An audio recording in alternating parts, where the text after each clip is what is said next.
who I went with on my first trip to the continent of Africa as a senator. And I remember flying in to Zimbabwe. The leader of that country had passed away. And you always correct me on my pronunciation, so I'm going to try my best. Mnangagwa. Mnangagwa, yes. Mnangagwa, thank you, sir. Mnangagwa. The alligator, it was his reputation, had taken over as his leadership. And we, this bipartisan merry group of senators, were going there to sit in a unified, bipartisan way and say to this new leader, you need to honor democratic principles, you need to honor free and fair elections, that we want to be your partner, we want to be your friend, but it's time for a new, peaceful, democratic Zimbabwe. And as we landed, I don't know if you remember, he was landing too in the airport, and he was coming from China. He was coming from China, who has different values than we have. In fact, you and I both see now all over the continent of Africa a competition. We come with USAID, we come with PEPFAR, we come with a program called AGOA, helping with economic development. We come with scientists that stand in the breach against the worst infectious diseases. One of the most courageous things I saw Chris Coons do in my life was when the Ebola scare was happening about 8 years ago, and was starting to show up on our shores. You did something that people were afraid to do. You went to Africa to visit with the people from our country that are there fighting Ebola. You had to come in quarantine when you came back to make sure you didn't have it. It was amazing because you were going there to say to the world, I, Chris Coons, Senator for Delaware, here, but America is here. America knows that an infectious disease anywhere is a threat to public health everywhere. America knows that when it comes to the globe, Martin Luther King was right in his spiritual proclamation in the letters from the Birmingham jail that we are all caught in an inescapable network of mutuality, tied in a common garment of destiny, that injustice anywhere is a threat to justice everywhere. I have been to where you've been, from Kenya and Tanzania, to traveling with you to Ouagadougou. You used to make me smile when I used to say the capital of Burkina Faso. Ouagadougou, my friend.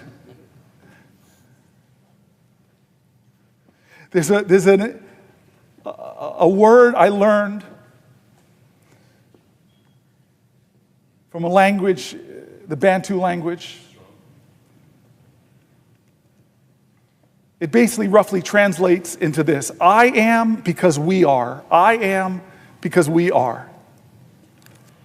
America has learned the power of soft power. General Mattis knew much cheaper investment, much more success. String of successes that we've had in the last 25 years have been with our soft power, not with our 20-year wars in places like Iraq and Afghanistan. General Mattis knew that. He gave wisdom. He said, do not cut the State Department. Do not cut USAID. They are making an invaluable contribution to fighting terrorism, to fighting instability, to spreading democracy, to fighting infectious diseases, where we go and stand. But now we're shrinking, we're retreating, we're pulling back, we're cutting aid. And when crises are happening like we're seeing in Myanmar right now, we don't even have the personnel to be there to help people. But you know who does? China. And they show up and they leverage influence. You and I know this in the continent of Africa. They're here, take our money, be in debt to us now, and we have control. By the way, we want a military port here, like they have right next to us in Djibouti. The Chinese are playing a long game, and Trump is playing into their hands and weakening our nation, not just against infectious diseases, not just against the global fight against climate change, not just against the economic opportunities that we're missing out on in the continent of Africa. And guess what? If you don't know this, by 2050, 1 out of every 4 people on the planet Earth will live on the continent of Africa. 1 of every 3 working-age people on the planet Earth will be on the continent of Africa. China's playing the long game. Not only critical rare earth minerals, but the economic power of the most populous continent on the planet. And what are we doing with Trump? We're doing Michael Jackson. We're moonwalking away from that continent saying, China, go ahead. I love you, Chris Coons. I am the ranking member of this subcommittee inspired by you, Chris Coons.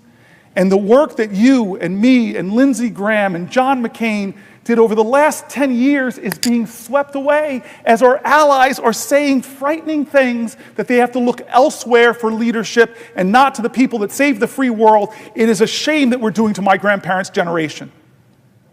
With my grandmother with her war bonds and her victory garden, and my grandfather building bombers at the Willow Run bomber plant in Michigan. All the country came together and sacrificed for the war effort. We saved Europe.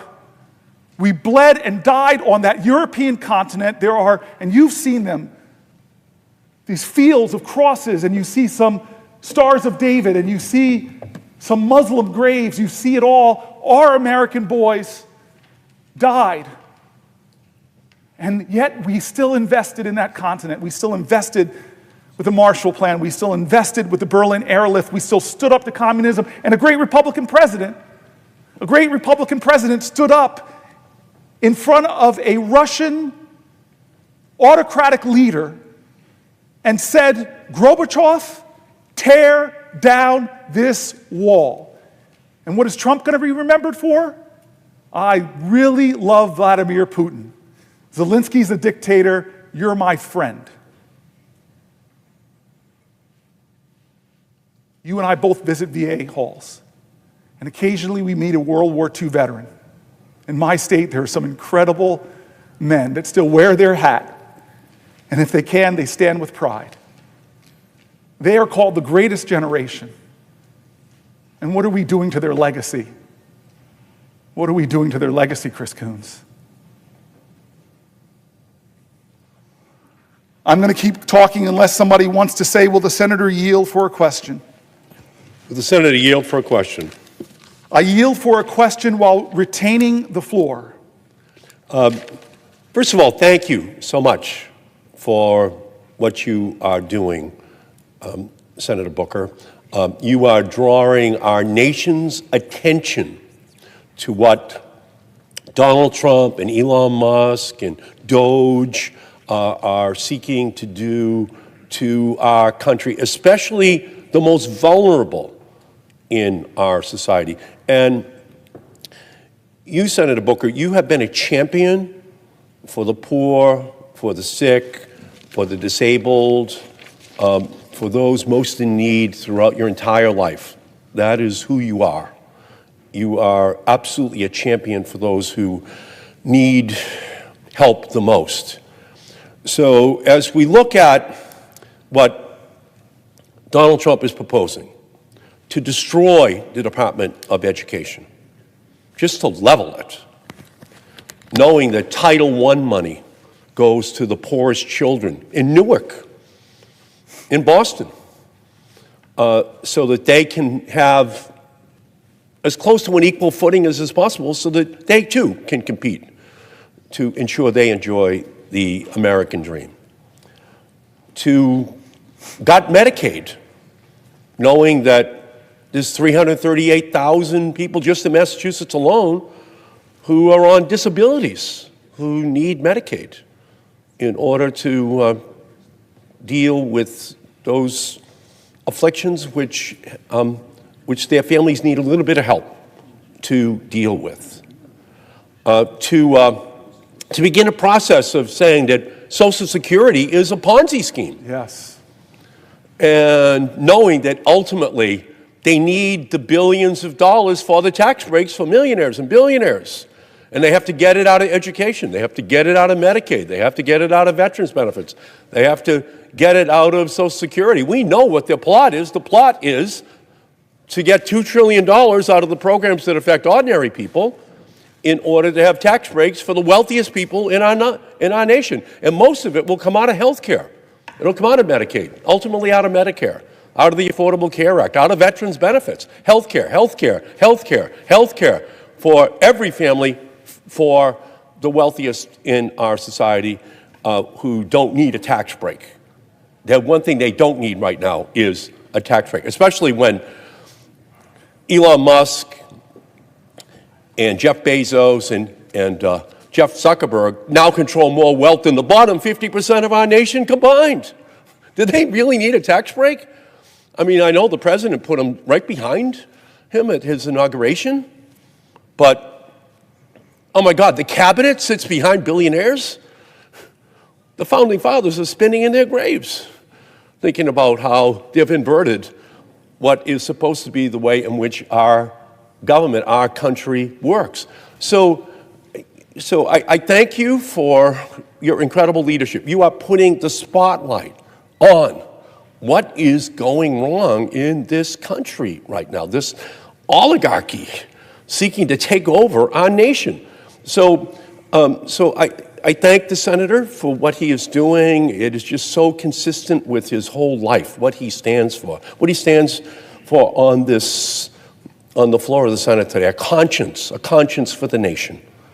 So can the senator tell the Senate today, the nation, what this could mean if we continue down this path of Donald Trump and Elon Musk and Doge for those families who need help the most in our society? I so appreciate the senator, and I want to tell folks, when I wrote my book, I thought I knew this man here, but I did a lot about environmental justice in my book.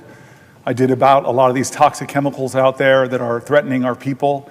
And I came to the Senate one day, so humbled, because I told him I knew you as my colleague. We both got here around the same time, but I had no idea of the kind of things you did in the United States House of Representatives, how many bills that made a difference for people's lives in Boston and in Newark and Camden and Passaic. You are one of the people that, after a few years here, I discovered in 2015, writing my book, how amazing your career is. And now, having served in the Senate about the same amount of time, I am so grateful for you. And you have been so consistent in why you came here, not forgetting the people you've been fighting for your whole career. And so your question is right aligned with that point.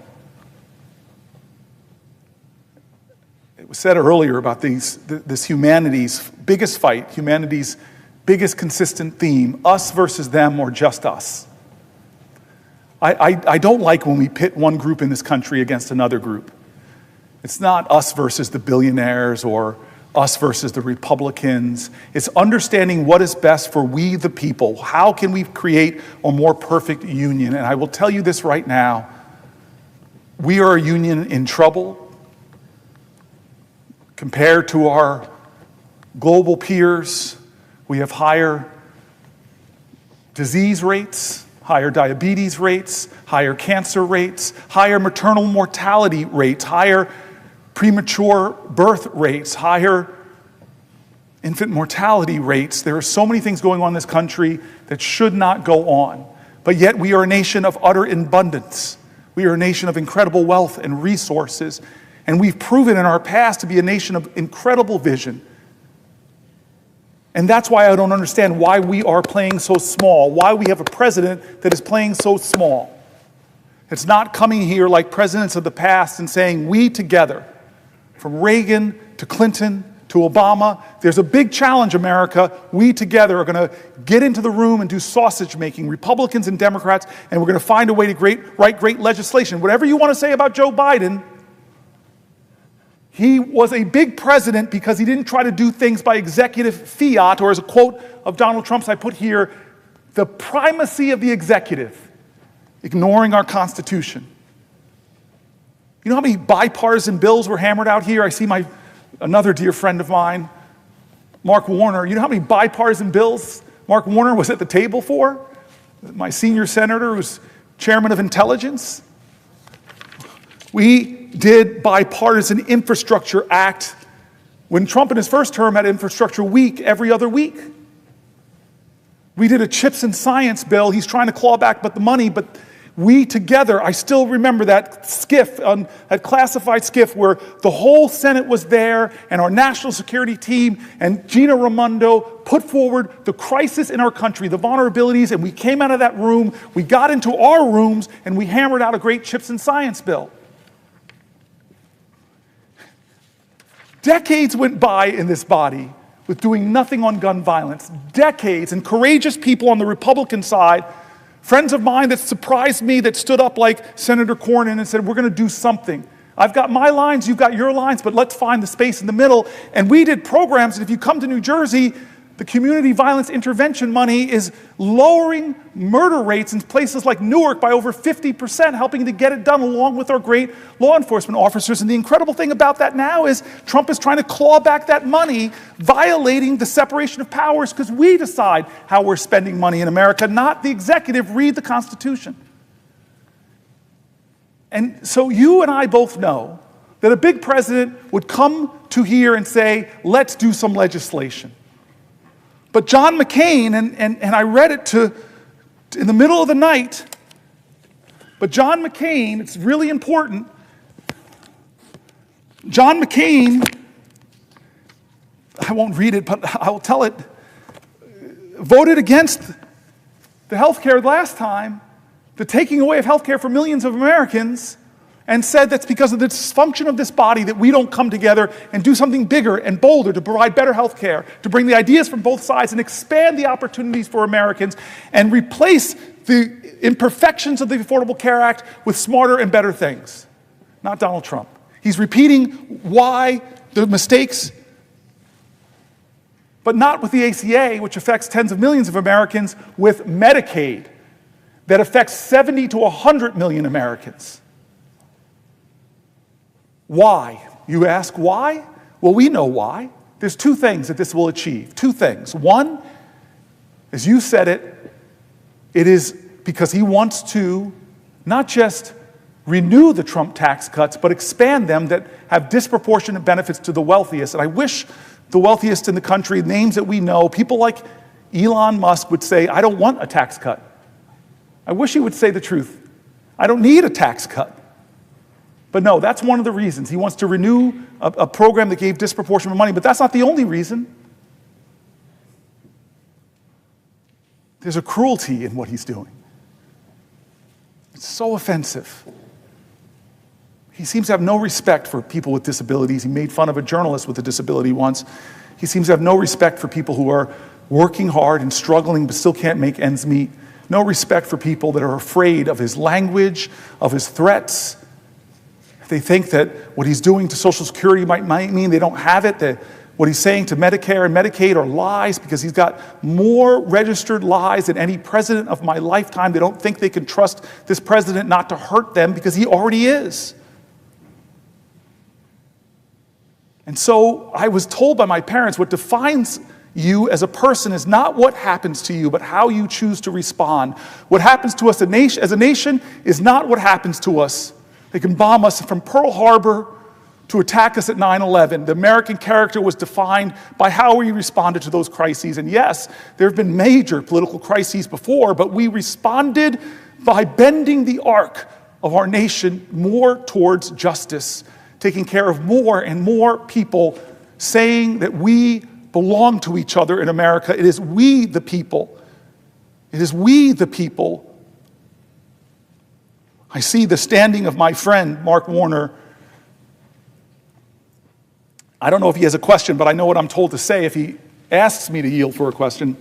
Will the senator yield for a question? I yield for a question while retaining the floor. Well, Mr. President, let me join my friend and colleague from Massachusetts. One, to celebrate the senator from New Jersey's endurance, his willingness to continue to make this case in as clear terms as possible. Not having been here last night at 6:30, I do wonder when he started this speechathon at 6:30 whether the bob and the weave and the move was quite as strong, or was he firmly attached to the podium.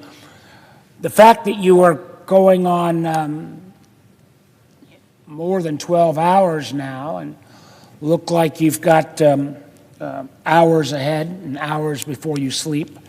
And knowing that there are other members who've got a question, including the majority leader, I just want to be brief with mine. You've talked a lot with great passion about the damage done domestically. As chairman of the Intelligence Committee, now vice chairman, I have been aghast at the sloppiness of this administration time after time after time in terms of their treatment of classified information. First 2 weeks of the administration, strangely, a couple hundred CIA agents' identities were revealed on a non-classified chain. These probationary employees, means new employees, the American government had spent a couple $100,000 on each of them. You got to get a security clearance, you got to get them trained. Unfortunately, these folks can't deploy abroad. They can't deploy undercover because their names were carelessly put on an unsecured channel.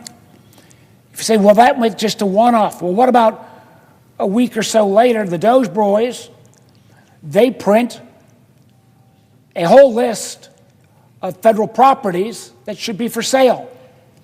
They quickly take it down a few hours later, realizing they once again have screwed up. But in putting up that list, they put on classified dark sites that the American government, again, spends millions of dollars to protect. Or more recently as well, the Doge boys, either ignorantly or maliciously, either one just plain stupid, put out the list of a classified agency, its budget, total head count, again, all classified information.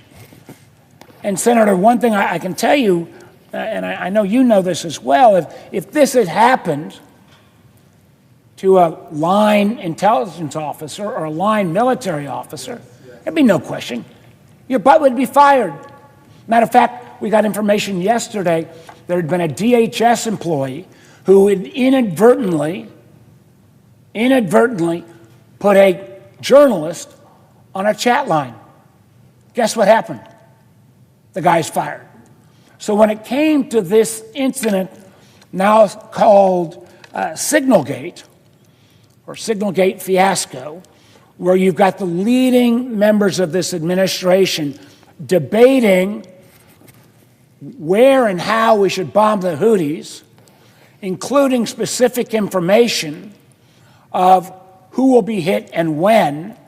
Senator Booker, I was down in Hampton Roads this weekend. These were the communities that surround the Norfolk Naval Station. Norfolk Naval Station is where the Truman, the aircraft carrier, has been deployed from. It is the aircraft carrier that the flights that attacked the Houthis flew off of. I can tell you one thing, Senator Booker. These people were pissed off that there'd been this level of carelessness about their loved ones that if it had gotten in the wrong hands, would have cost American lives. So, Senator Booker, as you put down the litanies of all of the challenges that have been raised by this administration, I'll ask you a simple question. Do you agree that this pattern, not one-off, pattern of sloppiness endangers our national security? Yes, absolutely, yes.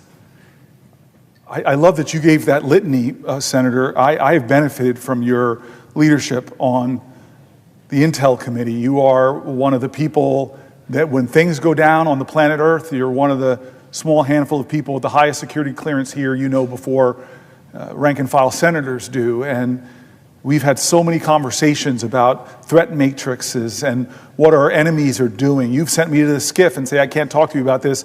Go down in the SCIF and ask for the information and help me to fill out my understanding of national security threats. I am stunned by this president. All that I've read in the SCIFs about what Russia is doing to this country, I am stunned and angry by this president and what he is doing to us. by cozying up to Putin and turning his back on our allies.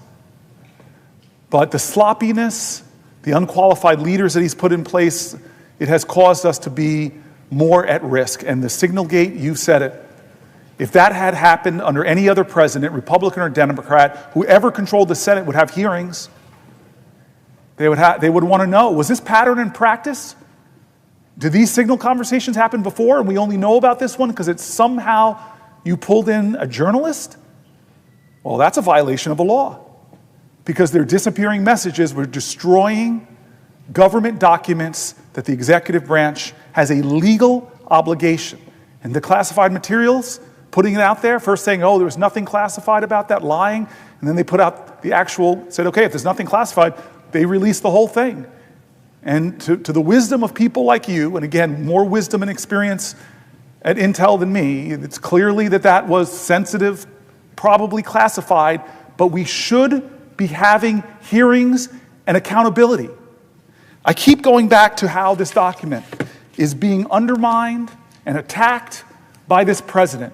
And one of the powers and responsibilities that we swore to uphold, every one of us swore to uphold this, was that we are to be a check on the administration.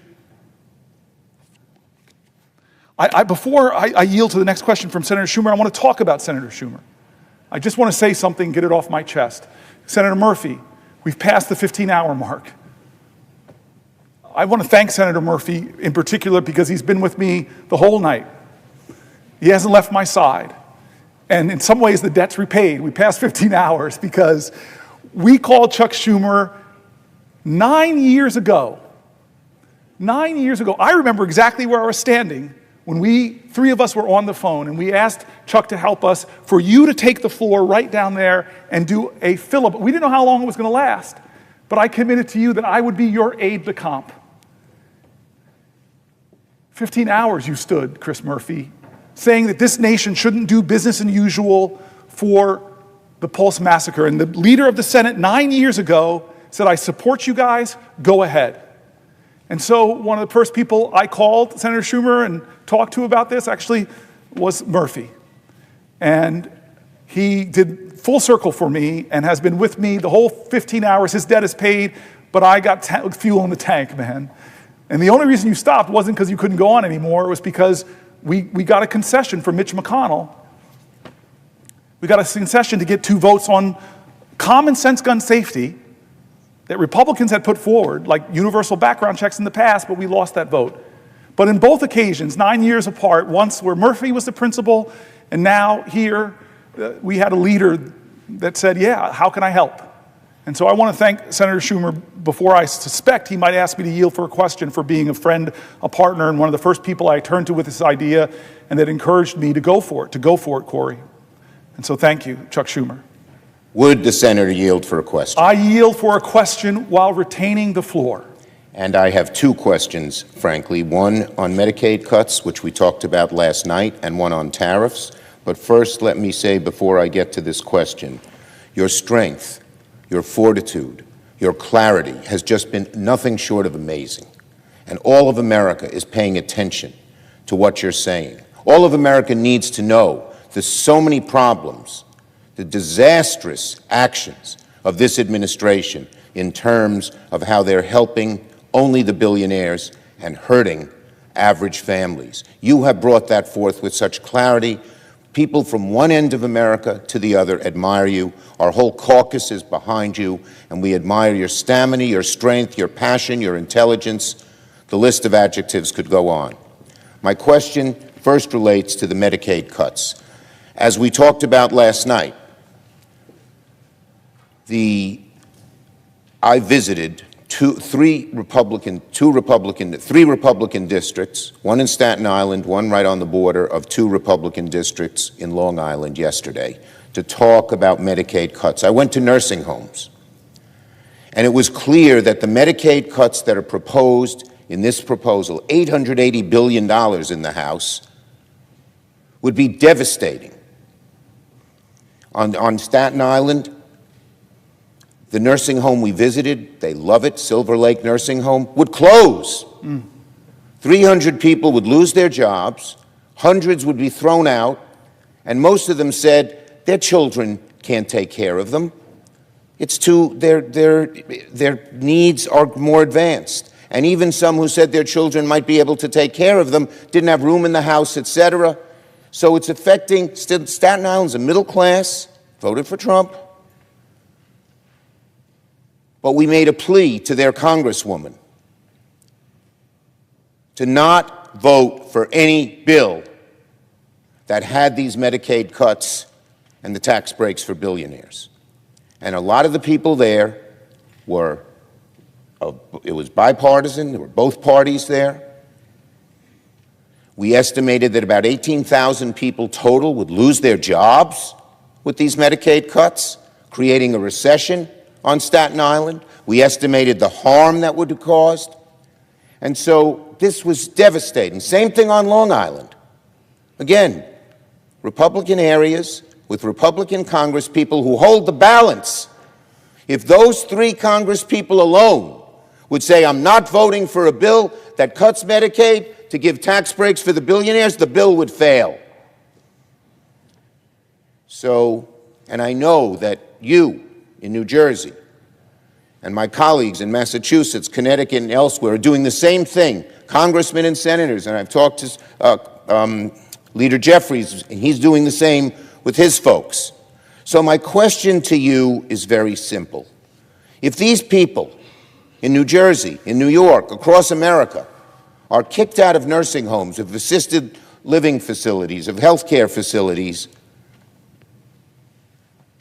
what would they do? How could they, and how does the senator, with his passion and everything else, feel when the only reason they're doing this is give tax breaks to the wealthiest of Americans? Would you please answer my question, sir? Yes, I will, Leader Schumer.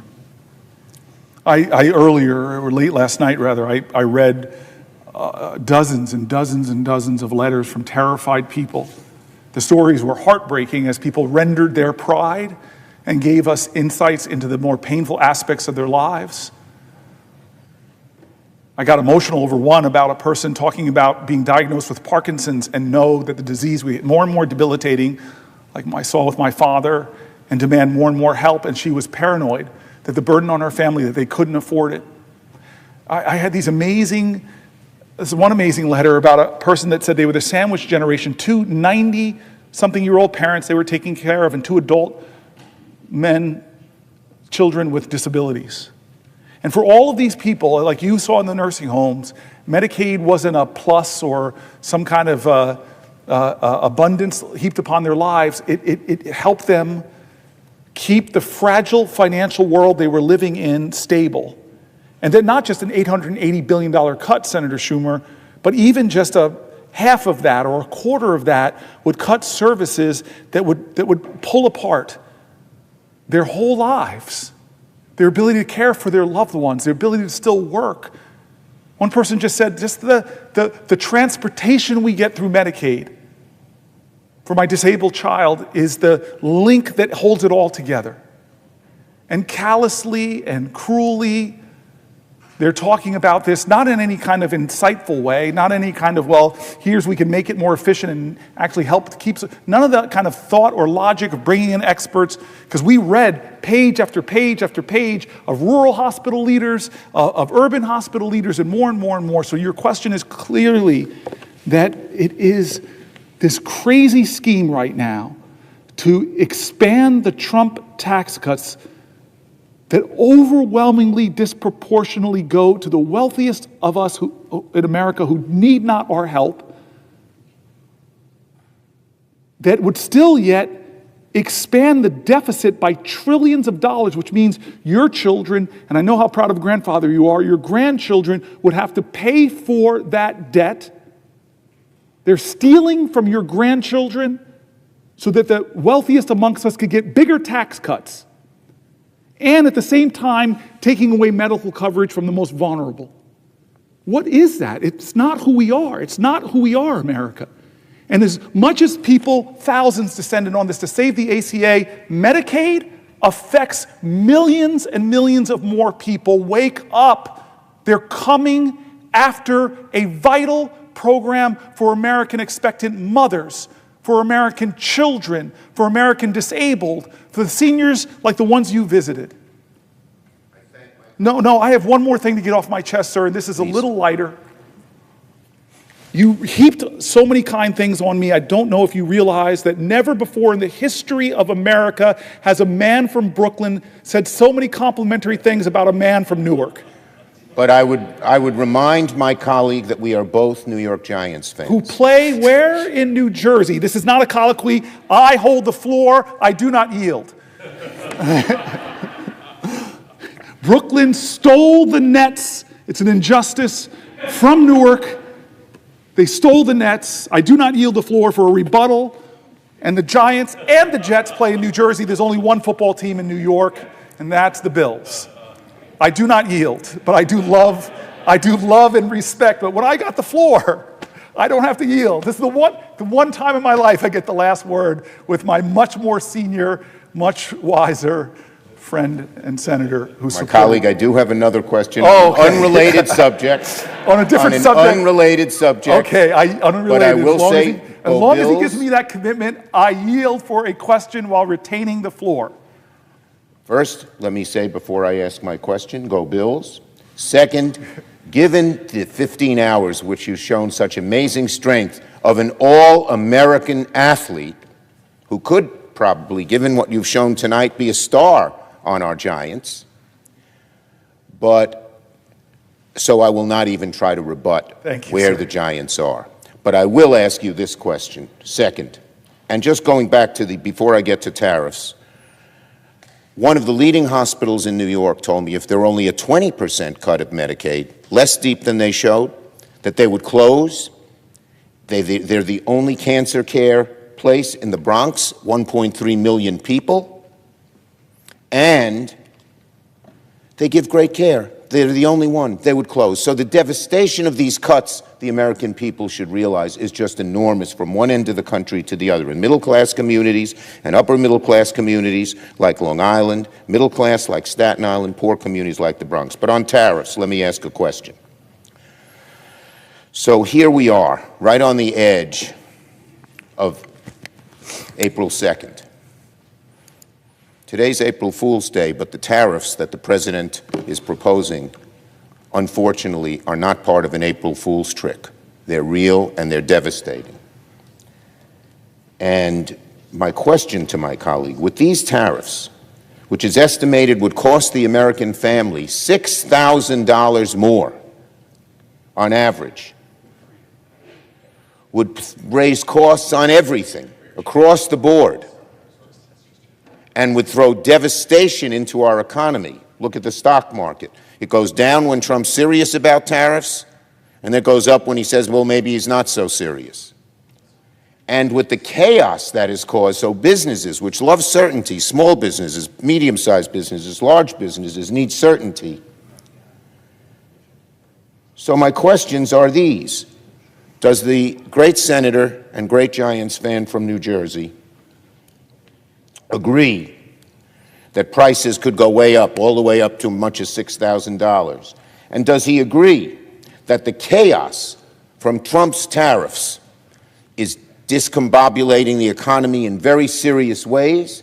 And again, does he agree that the reason that they seem to be doing this, they count the revenues? This guy Navarro seems to have no sense of reality, and yet he seems to be in charge.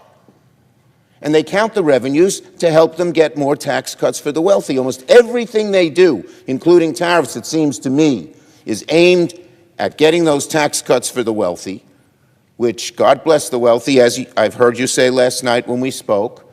We're not against people who make a lot of money. God bless them, but they don't need a tax break. No, they don't.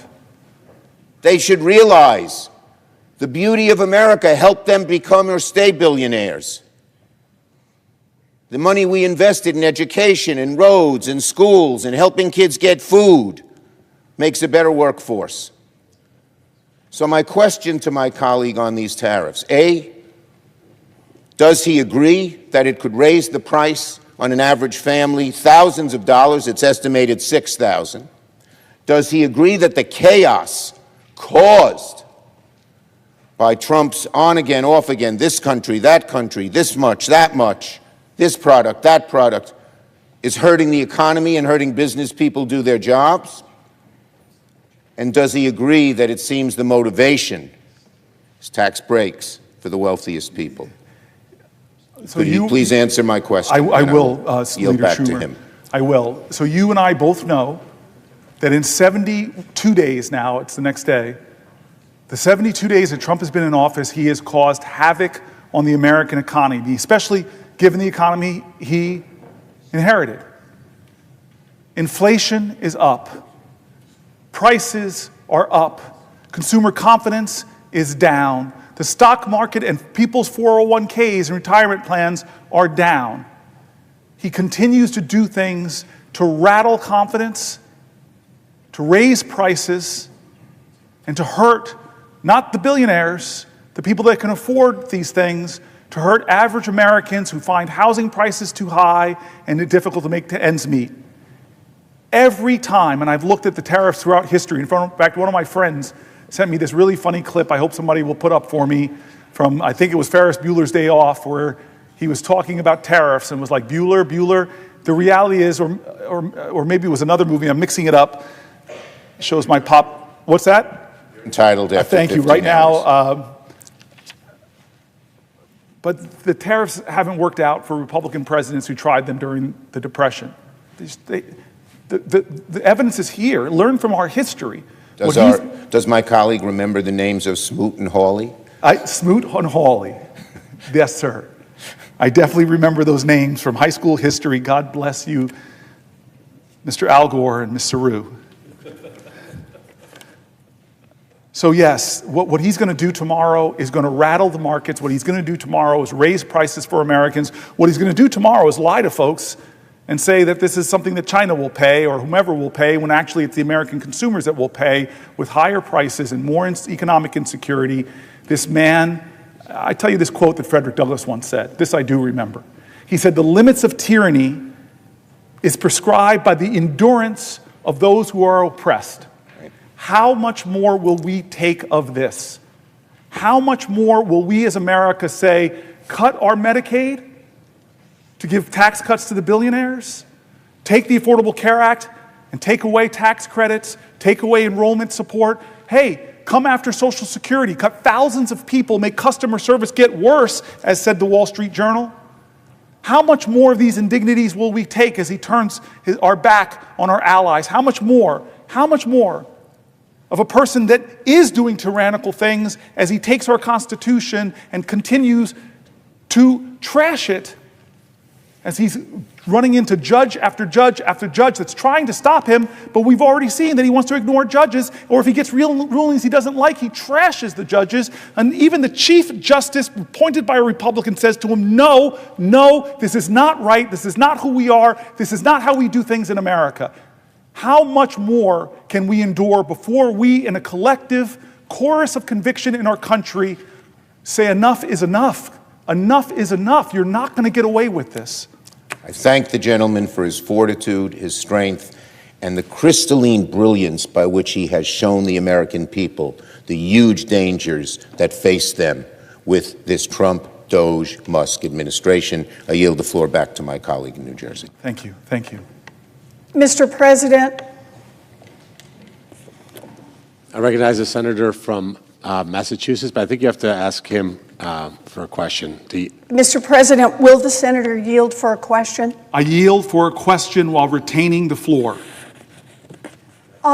Thank you. I am very grateful to the senator from New Jersey for coming to the floor for such an extended period of time to give voice to all of those around this country whose voices evidently are not heard by the Republicans in the United States Congress.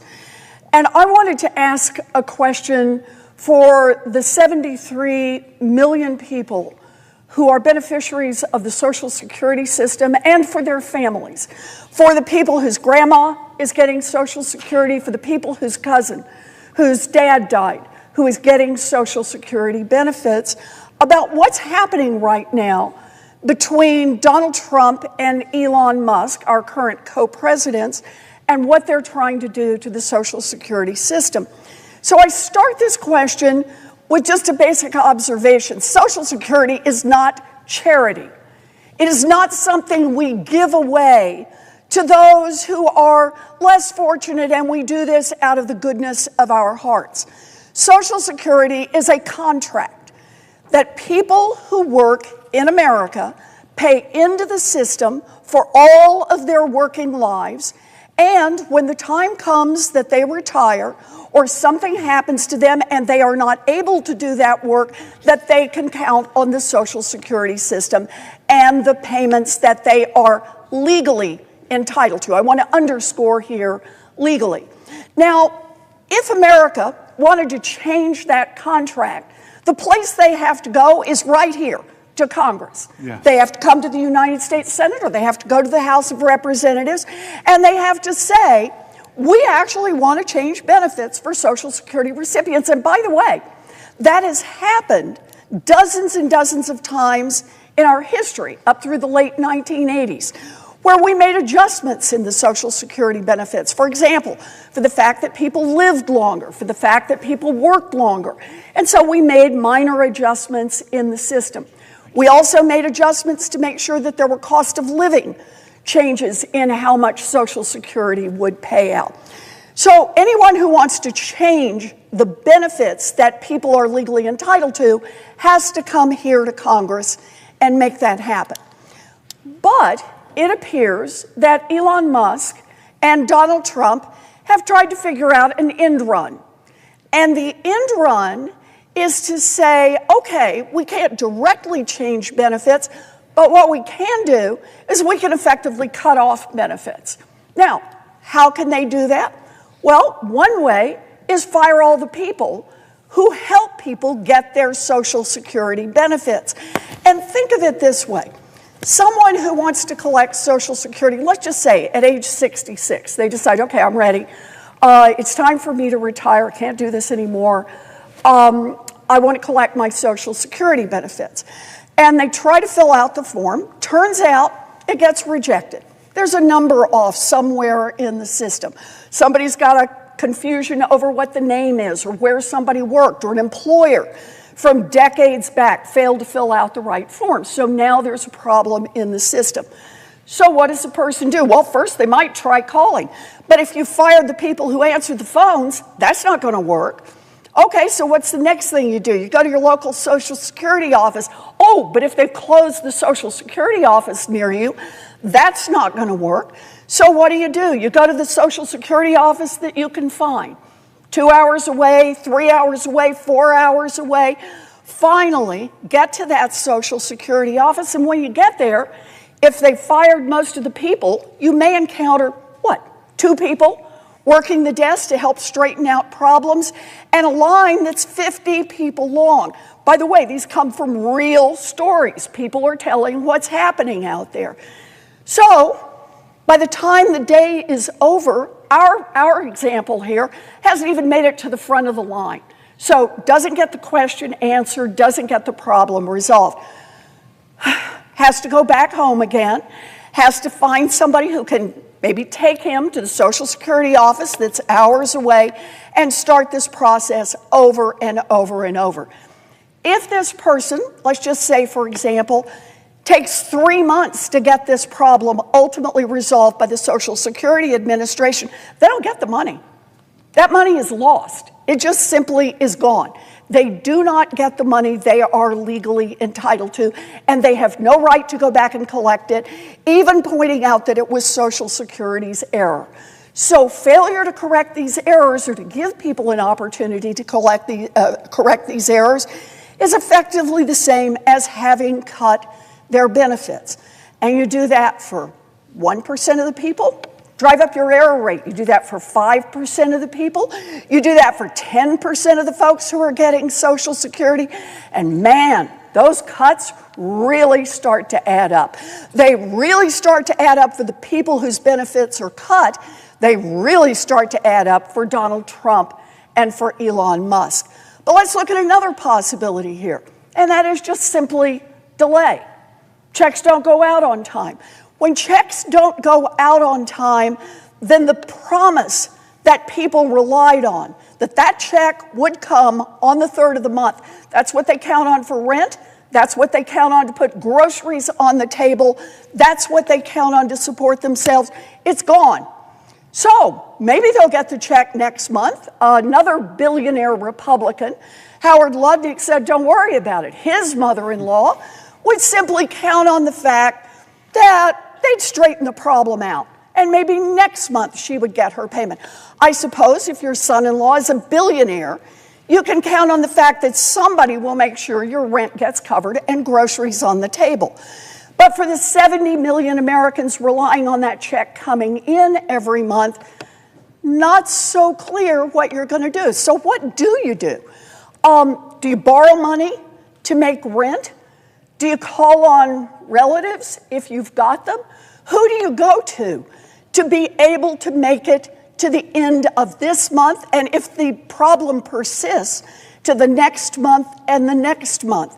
Where do you go? That is, in my view, as much a benefit cut as Congress having voted to say we're just going to give a 10% across-the-board cut to everyone who receives Social Security benefits.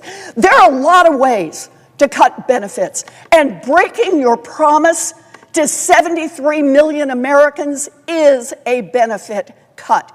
It is not a legal benefit cut, but it is an effective benefit cut. And I admire the senator from New Jersey for being here today to speak out for those Americans who face these kinds of cuts and have no recourse. I admire him for standing up and saying to the Republicans who won't go do town halls, who won't go out and meet with these people and listen to them, listen to their concerns, listen to their fears, listen to their stories about what happens as thousands and thousands more Social Security employees are fired, and correcting problems, straightening out your benefits gets harder and more out of reach for more and more Americans. That is what we face right now. So the question that I want to pose to the senator from New Jersey is this. At a time when Donald Trump and Elon Musk are looking for an indirect way to cut Social Security benefits. And let's just pause here, if I can, to say, why? Yes. Why go out of your way to cut Social Security benefits? Come on now. 73 million Americans rely on this. This has been the backbone of America's promise to its own people, that you did the work, you put in the money, and now you're entitled to the benefit on the other side. Why are they doing this? Because they want to reduce the amount of money that is available for Social Security and instead take that money over so that they can advance tax cuts for billionaires and billionaire corporations. They're just trying to grease the skids here for the billionaires to get even richer and ask the 73 million Americans who rely on Social Security to pay for it out of their own hides. So the question I have for the senator from New Jersey is, when Elon Musk and Donald Trump are determined to try to use a backdoor way to cut Social Security benefits, A, are they acting legally? And B, how do we put a stop to this? Amen. Amen. You know, Reverend Warnock was here earlier and was preaching and quoting scripture, but you are preaching a gospel of truth, my friend, from a civic gospel that speaks to the cares and the concerns of the American hope and the American dream and the American Constitution, because you and I both know the answer to the question. I have to say, for folks who are watching, she is the great senator from Massachusetts, but she used to be a professor in New Jersey. She was a Rutgers professor. I was listening to her way before I got to the Senate, when she was fighting for the CFPB, when she was fighting so people would not be taken advantage, was establishing the first ever agency whose sole purpose is to stand up to big banks, to big corporate powers, and defend people, an institution that got billions and billions of dollars back into the pockets of the American consumer. And what did Donald Trump and Doge do to an institution that we set up in Congress in a bipartisan way? They did something that is against the Constitution and went after to hack it to pieces so that it's no more. But add insult to injury, down here, we just had a vote on overdraft fees that was stunning to me because there was just no defense of it. It was a clear thing. Some of the big banks said, you know what, we don't need those usury fees, it's actually wrong. Some of the big banks just stood up and said, did the right thing, but a handful of others were still taking advantage of people, and this Senate got to vote, which side are you on? And we failed. So your question is right. You detail what is right, how people are getting hurt already, how the benefits of Social Security are already being affected, how rural places, Social Security offices are being closed already. And the question of why, under the guise of efficiency, but you're hurting our elders who deserve dignity in their retirement. It's stunning to me, Senator Warren, stunning to me that we're actually even having this discussion and having this debate when there's been not one congressional hearing about what Elon Musk is doing. The letters I read earlier about Social Security were painful because people wanted to know what was being done with their most confidential and private information. I want to continue because we were working through national security, and given the time, I want to rush to just read some stories of voices. I wanted to come to the floor and read people's voices, elevate voices. And so here's a voice, a statement from Julia Hurley from Bergen County, New Jersey. Thank you, Julia, I see you. My family's roots are deep in New Jersey, all the way back to my great-grandparents, with my mom's side from Bogota, Fairlawn, and Upper Saddle River, and my dad's side from Spring Lake and Wall Township. I have north and south roots. My grandfather started a manufacturing company that my cousin still runs, and my other grandfather ran a trucking company based in New Jersey. I was born and raised in Park Ridge and learned from a very young age about the importance of serving and community. Both of my grandfathers served in World War II. What a family. My family was always involved in charity and our churches, and ever since I can remember, I wanted to help people, doing my first fundraiser for homeless people in Bergen County when I was maybe 8 or 9.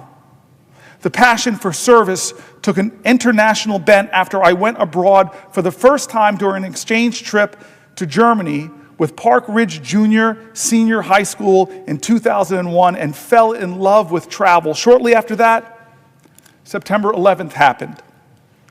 7 people from my little town were killed in the towers, and we could see the smoke from ground zero from a hill in the next town over. For those of you who don't know, Park Ridge is very close to where I grew up, and my childhood best friend died in the towers. This was when I learned how my little suburban bubble could be impacted by things worlds away.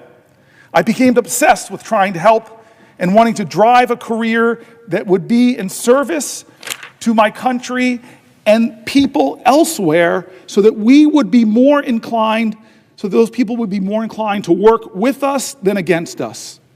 I went on to study diplomacy and international relations at Seton Hall University, graduating magna cum laude and determined to work for the State Department at some point. My 15-year winding career path after that took me into the advocacy space and onto humanitarian and peace-building work in Gaza with the UN, as well as in Tunisia and Egypt. In 2022, after a year as a policy advisor with the International Committee of the Red Cross, I was recruited to join USAID. And I couldn't have been more excited. This was a dream job, an opportunity to serve my country and impact policy in a real way, sharing what I had learned from working abroad and at home to shape U.S. foreign policy and efforts to advance development and humanitarian assistance on the ground. I was eventually promoted to a senior policy advisor role in USAID's Office of Policy, where I was developing policy that was shaping the way USAID worked, trying to break down silos across the agency to be more effective and efficient in our response to some of the toughest crises in the world. I got the opportunity to not only prepare talking points for high-level events and for our leadership, but even brief the administrator a couple times. That all came crashing down around January 28th as my colleagues began being terminated and furloughed. I went into the Trump administration like any other bureaucrat, ready to engage and help because I want every administration to succeed and lean on us as experts to help advance American policy. I worked with our team and I briefed our political appointee director who started on Inauguration Day and hoped to see what I could do to continue building on the reform work I had been doing for a year at that point. Instead, everything quickly unraveled. Elon Musk called USAID a criminal organization that should die, he said. And the President of the United States deemed us radical left lunatics. I was terrified, afraid of what people might do when two of the most powerful men in the world were saying things like that. Our jobs were then in question, and the USAID offices were quickly closed, with our belongings still in them. We were left not knowing what our fate would be for weeks. As Doge dismantled USAID, I watched in horror as the programs shut down. The people we served suffered. And friends and colleagues from the agency and our partner organizations lost their livelihoods and their mission-driven careers. On March 14th, I was finally terminated. I've been heartbroken since, shifting between deep depressions and rage. Because of the sledgehammer approach that Doge took, the entire foreign assistance architecture was broken. Organizations I would have gone on to work for are going bankrupt, cutting staff, and definitely not hiring. I spent 15 years building up this career that I loved beyond words. Every time I would leave my late father while he was dying in a hospital in 2012, he would tell me to go save the world. This wasn't just a career. It was a calling to serve. I have no idea what I will do next. In some ways, I feel lucky because I got married last May, God bless you, and am on my husband's health insurance, thank God. But he also works for the government, and he could be riffed with a moment's notice. I also have a supportive family who will help me if it really gets bad. But the uncertainty has probably been one of the most painful parts of all of this. Not knowing what will come next and just fearing it will be worse than the day before. All we wanted to do was serve. I want to say thank you to Julia Hurley from Bergen County, my home county in New Jersey. Thank you for your voice. Thank you for laying your pain plain and your anger, making it real in my heart as I know it's in yours. I stand for you today. Personal statement from Catherine Baker from Neptune, New Jersey. I have been furloughed from my job at USAID implementing partner since February 14th, 2025. I have 13 years experience supporting USAID contractors in business development and recruitment efforts, mostly in conflict and post-conflict settings. The following is how I got here today. I was born in Neptune and raised there until I went to college. My father is a lifelong Neptune resident whose Jersey roots date all the way back to the early 1700s. Wow. When my Scottish ancestors came here in search of religious freedom and economic opportunity to help build much of what is Gloucester and Mercer counties. My mother is an immigrant born in Coro, Venezuela, to refugees escaping fascism bombs and economic ruin in Spain and Sicily. Every summer, my mom and I traveled to Venezuela to see her mother, my aunts and uncles, and countless cousins. Coro, the capital of Venezuela's state, responsible for most of oil refining, sits on the Caribbean coast and is about 15 minutes plane ride from Aruba, surrounded by sand dunes. Our family friends lived in homes with dirt floors, corrugated aluminum roofs, and a hose out back you would use to shower while fending off the chickens that roamed freely. Coro is a city in constant drought. We would get water every other day, and you'd use a trash bin filled with water and a ladle to shower on your non-water days. Coro, as you could imagine, couldn't be more different from Neptune, New Jersey. I went to St. James Elementary and Red Bank Catholic High School in Red Bank from kindergarten through 12th grade. If 13 years of Catholic school teaches you anything, it's the importance of taking care of one another, especially those that are suffering from poverty, famine, and disease.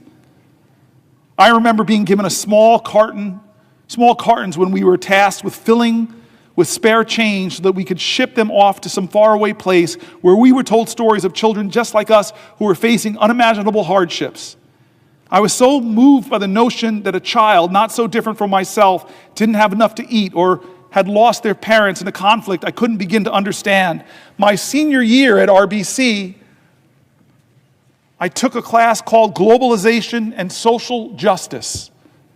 The class was taught by a longtime family friend, Mary Logan, herself a former nun. Miss Logan taught us about the Rwandan genocide and had us watch Hotel Rwanda as a class. She made sure we knew the reasons why this happened, understood how dehumanization and hatred can lead to mass torture and executions, and critiqued the international response to the genocide that led to nearly 1 million deaths in 100 days. That year, Miss Logan took us to Keene University to see Nick Kristof speak about Darfur and made sure we knew the signs of genocide when we saw it. How can we let this happen again, we asked her. I wore my Save Darfur green rubber bracelet and t-shirt everywhere I went. What could I, a kid living at the Jersey Shore, do to help? During this period of enlightenment led by Miss Logan, the Mary Knoll Missionaries funded school in Kibera, Kenya, that we were supporting was threatened by electoral violence in December of 2007. We received letters from the nuns there. We were Miss Logan's personal friends.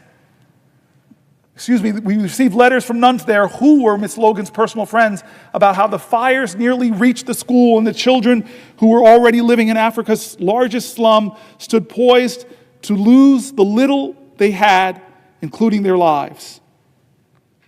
Upon returning from Christmas break, Mary Knoll Affiliates Club sprang into action. We raised awareness and funds and proudly sent money from bake sales and door knocking to our friends in Kenya. We received media attention from WCBS in New York, and our story got picked up by other channels and newspapers.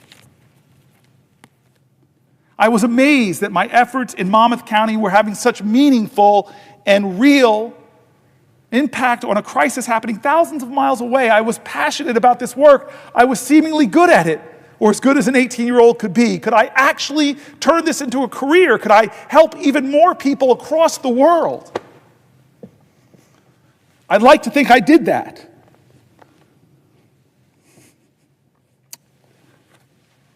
I'd like to think I did that. And I'm crying as I write this because I wonder if I ever will do it again.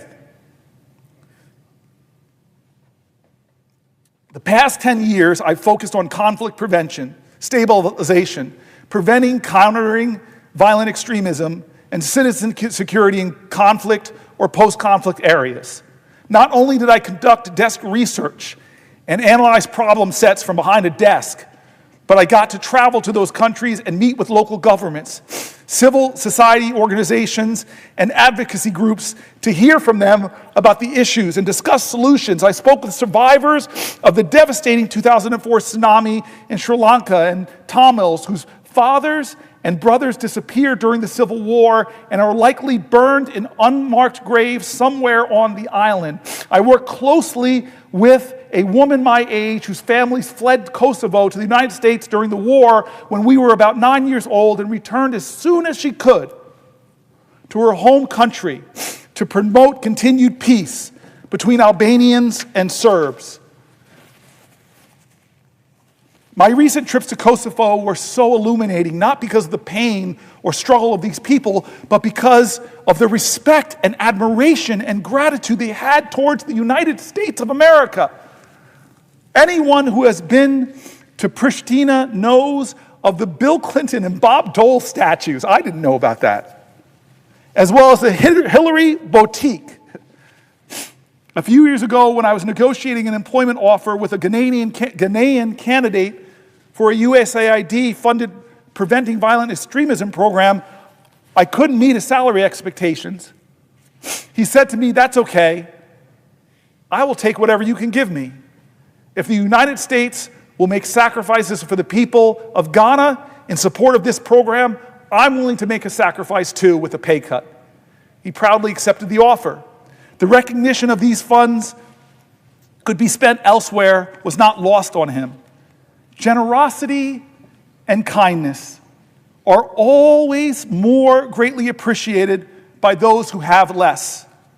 All but one of my company's USAID contracts, which totaled nearly $400 million, were terminated almost overnight by Doge. Over 80% of our Virginian-based office was laid off or furloughed. I bought my first condo last year, a milestone we all strive for, but too few people my age are able to achieve. I applied to 60 jobs in 1 month, all of which I'm qualified for. I have received 2 interview requests. This after being a sought-after professional in my industry with a strong network cultivated through years of hard work. This has ruined me. My mortgage payment isn't what makes me cry, though. It's our local staff and partners that come to mind every night as I say my prayers. My colleague, a Sudanese refugee living in Kampala, working on a terminated USAID peace-building program from Sudan, texts me every week to ask how I'm doing. He called me to make me smile because he knew I was crying. He now calls me Sad Eyes. And has made it his mission to never see tears fall from these lashes again. I obviously lie to him and say mission accomplished, but it will never be true. Not only is the United States not stronger, not safer, not more prosperous, but the beacon of our democracy grows dim across the globe. Without leadership, other countries hostile to the United States will step in and innocent people will continue dying. When I close my eyes, the specter of very real people from my travels and projects appear, and I hear the echoes of suffering they shared with me. Suffering they were sure to know was alleviated, however temporarily, by the United States of America through USAID. And wherever they could, they would thank me. Whatever they could, they would thank me and America. They would thank me and America for it. Thank you, Catherine Baker from Neptune, New Jersey. And Catherine, I see you. I see you, Catherine. I hear you. I stand for you. But I want to share something with you. One of the most extraordinary trips I've had as a United States Senator was to Chad, to go up to the border of Chad and Sudan and see the horrors. I've been to refugee camps all around the globe, but see the horrors of what was happening again in Sudan. You wore that Save Darfur t-shirt in your earlier days, but the ethnic cleansing is going on right now. I've never seen so many malnourished babies, barely able to hold up their heads, people fleeing tyranny, and they fled across the border to meet Americans, because we were there. With less than 1% of the American budget, we were there, standing for our values, our highest ideals, our faith traditions, the understanding that when we are out there making the world safer, responding to crises, not only were people seeing the help they need, but they saw the light and the beacon of this democracy. And it pains me that Chris Coons comes down here and shares the headlines from today's newspaper that in Myanmar, in this horrific earthquake, the agency that used to respond to that tragedy, that human tragedy,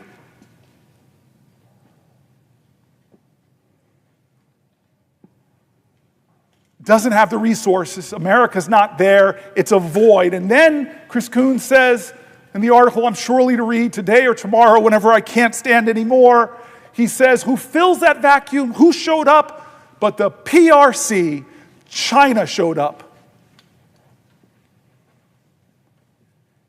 Less than 1% of our budget, less than 1% of our budget, and people like the folks I read whose whole life, all they wanted to do was to be the light of the American torch of freedom and hope to the world, and they had the rug pulled out from under them. But here's what's worse, because we've had, Chris Murphy, we've had meetings with some of the people behind the scenes that are savagely cutting, and the stories are horrible.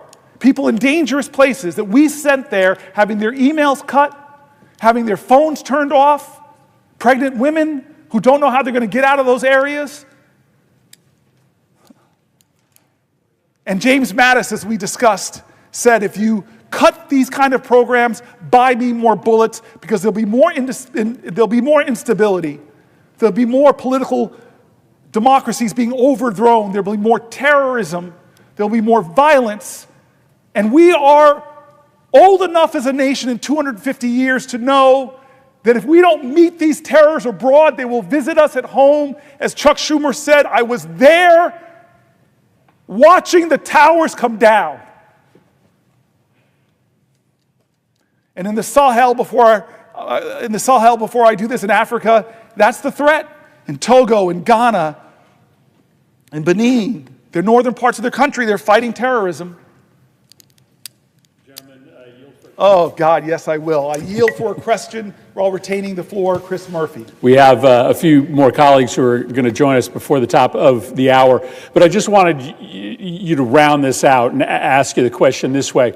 Often when we talk about the withdrawal of USAID from the world, the withdrawal of the United States from international bodies like the WHO, the beneficiary is China. But I think you were hinting, as you talked about the African continent, that the threat is much broader than that, because USAID is not just doing counter-China programming, it's also doing counter-extremism programming. In Lebanon, for instance, it's doing the primary work to push back against Hezbollah's political influence there. It's doing work to counter Russian influence around its periphery. And so isn't it the case, Senator Booker, that as USAID is pulled off the playing field for reasons we still don't understand, that it is all of our adversaries, state adversaries and non-state adversaries, who are tragically celebrating at this opening that we have given them to gain additional influence?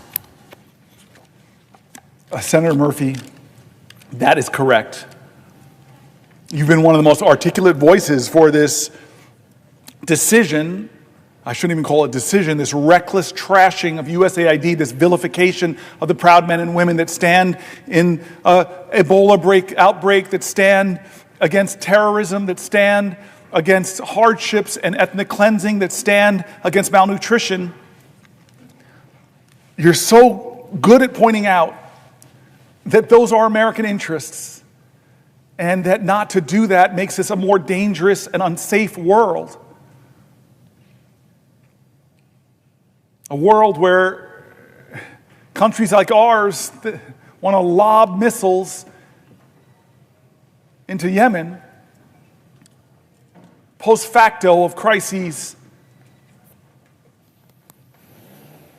So I hear you, Chris Murphy, and I answer your question with a simple understanding that what you're saying is right, and I'm going to tell you that I've got so many other to read, but we are way behind the schedule of where we wanted to be at this point.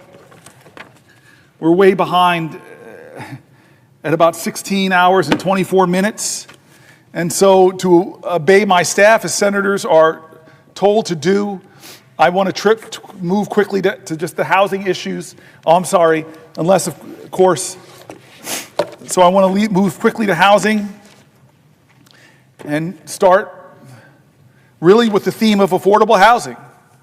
Again, we keep returning to the economy and how the Trump administration is making things worse in every area, especially for people struggling. And so let me be clear that for decades, under Democrat and Republican presidents, it's become increasingly difficult for working class Americans to afford a home. In recent years, this nationwide housing affordability crisis for so many Americans has nearly reached a breaking point. The crisis now impacts nearly all Americans, shared across all demographics, regardless of partisan identification, race, age, gender, education, or whether you own or rent your home. We in America are in a housing crisis. According to the Center for American Progress, 80% of Americans living in rural communities believe housing affordability is getting worse, while 72% of residents in urban areas feel the same way. In October 2024, the Center for American Progress found no matter your zip code, the goal of home ownership in America is drifting further out of reach all across the country. Over the past two decades, housing costs have dramatically outpaced income growth in the United States, increasing the rent burden, heightening barriers to home ownership. The Housing Price Index, a gauge of how selling prices for single-family homes have changed over time, was more than 50% higher in July 2024 than it was in July 2019. According to the Brookings Institution, the U.S. housing market was short 4.9 million housing units in 2023 relative to the mid-2000s. Decades of policy at the federal, state, and local level have all contributed to this reality. Let's not blame some rank partisanship. It's been decades in the making. There are far too homes in the United States, and there are far too homes being built in the United States. The cost of housing keeps rising. Rents continue to skyrocket. Median home prices are on the rise, which makes it harder and harder for families to make ends meet. The vast majority of young Americans are hard-pressed to save for the chance of one day having enough for a down payment to buy a home. Almost half of all renters in America struggle to pay their rent. Almost half of all renters are struggling to pay the rent, devoting more than 1/3 of their income to housing costs. Since the pandemic, rents have jumped more than 12% year over year. Hidden rental fees and other expenses on already cost-burdened tenants continue to mount as landlords assume more and more power and leverage, leaving tenants and prospective home buyers with nowhere to turn. Last year, NPR methodically walked through the supply shortage that's impacting our country. But before I read this article, I see that my colleague, my friend, extraordinary leader from Maryland is here, and I think he has a question for me first. Will the senator yield for a question? I will yield for a question while retaining the floor. Well, I want to thank my friend, and I want to start by thanking the senator from New Jersey, the senior senator in New Jersey, for shining a spotlight on what is happening in our country at this moment, and specifically what is going to be happening here in the United States Senate later this week or next. And I have a question for the senator, but I want to take some of the threads of what you've been saying as I put this to you, because you are shining a light on the great betrayal. And that is candidate Trump went all over the country saying that he was going to be a president for the forgotten Americans, that he was going to be a president that looked out for working people. And he said he was going to focus on bringing costs down and prices down in the United States of America. And yet, ever since he was sworn in, he has done just the opposite. Prices are going up, including, as the senator was talking about, housing prices. Affordable housing is a crisis in this country. And yet we see Elon Musk and his Doge cronies cutting deeply into affordable housing programs over at the Department of Housing and Urban Development. We see also, and tomorrow he calls it Liberation Day, it's actually going to be sales tax increase day. There was testimony that we've got in the Banking and Housing Committee that when you increase these tariffs on Canada, as he's proposed to do, not in a targeted way, but in an across-the-board way, according to the National Association of Home Builders, that will increase housing prices for Americans up to 10% more at a time we're already facing an affordable housing crisis. And of course, the folks who benefit the most are those billionaires who are part of his cabinet and others in the hedge fund industry who are going out and buying up a lot of houses, not because they need the house for their family, but because they want to flip it at a big profit, making it even less affordable to the American people. So the housing crisis is one part of what is getting even worse because of the actions of Donald Trump and Elon Musk. And it's part of this greater theme of the great betrayal.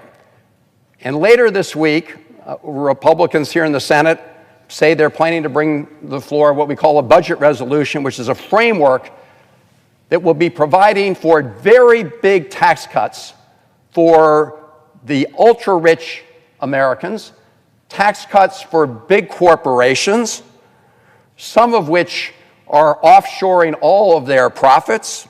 Senator Wyden and I were on the floor just last week talking about how Pfizer has half of its sales revenues here in the United States, but books none of its profits here, and therefore by this scheme called round tripping, where you sort of push your money around the world, they lower their taxes, which means the American people get shortchanged.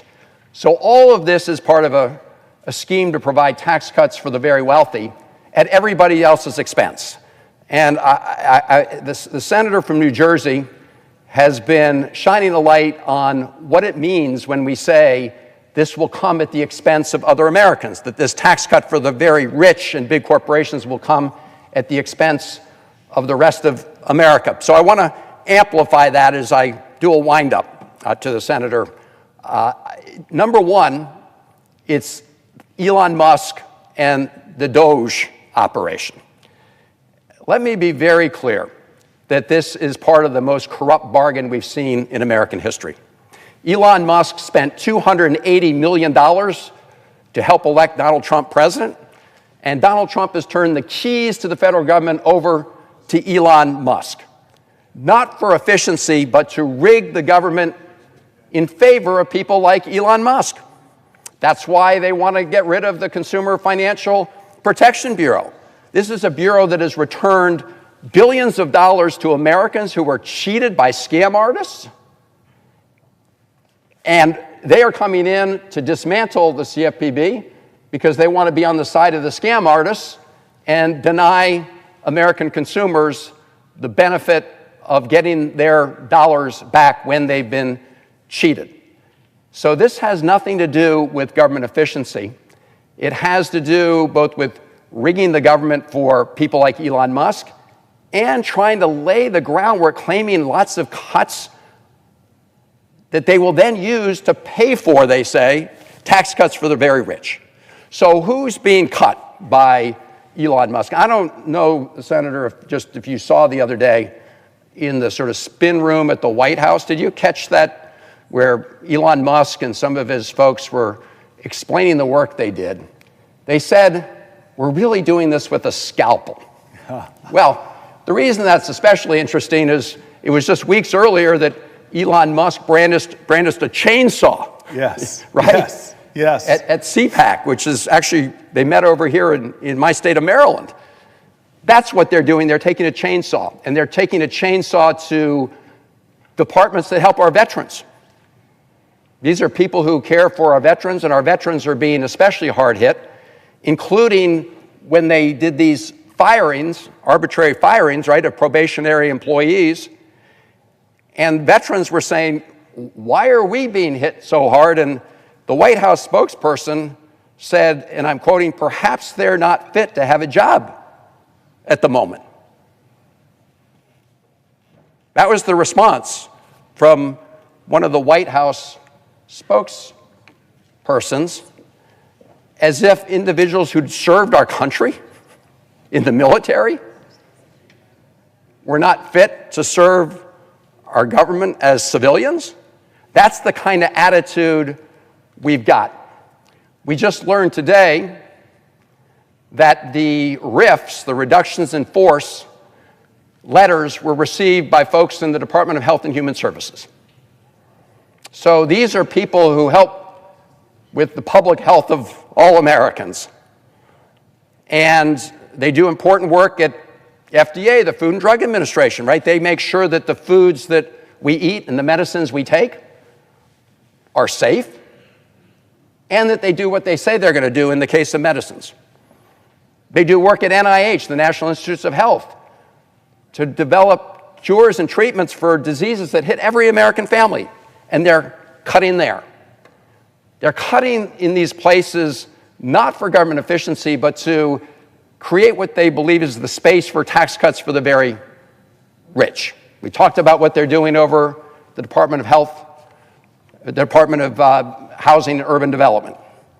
At the Social Security Administration, which, by the way, has its headquarters in my state of Maryland, we have thousands of workers who are there to deliver hard-earned benefits to the American people.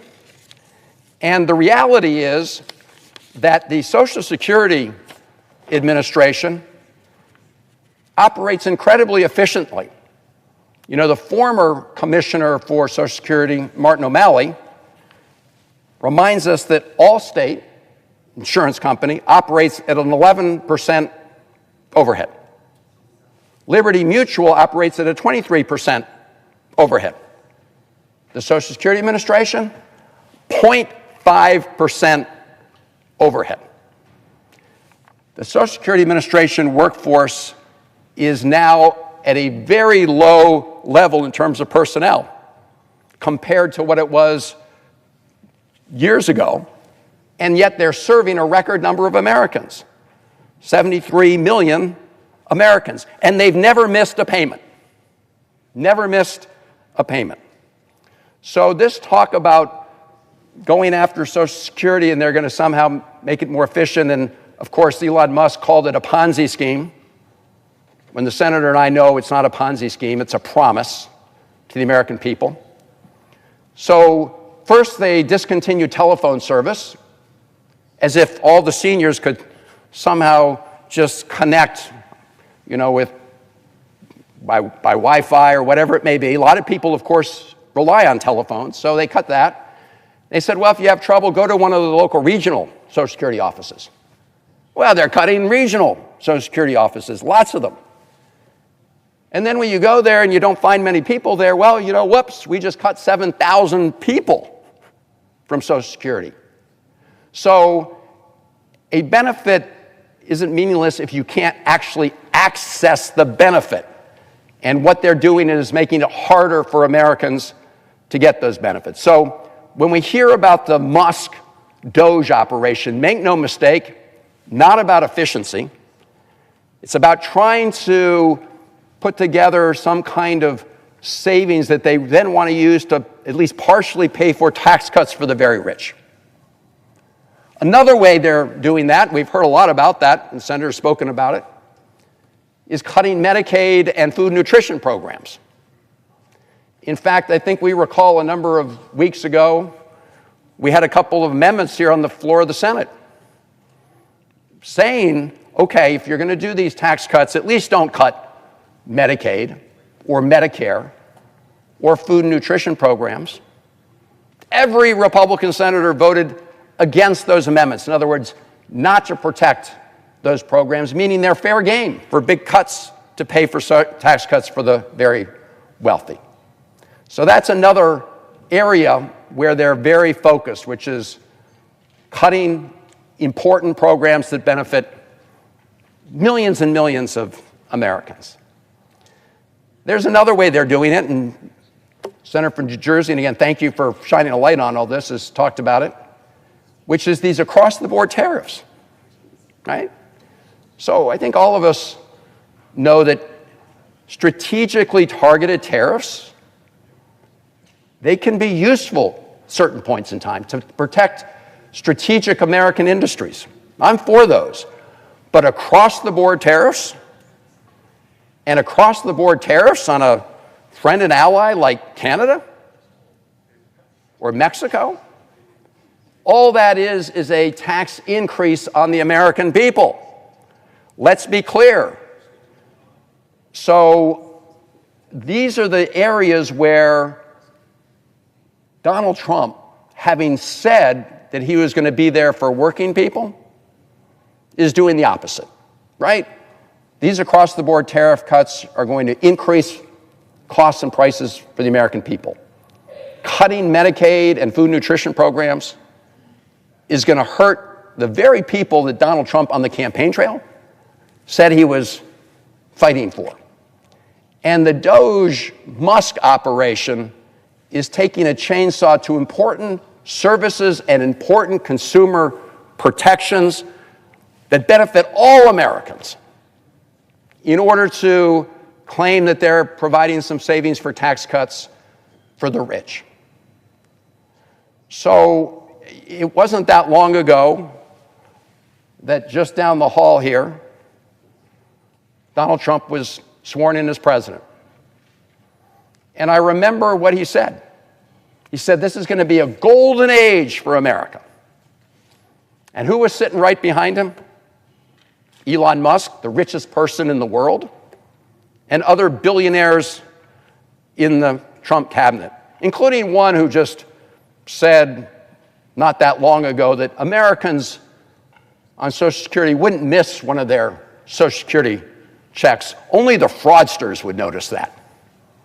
Say that to the 73 million people who get Social Security. But that's the attitude of the billionaires in this Trump cabinet, the people he's really looking out for.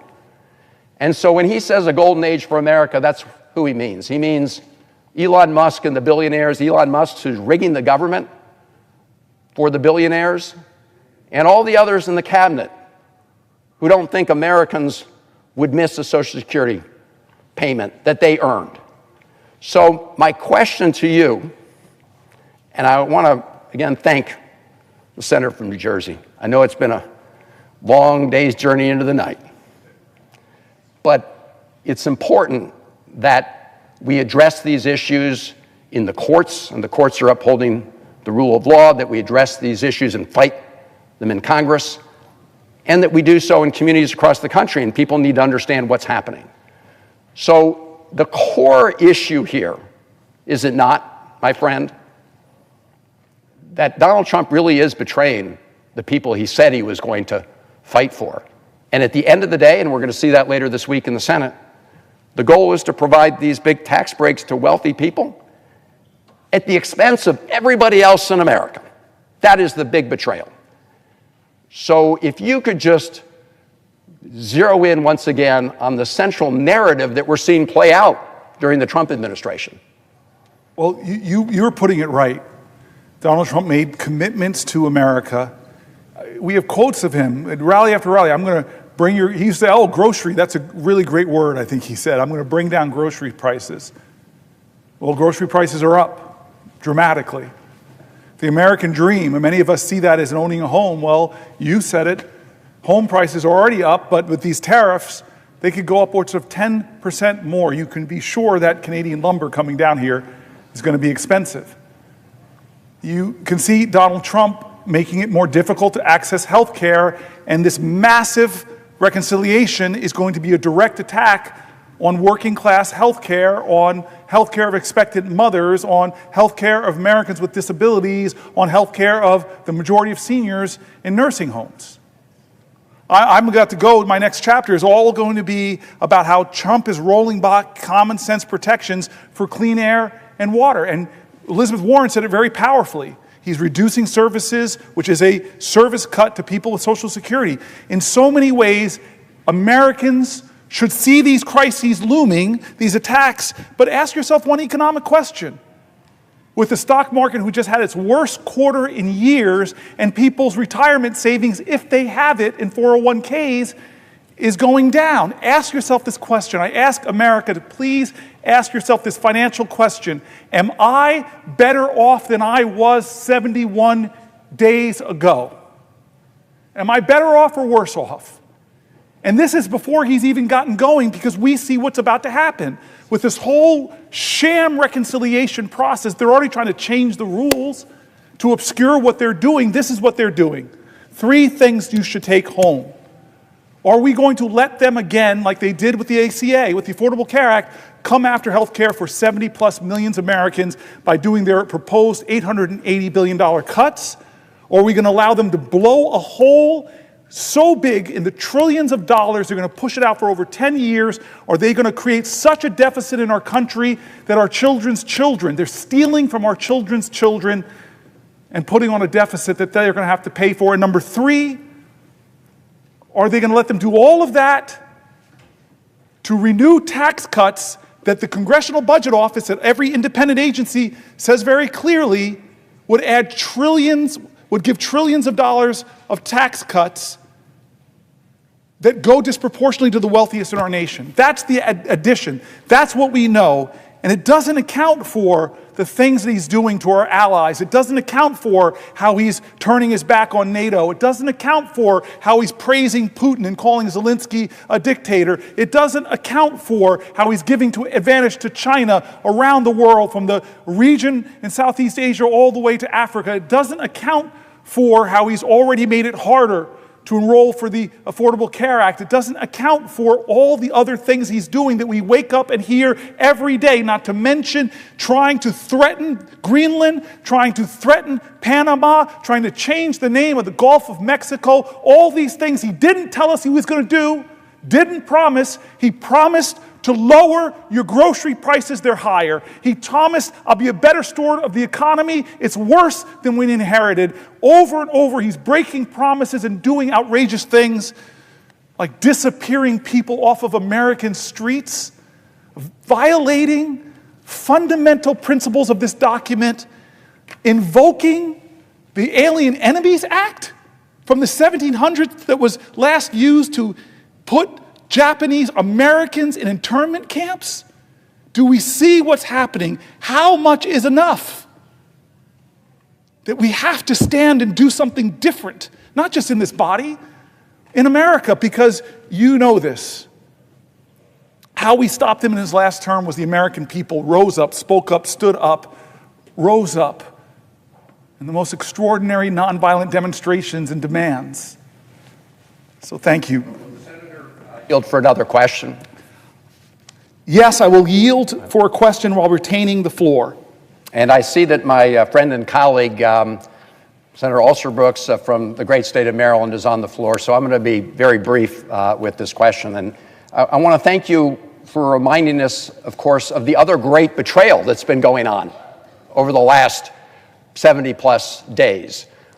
There's the betrayal against the American people and working people here at home, but then there's the betrayal of our allies, like the Ukrainians, who Donald Trump is throwing under the bus as we speak, and other close partners and allies around the world. And I have to depart here for a moment because we have a hearing in the Senate Foreign Relations Committee, and I'm privileged to serve on that committee with the gentleman from New Jersey. And one of the people before the committee is their nominee to be our ambassador to Turkey. Now, of course, Erdogan just locked up his major opponent, the popular mayor of Istanbul. We've not heard a peep from the Trump administration about the question of how this undermines democracy. But I want to close on the point that you just raised. It's kind of hard for Donald Trump to complain about Erdogan disappearing people when right here in the United States of America, you had a Turkish student at Tufts disappeared by people who showed up without any identification, some with hoods on, and sent her apparently to Louisiana because she spoke out on an important issue of national concern. And the First Amendment is pretty clear. You can engage in controversial speech that someone may like or dislike, but you're protected, and that includes everybody here in America, because that's an important value to us. Apparently, it's not an important value to Donald Trump, who, like Erdogan, essentially wants to whisk away anybody who disagrees with him. I thank, again, the senator from New Jersey and just ask him to elaborate on that, but I also see my friend and colleague, the senator from Maryland. Answer to your question then, which is the irony that this president is remaining quiet about folks that are violating international law in many ways. So I think it's absurd, and you're right, it's another betrayal. Will the senator yield for a question? I yield for a question while retaining the floor. First, I'd like to commend my colleague. I want to thank you, first of all, for your spiritual obedience.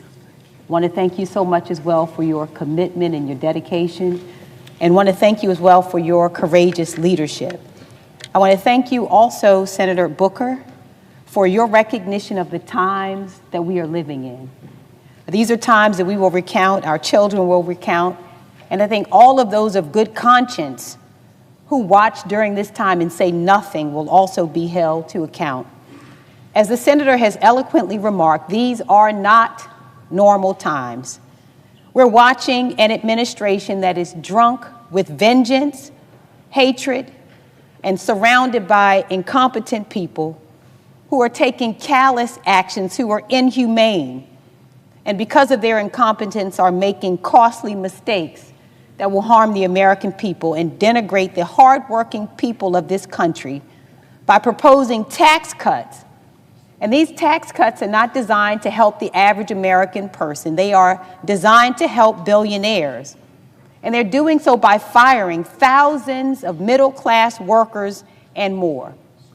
What we are seeing before our eyes is not only unconscionable, we know as well that it is deeply immoral, that it is inhumane, it is wicked.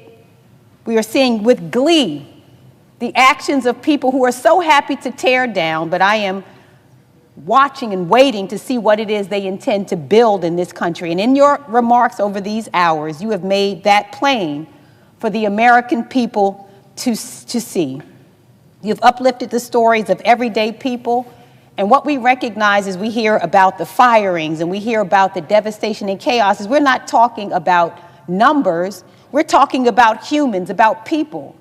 These are our friends. These are our family members. These are our neighbors. These are our church friends. These are our colleagues who this administration has harmed. And so my question today centers around the topic of housing. We have a housing crisis in this country. That's no secret. And in fact, we recognize that through the actions of this administration, what is harmful will be exacerbated. Maryland is nearly 100,000 housing units short. And as you know, it is both about an affordability and a supply problem. We need to make home ownership, which is part of the American dream, and how the average American builds wealth in this country accessible to more Americans. I think about my parents, Mr. Senator, who married at 21 and 22 years old. And at the time that they married, although my father was a car salesman and selling newspapers and my mother was a receptionist, 5 years into their marriage, they could afford to buy a home. This is no longer the expectation of the average American family. My own 19-year-old daughter doesn't have the realistic hope that she can follow even her grandparents. This problem affects red states and it affects blue states, which is the theme that you have hit on in all of these hours of speaking. When this president acts against the interest of the middle class, we recognize that he is not just harming Democrats as he intends, but unfortunately his actions harm everyday Americans. It affects those who voted for him, it affects those who didn't vote for him, and it affects those who did not vote at all. He's harming Republicans too. He's harming Americans. And so this administration is slashing funding and personnel at the very agencies that are tasked with addressing this crisis. He is illegally firing HUD employees. And this administration has stalled millions of dollars in previously allocated funding intended to help those who need affordable housing. And again, his actions are so indiscriminate, so immoral, so callous, so heartless, that he is impacting the very people who supported him, as well as those who didn't. This administration has effectively ended enforcement of the Fair Housing Act, one of the most important American civil rights laws. This administration is considering privatizing the Federal Housing Finance Agency, which guarantees over half of the U.S. mortgage market. And to make matters worse, this administration is proposing sweeping tariffs on our allies, driving up the cost of home construction. And let's be clear, absolutely none of this will help to build homes. None of this will make home ownership more accessible to Marylanders or Americans. And in fact, we understand that it is not the intention of this administration to do so. It's for the billionaires to be able to afford their tax cuts. And so I've heard from people all across my state, blue areas, red areas, purple areas, every area, who are concerned about this. And so I have a question for you, and I want to thank you as I ask the question for sacrificing your own body today to bring attention to this. What are you seeing in the state of New Jersey about how this administration's unconscionable actions are making housing less affordable and home ownership less accessible? The Senator, I want to thank her for the question. I want to thank her for being my colleague, but more important than even being my friend, she is a spiritual sister of mine and was very kind to me when I was telling her that I was going to do this, and gave me so much encouragement and prayer, and I just love you and I'm grateful. And you read a litany of things. I had a whole section, a whole binder that my staff told me to skip and go to this one about all the things, going in deep and depth to all the things the Trump administration is doing to make housing more unaffordable, more inaccessible, more expensive, more discrimination in housing, which we know is still a problem, more challenges, more pain heaped upon rural areas, and more complications and problems for building affordable housing in all areas. It is so frustrating to me that this is a problem. We cannot lay the crisis of housing at one administration in the United States. We need to have bold visions and ideas to address this. I am so excited about this next generation of Americans that are rising up with bold visions. I want to give a shout out to Ezra Klein. His book is a must-read, Abundance. This is a vision of doing great things again, of building housing, of redeeming the American dream. But to have a president that is dead set on, for the next 4 years, to do the kind of things that you made a litany of, and now tomorrow is going to bring tariffs that are going to raise the price even more of housing, is outrageous. Where are his promises to make this country more affordable and more accessible? And you heard the data that I read about, we have so many millions of Americans. Close to the majority of renters now spend more than a third of their income on rent, which is a very definition our government has of housing insecurity. So it should anger people in this country. Even if you own your home, have paid off your mortgage, you should be angry about what they're doing to the American dream, and that there's no bold ideas coming from this administration to help. In fact, they're hurting. They're hurting. So thank you very much to my colleague. Thank you for giving me strength as you did in prayer. And I just thank you for the question that should anger people, that should inspire people, that should activate people, that should engage people, that should demand from us that we take our country away from those who want to do so much harm. I want to start by reading until someone, I know the prayer. I'm going to keep going. I want to talk about environmental protections and how this country is becoming less safe for people with emphysema or with asthma, because Donald Trump is rolling back common sense environmental protections.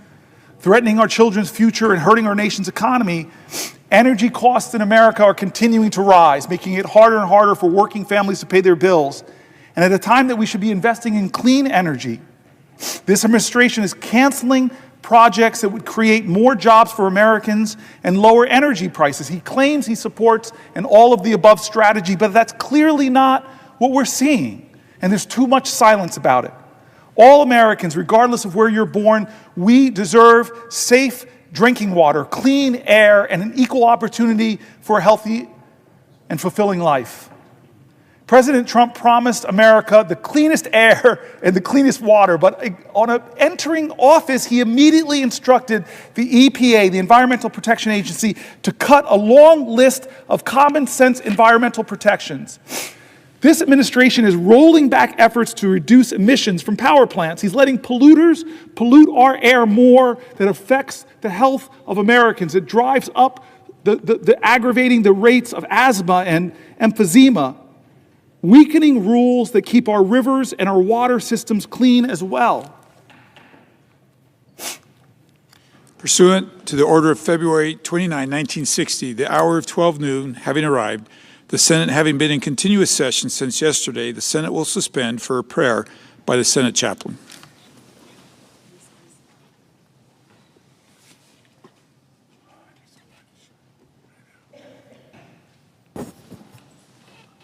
Let us pray.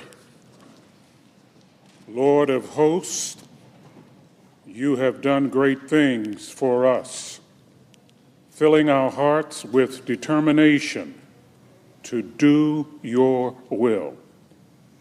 You protect us from unseen dangers, supply us with wisdom, and direct our steps. Today we are grateful for the efforts of the floor staff, the Capitol Police, the stenographers, the pages, and all those who have worked through the night. We pray you give them the strength they need for this day. Today, give our senators the assurance of your presence.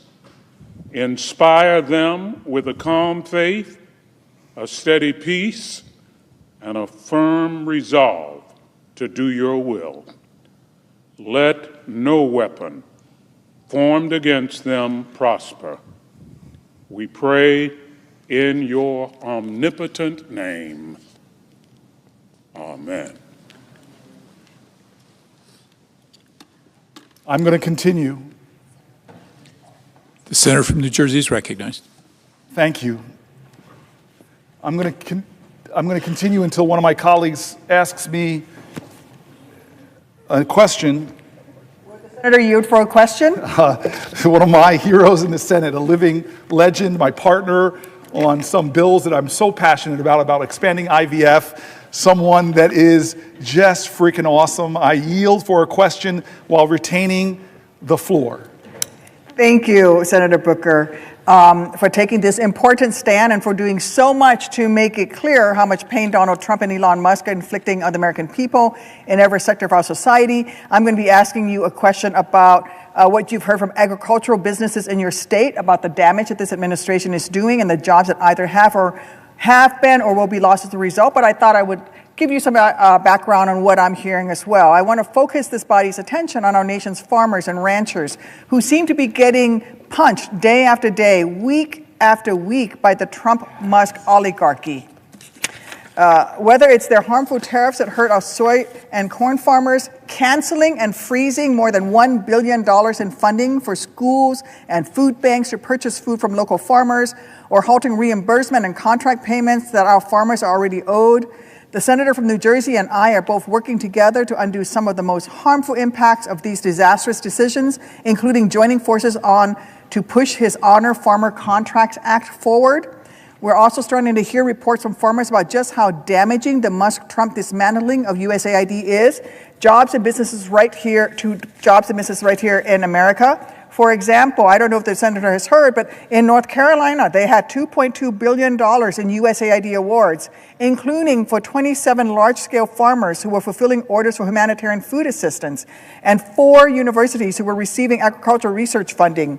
More than 300 North Carolina workers have lost their jobs as a result of this freeze. In Georgia, they had over $389 million in USAID awards, including 9 large-scale farmers fulfilling orders for humanitarian food assistance and 6 universities receiving agricultural research funding. Arkansas had over $210 million in USAID awards, including purchases of rice, grain, and beans from our farmers. Florida has lost $91 million in USAID awards, including $38 million to the University of Florida to improve livestock productivity and food security in developing countries. Texas lost over $48 million in USAID awards, including 9 large-scale farmers fulfilling orders for humanitarian food assistance and 8 universities receiving agricultural research funding. The list goes on and on. My neighbors in Iowa over time now have lost over $4 million in USDA food commodity sales. They have gained they had a total of over $149 million in purchases through USDA and other programs for USAID. Illinois has lost $245 million in aid in farm income that would go towards USAID and aid programs. I think that our farmers have been hit with body blow after body blow from this administration, an administration that in their first term and even in the second term promised that they would look out for America. But I have to say to my friend from New Jersey, I don't think that this administration has lived up to their promises to farmers. Remember that a nation that cannot feed itself, if we lose those family farms, if we lose our ag sector, we cannot lead the free world. We cannot feed ourselves. And frankly, farmers have been hit over and over again. These incoming tariffs are going to be disastrous for our farmers. I was just in South Central and Southern Illinois, just across the Mississippi River from Missouri, talking to our farmers in St. Clair County, Illinois. And you know what they tell me? They tell me that the tariffs are going to affect their products being sold overseas. Our top products in Illinois: corn, soybean, pork. We're also the largest grower of pumpkins. So if you get that Libby can of pumpkins at Halloween time and Christmas time and Thanksgiving, that's thanks to Illinois. If you ever want to come, I'll take you out to the pumpkin fields. So it's the best pumpkins in the country. But frankly, they are being hurt over and over and over again. And so they're going to see the prices on their commodities affected. They can't sell their products overseas to the top countries that purchase their products.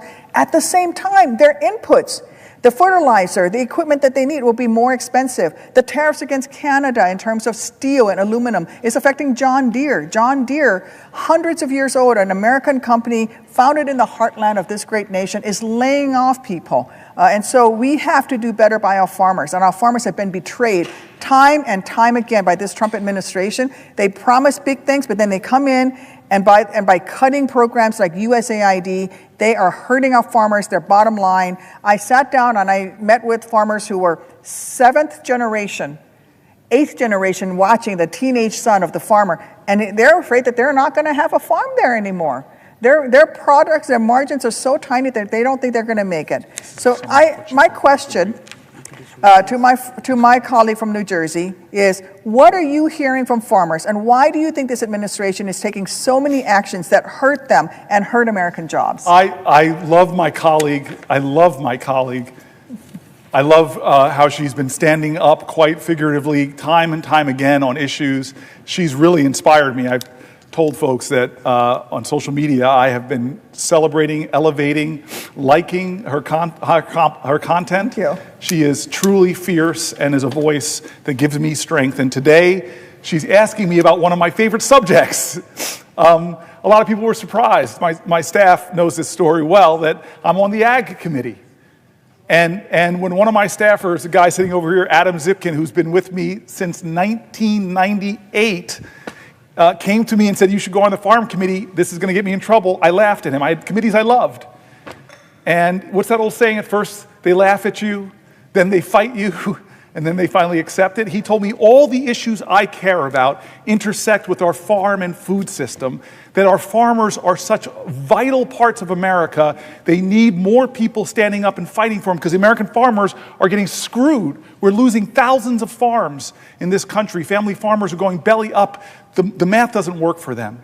And this president, as you've pointed out, oh gosh, President Trump is causing an unprecedented amount of chaos, instability, and harm for farmers. Farmers already deal with so much uncertainty from prices, weather, pests, and more.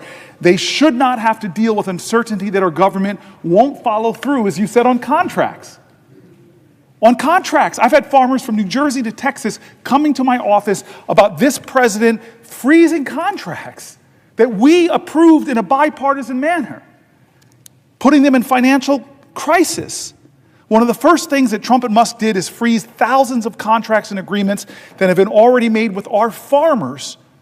Farmers applied to grant programs and were selected on their merits.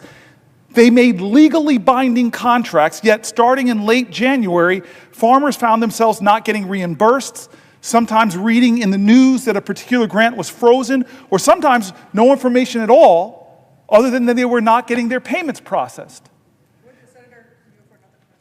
I yield for a question while retaining the floor. Thank you. I think the issue of contracts is especially important because so much of these cuts are claimed to be to cut waste in government spending. We have a law in the books that says that if we don't make payments according to existing contracts, then we have to pay the interest on those payments that we are late in providing. And so if we, for example, cut $2 billion in or freeze funding payment on $2 billion in contracts as we did with USAID, that means that we're going to have to pay, say, 2% interest rate, $60 million in interest. I don't see where that is a savings for taxpayers. That is a waste of taxpayer dollars. I think that is something that we should be talking about. And I also think that, as you were mentioning, the issue with our farmers, they are important to our national security. The SNAP program is a good example of it. That program was instituted after World War II. We had the very famous example of Audie Murphy, who was the most highly decorated soldier coming out of World War II. He could not pass the initial test to enlist in into the Army during World War II because he didn't weigh enough due to malnutrition post the Great Depression. And so we created the SNAP program to make sure that America's young people were fed, were no longer malnourished, so that they could get food in our schools while they were going to school. Because it was good for the United States military to have a workforce that could enlist in the military and meet the standards. That is the origin of the SNAP program, and that has been a program that has sustained our farmers over time. And I think that we are losing sight of that. And so my question to the senator from New Jersey is to hear a little bit more. Have you heard about the SNAP program and also the work that the farmers in New Jersey have been doing in terms of organic and sustainable farming, which is really where the beginning of the organic and sustainable farming movement has begun in this country? Yeah, I'm aware of another one of my colleagues. I just want to say, yes, I'm aware of that. The way that Trump, I'm just going to summarize, contract freezes. This is one of the ways Trump and Musk are causing havoc. Program cuts. They've eliminated programs, as you said, that support local food systems, including those that connect farmers with food banks and schools and promote regenerative practices. It's stunning. USDA destabilization. Trump and Musk have laid off USDA employees, closed USDA offices, hindering the agency's ability to provide essential services to farmers. Tariff policies. Trump's tariff policies implemented without consultation with or support from farmers will increase farmer costs and consumer food prices. And finally, general chaos, which seems to be something, as you're pointing out, that they're very good at. Farmers already deal with so much uncertainty from prices, weather, pests, and more. They should not have to deal with uncertainty from Donald Trump's administration that will undermine everything that they do. The question for the senator from New Jersey. I will yield for a question while retaining the floor. I would like to ask the senator from New Jersey a question pertaining to the Farm Bill. You speak to uncertainty. One of the things that I've heard from my agricultural sector and my farmers, Farm Bureau in Illinois, is the desperate need for this body to pass a farm bill, especially when it comes to crop insurance, the crop insurance program, as well as, again, retaining SNAP benefits. I do think that crop insurance is something that our farmers care deeply about. It is a tool that they use to make sure that they are able to survive when there are bad crop years, whether that is through disease, whether that is through drought or floods. Our farmers certainly, this is a program for them to sustain themselves and be able to look out for themselves. So it is a personal responsibility on the part of farmers. It is especially important for young farmers who are just starting out. Those margins are so tiny. And when you take away the commodity program and the USAID, when you take away SNAP program, and then you don't provide them with crop insurance, you're going to lose those family farms. And what's going to happen? Large agribusinesses are going to take over, and they don't have the well-being of the American people at their heart. And so, I would love to hear from the senator from New Jersey would you agree that what we should be doing right now is not attacking farmers and cutting commodity programs and cutting and freezing funding for USAID, that it provides a market for farm products, but instead we should be working on passing a farm bill? Yeah, I love you for bringing these things to point. Because by the way, with Adam Zipkin, we did a farm tour, and we were in Southern Illinois meeting with Republican farmers. This is now before the pandemic. And you see that we have so much common cause as they're trying desperately to hold on to their farms.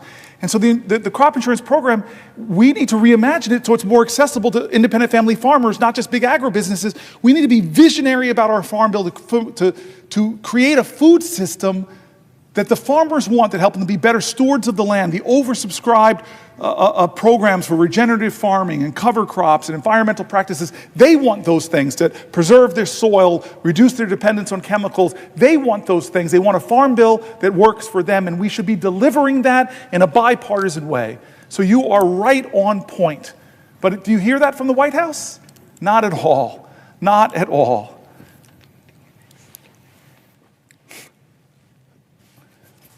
Would the senator yield for a question? I will yield for a question while retaining the floor.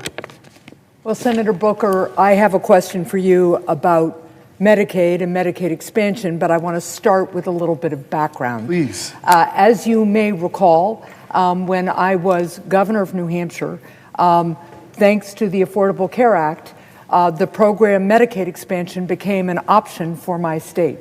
And I worked with people of both political parties to make sure that the people of New Hampshire could actually get the benefit of Medicaid expansion. Expanded Medicaid meant that for the first time, working adults who couldn't earn enough money to actually buy insurance themselves, but who were working and single, could actually get health care coverage. Medicaid expansion meant that people with mental illness who wouldn't be covered by traditional Medicaid actually could get health care and could get coverage. People with substance use disorder, with addiction, could finally get Medicaid coverage and get better. And we worked across party lines, took a few tries, but we got Medicaid expansion done in New Hampshire. And today, Medicaid covers more than 180,000 people in my state, including more than 90,000 children, more than 15,000 people with disabilities, and nearly 10,000 seniors. And here's another number that people don't always think about. It covers 10,000 people who are getting addiction treatment. My state, as you know, has been very, very hard hit by the fentanyl crisis. And, just in when the president gave his joint address in March, I brought a woman from New Hampshire with me who had been suffering from addiction. Medicaid expansion covered her treatment. She got into recovery. She's now working in the private sector, but also offering counseling and peer recovery services to people who are trying to get their addiction treated through Medicaid expansion. And she is now on private insurance. I remember talking to another Granite Stater while we were working to pass Medicaid expansion. So she had been laid off from her job as part of the Great Recession. right? She had an ongoing chronic stomach condition. So as she got laid off, her health insurance went away too, and she couldn't afford the COBRA fee to keep her health insurance. So she couldn't get health care. So she got sicker and sicker, so she couldn't go to work. But because she was a single adult, she couldn't get Medicaid coverage. So here's somebody who has been working, wants to work, has a chronic illness, can't get to work. We passed Medicaid expansion. She got coverage, she got treatment, and she got back to work. The other great benefit of Medicaid expansion covering people with addiction in New Hampshire has been that as people have gotten better, as more and more physicians have learned to integrate addiction care into primary care, we have a lot more people in recovery. And like many of our states, we also have a workforce shortage. What's been happening now? New Hampshire is a leader in recovery-friendly workplaces so that people who got this Medicaid expansion coverage, got their addiction treated, got better, can go to work in the private sector and get private insurance. That's some of the benefit of Medicaid expansion.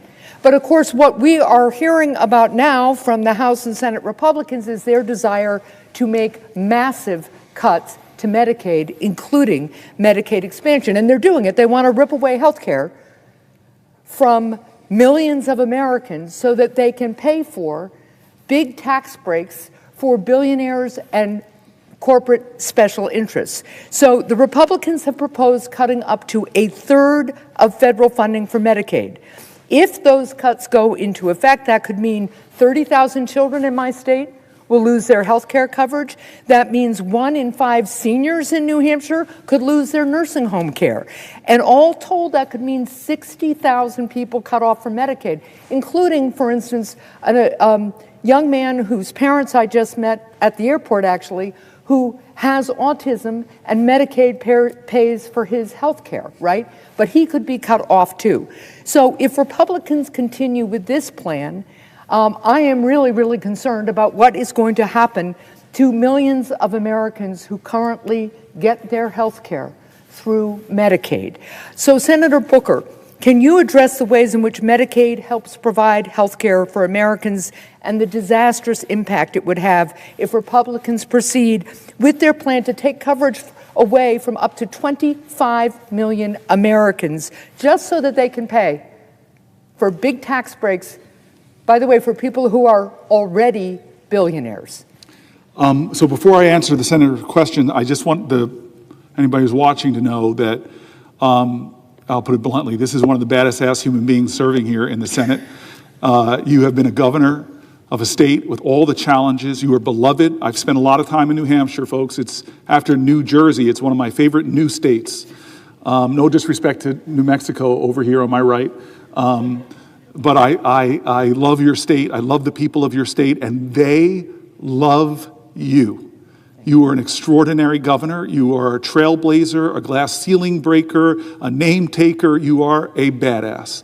And to have served with you as my colleague, you have the kind of leadership in the Senate that is needed more of. Somebody that stands in the middle and draws people together to common sense and pragmatism. I started on health care, some 16 so hours ago. And I read, you would be proud of me, because she's one of these voices that comes to me and says, hey, Cory, let's bring people together. I know that the presiding officer, who's new here, but he has the same spirit of trying to bring people together. And this might be the third time I've seen him in the chair over the last hours, 17 hours. Thank you, sir. But you whisper in my ear all the time, we've got to find a way to do this together. We've got to find a way to put more indivisible into this one nation under God. And so I hope that you would be proud, because I told my staff, who prepared with days preparing all these sections from farming to environment, all the ways that Donald Trump is betraying his promises, betraying America, driving up costs, wrecking our economy, endangering us globally and here at home, and turning his back on a lot of our values, all while disrespecting this document more than any president I've seen. But I wanted to make sure, I told the instructions to my staff, pull from all the Republicans you can. We want to use the Wall Street Journal. We want to use the Cato Institute. We want to bring this together, because what we're standing up here is not to talk about left or right. We're talking about what is right or wrong. I do not want to talk about this being a democratic moment. It is a moral moment. And you are the perfect senator to be asking these questions about health care to me because of what you stand for. You, when you got elected as governor twice, I think, when you got elected to the Senate here, you had to get votes from Democrats, independents, or Republicans, or you can't win in New Hampshire. I've been in your state. I've met the people. And God, you have a very participatory democracy up there. People feel like if you're not going north to south house parties, you have to engage directly with the people. They don't care what party you ascribe to. They want to feel you, see you. They don't care how much you know until they know how much you care. That's why I think you're such a badass leader. And so you would have been proud of me when I did the healthcare section, because I read from Republican governors and Democratic governors. 40 states expanded Medicaid. And all of these governors, all of these voices said exactly what you're intimating here is, do not let Donald Trump cut $880 billion out of Medicaid. It will crush rural hospitals. Yep. It'll crush level 1 trauma care centers. It'll crush organizations that deal with beautiful disabled children. It'll crush people who are struggling for health care. It'll crush nursing homes. It'll hurt red counties and blue counties. It will hurt America. Republican voices were saying that. And to have a bipartisan senator who embodies the spirit this place should ascribe to more to say these things is affirming the truth. Why? Why are they rushing to cut $880 billion, which voice after voice that I read said it would do so much damage to people's lives, so much damage to healthcare providers, so much damage to hospitals? Why? The only two things that will result from that is that they'll extend the Trump tax cuts, where the disproportionate benefits went to the wealthiest among us who are doing better than they've ever done in this country. They don't need it. Taking money from struggling folks and giving it to them is not the answer. And then the other thing, to a person who, like me, when we were executives, you were a governor, I was a mighty mayor, we had to balance our budgets. But they're not balancing the budget. They're not lowering the deficit. They're increasing it by trillions of dollars. This makes no sense to a pragmatic person who has balanced budgets, who expanded health care access, who made her state work, who has love and respect and votes, frankly, from Democrats and Republicans. You know this makes no sense. And so if you're standing up, and colleagues of mine further to the left of me, then why aren't other people why did only one Republican in the House vote against it? He told the truth. Massey. I see some of my Republican colleagues here. He's a fiscal hawk. He told the truth. This budget is going to explode the American national debt, stealing from future generations. I can't vote for this. He was not bullied like other people in the House into doing what dear leader Donald Trump says. And so, my colleague, you are on the money. I have internalized your voice. There's only a few people's voices I've internalized. One of them is my mother, but you're not that. You're more my peer. You are one of those voices in America right now that we need, that does not slip into a partisan argument, but makes the pragmatic argument that what Donald Trump is trying to do with the aiding and abetting of congressional Republicans is wrong.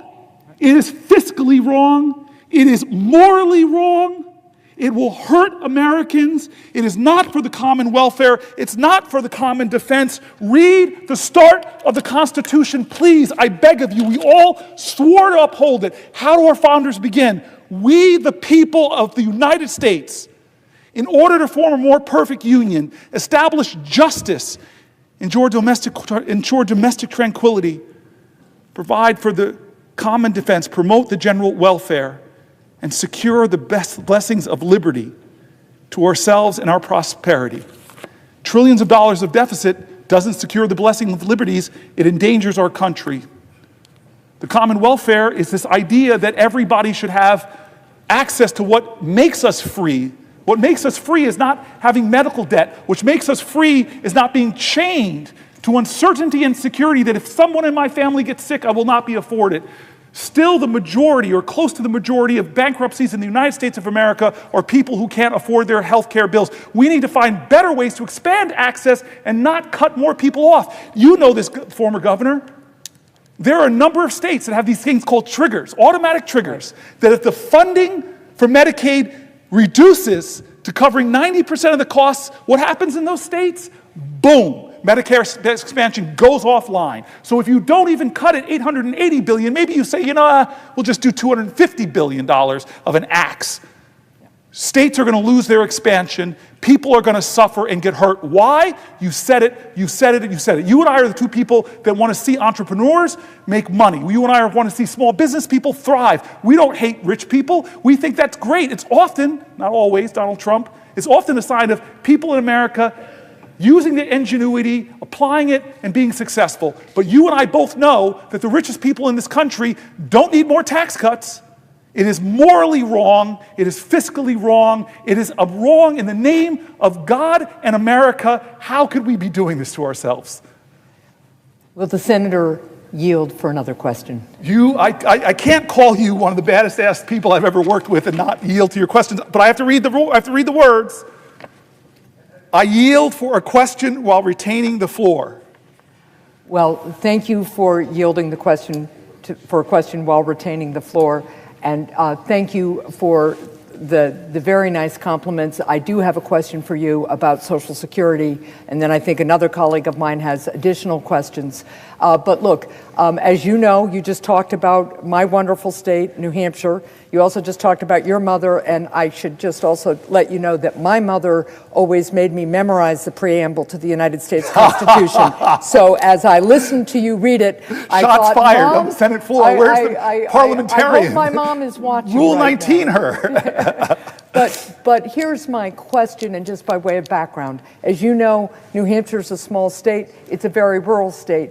And recently, the Trump-Musk forces have announced that they want to close a Social Security office in Littleton, New Hampshire. Now, Littleton, New Hampshire, that Social Security office, which takes applications and provides technical assistance for people who need Social Security or need Medicare or who have questions about their current coverage, right?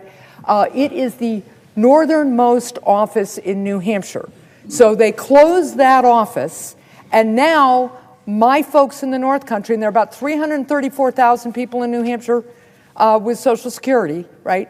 My people in the North Country will have to drive as far as 100 miles to go to another New Hampshire Social Security office. And meanwhile, of course, they're laying off people from Social Security offices, and they're making it harder to get assistance via the telephone, which, as you know, many people who are on Social Security find the telephone the easiest way to make a connection, get technical assistance.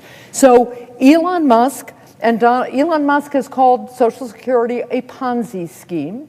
He says he wants to cut $700 billion from Social Security and Medicare. So my question to you, as we're looking at a administration that says that it wants to make things more efficient, but is actually laying people off, closing offices, making it harder for people to actually connect with the Social Security office. My concerns, of course, are that this is just going to delay claims, delay coverage, make it harder for people to get on Social Security because actually Trump and Musk want to cut Social Security. Trump said, of course, that he was going to protect it when he was running for office. But now he's letting Musk do his cuts. So, Senator Booker, can you speak to the ways in which seniors across the country count on Social Security benefits that they have paid into? Right? This is not charity. People pay into the Social Security system. They earn the benefit. And can you talk about the disastrous impacts if this administration takes benefits, Social Security, Medicare away from our seniors? Earlier, or last night, I had a whole chapter on Social Security outlining not just what you said, my colleague, my friend, but stories from seniors. And some of them really got to me. They were hard to read through. I have to say, I had prepped this by reading a lot of them, but somehow on the floor, when I read about the woman who had Parkinson's, when I read about the person taking care of their elderly parents, a spouse with dementia, children with special needs, and Social Security, it helps a lot of folks, but here's the craziness of the Trump attacks on the Social Security Administration. First, he makes people insecure about it. My mom lives in this amazing senior home, Las Ventanas, in Las Vegas, Nevada. Most of the people there, first of all, I love them all for who they are, not their party affiliation, but it's more Republicans than Democrats. And the stories my mom tells me about just the worry that they or other people in their family have because of Elon Musk calling it a Ponzi scheme, of Donald Trump talking about utter lies from the highest post in the land during a joint address, savaging Social Security with lies that everybody from conservative papers to Democratic papers to right-leaning, left-leaning papers have all called out lie, lie, lie, lie, lie. There are not millions of people receiving false payments. They've insinuated so much insecurity that people were writing me letters talking about they're losing sleep. They have so much anxiety because they only live on their Social Security check. And Brother Howard Luckman, who I know, and I don't know what he was thinking when he said it, a billionaire talking about his mother-in-law. I don't know what you were thinking, Howard. I just don't understand it, how you're saying if she misses a payment, she's okay, but if people complain, they're probably fraudsters. Do you understand how many millions of Americans only have that as their only protection between poverty and destitution? That if they miss a payment, they can't make their rent, they can't buy food? And so they've created so much insecurity, so much fear, and I compared it, Governor, I compared it to the difference between an FDR and a Donald Trump. FDR knew people were suffering. They knew people were afraid, and he stood before the American public and didn't lie to them, didn't attack people, didn't demean people, didn't degrade people. He comforted people. He allayed their fears. He inspired them. You have nothing to fear but fear itself. What an opposite in leadership. And so, yeah, there are a lot of people who right now don't know, but then my colleague from Massachusetts comes in and makes the very clear point, the professor we have in our caucus, she makes a clear point. They've already done benefit cuts because when you close offices in rural areas, that person who is missing a check or has an issue, now they have to drive, how many miles? 100 miles. Now, what is that hardship to a senior? I got heard from people in their 90s. They already are having benefit cuts. The Wall Street Journal, I told you, I was trying to make you proud. I wanted to get as many sources from anybody that was more center to right. And I read from the Wall Street Journal and said the customer service in Social Security is going from bad to worse. That was the title of the article. So they're already doing cuts. They're already launching, heaping insecurity on our seniors, heaping inconvenience on our seniors, heaping fear upon our seniors, heaping insecurity, making people lose sleep. This is wrong, wrong, wrong, wrong, wrong. This is not a model of leadership. It's a model of cruelty and mean-spiritedness and hurting people. When is it enough, America? When is it enough that we say it may not be my grandmother that depends on that Social Security check, but I love America, and you cannot love Americans. You cannot love America. You cannot call yourself a patriot. Please listen to me. You cannot say you love this country and that you're a patriot, because patriotism is love of country, but you can't love your country unless you love your countrymen and women. And love means that if somebody, some mother or grandmother is hurting, is afraid, that I'm going to stand up and do what I can to comfort them and fight for them. Because today it might be your grandmother, it might be your family with a disabled child. This is not right or left, it is right or wrong. This is not a partisan moment, it is a moral moment. Where do you stand? We started this by talking about John Lewis. It is time for good trouble, necessary trouble. Thank you, my friend. Even though you made fun of me for in my tired state not remembering the very important preamble to the Constitution. Very well. Thank you very much. That actually means I take your compliments because you don't give them abundantly or overly well, so thank you very much. Senator, yield for a question. Heck no, not to you, not to you, not to you. Let me tell you, I have something to get off my chest about you. I woke up I woke up yesterday morning, and the first thing I did, now this shirt's all wrinkled and a little ripe, but the first thing I did is grab a gift from you. People don't get upset ethics-wise. We're allowed to give each other's gifts. This was like, I don't know how much it cost, but you gave me, I was talking to you about traveling and how we have to pack bags and go all the time. And he said, you told me I travel with a steamer. And I pulled out this little steamer for this shirt that I'm wearing right now. You were one of the kindest, sweetest people I know. You're one of my closest friends here in the United States Senate. And I want to say something about you, because in this moment, if people are watching, I want people to go there. We had a conversation. You came to my office. It's always a sign of respect when you come to the senator's office. And you came to my office and we were talking about social media, and I was encouraging you, you were a little resistant, if you don't mind me outing you, to open up and get more on the platform. We were talking about ideas and talking about Social Security, talking about Medicare, Medicaid. You opened up to me, and I hope I'm not betraying confidences. And I asked you just like, what do you do? Like, you were such an amazing human being. You're one of the kindest people I know. I asked you, what do you do on your weekends? What do you do for fun? Let people see it. And then you kind of made me pause when you said, well, my mother's getting kind of old. It's getting older. I love her so much. And you said that my brothers and my siblings and I, we alternate weekends just spending time with our mother. It was one of the sweetest things I heard. And then I said to you, what do you do with your mom? And then you brightened up and you choked me up, you jerk, because you said, what I love to do with my mom is to dance with her in the kitchen. When we're in the kitchen making food or something, I just love sometimes to put on a song and we dance. I don't know why it struck me as beautiful, and this is what I hope people will do right now. I said, well, why don't you record that? And I didn't think you would do it. You would ask her if you could do it, but you then put up one of the most beautiful videos I've ever seen from one of my colleagues of you and your mom in the kitchen. I think it's on your Instagram page.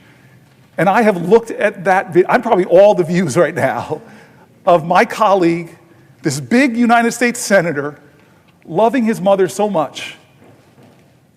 And we are talking about that. I've talked about this on the floor. Great nations respect their elders. They take care of them. One of my colleagues, when they asked me a question about Social Security, they reminded me of what it was. The greatest anti-poverty program in the history of America. That Social Security rescued millions of Americans from being in poverty. It virtually ended poverty, although the checks now are becoming meager and meager as prices are going up, more people are getting lower and lower towards poverty, and people who live on those checks live very austerely.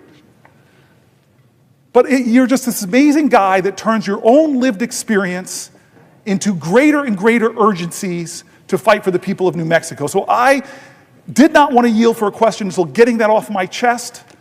You are my friend, you are my colleague, you are my brother, and more than you know it, you're my inspiration. So yes, I yield for a question while retaining the floor now. I feel like I have so much power here to yield to my colleagues who are often more eloquent. I'm like afraid of White House because he's one of the brainiest people in the Senate. But I'm now have the control. But for you, now that I've gotten this off my chest and hopefully embarrassed you, but maybe added a few more views to my favorite video, I yield for a question while retaining the floor. Well, Senator Booker, thank you. I won't be surprised if Mom's watching right now, so you're probably going to get some messages from her. But I want to thank my friend and colleague from the great state of New Jersey. You've been holding this space for the American people now for well over 17 hours. While we represent different parts of the country, Senator Booker, we have the same values. I learned from you the importance of treating people with respect and dignity. That's what we should all be talking about here today, every day. I've also learned a lot about grace from you. Now, I come to the floor to ask you a question about farmers. I think you and I both appreciate the long hours that farmers put in to take care of that soil, their families, the planning that goes into this, sowing seeds. Sometimes you have to do a little weeding to make sure that we're going to all benefit from the fruits of their labor. Now, having fresh food in a grocery store is not something that can be taken for granted. And for a lot of our constituents, I've had these conversations with nominees that have come before us when they ask me, well, why is someone just eating potato chips or Doritos from that local store? I'll educate them by saying that's the only store around. Yes. There's food deserts everywhere. But we could do something about that. We have programs in place that recognize the importance of getting someone a meal that needs that meal. Supporting our farmers out there to sow those seeds, to help them with their planting. But what I'm seeing right now, Senator Booker, is our farmers have been on the receiving end of these federal funds being taken away from the United States Department of Agriculture, these reckless tariffs that are hurting farmers and ranchers just as much as they're hurting anyone in America. Outbreaks, bird flu. People know what the cost of eggs are at the store now. And then they look into what's going on here, and there's this bird flu that's going around. And my constituents ask, well, why did the United States Department of Agriculture under Donald Trump fire the people, epidemiologists, that are responsible for containing this thing? It didn't make any sense to folks. I was in the Ag Committee earlier today, Senator Booker, and I was asking some questions to USDA. And I learned that on March 7th, 2025, under the Trump administration, the United States Department of Agriculture terminated the Local Food and Schools Program and the Local Food Purchase Assistance Cooperative Agreement. And then they went further, and they also notified grant applicants on March 24th that the fiscal year 2025 competition for the Patrick Leahy Farm to School Grant Program is canceled. Why does this matter to farmers and ranchers and people back home? These programs allow food banks and schools and others to purchase food from our local farmers. Now, our local farmers aren't just making a decision on what seed's going to be planted so they can sell the lettuce next week. They start this a year going back. So when the United States Department of Agriculture a year ago started talking to these farmers and ranchers about what programs were going to be in place, and then these farmers responsibly went and found customers to sell their food, food banks, different groups around the country, they planned the rest of the year to be able to get that nutritious food into the bellies of people that need it most. That sounds like respect and dignity. Yep. What's not respectful is when the Trump administration gives them a few days' notice and pulls the rug from under them and cancels the program that's going to allow the food bank, their customer, to buy their food. What do the farmers have to do now across America? Now, it gets worse and worse. I won't go into all of it, Senator Booker, but here's one of the dirty little secrets. All of these programs that are being taken away from the American people, it's to find an extra dollar for this tax policy under Donald Trump that my constituents started calling back in 2017 the Trump tax scam. Wow. Right? Well, why are you calling it that? And they said, well, everyone promised me, I'm making less than the median income, making less than $80,000, which is a lot of money in New Mexico. Across America, median income there is a little lower. I was told that we were going to get the brunt of this tax cut, recognizing that we're hardworking and how hard it is to make ends meet. But that's not what happened. Most of this went to families and folks making over $2.8 million. I don't have anything against those families. I wish them well. I want them to make more, $10 million next year. But they don't need a tax cut. That should be going to those hardworking families that were told that they were being prioritized, but they're the ones that told me anyway, that this was a Trump tax scam. That's the secret. That's where all this money's going. So, Senator Booker, whether I'm in a grocery store and I'm chatting with constituents, and we're out there looking at egg prices or whatever it may be, they're concerned about what's going on here, and all they're asking for me to share with my colleagues here is just tell them to tell us the truth. Yes. If they're going to vote to take these programs away, they have the votes by Republican colleagues. Just be honest. Treat my constituents with the respect and dignity so that they can plan. So that a single mom that has a child whose Medicaid may get ripped away, but that child has cancer, how are they going to plan for care in 6 months? So that farmer who started planting seeds recently but was planning over a year on what to do so they could find another customer so that they're not going to lose that farm as well. Now, before I ask you this question, sir, I want to end with this. Senator Booker, you often share a story of Abraham Lincoln's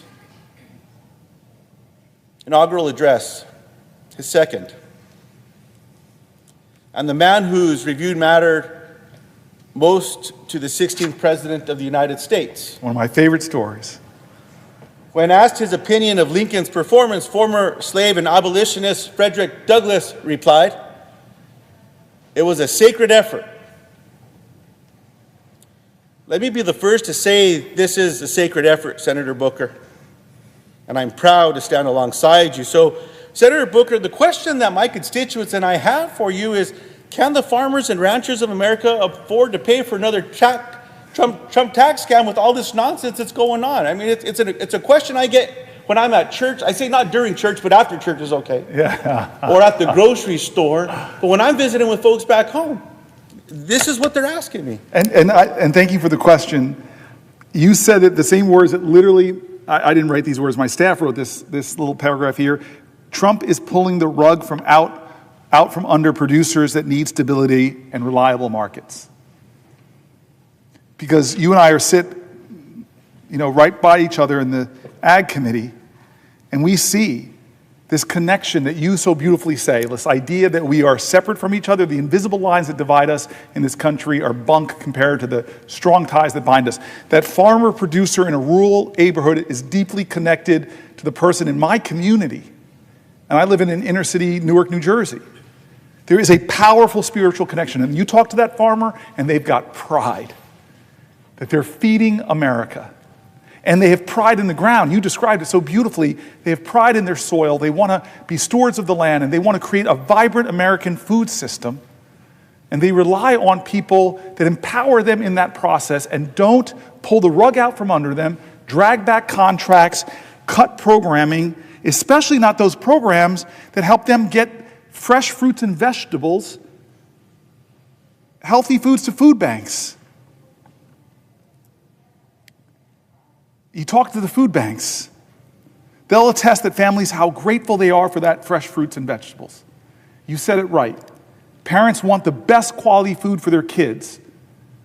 But this food system is killing them. And when I heard the new Secretary of HH&S talk about, hey, we need to get greater access to fresh, healthy foods. Food is medicine. Things I've been saying for years. And what do when they get in there? They cut the very programs that help our farmers and get fresh fruits and vegetables to kids to deal with chronic disease. How could you say out of one side of your mouth, Trump, oh, I'm going to let the Maha people go their way, and then the first thing you do is cut the programs that help kids get healthy, nutritious foods? It makes no sense. It makes no economic sense. It hurts our farmers. It hurts our farm workers. It hurts our end users. It's not fair, and I appreciate your question, sir. Thank you.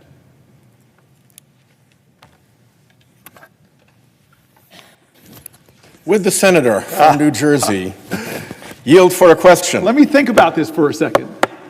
You take your time thinking about it, sir.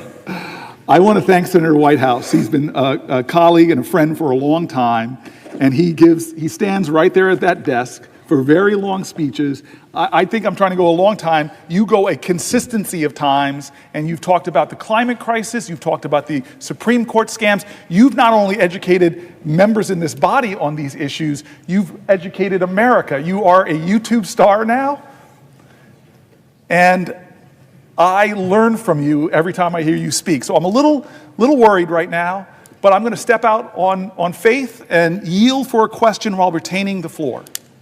So, first question. It's been 17 hours. How you doing? I shall not complain. I shall not complain, but thank you for checking in on me, my friend. Yeah, well, thank you for what you're doing. Second question, if you would yield for a second Yes, question without yielding I yield the floor. for a question while retaining the floor. One of the ways in which I try to discuss what's going on in this country when people are horrified, anxious, astonished, whatever, is to describe it as the rule of the looters and the polluters. The looters are the creepy billionaires coming to government trying to figure out how to get even more for themselves. It used to be that people thought that there was a thing too rich to steal. That doesn't seem to be a thing for these creepy billionaires. They're more than happy to wreck Social Security so that they can send in their tech bros and their private equity folks to put right what they have broken.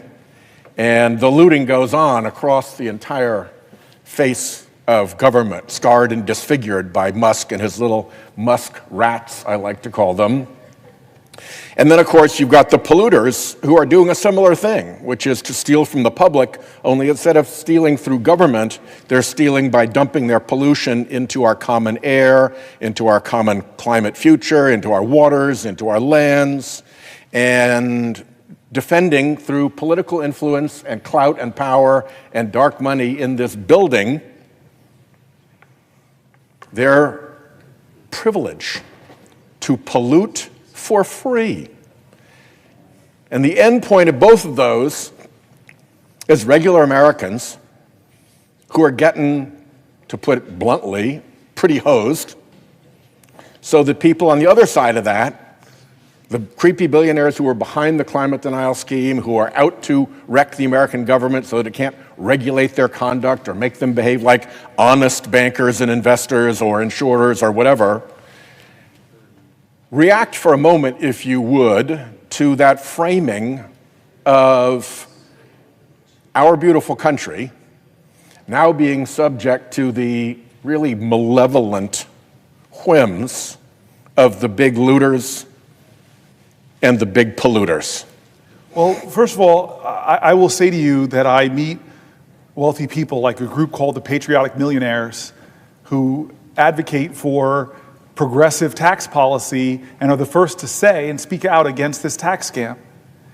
I don't, again, it's, to me, what does patriotism mean to you? Patriotism, by definition, means love of country. If you don't love your fellow countrymen and women, how do you love your country? And so, what would you do? I actually know what you would do. I don't even have to answer this question. If somehow you came into $1 billion or more dollars, you would not be asking for more. You would literally say, wait a minute, Republican Congress, wait a minute, Donald Trump, what you're trying to do is take away health care from expectant mothers, from disabled children, from seniors, in order to give me more tax credit. I would think that the patriotic thing to do, that the thing in love, you would say, Donald Trump, go screw yourself. If the senator would yield for another question while retaining the floor. I yield for a question while retaining the floor. I would add to your comment and request your response to the observation that not only is this an appalling manifestation of greed by people who already have more money than they're able to spend in their entire lifetimes, but the manner in which they are accomplishing their purpose is pretty loathsome in and of itself. Because the manner in which they are accomplishing their selfish purposes is to corrupt and degrade this great American democracy that we are all here to defend.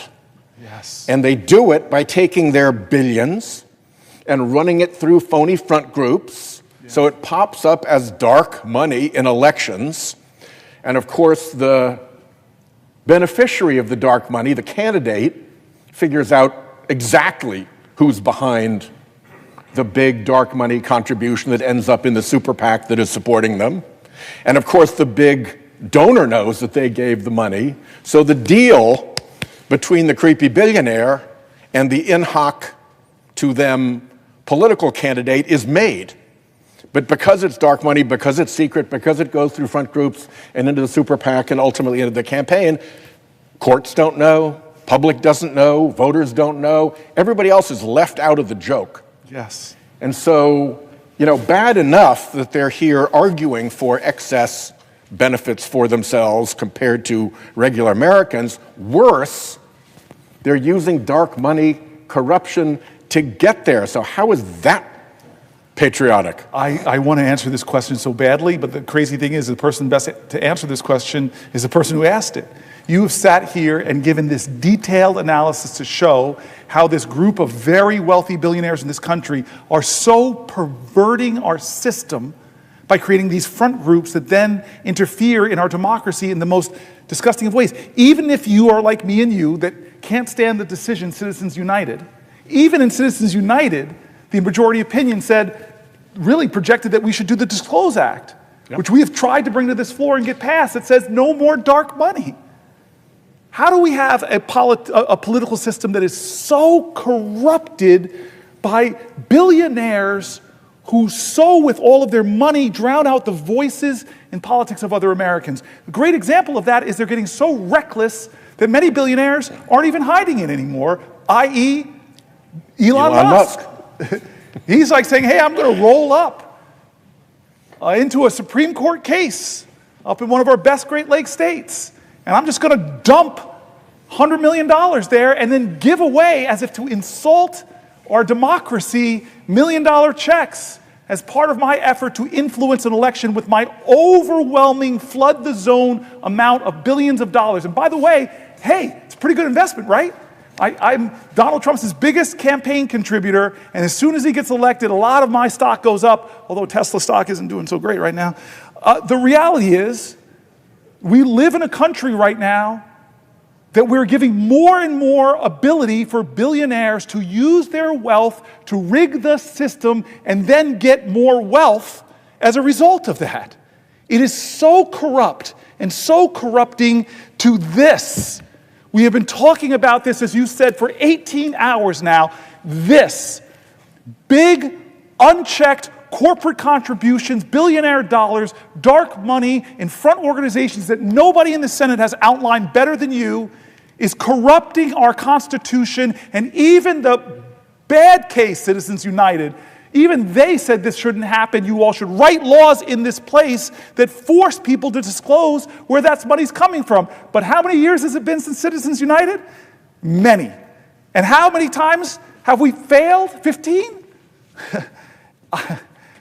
Guys, I don't know, and I'm so grateful for this man, because all my colleagues who are assembled here know, doggedly and determinedly, you have stood right there with charts and graphs. You've outlined it ad nauseum. They've attacked you because your truth is so threatening to them that more people will know about how big money is corrupting democracy. And so how many assaults are we going to have to watch in 71 days when we now have a president that can create a meme coin? Isn't there something here, my great constitutional scholar, a big word called emoluments? This president has basically created a meme coin where we now know, hard to trace this, that millions of dollars have been put into his pocket. I have my team reading about it right now. Foreign countries, Russian oligarchs, incredible Arab wealth. You want to pay off the Donald Trump? Because his government is being run like this. It's not JFK. Ask not what your country can do for you, but what you can do for your country. You've seen how he's behaved. It's ask not what your country can do for you, ask what you can do for Donald Trump. That's how he does business. How do we know that? Look at the evidence of the last 71 days. If you are a law firm that comes to him and offers him $40 million of pro bono work, God, how many people I love in Newark had that kind of legal representation, pro bono. He is beating you up, threatening to ruin your business until you come to him and tell him what you're going to do for him. We're seeing it. You want a merger? You want a merger? What do? Give $1 million to his inaugural committee, and then find ways to get money to him through his meme coin, kowtow to him in any way possible. Senator Whitehouse, nobody has outlined this more than I have. Nobody, more than you have, excuse me. And I encourage people, I feel like now I'm advertising everybody's social media. Go to his YouTube. I call him a YouTube star. I'm not joking. You have on YouTube, I know, just great details and outline about how the corruption of money in politics is getting worse and worse and worse in this era of billionaires like Elon Musk who have no shame anymore. And I'm going to say it on the Senate floor. There are so many reports and stories of him threatening elected leaders, threatening to put $100 million in a primary challenge if they don't kowtow to what the great leader is telling them to do. This is, you use the word all the time, and I'm going to say it over and over. This is corrupting to our democracy and amounts to another assault on our Constitution. How much will we take, America, until we say enough, until we say no more, until we say pass the Disclose Act? Bring back the dark money, put light on it, shine the light of truth on this web of dark money lies. How long will we endure this? I hope that you and I are in the Senate when you no longer have to give that speech because we took action on the Senate floor to end this nightmare of billionaires trying to outsize influence in our democracy. Will the senator yield for a question? Not immediately. I just want to say to Patty Murray, thank you. You were a co-conspirator in my life of trying to cause good trouble. You are one of the most powerful people in the United States Senate, yet you have never lost your compassion and your care for people. You're like somebody else I talked about in the Senate, two of my favorite people who lives this ideal that I may be a United States Senator, I may be head of appropriations, I may be President pro tem of the Senate, but I will never lose my connection to the people I represent and to the convictions that brought me to this place. You are such an honorable soul, you're such a great American, and you've been such a dear friend to me, this Congress. I savor the times where you let me come to you're a lot more seniority than me. You've got a great hideaway with a view. One day maybe. But I just want to say thank you, Patty Murray, for being so kind to me. And you're showing up right now gives me a lot of strength, puts more fuel in my tank. And so now I feel all this power. Now you will outrank me in every imaginable way here. And you're the head of our Democrat appropriations, so I'm obligated by the state of New Jersey to be very obsequious to you. I yield for a question while retaining the floor. Well, I thank the senator from New Jersey. Thank you for your kind words. And I would just say the country is so grateful for what you are doing right now because so many people are so frightened, worried, scared, and angry about what is happening to the basic values of this country that so many people have just thought would be there, that their kids would be able to go to school and get an education and not have to worry that the Department of Education was going to be gone and there wasn't a watchdog anymore or somebody to help them, or that the research at NIH was going to be dismantled. Perhaps they had a family member who was in the middle of some kind of scientific experiment that is now being dismantled. What happens to their hope? I hear from people on so many topics, seniors who are waiting on hold for hours and then getting hung up on because there's nobody to answer the phone anymore. These are basic values that we have as a country, that we care for other human beings and we're there as a country for them.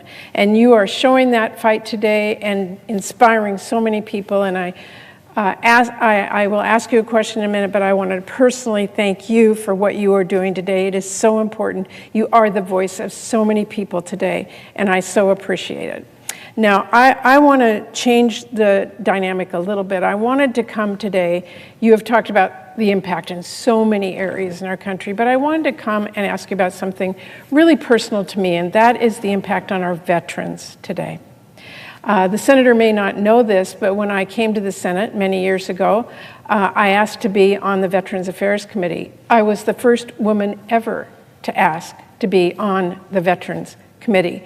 And the reason for me was very personal. As you may know, my dad was a World War II veteran, and my family relied on his VA care when he was diagnosed with multiple sclerosis. But I also, when I was in college during the Vietnam War, many of my friends and colleagues were on the streets demonstrating, and my heart was out to them, but I was thinking about those men and women my age who were going over to Vietnam and coming back and injured in many different ways. So I actually did my college internship. I asked to be at the Seattle VA.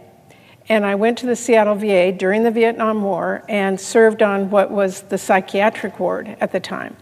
And I sat and worked with young men and women who were my age, in college age, who'd been sent there and came back with severe mental health impacts. Now, today we call that PTSD, but at the time we didn't know it. And I was looking at these men and women who volunteered to go over, or sometimes their number came up at the time, and came home and were going to be impacted the rest of their lives. And I learned firsthand what it means when somebody says, I will go for my country to fight for all of you, so that you have that America that you've been talking about here for you when you get home. And our promise to each and every one of them was, if you serve your country in the military, we will take care of you when you get home. That is a promise I hold near and dear to my heart, which is why I asked to be on the Veterans Committee when I first came here, first woman ever. And I will tell you, I've seen the impact time and time again. I go home and I hold town halls when I was newly here, and there'd be a lot of veterans who'd come and talk to me and tell me what's going on, what needed to be fixed. But always at that time, I will share with my colleagues, women never said anything. There were a few always in the back of the room, and it wasn't until the regular meeting was over and they'd come up quietly to me and say, I need to tell you what's happening to women veterans. I need to share with you sexual assault. I need to share with you that there's not the facilities. I go to the VA, and it's a men's only kind of place. There's no OBGYNs. There's nobody to do mammographies. And I often don't feel comfortable sitting in that waiting room with a whole lot of people after I have had the experiences that I've had, and there's no place for women to go. So we've worked really hard to make sure the VA works for women. We've worked really hard to make sure the VA addresses the issues of today. The PACT Act that we worked so hard to make sure that men and women who were victims of a toxic exposure overseas got the services they need. I could speak for 2 hours here about all the things we've done. But then I see what this administration is doing to those men and women who we asked as a country to serve overseas or to here at home, in service of all of us and the promises we've made them. And I think, what are they doing? They're undermining the very value that all of us have given to Americans who serve above and beyond. So when I hear of 2,000 layoffs a few weeks ago, I go, wow, where's that coming from? Well, I know, because I'm getting the phone calls, like I'm sure you are, from a VA research who has been taken off the job, fired, unexplained, told he wasn't doing a good enough job somehow, doing research on basic things like prosthetics, or doing basic research on PTSD, or doing basic research on the kinds of things that our men and women who serve overseas are subjected to and need to come home and have the specialized service and resources that they need. Or I hear from veterans who can't get the services that they've been asked for. So now when we are hearing this administration is about to cut 80,000, you didn't hear me wrong, 80,000 more people from the VA, a vast majority themselves are veterans. I wanted to ask the senator, how does that hit you? How do you feel about that? I'm so grateful you brought this up. And especially all the work we had to do when I got elected 12, 13 years ago. One of the earliest things I did is meet with women and veterans in my state and heard these awful stories about how long it took to get gynecological care, the waits that they had to do, the indignities they had to endure. And I'm glad we've made so many strides, in part thanks to your leadership in New Jersey, with special dedicated facilities to our women veterans, with shortening those wait times, with prioritizing them. But you're now right. Their proposal is to cut 83,000 positions from the VA. And you know this, you said it, this just years ago, this governing body passed the PACT Act with overwhelming bipartisan support. It was signed by President Biden in August of 2022, the largest health care and benefit expansion in VA history. You were one of the leaders, increasing disability compensation and extending eligibility for VA care. To meet this increased demand, the VA added 61,000 employees in 2023. These new hires included claim processors, physicians, nursing staffs, medical support assistants, food service workers, and housekeeping staff. And now the progress this body made is in jeopardy by this president. We added 61,000 just to keep up with the demands and the needs, and now he's cutting 83,000. This is an article, if you don't want me to yield. DAV urges Veteran Affairs to be more transparent about vet care amid layoffs and budget cuts. Veteran Affairs Secretary Doug Collins says veterans' care won't be impacted. We saw the largest expansion of VA healthcare benefits in a generation under the PACT Act.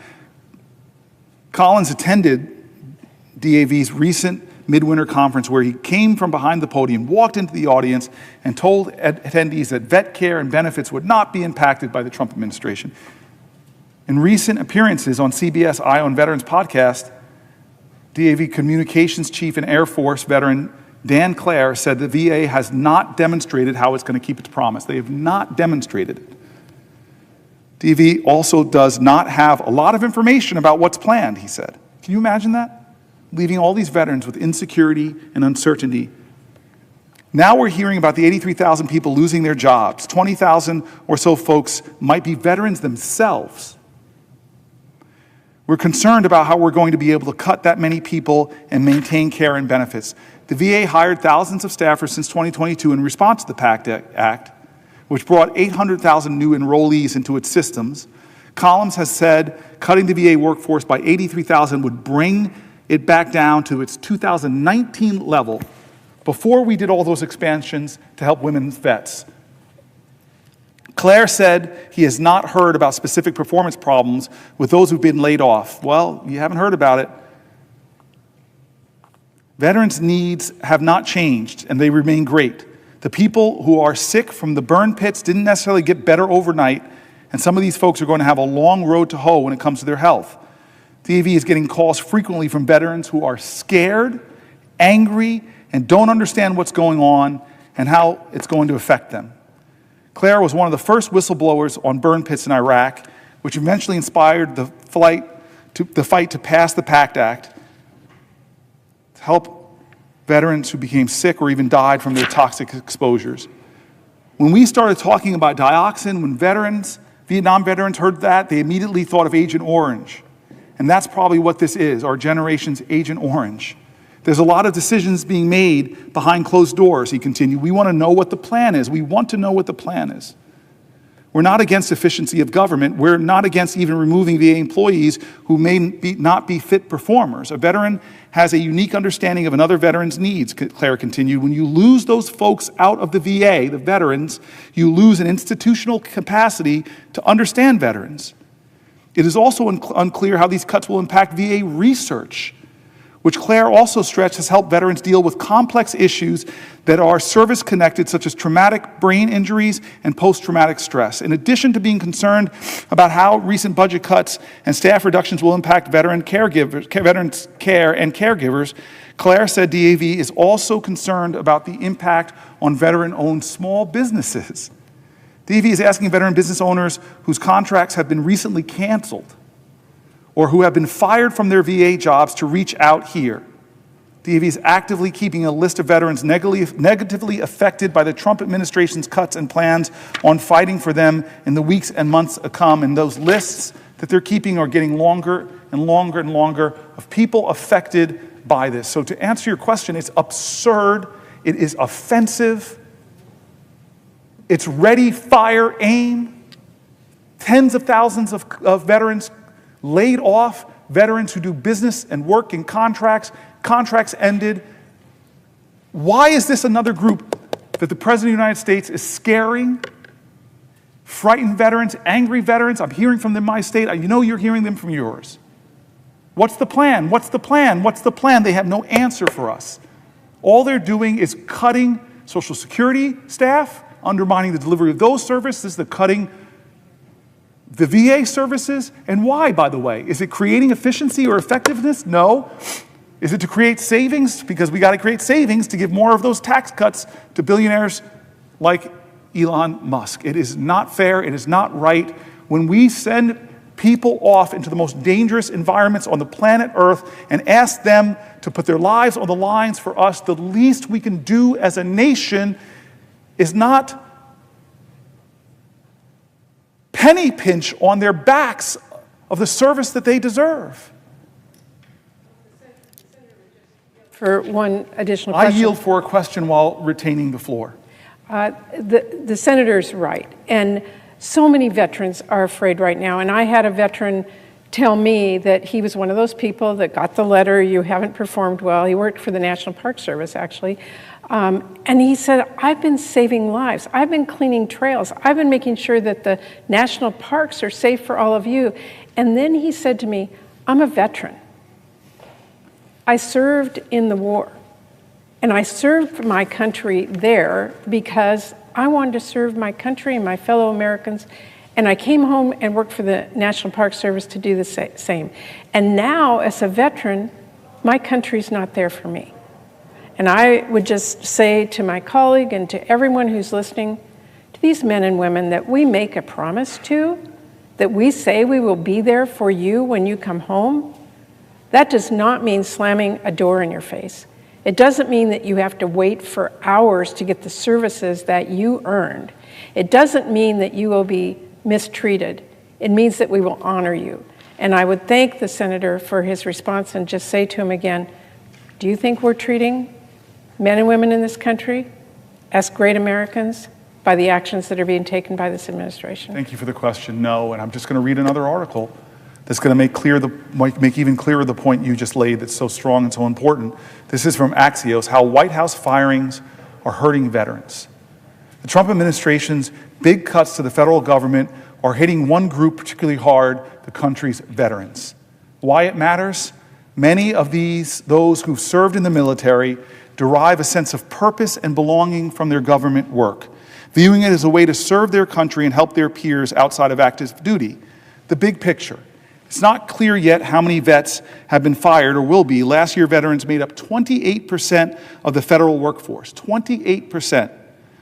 Per federal data, a far bigger share than the 5% in the private sector. About 36% of the vets working in civil service, more than 200,000 in total, are disabled or have serious health conditions per federal data. 36% of the vets working in civil service are disabled vets. This is the largest attacks on veteran employment in our lifetime, says William Attig, Executive Director of the Union Veterans Council, a large group that represents many of these workers. Attig, who was deployed in Iraq from 2003 to 2009, has been talking to newly unemployed members trying to get a tally of everyone whose job was lost. Zoom in now. Some veterans still holding on to their jobs for now are waiting for the hammer to drop. We're being smeared as leeches, but I just want to serve my country and provide for my family, an employee at the Department of Defense who's a disabled veteran, and requested anonymity because he didn't want to put his job at risk. Talk about free speech. We're being smeared as leeches, says a disabled veteran who stood for us. And he was thrilled to land his job, he said a few months ago, but is anxiously waiting to see if he'll be one of the more than 5,000 workers at the Pentagon that the Pentagon said it would fire next week. Privately now, GOP lawmakers are growing uneasy with the cuts to veterans. I know this because I know the heart of so many of my Republican colleagues. Politico reports adding that vets have been disproportionately affected by firings, and again, GOP lawmakers are growing uneasy about it. The White House did not say how many veterans have been fired. At least one department, the Department of Interior, has rapidly carved out an exception for them. President Trump has consistently stood up for our brave men and women, delivering crucial reforms that improve VA health care, said White House spokesperson Anna Kelly in an email. There are a few reasons government work attracts vets. The federal government has a veterans preference. Put simply, when deciding among a group of qualified candidates, they're first in line. I think that's right. You'd have to jump through a lot of hoops to not hire a veteran, said a former official. With more veterans working in government, more feel welcome to work among people who understand them. Others are drawn to their retirement benefits. Years of military service counts towards your federal pension. Plus, though, many of these folks feel drawn to mission-driven employment.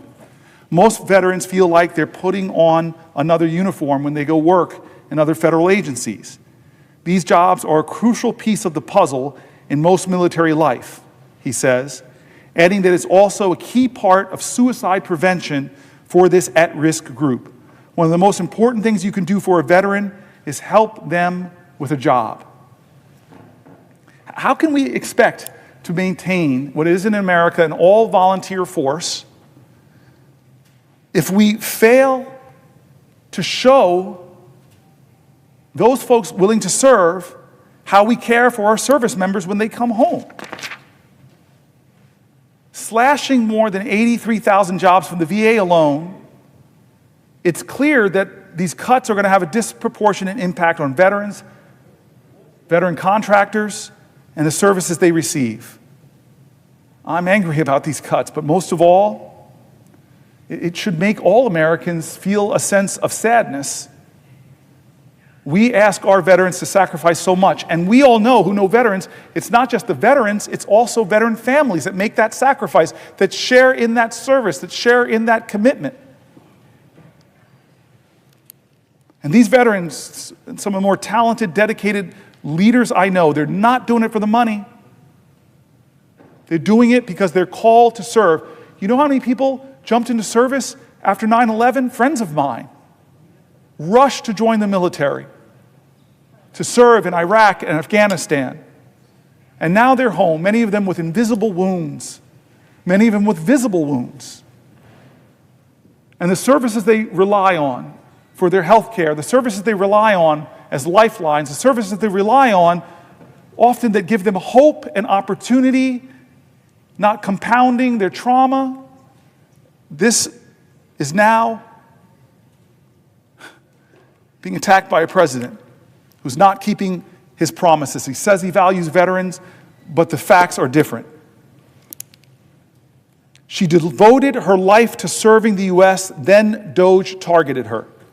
It has been 6 days since Joy Marver was locked out of her office at the U.S. Department of Veteran Affairs, 5 days since she checked herself into hospital for emergency psychiatric care, and 2 days since she sent a letter to her supervisors, "Please, I'm confused. Can you help me understand?" Now she followed her wife into the storage room of their house outside of Minneapolis, searching for answers no one could give her. A half dozen bins held the remnants of 22 years spent in service to the U.S. government. First as a sergeant first class in Iraq, then as a disabled veteran, and finally as a VA support specialist in logistics. She devoted her career to a system that had always made sense to her, but now nobody seemed to know whether she had officially been laid off, or for how long, or even why. "Are you sure you never got an email?" asked her wife, Mickey Jo Carlson, 49. "How would I know?" asked Maver, 45. "They deleted my account." "Maybe it's because you were still probationary." "My boss said I was exempt," Marver said. "I was supposed to be essential." In the last few months, more than 30,000 people across the country were fired by President Trump's new initiative called the Department of Government Efficiency, a historic reduction of the federal workforce that has been all the more disruptive because of its chaotic execution. Entire agency divisions have been cut without explanation or mistakenly fired and then rapidly rehired, resulting in several lawsuits and mass confusion among civil workers. After a court ruled last week that many of the firings were illegal, the government began reinstating workers even as the Trump administration appealed the decision and promised more layoffs. The VA alone said it planned to cut about 80,000 more jobs this year, including tens of thousands of veterans. And for Marver, the shock of losing her job was eclipsed by the disorientation of being repeatedly dismissed and belittled by the government she served. She had watched on TV as Trump's billionaire advisor, Elon Musk, took to the stage at a political conference wielding a chainsaw to the beat of rock music, slicing apart the air with what he called his chainsaw for bureaucracy. She had listened to Trump's aides and allies deride federal employees for being lazy, parasitic, unaccountable, and essentially wasting taxpayer money in their quote-unquote fake jobs. In Marver's case, that job had meant helping to retrain soldiers for civilian work and coordinating veteran burials while earning a salary of $53,000 a year. Here's the note I got a little while after I was hired, Marver told Carlson, pulling a form letter from the government. "You represent the best of who we are as Americans," it read. "You could have chosen to do anything with your talents, but you chose public service.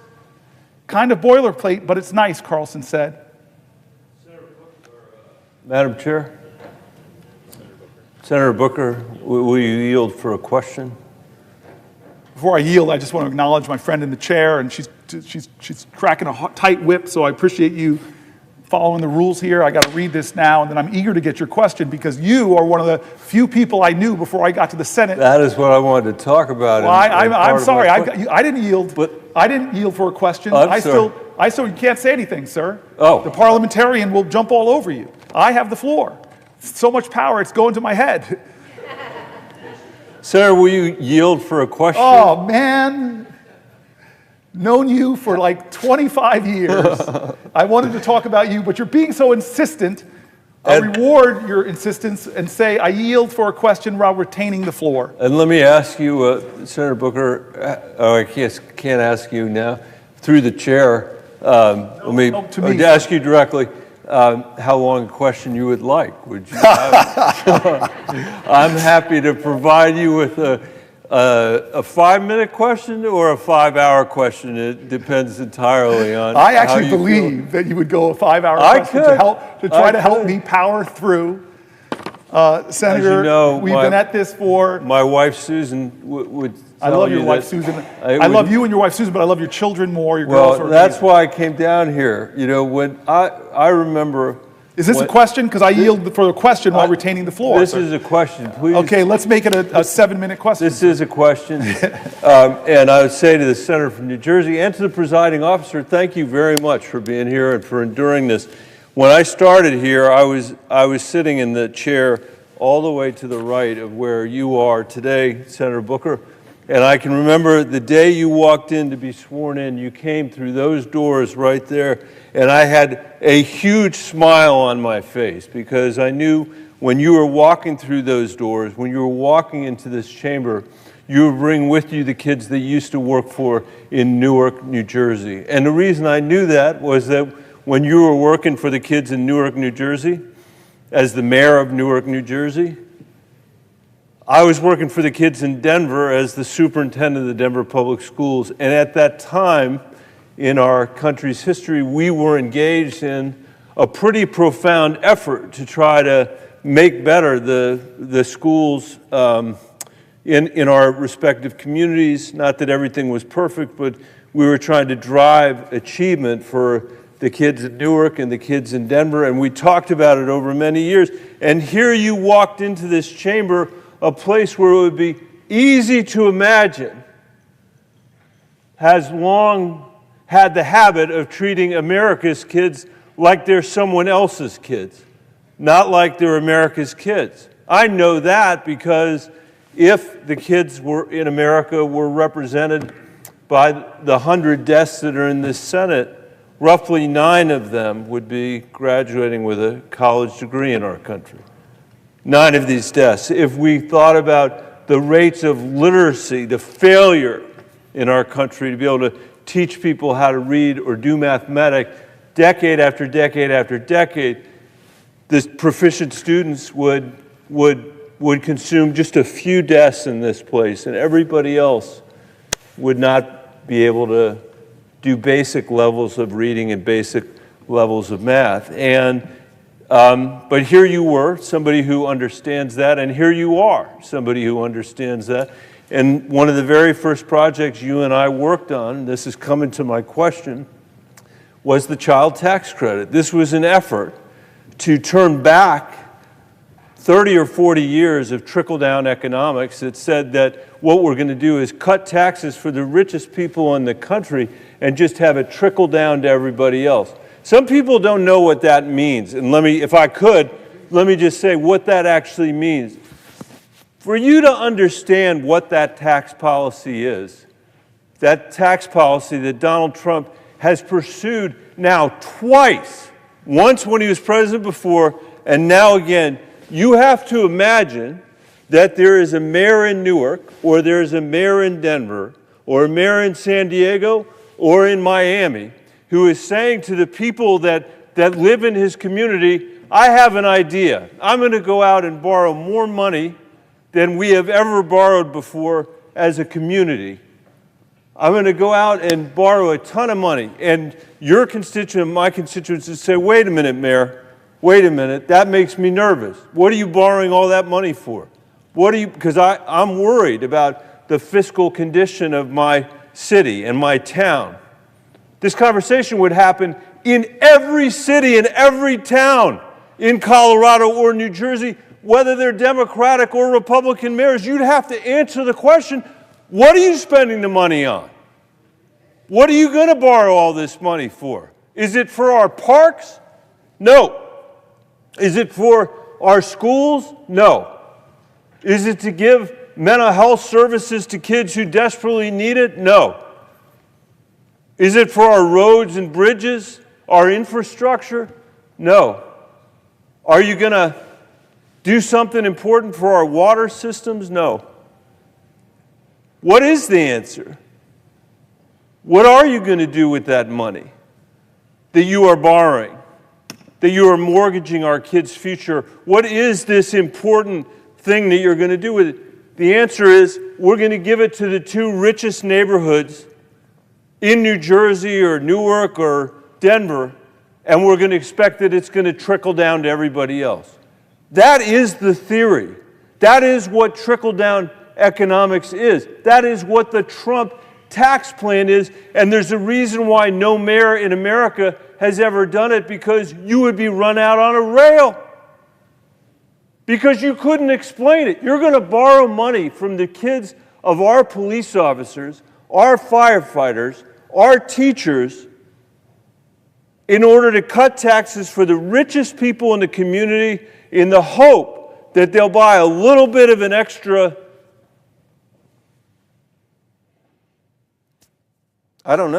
luxury, and that's going to somehow generate economic activity for everybody else. It is demonstrably true that that has never worked. And by the way, these tax cuts, I say the presiding officer and everybody else within the sound of my voice, have literally never, ever come close to paying for themselves. That is a complete lie. That's why the Congressional Budget Office says this is going to blow a $4.6 trillion hole in our deficit. And for what? To give tax cuts to the richest people in America when they need them least? And when the income inequality is as great as it has been in our country since the 1920s, which brings me to my question. My cherished colleague from New Jersey, what was it we were trying to do with the child tax credit? There were a lot of people who believed that we couldn't even get it passed, that we couldn't even get the IRS to administer it. And then we did get it passed during part of the Biden administration, and lo and behold, more than 90% of the families in New Jersey got a tax cut. Lo and behold, more than 90% of the families in Colorado got a tax cut, not waiting for a trickle down from the wealthiest people, but they got a tax cut directly that did what? Cut in half the childhood poverty rate in America. in the richest country in the world, for one moment, we said, we don't have to accept this level of childhood poverty as a permanent feature of our democracy or a permanent feature of our economy. We can do something different than that. And Senator Booker, that is what you said when you were mayor of Newark. We don't have to accept these generational outcomes of poverty or of poor schools or of lead in the water.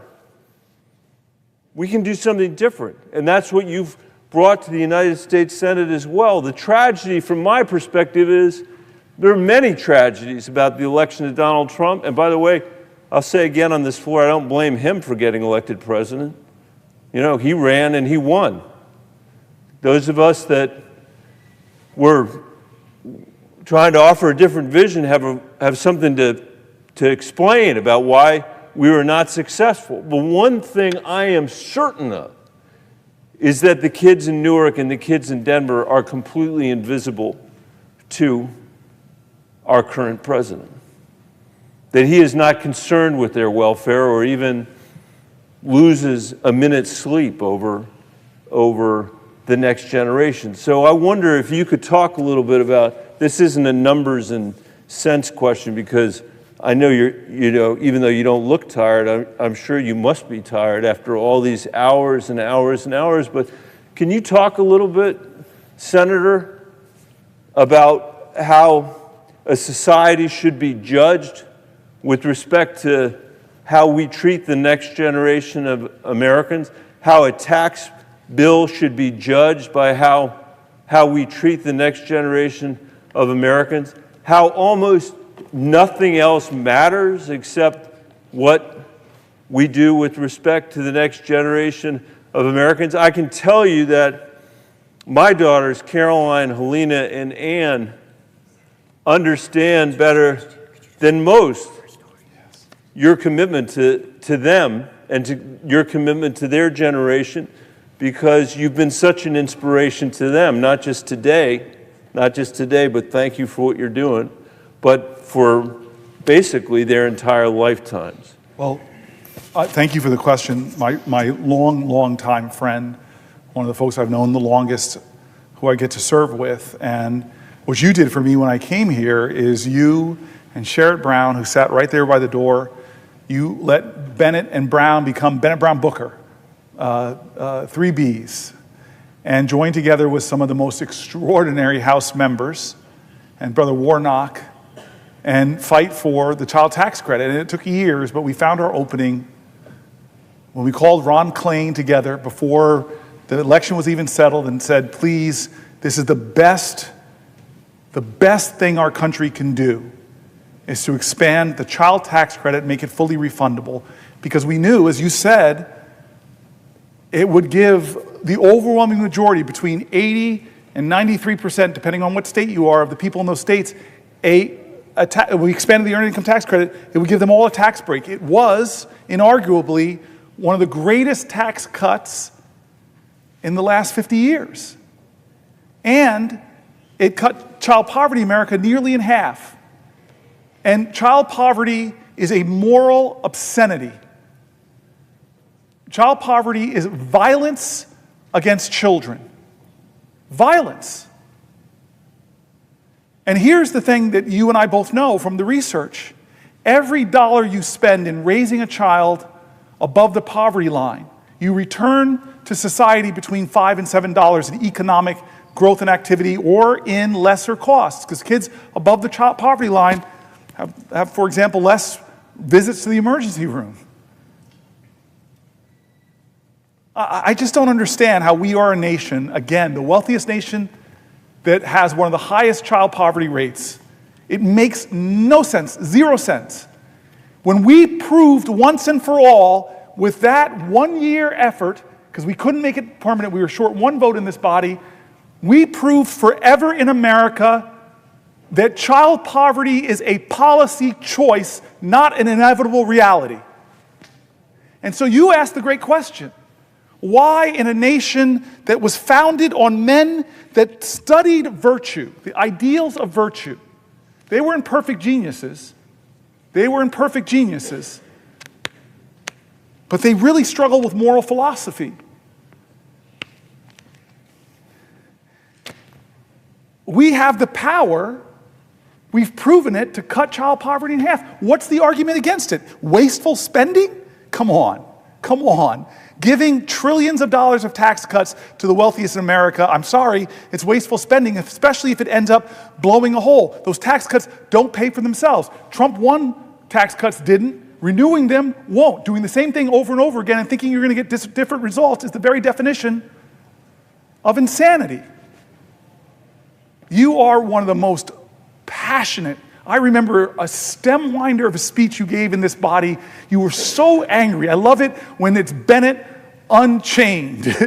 You were so angry when you started talking about the horrible policies of this nation that has eaten away the inheritance of children to come. Why you went off on the trillions of dollars spent on stupid foreign wars, where our brave men and women fought for this country, but this country made bad mistakes in these long wars. You talked about the money we spent there, and you talked about the first time in American history, common sacrifice every war before that, not just the men and women who were brave enough to go out and fight. You said the first time in American history that we said the only people that are going to bear a burden are the people that are going to go. The rest of you get tax cuts. George Bush, first time ever, we went to war and we gave tax cuts from the Civil War to the Revolutionary War to World War I to World War II. It was a common collective effort. My grandmother talked with pride about victory gardens and pride about war bonds. Everybody pitched in.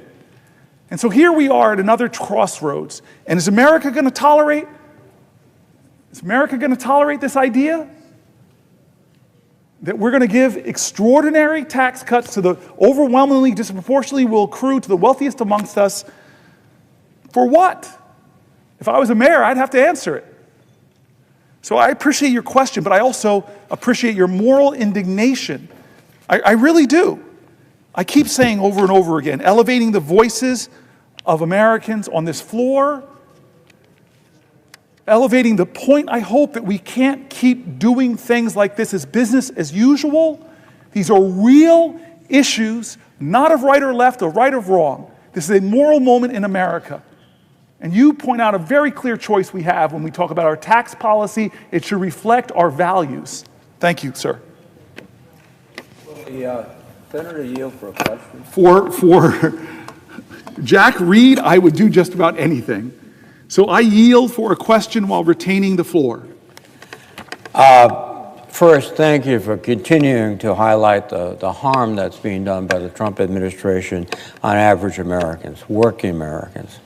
Flouting the law, withholding federal funds, illegally shutting federal agencies, ruining long-standing alliances, increasing prices, taxes on American consumers. It goes on and on and on. Last week, the Department of Health and Human Services announced that it would fire 20,000 employees. Those cuts appear to be taking shape right now. Is the senator aware that there are reports that thousands of HHS staff have been locked out of their offices this morning? To answer the senator's question, I've been on the floor since last night. I haven't read any news reports, but when you say that, am I aware of thousands and thousands of HHS employees who've been laid off of their jobs? I'm not aware of it. I'm not surprised. The question isn't, is Donald Trump going to lay more people off? The question isn't, is Donald Trump going to lay more disproportionately veterans off? The question is what are we going to do to stop it when it isn't thoughtful, reasonable cuts, when he talks about the people he's cutting as leeches, demeans and degrades their commitment to service and their noble obligations. We were told that HH&S would be about making America healthy again. And I haven't seen that. I've seen them cut services to give access to children to fresh and healthy foods. I've seen them cut regulations on polluters that make our air quality worse, which hurts people with emphysema, with asthma, with other respiratory diseases. In fact, a lot of the actuarials show more Americans die when polluters are allowed to go back to polluting more. I could go through the things they're doing that are not making our water healthier and safer, not making our air healthier or safer, not making more access to health care that stops and treats chronic disease, not giving access to healthy foods. We're not making America healthy. And so these cuts, they don't surprise me, but they hurt me. They hurt me. These are Americans. These are disproportionately veterans. And I thank you for speaking up for them today. If the Senator would yield for another question. I yield for a question while retaining the floor. President Trump and the Secretary of HHS, Secretary Kennedy, are, as I indicated and made you aware, they are firing a host of people today. But the critical staff functions will be undercut. For example, the Low-Income Energy Assistance Program. And the National Institute for Occupational Safety and Health, they will focus on worker safety. LIHEAP, as you know, provides essential support to literally keep people warm in the winter and cool in the summer in our southern states. And with LIHEAP undercut like that, there will be effects. People will become unhealthy, in fact, possibly couldn't even pass away and perish. NIOSH, on the other, is an agency that looks after 164 million people in this country so they're safe. And we all know, we all remember back all those stories about the Gilded Age, which sometimes I think the administration wants to bring back, where children labored in shops, where garment workers were killed in fires because there was no way to get out. All the exits were sealed. The National Institute for Occupational Safety and Health prevents that. And work-related industries, injuries and illnesses cost our economy about $250 billion annually. So that will double, triple, quadruple. And we're the agents didn't say why they were there and didn't show their badges, Guerrero recalled. So the 21-year-old didn't get a chance to explain that although his parents were from Mexico, he was born right there in the city of brotherly love. An agent pointed to his gun at Guerrero and handcuffed him. Then they brought in other car wash workers, including the very program that's helped us to begin to address this is under attack.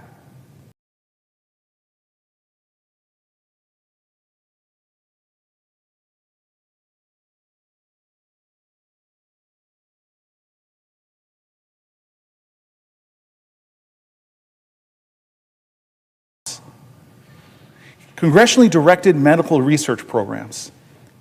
I've worked across the aisle with my colleagues. I have friends in here that have worked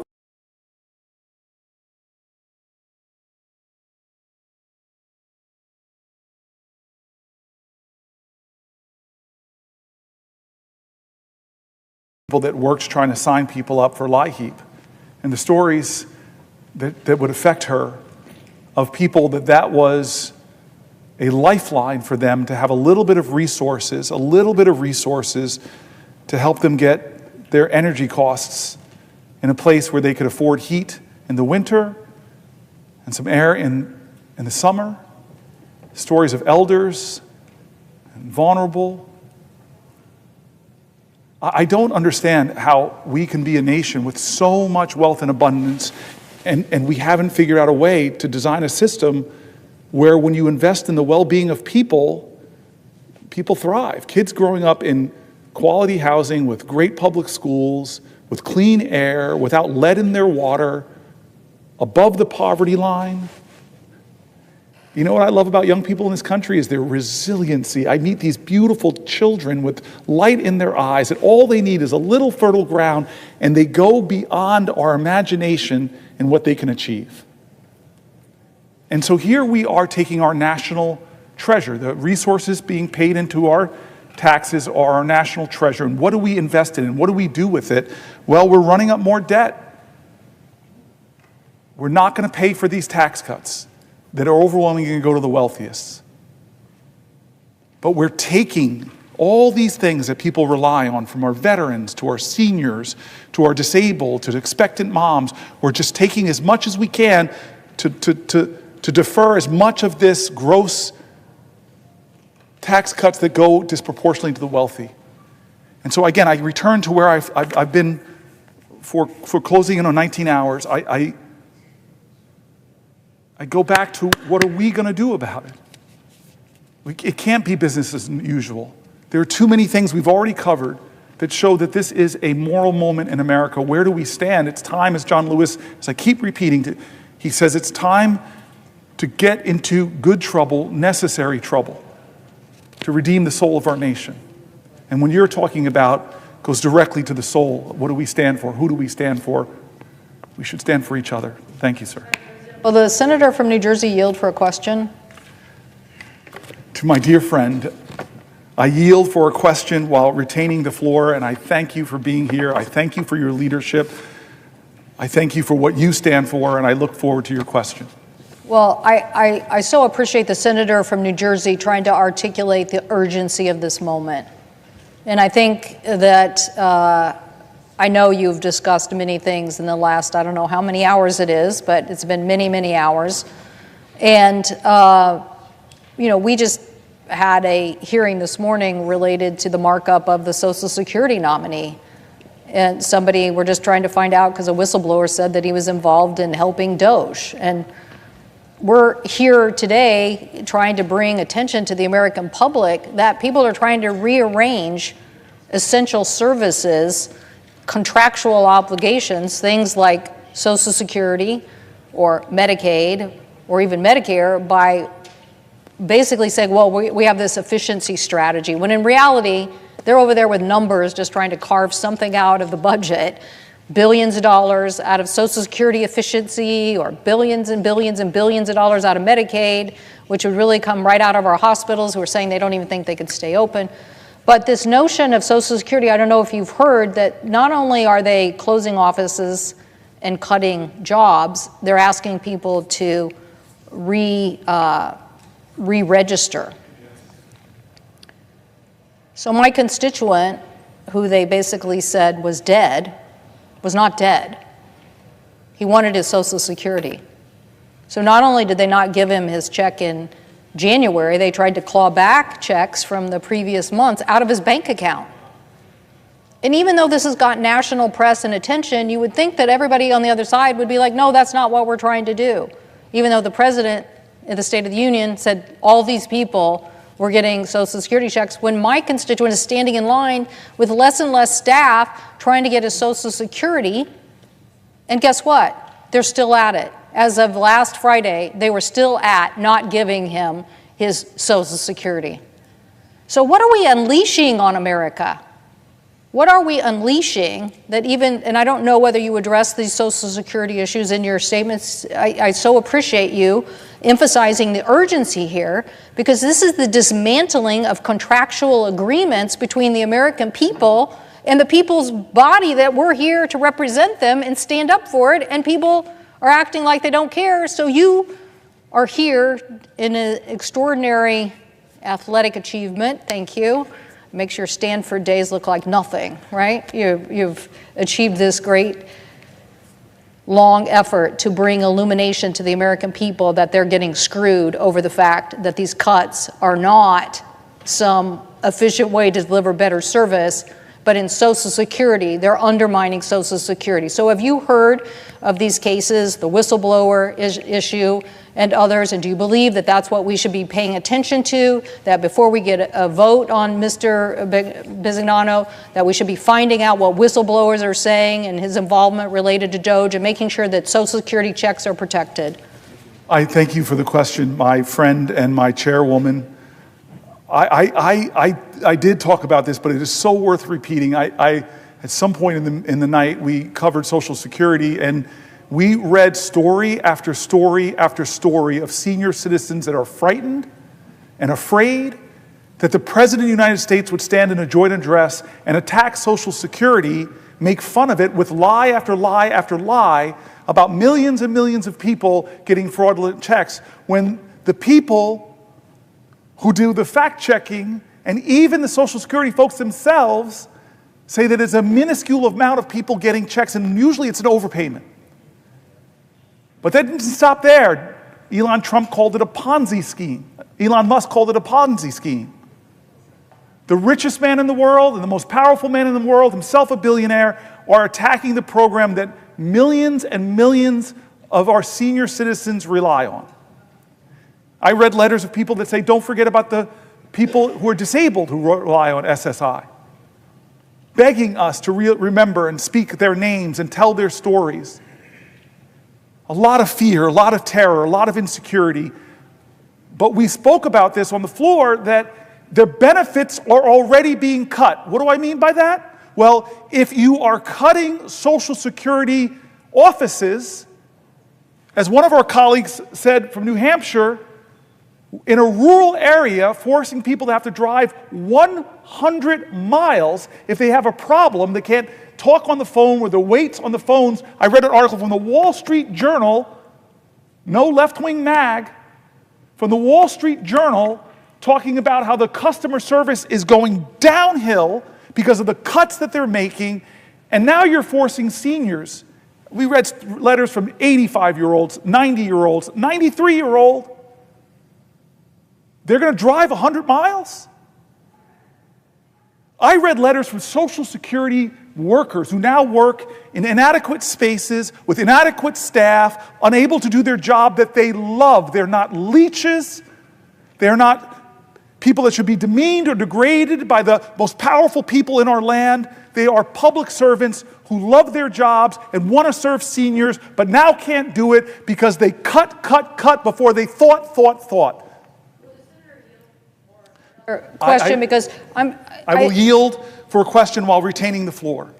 I thank the senator from New Jersey. The issue that I think is not being illuminated enough are the sheer numbers here. In my state of Washington, 1.4 million people on Social Security, 1.8 million people on Medicaid. So you're talking about a big federal relationship. Now, I know that some people in the, I actually worked in the private sector. I can tell you one thing about the private sector. The bigger it gets, usually the more inefficient it gets. It just happens. Big organizations can be inefficient. So just because the federal government is the government doesn't mean that Social Security and Medicaid are fraught with fraud. In this case, my constituent's not even getting his check and no one is responding. And you would think with all this commotion that Social Security would want to jump right on it and fix it, but they're not. And the question I have for the senator of New Jersey is, in my state, I have, as I said, nearly 1.8 million people who are on Medicaid, and the same problem is now where our colleagues are trying to say they're going to get $880 billion out of the energy and commerce budget of the House of Representatives, when in reality, like 90% of that money is Medicare or Medicaid, and if Medicare is supposedly off the table, then the majority of that is going to come from Medicaid. So in my state, I'm hearing from hospitals that means they could close. That means essential Medicaid services that are used even in our jails or for fentanyl treatment, or Medicaid that is used as a Obamacare expansion for health care, that so many literally red Republican states, Republican governors have said, we want that. The governor of Idaho, yes, we want that. That's an expansion of Medicaid, and it's successfully working at providing health care to millions of Americans.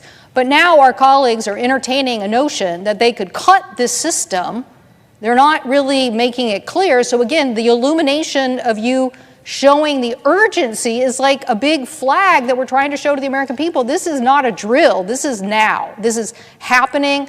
The beginnings of it are happening. And now this debate that's going to ensue is going to be a massive cut into those programs unless the American people wake up. Now, are your states, and are you hearing this in New Jersey about the Medicaid cuts, the impacts on hospitals, on the delivery system, on essential services? I cannot emphasize to you strongly enough, we decided to start this whole thing at 7 p.m. last night with Medicaid.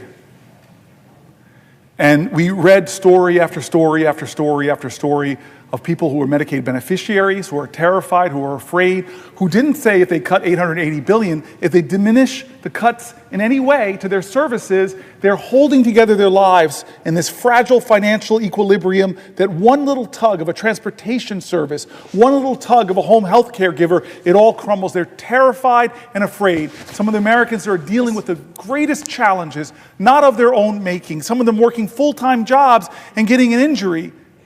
It costs extraordinary amounts of chaos to their lives. So yes, I read from the people who are recipients. I read from the people who run hospitals, from rural hospitals to urban hospitals to level 1 trauma centers, who all said that if they cut hundreds of billions of dollars, that it'll affect them. I did something really important. I read from Republican governors and Democratic governors, because I keep saying over and over, America, this is not right or left, it's right or wrong. It's not a partisan moment. It's an American moment. It's a moral moment. I read voices from Republicans specifically, Republican governors in Medicaid expansion states. They have this trigger. You know this, many states. That if the funding from the federal government ever dips below 90%, boom, Medicare expansion is over. Millions of people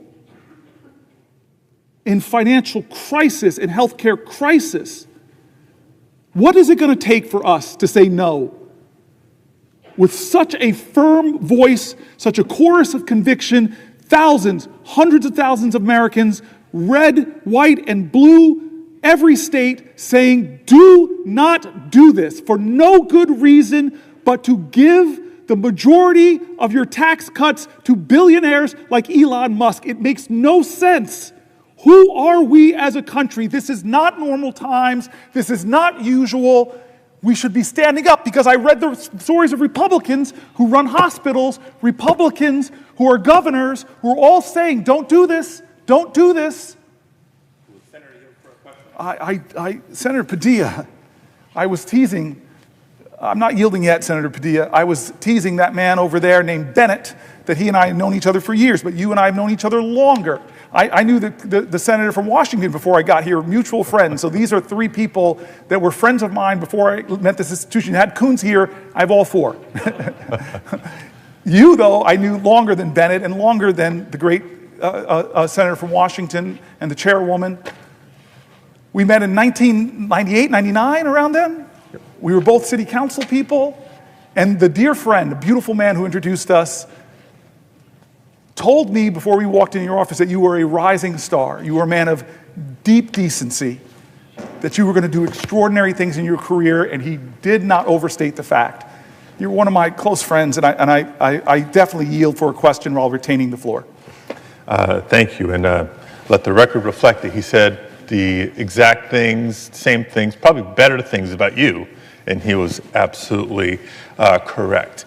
But I couldn't help but interject right at the moment where I did, because once again, your passion is coming through. There's been, well, first of all, I tremendously admire what you've been doing here on the floor of the Senate today, starting with last night. And as I've been watching off and on, there's these moments where your empathy and your sympathy and your care and concern is coming through. You can't help it. It's who you are. There's been other moments, as you've been talking about some of the key issues and dynamics of this current political climate that we're in, where your passion is coming through, and at times anger. I know it because I've seen it. I know it because we're getting calls in my office about this. I know it because if you monitor comments and commentary on social media about what my colleague is doing here on the Senate floor, some people have asked, why is he so angry? Why, I'd like to say here, right now, that Senator Booker has every right to be angry because of what's going on.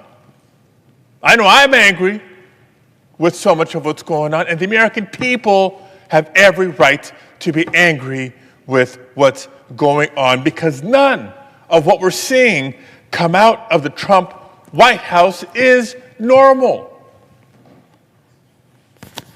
But every day, this approach of flooding the zone with more and more extreme actions runs the risk of making people grow numb to these attacks. And we certainly can't surrender to the feeling of just being overwhelmed by their tactics. And so I want to thank the senior senator from New Jersey for doing what he's doing to shake and awaken the conscience of our country. Now, as I listen to my colleague talk about the real dangers of the Trump administration, what it poses for our nation, I also reflect on what it means for our environment.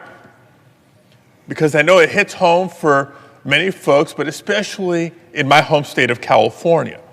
Look, California, many of you have come to visit time and again, is home to some of those beautiful parks and natural wonders in the nation. But if you grew up in Southern California, like I did, you also know there's a flip side to this climate discussion. Definitely feeling. And we lived through the real costs of climate inaction. Now, growing up, I can tell you not just about the smell of diesel exhaust, which I'll never forget, sitting on a school bus going to and from school, or the regular days where school would be shut down early, we'd all be sent home because of the smog, toxic smog in the air in the greater Southern California area. These were concrete reminders of the real threat that emissions pose to our health. California also knows the dangers posed by extreme weather. We know the droughts, we know the floods, and yes, all too often we've come to know wildfires, devastating wildfires like the ones we experienced in Los Angeles County at the beginning of this year. Now, Senator Booker was kind enough to come visit a few weeks ago to tour Altadena, the epicenter, if you will, of the Eaton fire that devastated so many. And I think we both agree, and anybody who's visited the area to see for themselves would agree, that you cannot see what happened in and around Altadena and come away unmoved. I go on and on with examples and reasons to say to you that this is exactly why California for decades has worked so hard against pollution and against the impacts of climate change. Everything from being aggressive on tailpipe emission standards to our ambitious conservation goals. The 30 and 30 goals set out by the Biden administration were modeled after the 30 by 30 goals set out by the state of California. California is also home to the very first Earth Day, which is now celebrated nationally each and every year. But today, much of our progress is now at risk, because just in the first 2 months of the second Trump administration, we've seen nothing but attacks on this progress of environmental protection. The Trump administration has sought to reverse the endangerment finding, which is the most basic finding of climate science, that yes, greenhouse gases harm public health. They've taken the steps of illegally freezing funding that this Congress had previously appropriated. I'm talking about the types of investments that keep our kids in our communities healthy. Now, earlier this month, the EPA, Trump's EPA, announced that they would be rolling back more than 30 environmental rules. By doing so, they're not just going to make Americans less healthy, they're also going to hurt our economy. And it's going to clear the way for China to become the world leader in green technology. So much for America first, if they continue down that road. But even while the Trump administration has refused to fight climate change, it's one thing to not be helpful. They've actually taken a number of steps that are actually harmful and hurtful, make it harder, for example, for states to respond to natural disasters. They've toyed with tying wildfire disaster assistance to political demands. They've proposed eliminating FEMA. They've implemented federal freezes on things like hazardous fuel removal and the hiring of federal firefighters, things that we need to do in the winter months to prepare for the hot and dry summer months when the risk is greatest. They've even brazenly opened up dams and flooded portions of the Central Valley to pretend President Trump was helping with the Los Angeles wildfires when the fact is those fires were contained when they released this water that's no longer available in the hot, dry summer months. So they're not just refusing to act or to help, they're making matters worse for states like California and many others. So that's what this fight is about. Our fight for the environment is about America's health and safety. It's about American jobs, and it's about America's future. With all that being said, my question to Senator Booker is this. For the next generation of Americans, for the young people who are tuning in and wondering, well, what is it that I can do? Do I have a voice? Do I have any power? What would you say to them? How can they take action? I love you for that question, my friend. And I just want to talk about anger because I've been all over the place. I read these letters and they make me sad. I read these letters, they make me angry. I read these letters, they make me embarrassed that we're a country where people have to rend their pride and beg for help because of the little teeny modicum of support they get from a service like Medicaid. But I've been saying over and over again, as I've tried to learn from my elders, if I've tried to learn from the heroes I revere, that I learned from my parents that anger is not a bad emotion. It's what you do with that emotion that's important. Does it consume you? Does it drive you to hate other people, or do you allow it to fuel you? Because it was ferocious love that had ancestors of all of ours in this country make it through the insults, no Irish need apply, the injuries of Japanese internments. It's what do you do with those feelings? You're not defined by what happens to you, you're defined by how you choose to respond. So I tell people, anger, if you're not angry,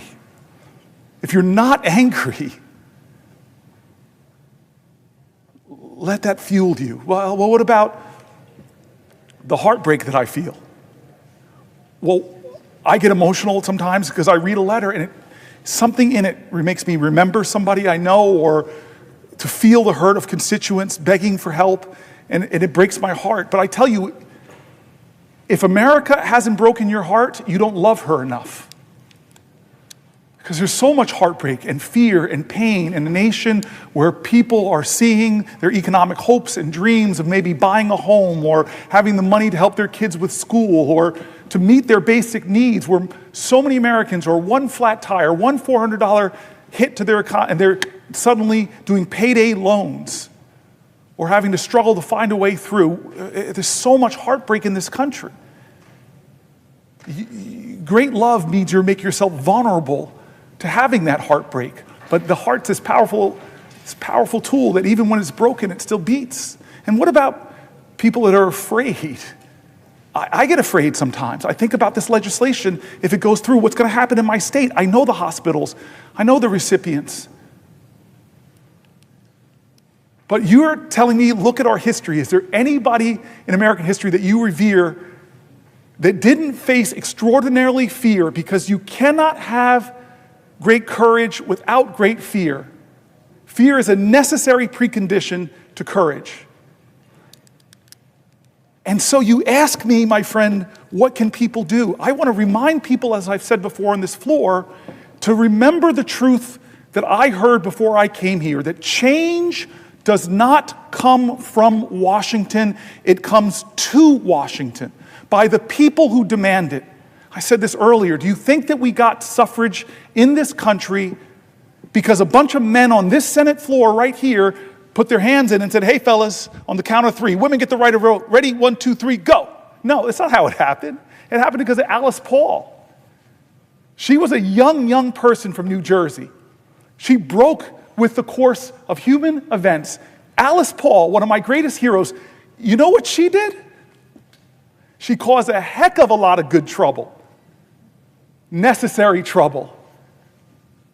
She is the first American ever, young American in her early 20s, the first American ever to protest in front of the White House. She broke with the older, more mature suffrage organizations and went to the White House and did what she called a silent retreat, protest. She held up signs quoting President Woodrow Wilson's own words about freedom and equality and say, aren't they true for me? Like a great black woman would later say, ain't I a woman? Don't I deserve rights? You don't think she was afraid? Let me tell you how afraid she was.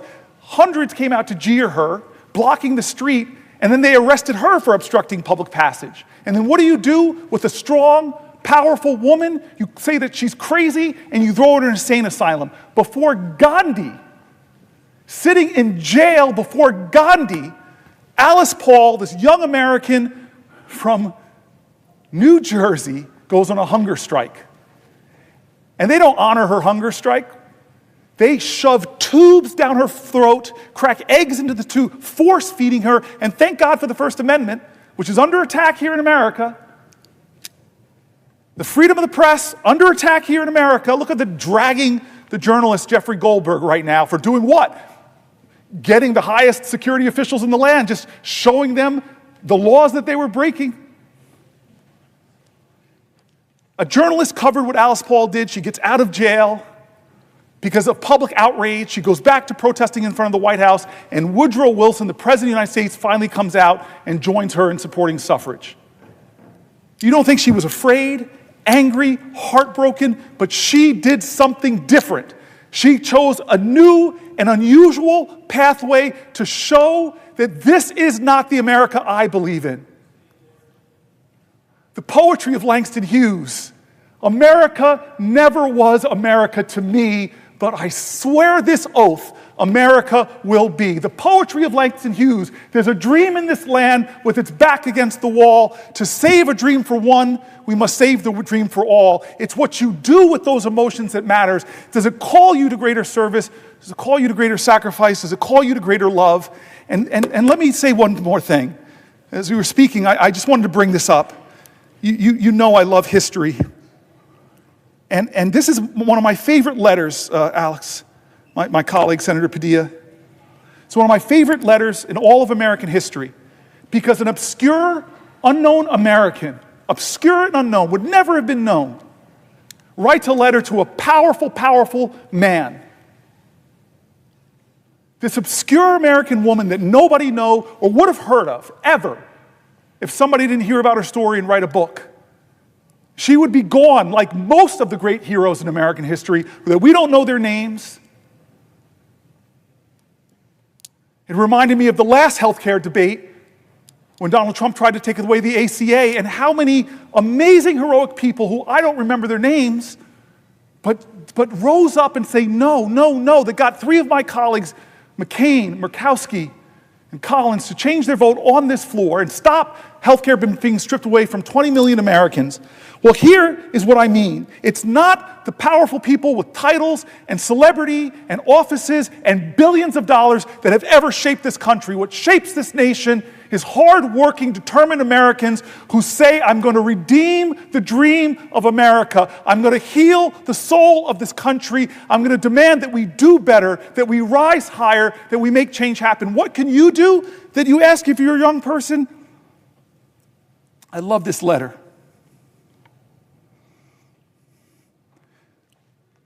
It's written by Frederick Douglass to an unknown person that would have never been heard of if it wasn't for this book. And he writes to his friend, "I'm glad to know that the story of your eventful life has been written by a kind lady, and the same is soon to be published. You ask for what you do not need from me," Frederick Douglass writes. "You call upon me for a word of commendation. I need such words from you far more than you could need them from me," he says to this unknown woman, "especially where your superior labors and devotion to the cause of the lately enslaved of our land are known as I at least know them. The difference between us is very marked," says the great Frederick Douglass, one of the most known people. He was the most photographed man, period, in the 1800s. "The difference between us is very marked," Frederick Douglass says. "Most that I have done and suffered in the service of our cause has been in public, and I have received much encouragement at every step of the way. You, on the other hand," he says to this woman, "you, on the other hand, have labored in private. I have wrought in the day, you in the night. I have had the applause of the crowd and the satisfaction that comes of being approved by the multitude, while the most you have done has been witnessed by a few trembling, scared, and footsore bondsmen and women whom you have led out of the house of bondage, and whose heartfelt God bless you has been your only reward. The midnight sky and the silent stars have been the witnesses of your devotion to freedom and to heroism, accepting of John Brown of much encouragement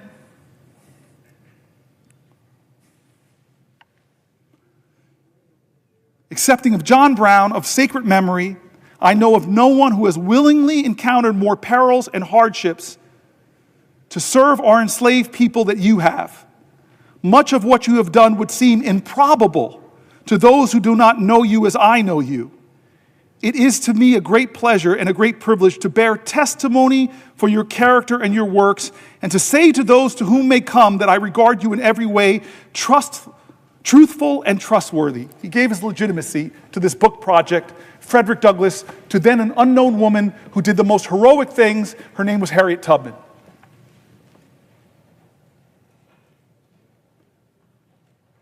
How did we get here, America, to this privileged place? Well, we got here because of that incredible infrastructure project that this place didn't fund, called the Underground Railroad, where black Americans and white Americans broke laws, did civil disobedience to stop slavery. How did we get here? We got here because young 20-somethings got upon a bridge named for a grand wizard of the KKK, named the Edmund Pettus Bridge. We got here because they marched. We got here because they were beaten. We got here because they bled, and I may know one or two of the people on that bridge. I may know one of the two of their names, but I am in this body because of them. How did we get here, America? We got here because of people whose names I don't know, who fought at Seneca Falls. How did we get here? Because of people whose names I don't know, who stood at Stonewall. We got here because of people's names I don't know, who were there at Selma. This is the answer to your question. This is an American moral moment. This is the question of where do we stand for health care? Where do we stand for Social Security? Where do we stand for VA benefits? Where do we stand for our American neighbor when the call and commandment of every faith in our land is to love your neighbor? What is the quality of our love, America? Now is the time to get angry, but let that anger fuel you. Now is your time to get scared for what's happening to your neighbors, and let that fear bring about your courage. Now is your time to stare at despair and say, you will not have the last word, because I'm going to stand up, and at least I can give one person hope in this country. Can I give one person hope in this country? And so what do I want from my fellow Americans? Do better than me. Do better than we in this body. We are flawed and failed people. I see people showing up at our town halls yelling at us, Democrat and Republican, do more. How are you letting this happen? Well, I hate to tell you, we're doing all that I can think of. This is why I'm standing here, to try to give voice to those people. But what is more needed from now is less people sitting on the sidelines. Less people being witnesses of American history, and more people determined to make it, to make history, to call to the conscience of this nation, To say I will not stand for another American to lose their health care for a billionaire. I will not stand for another veteran who's dedicated to stopping the suicide of other veterans to lose their job. I won't stand for the air quality in my community to be made worse because they're letting polluters pollute more. I won't stand for the collective assaults on the Constitution by a man who even the highest judge in our land, a Republican-appointed judge, said, stop threatening and bullying other branches of government. When is it going to be enough? My voice is inadequate. My efforts today are inadequate to stop what they're trying to do. But we, the people, are powerful. We are strong. We have changed history. We have bent the arc of the moral universe. And now is that moral moment again. It's the moral moment again. God bless America. We need you now. God bless America. If you love her, if you love your neighbor, if you love this country, show your love. Stop them from doing what they're trying to do for almost 20 hours. We have laid out what they're trying to do, 20 hours. I want to stand more, and I will, but I'm begging people, don't let this be another normal day in America. Please, God, don't let them take Medicaid away from 10, 20, 30, or 40 million Americans who desperately need it. Don't let them do it.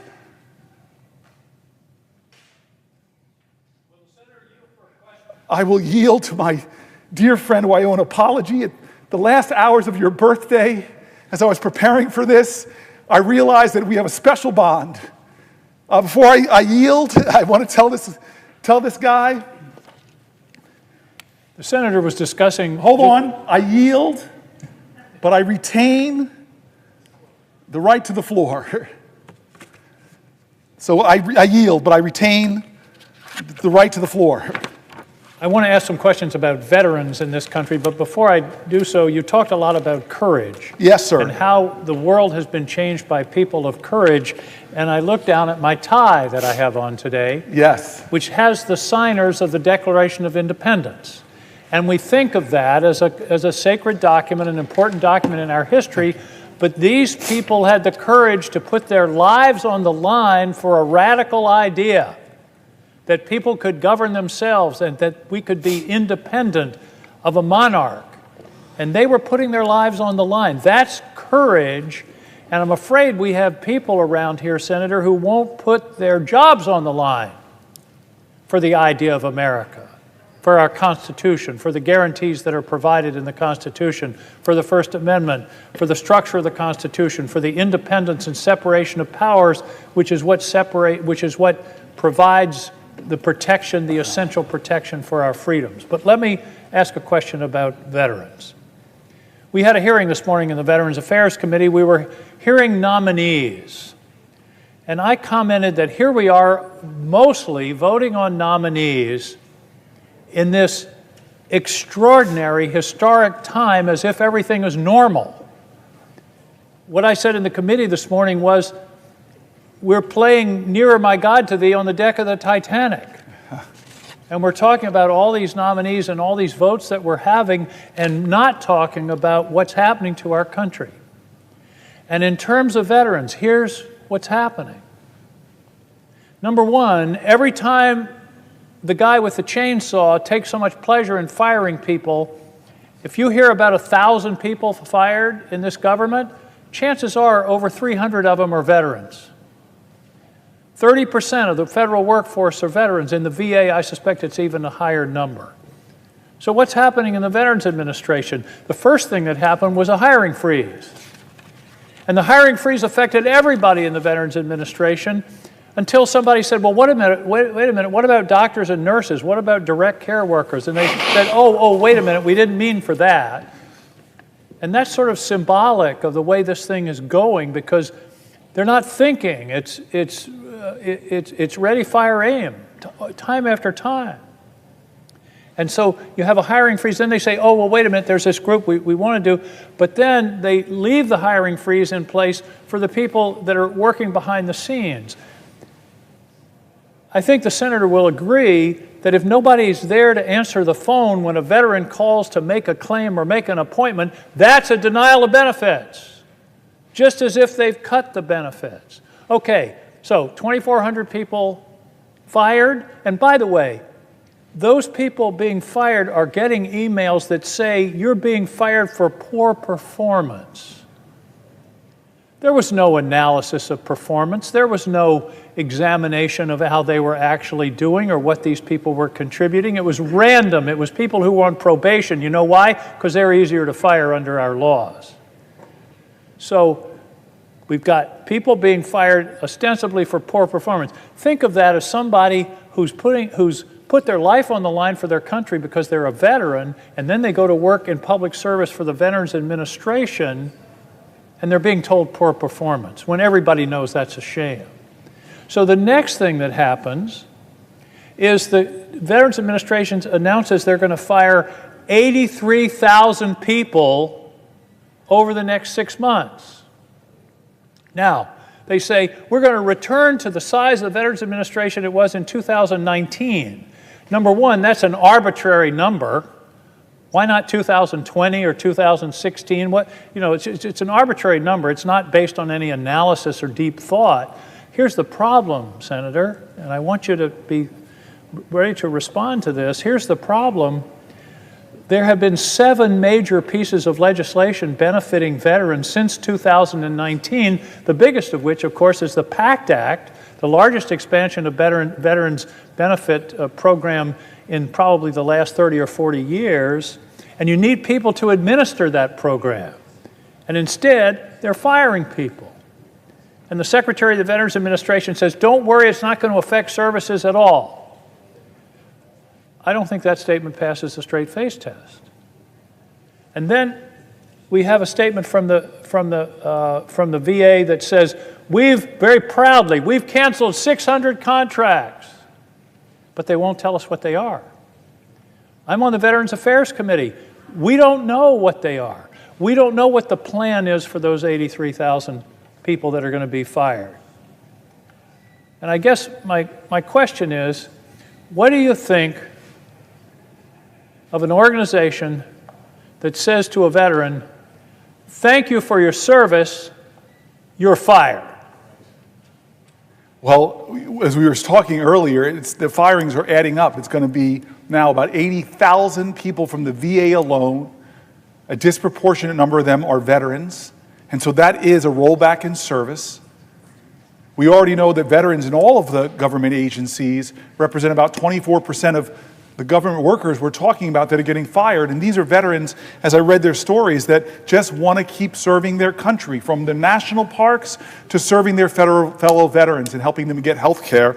And we are seeing people that get exemplary reviews, and then they're fired as probationary workers under the only way they can, according to the law, is to say that they're a bad federal worker.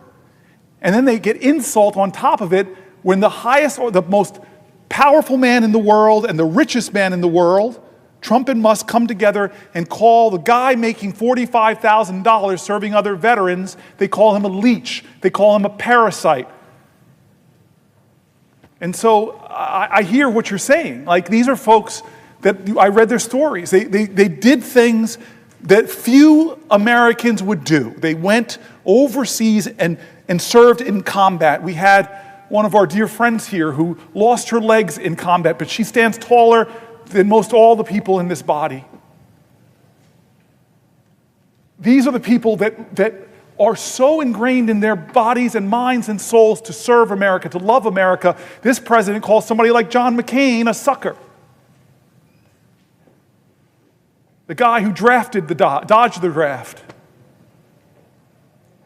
And so I hear what you're saying, and one of the things you're just saying is it makes no sense. Nobody came to the Veterans Committee in the Senate who actually approves the resources, establishes the agencies, and should have the say, according to this document, this vaunted, sacred, civically sacred text, our Constitution.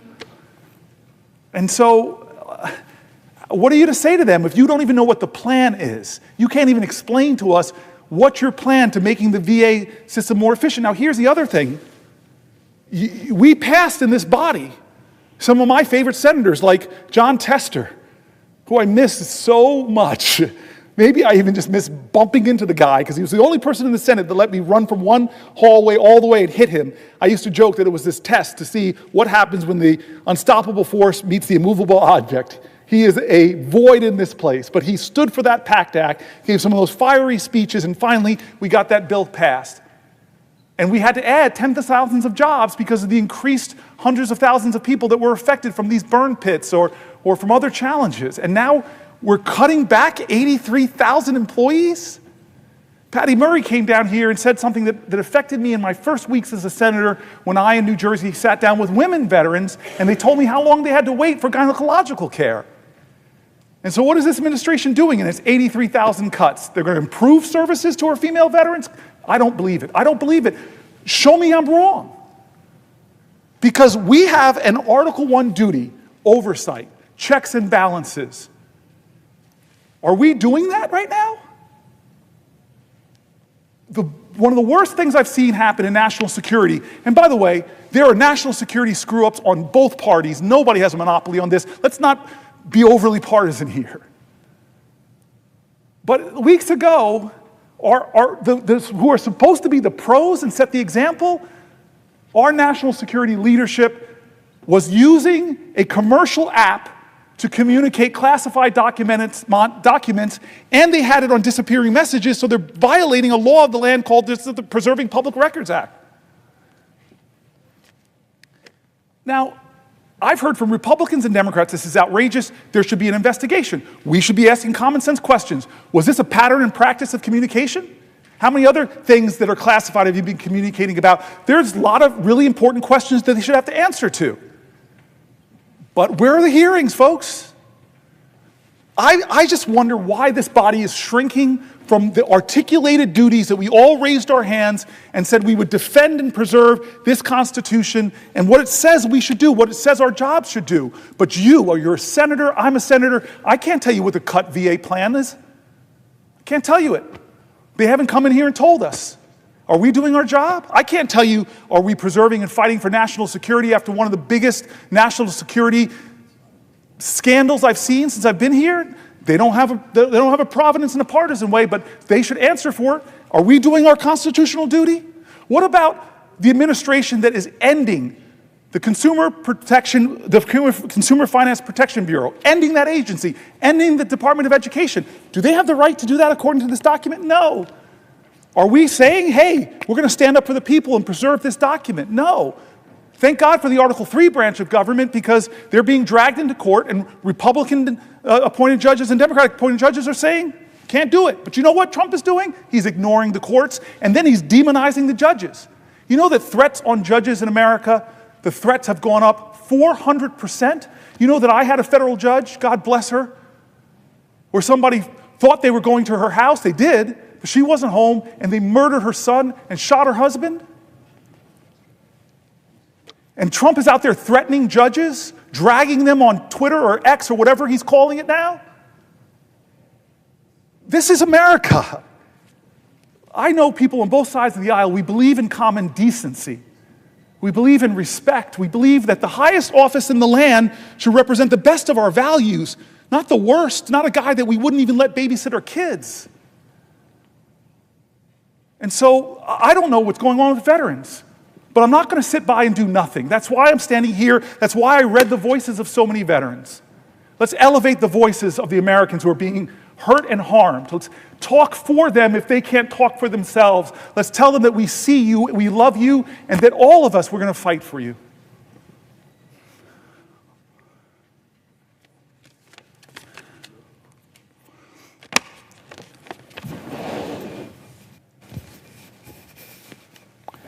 Will the gentleman yield for a question?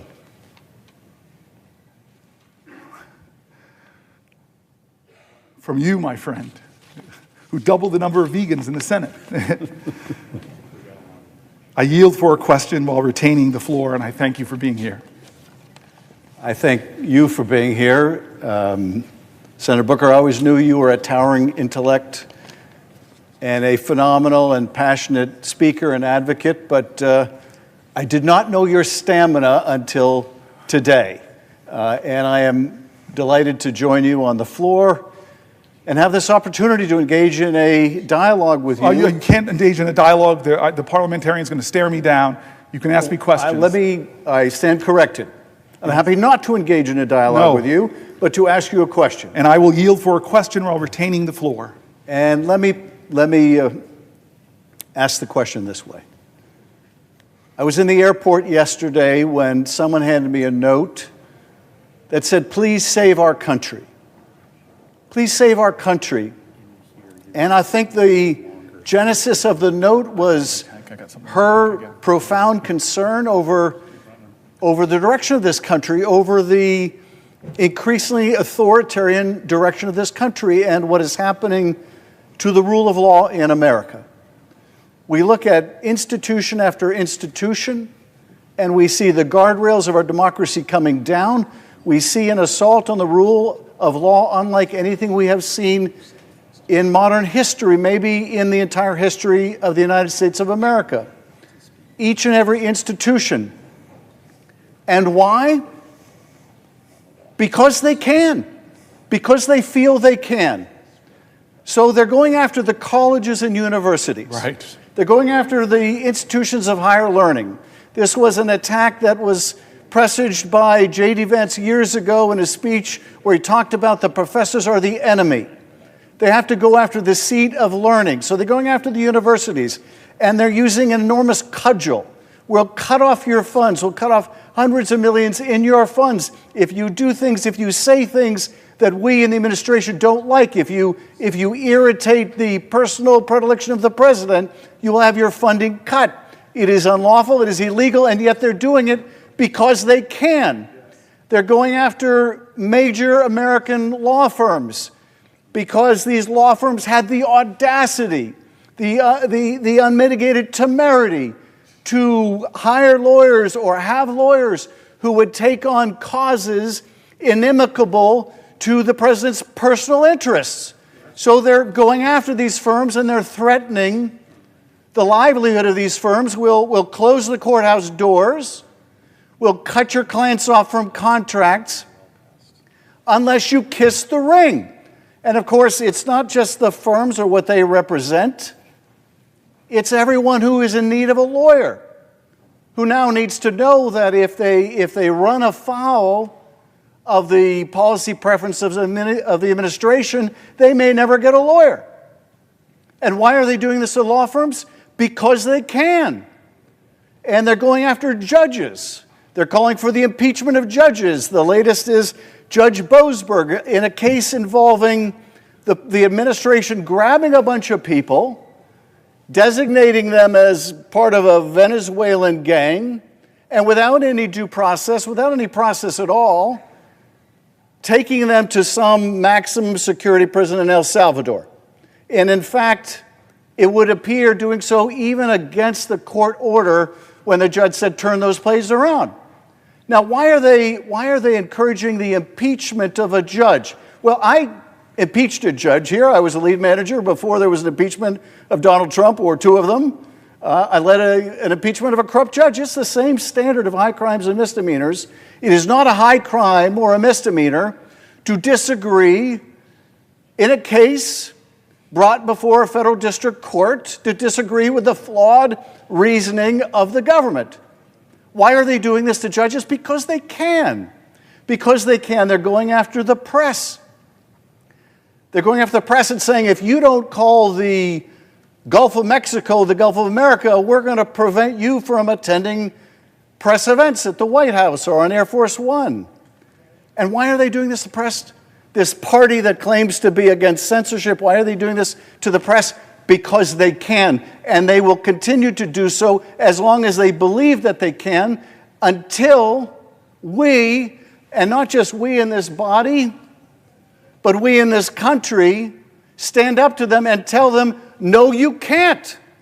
No, you can't. If the slogan years ago was, yes, we can, today it has to be, no, you can't. No, you can't. No, you can't trample the rights of the American people. No, you can't censor our speech. No, you can't bring the weight of the Justice Department down on the American people. No, you can't. Because we're going to stand together. We universities are not going to let you pick one of us off. We're going to band together. No, we're not going to let you go after the law firms. We're going to band together. No, we're not going to let you go after the press organizations. We're going to demand free speech. Until we come together, until we mobilize in a massive way together to say, no, you can't, no, you can't, they will continue to believe that, yes, they can violate the law with impunity. So my question, Senator Booker, is how do we tell them, no, you can't, not with our country, no, you can't violate the law, violate our values, violate our interests? No, you can't. How do we tell the administration no? My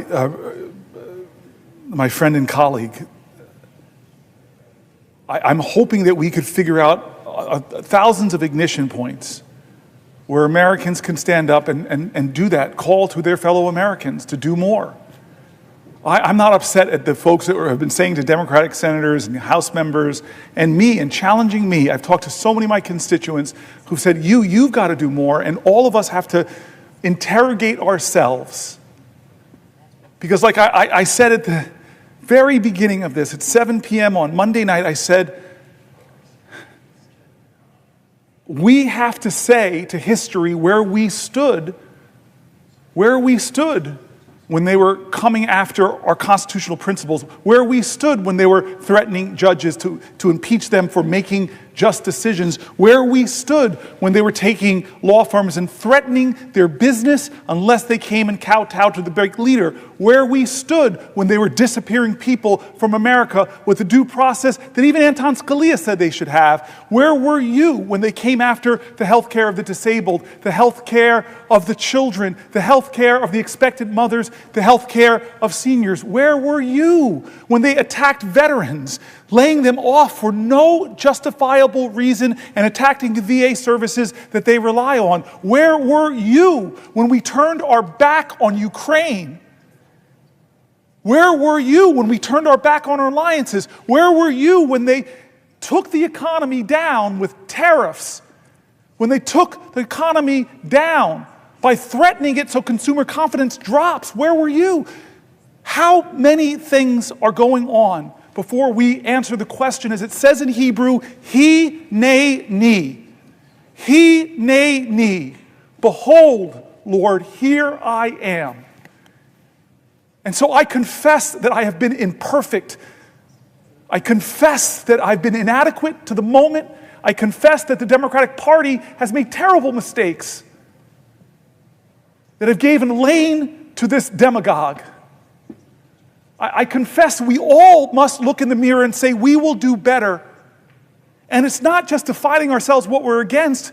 We, the next generation, as the baby boomers are leaving the stage, the last baby boomer president, we have to say that we're going to redeem the dream. We're going to dream America anew. We're going to start talking about bold things that don't divide people, that unite people. Bold things that excite the moral imagination of a country to do better, to go higher, that call us together. This is the time where new leaders in our country must emerge. I'm not talking about senators. I'm talking about citizens. This time of despair and darkness doesn't demand more darkness. We don't need to demean and degrade people who disagree with us. This is a time for us to do something bigger than that. Do you think Martin Luther King in Birmingham hated Bull Connor or said, I'm going to defeat this guy by bringing bigger dogs and bigger fire hoses? No. But he did say, we're going to be so creative, we're going to inspire the moral imagination of the nation, we're going to call to the conscience of the country, we're going to excite them about who we could be. When he went to the March on Washington, he didn't stand there and complain about the demagogues. Listen to his speech. He didn't stand there and demean and degrade the governor of Alabama. He didn't stand there and talk down to Bull Connor. No, he stood before the American people and said, it's not what you're against, it's what you're for. I have a dream. And now it's our generation. We have to redeem the dream. We have to excite people again. He in the highest office of our land wants to divide us against ourselves, wants to make us afraid, wants to make us fear so much that we're willing to violate people's fundamental rights. We're willing to go after the speech on college campuses. We're willing to go after law firms, go after the freedom of the press. Don't let him do that. Don't become like him. Be an American that says, I look to the future and I'm excited. Yes, things are tough right now. They're hard, they're scary, they're hurting, but we can overcome this. Our American history, if it's nothing else, American history, if it's nothing else, it is a perpetual testimony to the achievement of impossible things against impossible odds. We are a nation that is great not because of the people that are trying to whitewash our history. To remove great people, Native Americans, black people, and women from our military websites. I don't want a Disneyfication of our history. I don't want to whitewash history. I don't want to homogenize history. Tell me the wretched truth about America, because that speaks to our greatness. And so what do I want to people to do? It starts with us, man, and you're doing it. I've seen courage of my colleagues. We're doing it, but we have to do more, and I'm sorry. I'm not going to be a politician that's going to say, we are going to do more for you. I'm going to be a politician. I'm going to be a leader that demands more from America. Will the Senator yield for one last question? I yield for a question while retaining the floor. Well, this gets to exactly, Senator Booker, your point. I'm optimistic about this country. Notwithstanding this deep, difficult, dark period we are in, I'm optimistic about this country, and I'm optimistic because of something that Alexis de Tocqueville might have said. There is some dispute about whether he actually said this. The mere fact that you could quote Alexis de Tocqueville, you got me, you have me. I would like to believe he said this. America is a great country because America is a good country. Yes, if he didn't say it, he should have said it, because it is true of this country. It is what makes me an optimist. There are wonderful, beautiful, patriotic people in every state of the union, and they will see us through this. But it does, I think, require all of us to be reminded every now and then of the better angels of our nature. Now, I remember standing in that well during the first impeachment of Donald Trump. I remember sitting right here in this seat watching you. And I'll tell you, I had approached that case as a prosecutor would approach a case that I just needed to prove the president guilty of what he was charged with. But it became apparent very quickly that that was not enough. That notwithstanding the abundant evidence of his guilt, I needed to show something more. I needed to show that it was dangerous to keep him in office. Well, tragically, events since have proven my point, but I made a different argument at that point of the trial, which I think gets us to the present moment, which is that truth should matter to us. What's right should matter to us. And even if it doesn't matter to the president, it should matter to us. That we are decent. Yes. As Americans, we are decent. We are good and decent people.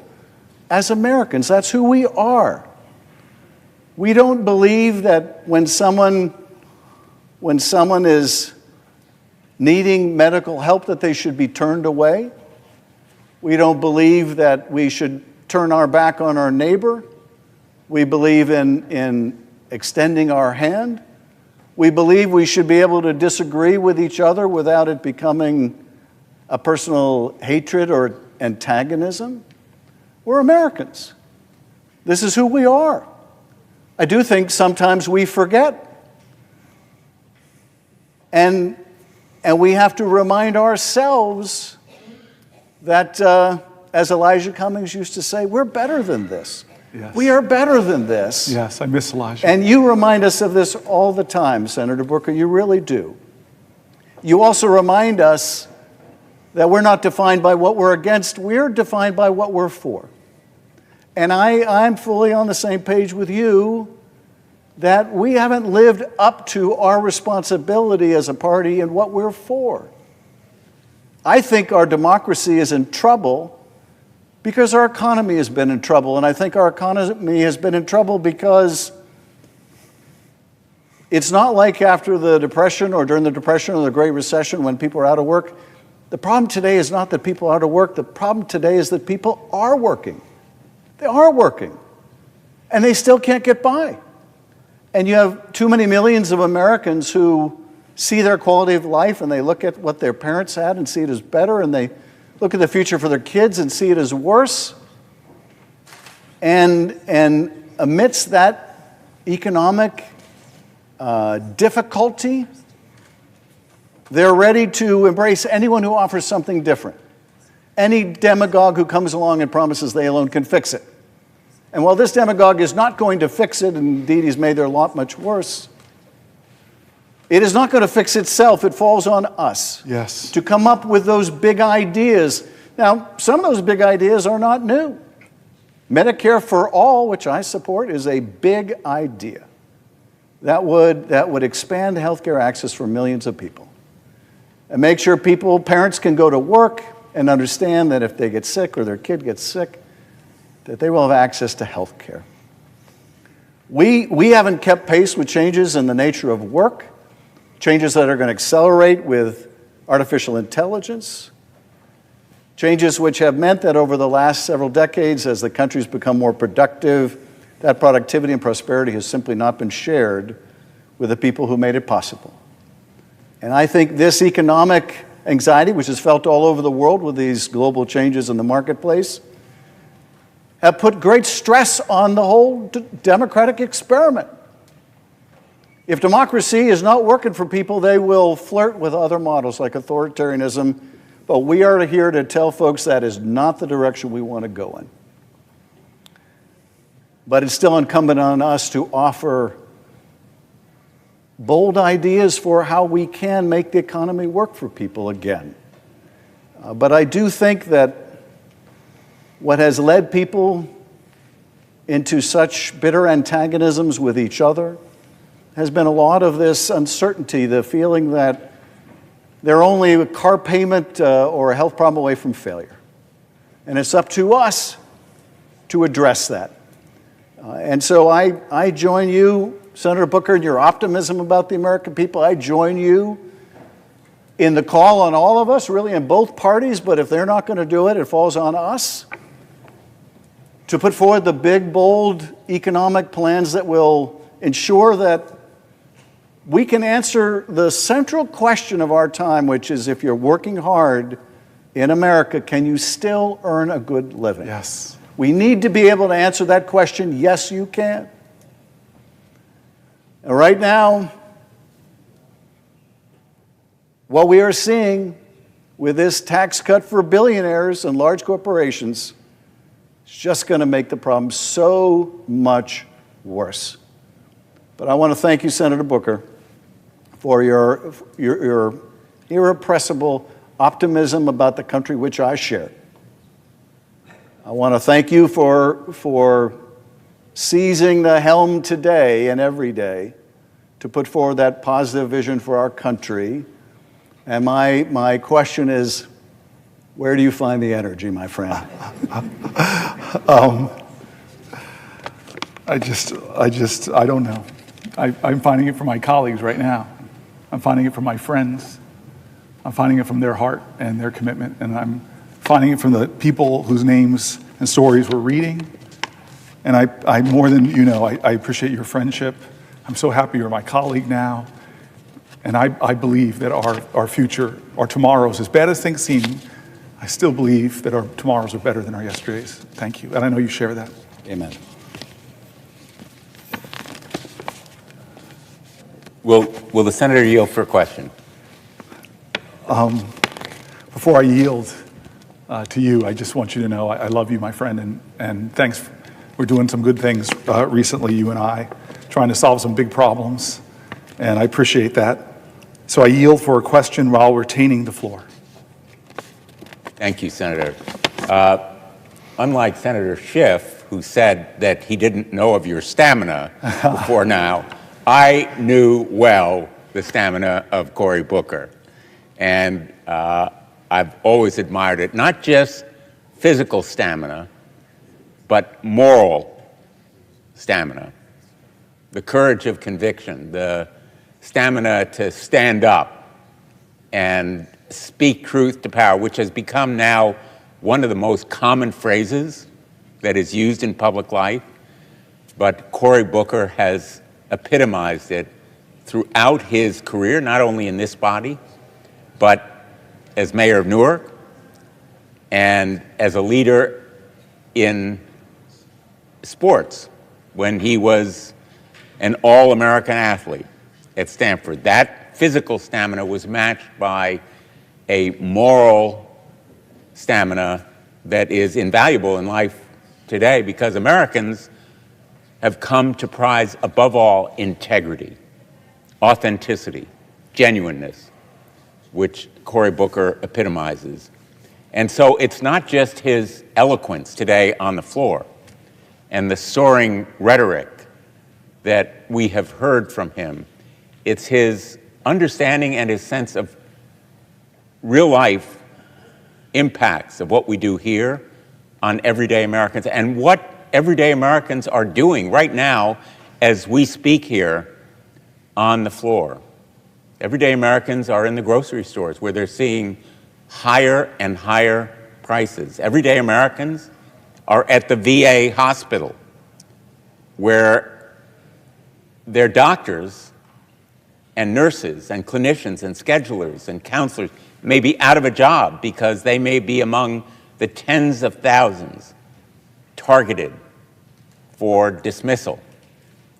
Everyday Americans are in schools, K through 12 and higher education, where the resources available for their teachers in the classrooms right now, in real time, are going to be cut. In fact, the workforce at the Department of Education will be cut by 1/2 as we speak, and funds will be no longer available to teach everyday Americans.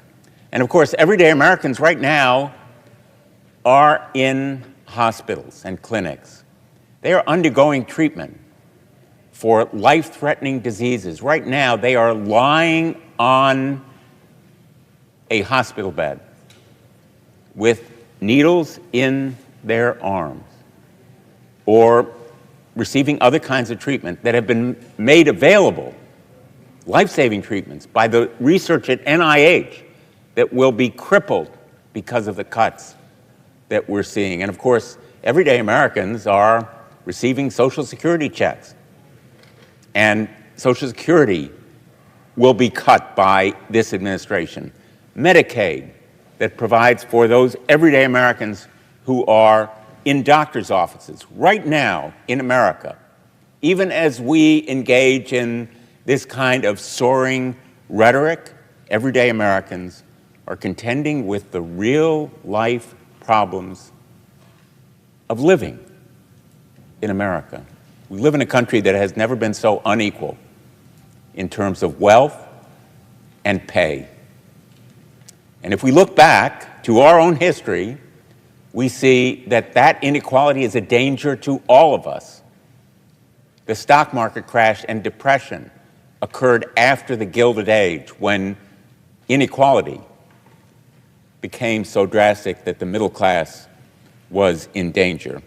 And of course, everyday Americans who are right now in the military are experiencing anger, disgust, fear, because the secrets about what they are doing, even as they engage in operations around the world, like those pilots who were going to bomb the Houthis, engaged in that top secret mission, have learned that the details of that mission, the time of their launch, the targets, the timing of their strikes, the weather, the identity of their targets, all were being discussed over a non-secure channel by a careless, reckless Secretary of Defense.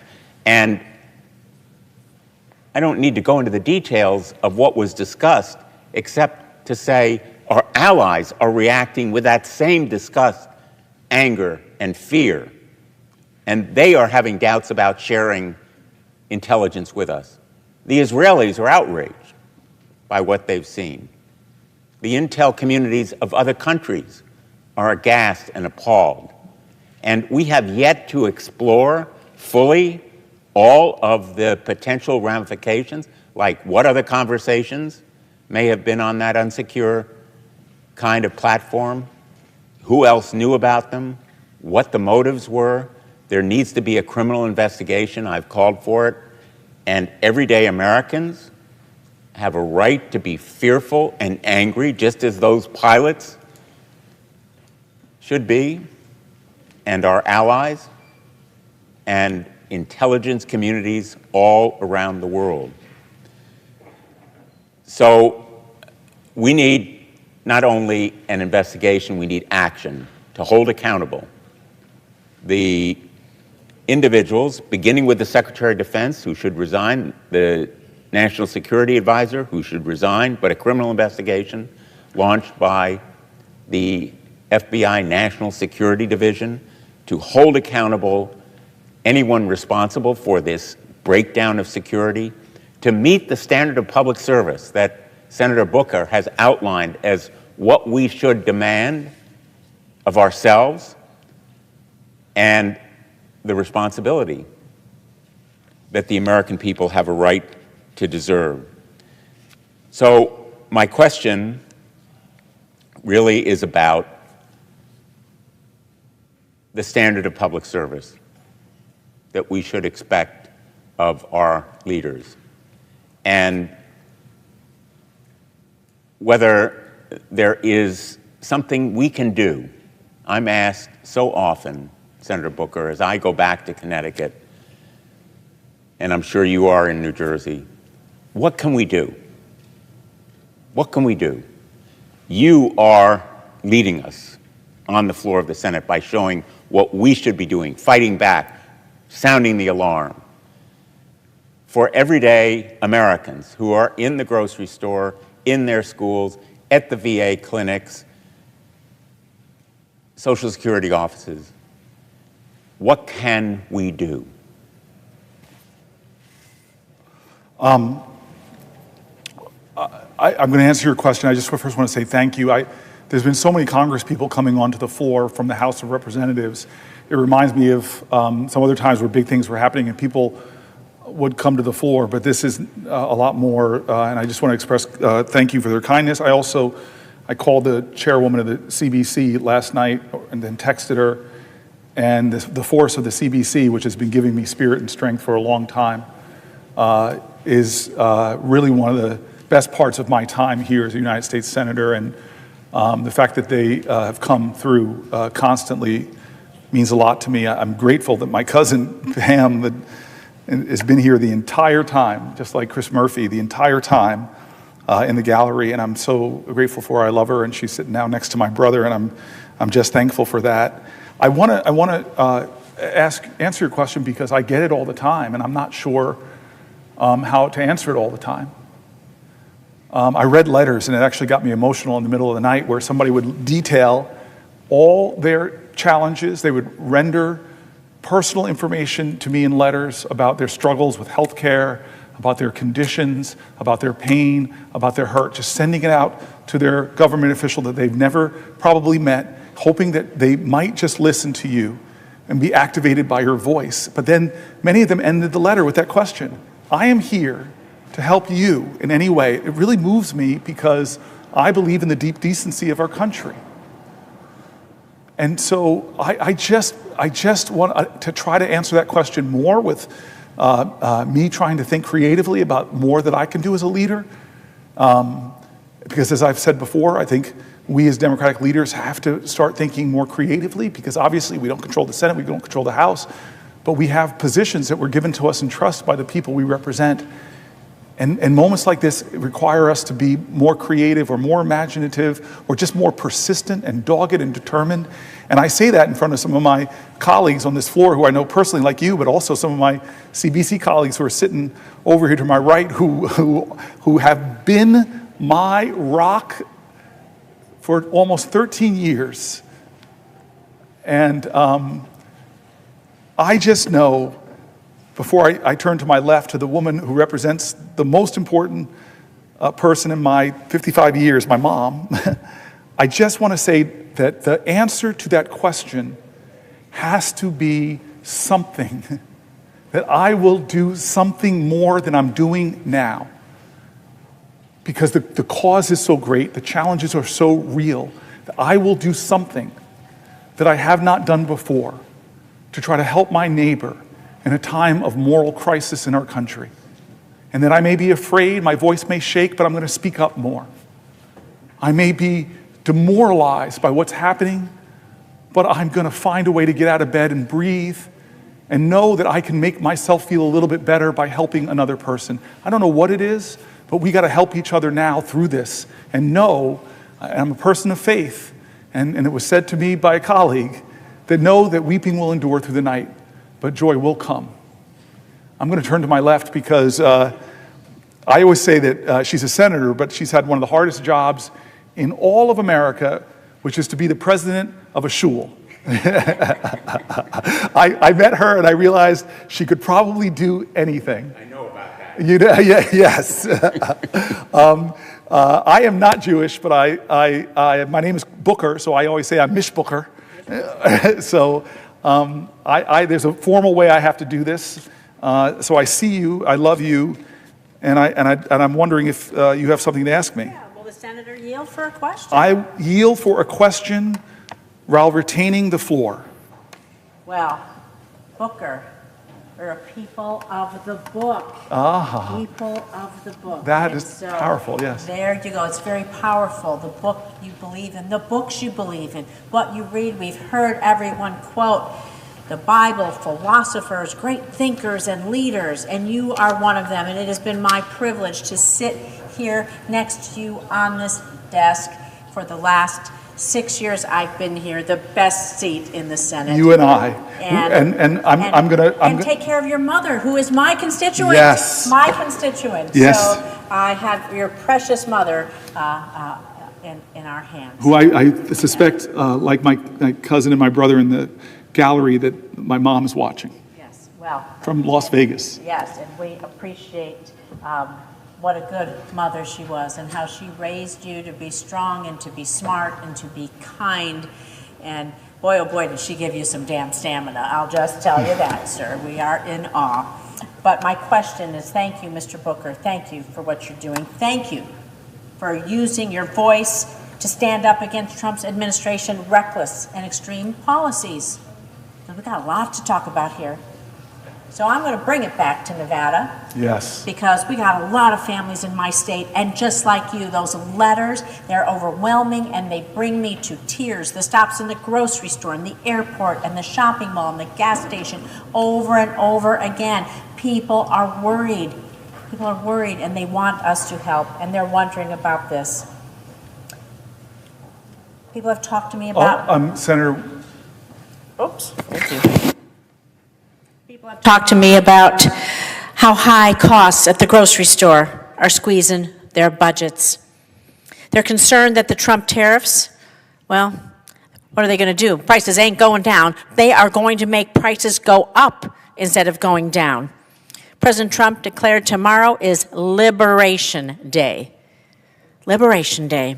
This is what he plans to impose the latest round of across-the-board tariffs for goods on several nations. Tariffs that amount to a national sales tax on every single person that goes to a grocery store. In Nevada, in New Jersey, I see my esteemed colleague, Senator Duckworth, in Illinois, and every state in this nation. Tariffs that amount to a national sales tax. Now, Nevada's economy relies heavily on tourism. I don't have to tell anyone that. And these tariffs don't target tourism specifically, but make no mistake, they will have a profound impact on a city like Las Vegas, the entertainment capital of the world. Because when prices go up across the board, what happens? Families' budgets at the kitchen table, those kitchen table budgets, they are squeezed. It means the number of visitors coming to Las Vegas, the visitors that fuel our economy, go down. It means the price that every single person, every single hotel, every single service we have goes up because of those tariffs. And so it's going to have a devastating impact on Nevada, on our local economy, on our small businesses. 99% of businesses in Nevada are small businesses. Small businesses. It's going to have a devastating impact on them and the good-paying jobs it supports. So we see the impact. International travel, down in the United States. Down. Well, that's a whole nother discussion. Someone will be asking that question too. It's driving down our visitor numbers. It hurts our economy in Nevada, hurts our economy all across this great nation. In fact, booking for flights in Canada, they're already down by 70% compared to last year. Canada, our great neighbor, partner, and ally to the north, down 70%. And the most troubling part is a recent report estimates that up to 14,000 jobs, hospitality jobs, could be at risk due to decreased international travel as a result of these horrible, misguided tariffs. And I just want to tell you that I'm looking at all of my colleagues and I'm looking at you, and you have given us the inspiration to stand here, to use our voice, to use our power, to show that we are not without a say in this country. We are not without a say, and we cannot go quietly, ever, without that fight. So, Senator Booker, I want to ask you what you think these tariffs are going to do. Well, not to just the place where your mom lives in Las Vegas, but where families live all across this country. And every price at the market, every price at the gas station, the mall, wherever you go,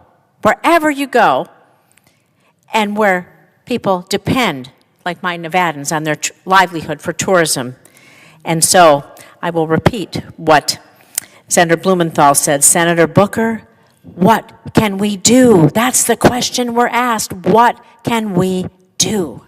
I want to answer your question, but first I want to just say what you already know. You represent my mom. You represent one of her best friends, Lou. You represent my Aunt Shirley. You represent my Uncle Butch. You represent my Aunt Marilyn. You represent so much of my family. This is the place where my father died. When Harry Reid came to his bedside when he was sick and I was still running for this office and showed me the extraordinary kindness of senators from Nevada. That tradition has continued. I'm so grateful for you. My family's grateful for you. I'm grateful that we were founders of the Black Jewish Caucus. And in fact, I keep this Juneteenth Seder coming up. Juneteenth Seder coming up, but I'm gonna put this on as you have it on. As I think about Edon Alexander and all those who are suffering. I'm just so grateful for our friendship and what we've done against anti-Semitism, what we've done for the Abraham Accords. You are somebody that you and I find a lot of ways to work with. And one of the best things I saw in you was on January 6th, sitting in this row, me, you, Mark Kelly. And I always say that the best, often in the most difficult of circumstances, you see the best of people. And I don't know if you remember this, but staffers started rushed in, and usually you have to have special identification. And then some of them stood behind us, and they were crying, and they were upset, and they were frightened. And I just watched you go from senator to mother, and I watched you comforting people in their times of fear, when they thought they were going to be killed, literally. And you were this voice of comfort, voice of calm. I saw you in one of our worst countries, worst crisis. I saw your light. I saw your love. I saw the Jewish mom, and I benefited from that. I just feel that Trump mocks us. What does his Liberation Day mean to the people that are shackled to debt? From medical debt, that are shackled with student debt, that can't afford the rising costs of groceries. What's his liberation mean? To people who are chained by fear right now, waiting with bated breath to see if the Medicaid programs they rely on are going to be cut. What does his liberation mean? To people who are literally in jails right now because they were disappeared from our streets. What does his liberation mean to people who can't afford homes because of his tariffs, who dreamed of a new car, but that's going to go up as well? I don't know what he means by liberation. I honestly don't. I wish he'd explain it to the American people. Who's liberated in this financial times? Who's liberated? I don't think the law firms feel liberated, that we're so threatened by you that they felt the only way they could get from under the threat of you is to come to you and beg them and offer them and say we'll do this and say we'll give you millions of dollars of pro bono worth, I don't think they feel liberated. What about the people that are banned from the press corps because they won't call it the Gulf of America?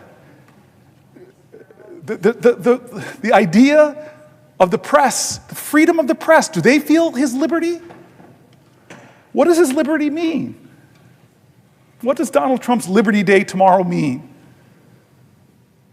In a nation where I read letter after letter of people that feel like their liberty is gone, that they're losing sleep at night worried about Social Security. What does liberty mean to the veteran that was laid off, that fought for my liberty? What does Donald Trump's liberty mean? What is he talking about?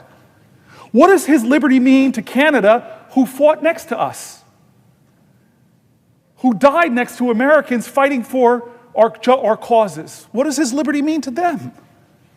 I don't understand Donald Trump. I really don't. There are going to be PhD students writing about him for generations. He'll love that in heaven. He'll look down and say, I'm so happy people are talking about me. But I will tell you this. I love great presidents. I love that Lincoln said, with malice towards none, with charity towards all. But I hear Donald Trump say, with malice towards everybody that does not tell me how great I am. And charity, I don't know if he understands that. What it means to show sympathy and compassion and empathy and to help people whether they like you or not. I love great presidents. I love FDR. You have nothing to fear but fear itself. But the letter after letter, the word fear, the word terror, I was reading from voices from my state and across the country. It's as if Donald Trump is saying, be afraid of me, the big man with the power. Be afraid, be afraid, be afraid. There was another president that said, Mr. Gorbachev, tear down this wall. And yet Ukrainian Americans are watching their president go, not Mr. Gorbachev, tear down the wall. They're saying, hey, Mr. Putin, come in and take the Donbass. I'm going to start the negotiations, not with Zelensky at the table. I'm going to call him a dictator. I'm going to start the negotiations from a position to giving Putin what he wants. Ukrainian sovereign land, and that's where we'll start the negotiation. And I love John F. Kennedy quoting a poet saying, ask not what your country can do for you. Ask what you can do for your country. What is Donald Trump? Ask not what your country can do for you. Ask what can you do for Donald Trump? Because I will threaten you until you kowtow. I will threaten to run primaries against you if you don't fall in line and vote for things you know are wrong. I will terrorize your law firm unless you come to me and kiss my ring. I will make political your applications for your merger. I will drop cases against you. I will pardon you if, as he said in a recent pardon, he was a pro-Trump guy. I don't understand this. I really don't. And I don't understand how he tries to divide Americans. I got on a plane once. I'm on a plane and I'm jumbling to put my carry-on up, and I get lots of reactions in airports. I have to say, on the whole part, good, but occasionally I think my colleagues next month, should send me a Mother's Day card, because occasionally I get called, you mother, with something following it. And so here I am putting up my overhead baggage, and I sit down next to two people, the presiding officer before this, my friend from Alabama, two Alabamans, one 80 years old, one 60 years old, mother and daughter. And they see people paying attention to me. They said, who are you? Are you a professional athlete? And as a middle-aged, overweight black guy, my ego wasn't insulted. I wanted to say, well, I could be, but I chose to serve the people. But no, I go, no, ma'am, I'm not. Well, who are you then? I go, well, I'm a senator. And we're so conditioned in America, if we meet a congressperson out and about, the first thing we want to know is, whose team are you on? My team or their team? It's us versus them, horrible dynamic of tribalism in our country. And I took a deep breath, and I looked at these two great American women, and I said, ma'am, I'm a Democrat. And the woman next to me looks at me suddenly sour, and she said, I should have brought my Trump hat, and she wheeled it away from me. And immediately I said, you know what? I'm not going to dance to this tune. I'm going to scratch this record. And I looked at her and I go, oh my gosh, Donald Trump signed two of the biggest bills I wrote in Congress into law. I said the First Step Act, which we passed in this body, 87 votes. We would have got 88 if one of my dear friends and colleagues was not off trying to do whatever in the world and he wasn't here to vote on it. And I talked about opportunity zones, working with Tim Scott to get billions of dollars invested into some of our country's poorest rural and urban areas. Now, they were confused. But by the end of that flight, Donald Trump didn't divide us, though. By the end of that flight, I was talking to them like fellow Americans, and we found so many points of connection, so much common humanity, and so much common cause. These outrage machines, TV, and these devices, I want to say to America, their financial interest is to keep your eyes on the screen as much as possibly can. And you know what? Sells division, divide, moral indignation. I will tell you this. I have this great friend, part of the Bold Club, named Van Jones. He told me this story that he was on Crossfire on CNN. And Van Jones got on with Newt Gingrich. Van Jones, a green activist, a guy I met in law school, extraordinary man, speaks like a poet to me, and he worked in the Obama White House.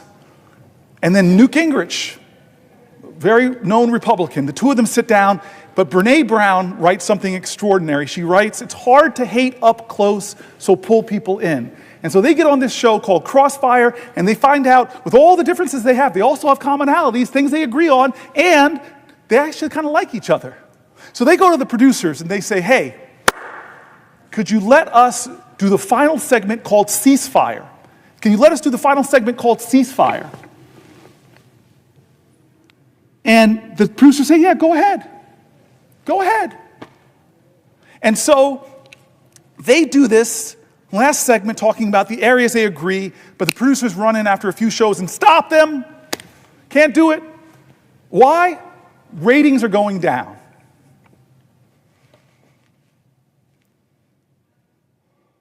There are a lot of legitimate differences in places I'm going to stand my ground and fight for people's health care, for people's Social Security. I'm going to fight. But I'm never going to get into a position where anybody in this country can make me hate another American. Because this is the age where we have to figure out how to live up to those words up there, e pluribus unum. That's the call of our ancestors, to put more indivisible into this one nation under God. That's the challenge. And there's enough things that we agree on in America, and especially when we stop and talk about things like the child tax credit, most Americans are for that. Will the senator yield? Oh, gosh, I've been waiting for you, for crying out loud. Why didn't you interrupt me earlier? You were on a roll. Oh, you come were on on. a roll. And Come on, Senator. Will you yield for a question? I yield for a question while retaining the floor. I don't know what kind of food you eat on that vegan diet of yours. Yeah. But I need to figure out more of that vegan diet. One place where we can and do care that unites us as a nation is the role of our nation's veterans, the heroes who have sacrificed for us. Although with this president, I guess he doesn't hold veterans in the same esteem. As someone who has bled for this nation, I guess I joined the ranks of the suckers and losers who have bled and died for this nation in the president's estimation.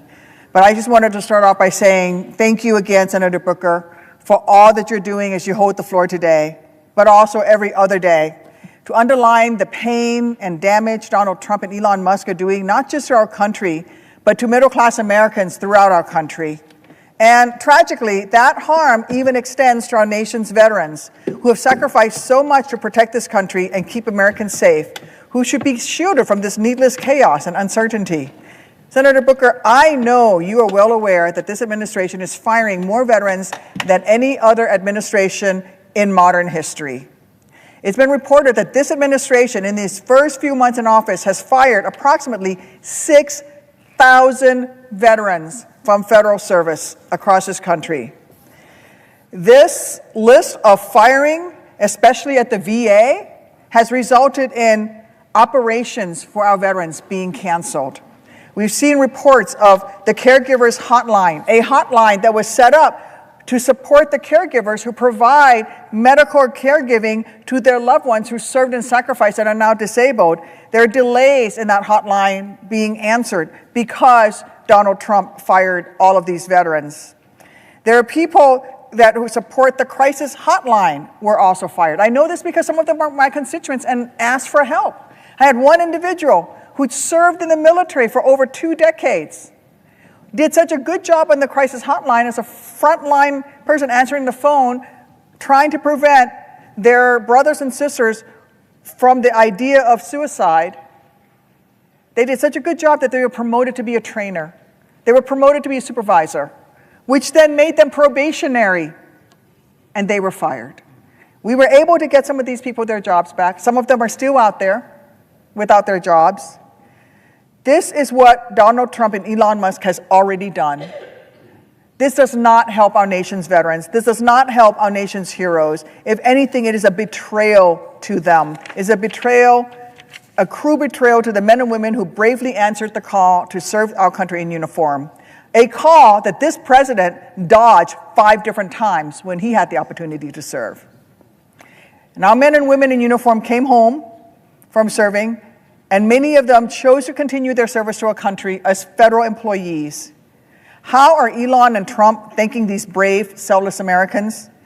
They're doing it by showing them the door and leaving them wondering how they'll be able to afford next week's groceries or next month's rent, forcing them to look for a new job. The senator from New Jersey and I are both working together to help our heroes get their jobs back, which is why I've introduced a Protect Veterans Jobs Act to reinstate all veterans who were wrongly fired from their federal jobs by Trump and Musk. It is a critical bill to help those who've already been fired, but according to recent reports, Trump and Musk are just getting started. From everything that we've seen, they are planning on firing another 80,000 VA employees, almost a third of whom are veterans themselves. So that's going to be another 25 veterans on the chopping block on top of the 6,000 who've already been fired.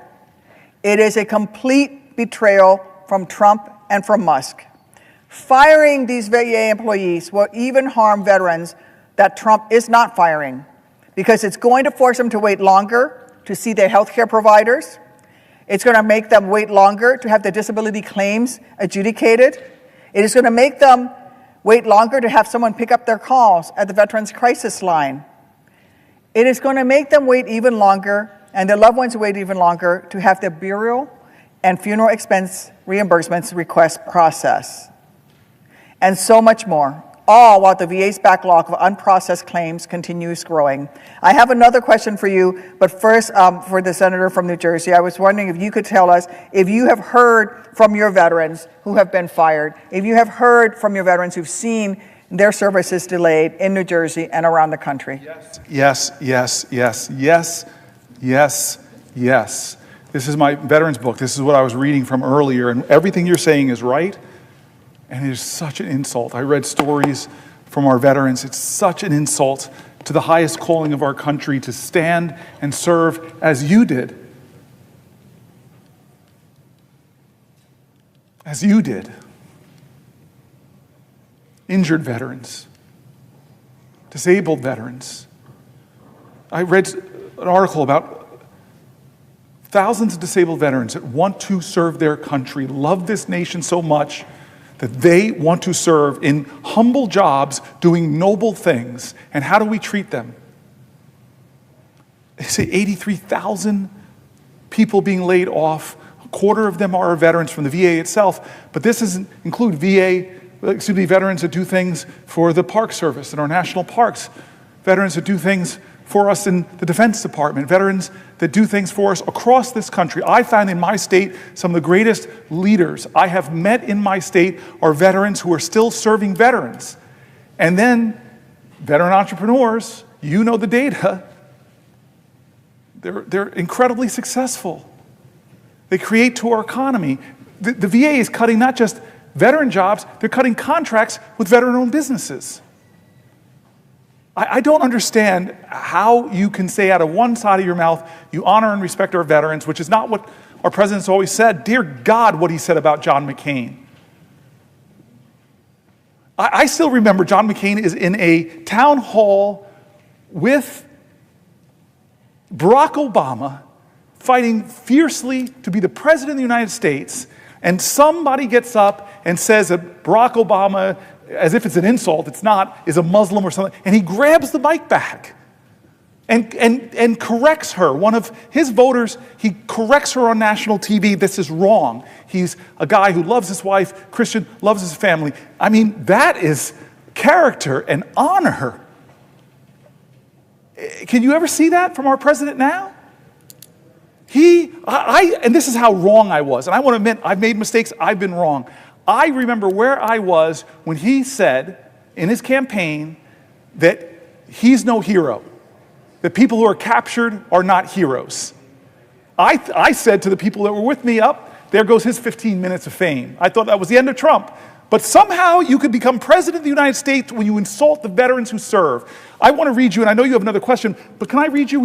I don't know, John Lewis and John McCain, the two Johns are coming up a lot in my 20 hours. But I want to read you this. I want to read this when you were here, because I read this, and let me all tell you, this is John McCain writing, let me all tell you what I think about the Pledge of Allegiance, our flag, and our country. I want to tell you a story about when I was a prisoner of war. I spent 5 years in the Hanoi Hilton. In the early years of our imprisonment, the North Vietnamese kept us in solitary confinement, or 2 or 3 to a cell. In 1971, the North Vietnamese moved us from these conditions of isolation into large rooms with as many as 30 to 40 men to a room. This was, as you can imagine, a wonderful change, and was a direct result of the efforts of millions of Americans, led by people like Nancy and Ronald Reagan on behalf of a few hundred POWs 10,000 miles from home. One of the men moved into my cell was Mike Christian. Mike came from a small town near Selma, Alabama. He didn't wear a pair of shoes until he was 13 years old. At 17, he enlisted in the U.S. Navy. He later earned a commission. He became a naval flying officer and was shot down and captured in 1967. Mike had a keen and deep appreciation for the opportunities this country and our military provide for people who want to work and want to succeed. The uniforms we wore in prison consisted of a blue short-sleeved shirt, trousers that looked like pajama trousers, and rubber sandals that were made out of automobile tires. I recommend them highly. My pair lasted my entire stay. As a part of the change in treatment, the Vietnamese allowed some prisoners to receive packages from home. And some of these packages were handkerchiefs, scarves, and other items of clothing. Mike got himself a piece of white cloth and a piece of red cloth and fashioned himself a bamboo needle.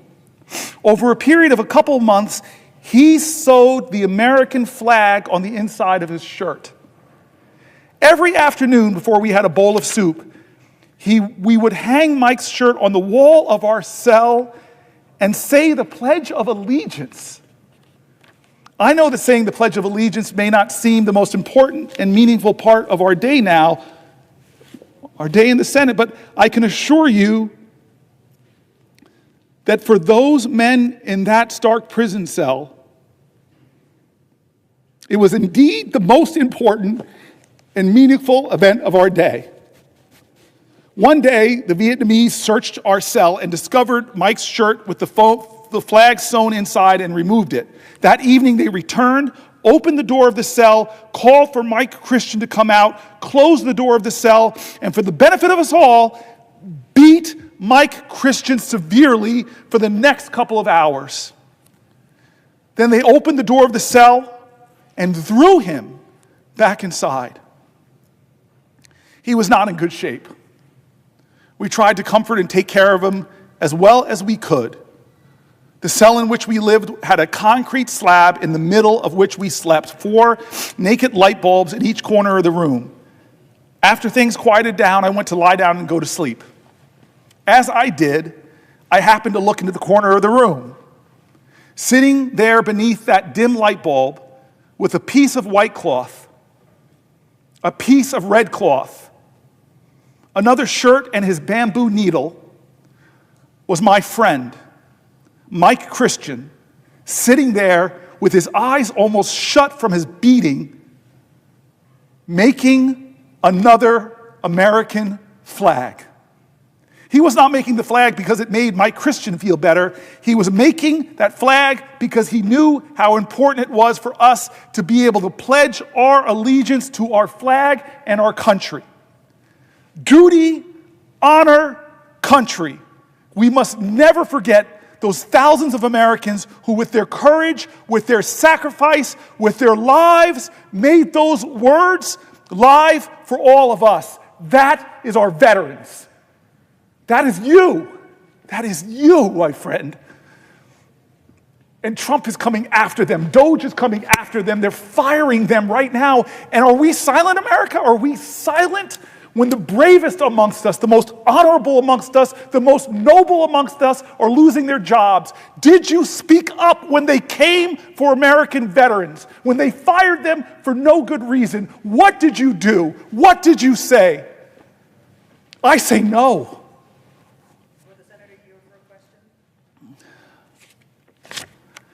I yield for a question while retaining the floor. Thank you for what you've said. John McCain was a true hero. He said the same thing to me when I first met him. I do have a question for you, which will come later, but I thought I would tell you the story of how I met John McCain. I was recently wounded. Within weeks of being able to finally sit up for the first time, I was in physical therapy, and Senator McCain came and visited us. And the nurses and occupational therapists and physical therapists came running in and said, "Senator McCain, this is Captain Duckworth. She's a hero just like you," and said to me, "You're a hero like Senator McCain. You were both shot down." And Senator McCain looked at me and said in that voice of his, "Didn't take no hero to fly into a missile. The good pilots don't get shot down." And I knew then and there that I really liked him, because he was right. The real heroes were the buddies who carried me out of that field in Iraq. The real heroes are the sergeant in the rescue bird that carried me out and has to live with the post-traumatic stress. The real heroes are all the men and women who survived and came home and need the care that they have rightfully earned. The care that we're providing with them with the PACT Act, a bill that you supported, a bill that you spoke up for. Even while members, our colleagues across the aisle, many of them said it was too expensive. And at a time when we should be expanding the PACT Act, when we should be recognizing more of the illnesses and injuries that came out of service around burn pits and toxic substances, you have a president who is cutting the VA, who wants to cut those jobs, who want to go after our veterans' benefits, whom, just like Elon Musk has said, sees veterans as a people with their hands out. We don't have our hands out. We're simply asking for what this country promised us. Where were you, Mr. President? Where were you, Elon, when this country asked for someone to serve? When this country asked, who amongst you will leave your family, leave your friends, leave your neighbors, and put on her colors and defend her? Not for your mom, not for your dad, not for your family members, but for strangers who will never know your name, who will never know your sacrifice. Who among you will do that? Thank God that from Lexington and Concord, from Iwo Jima, from Iadrang Valley, from Kandahar, from Fallujah, there were Americans who stood up and said, I will defend this great nation. I will wear her colors with pride. And all we have to do as a nation is live up to one tiny little percentage of that sacrifice that they made. Let them have the benefits that they've earned. And yet Donald Trump and Elon Musk are cutting those benefits. The biggest predictor of veterans' homelessness is not post-traumatic stress disorder. It is not a health condition. The biggest predictor of veterans' homelessness is lack of employment, not having a job. That begins the spiral downwards for veterans that ends up with them becoming homeless.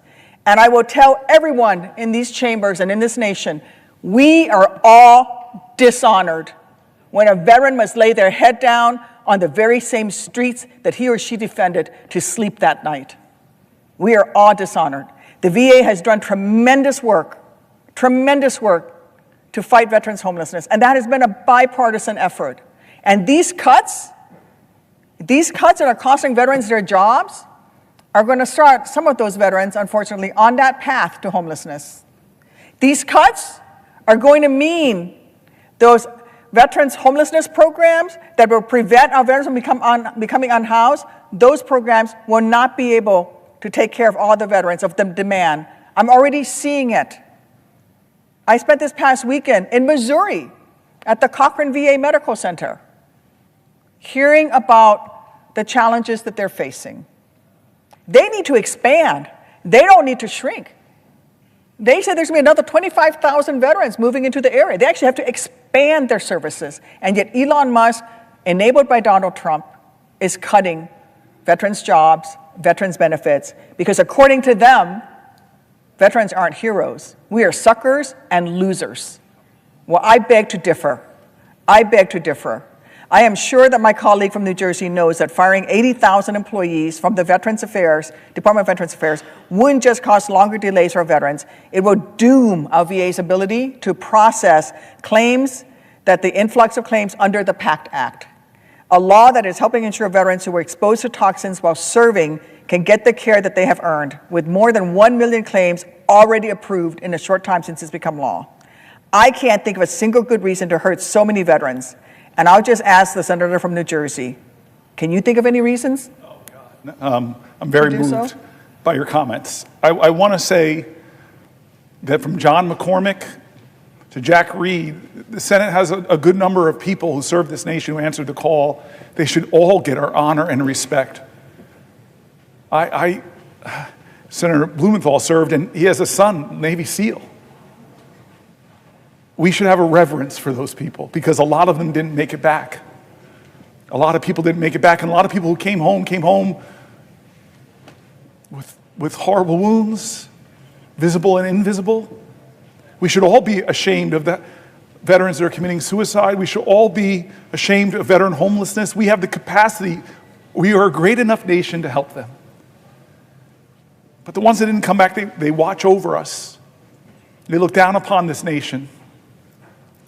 I want to read you one more thing because was raised by parents who could not think they really worried raising me in an affluent town in a beautiful home that I would not recognize how extraordinarily privileged I was. My dad used to say to me, boy, don't walk around this house like you hit a triple. You were born on third base. My dad would say things to me like, boy, don't sit at this table and not realize that you drink deeply from wells of freedom and liberty that you did not dig. You eat from banquet tables of blessings prepared for you by your ancestors. You must metabolize those blessings, not so that you could pay your ancestors back, but that you could pay it forward.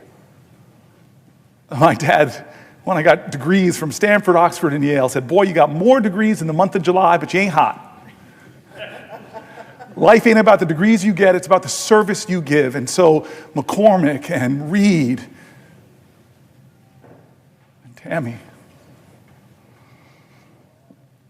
I'm here because of people that died for this country, that stormed beaches in Normandy in this country. They were at Iwo Jima for this country. They liberated Nazi concentration camps for this country. They are buried. I've seen their burials.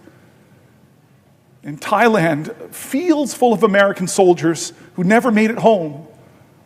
Every time I see one of those, I get overcome with emotion. I can't think about when I look at their ages, 18, 19, 20, 21. And so let me read this, and I'm going to compose myself because you got me all emotional, Tammy. I thought you were my friend. This is a poem written by Billy Rose. You know it probably. It's called The Unknown Soldier. And just listen to the words and let them echo and see if we are living up to them, if our president lives up to them, the most powerful person in the world or the richest man in the world. Are they respecting? There's a graveyard near the White House where the unknown soldier lies, and the flowers there are splendid with the tears from a mother's eyes. I stood there not long ago with roses for the brave, and I suddenly heard the voice speak out of the grave. I am the unknown soldier, the spirit voice began. And I think I have the right to ask some questions man to man. Are my buddies taken care of? Was their victory so sweet? Is that big reward you offered selling pencils on the street? Did they really win the freedom they battled to achieve? Do you still respect that croix de guerre above that empty sleeve? Does a gold star in the window now mean anything at all? I wonder how my old girl feels when she hears the bugle call. And that baby who sang, "Hello, Central, give me no man's land." Can they replace her daddy with a military band? I wonder if the profiteers have satisfied their greed. I wonder if a soldier's mother ever is in need. I wonder if the kings who planned it all are really satisfied. They played their game of checkers, and 11 million died. I am the unknown soldier, and maybe I died in vain. But if I were alive and my country called, I'd do it all over again.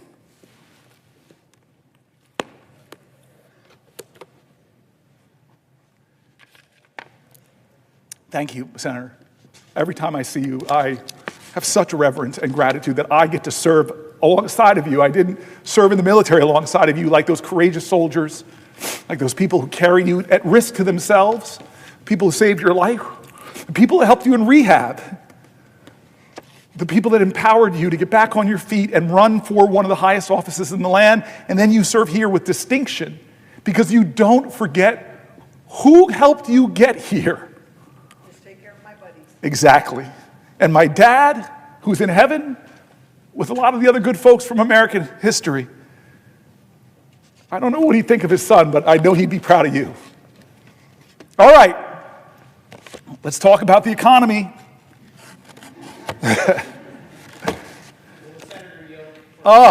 Christopher Coons. Will the senator yield for a question? I yield for a question while retaining the floor. Is the senator familiar with Rory Badger of Delaware? Is the senator familiar with my guest to the speech to a joint session of Congress delivered by President Trump just a few weeks ago? So every time I answer the question, we have to go through the same thing. I am slightly familiar, yes, because we talked about it, but I would be really happy if you asked me another question and filled in some gaps. If I might, I simply want to ask my colleagues. Then I yield for a question. If you want to ask me a question, I yield for a question while retaining the floor with the recognition that I have to do it because I'm standing between two Delawareans and I'm a little nervous. Jersey never wants to be between two Delawareans.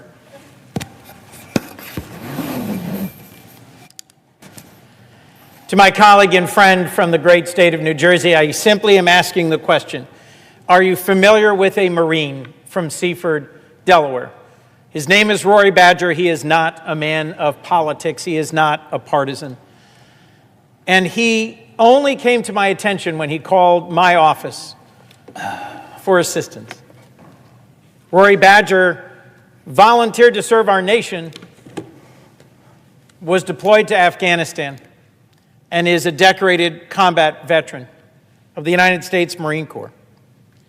Working through the impact of his service, he's returned to the United States and was engaged by Fish and Wildlife in Delaware and doing great work to promote conservation. with a young wife and a young son, Marine Badger reached for what was his dream job, to work for the U.S. Department of Agriculture Rural Conservation Service. All Rory wanted to do, he conveyed to me in a letter and then in person when he came to visit here. All he wanted to do was to help farmers on the Delmarva Peninsula conserve their land, create wildlife habitat, protect the environment, and be in places both beautiful and still. As you, my friend and colleague, have documented in long discussion and debate in the last hour, he is one of thousands of veterans who woke to receive an unjust and unwarranted termination email that said it was for a cause without citing any cause, and that threw him into the chaos and hurt of having been summarily fired by the American government. He's ultimately been rehired, thankfully, but that period of chaos and of loss made him question our nation and its commitment to our veterans.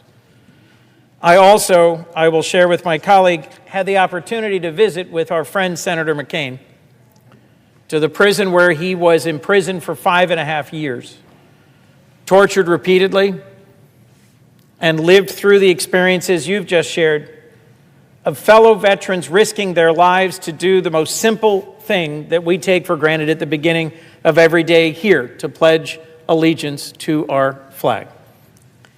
I had a chance on visiting the Hanoi Hilton with our friend and former colleague, Senator McCain, to ask him a simple question, which was at the end of his describing the period when friends were beaten horribly, when some were killed, and when his Vietnamese captors told him, "We've found out who your father is, a 4-star admiral, and so we will release you any day." I simply asked him, knowing that you could at any moment on any day raise your hand and say, "I will accept your offer and go home," how did you endure another 5 years of torture and imprisonment? His answer simply, to do so would not have been honorable. My question to you, my friend and colleague, was the firing of Rory Badger honorable? Is the leadership of our current administration in its treatment of our veterans honorable? Is the value shown by the decisions being made by Elon Musk and his team at Doge honorable? Are we putting at risk the very honor of our nation in the mistreatment of the veterans of this country? This question I put to my friend and colleague. I thank you, Senator Kuhn, by your strength of voice, by your tone, by the colleague and citizen that you invoke. You are saying the answer with strength, my friend.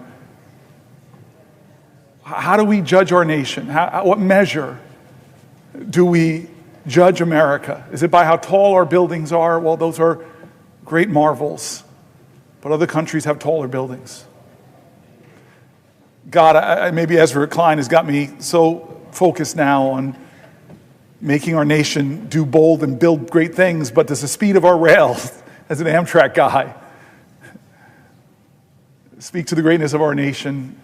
No, other nations have faster rail. Does the wealth of our people, we have more billionaires than any other country, does that speak to the greatness of our nation? No. I think the things that speak to the greatness of a nation is, how do we take care of each other? How do we take care of our elders who deserve our respect and our reverence and gratitude for building America, for sustaining America, for doing the hard jobs to raise families, to set the next generation on their way? I think we should be judged by how we treat our children. They are the only true hope we have of seeing tomorrows that we will never live through. I think we should be judged by how we treat the sick. Whether it's people with the disease of alcoholism or mental health or crippling cancers or chronic diseases, what do we do? I think we should be judged by how we nurture our families. God, we put American families under crazy stress. Affordable child care, paid family leave. Other nations, our competitors, have these things. I think we should judge the greatness of our nation by how we treat our veterans, these honorable men and women, some of them who gave their last measure, the last measure of their devotion, on fields across the world, from Thailand to Gettysburg. They gave their lives. And those who came home, the America they experienced will speak to the truth of who we are. And so I'm in this place like you're in this place. We've been friends for a long time. I'm blaming you a little bit because you're one of those people I called and said, hey, I'm thinking about running for governor, I'm thinking about running for senator. You told me to come here, man. I'm joking. I love you for it. I'm honored and blessed that New Jersey sent me here. I know that you and I are working to, and let's talk like we talk when we're not on the floor of the Senate. We both are deeply devoted Christians. You told me one of my favorite stories in the Senate, which I won't tell right now. I've been asking you to tell that story. I hope you'll tell it, but it's just about how your parents, James Baldwin said, children are never good at listening to their elders, but they never fail to imitate them. You are a great reflection of the stories of your parents you told me. And you and I grapple with this faith of ours, which demands the most radical love. Radical love. What does the Bible say about immigrants? I mean, come on. What does the Bible say about the poor?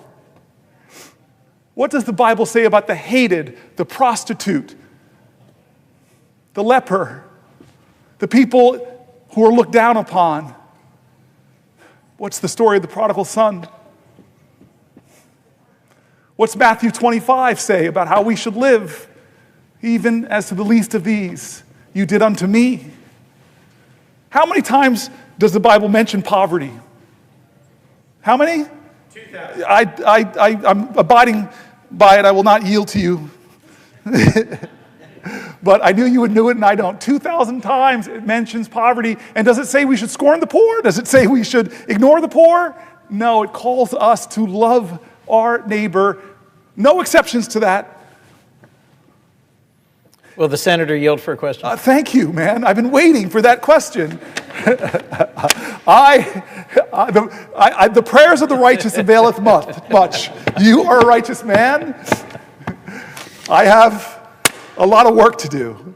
So I yield for a question while retaining the floor. I tried to instigate you, Chris. I tried to throw out Jesus bait. You have, sir. Good, thank God. I yield for a question about whatever you want to ask me for, but I'm retaining the floor. To my good friend and colleague, as we transition to comments about the economy, are you familiar with the very first time that Jesus stood in his home synagogue in Nazareth to preach? He read from the scroll a passage from, I believe, Isaiah 61, verse 1 to 2. This is recorded in Luke chapter 4, and it is a well-known passage. And I rely upon it to understand what was the ministry of Jesus centrally about. He says, "This is fulfilled in your hearing today. The Spirit of the Lord is upon me. He has anointed me to preach good news to the poor." I don't think it is possible to read the Gospels and to read the Torah and to understand righteousness without hearing over and over and over in the course of the Old and New Testaments a call to respect those at the margins of life, a call to be generous and open-hearted and kind to those who suffer and struggle, to be attentive to and present to those who are in prison, who are widows, who are orphans, to allow the gleaning of a field, which means to make sure that out of the abundance of our productivity on our farms, we make sure that we feed those who hunger here at home and abroad. You cannot miss the central message, which is, as you have said, kindness to those on the margins, attentiveness to those in need, good news to the poor. And so in this season of Lent, I ask my friend and colleague, whether he's aware of our president's intention to impose significant tariffs sometime today or tomorrow that may raise the costs for working families in our nation, that may make harder the lives of those who struggle to pay for their children's food and medicines and schooling, that instead of meeting his promise to make America affordable again, will almost certainly make America less affordable for those who are exactly those to whom we are called to give attention, kindness, and service. I ask my colleague and my friend, are you aware of President Trump's so-called Liberation Day that will impose, in fact, thousands of dollars of additional costs on the working families of America who struggle so hard to make ends meet, in a direct violation of a call to care for those in need? Yes, I'm aware. I said earlier that he calls it Liberation Day, and I'm not sure what he means by that, because Americans will not, by this move, be liberated from high prices.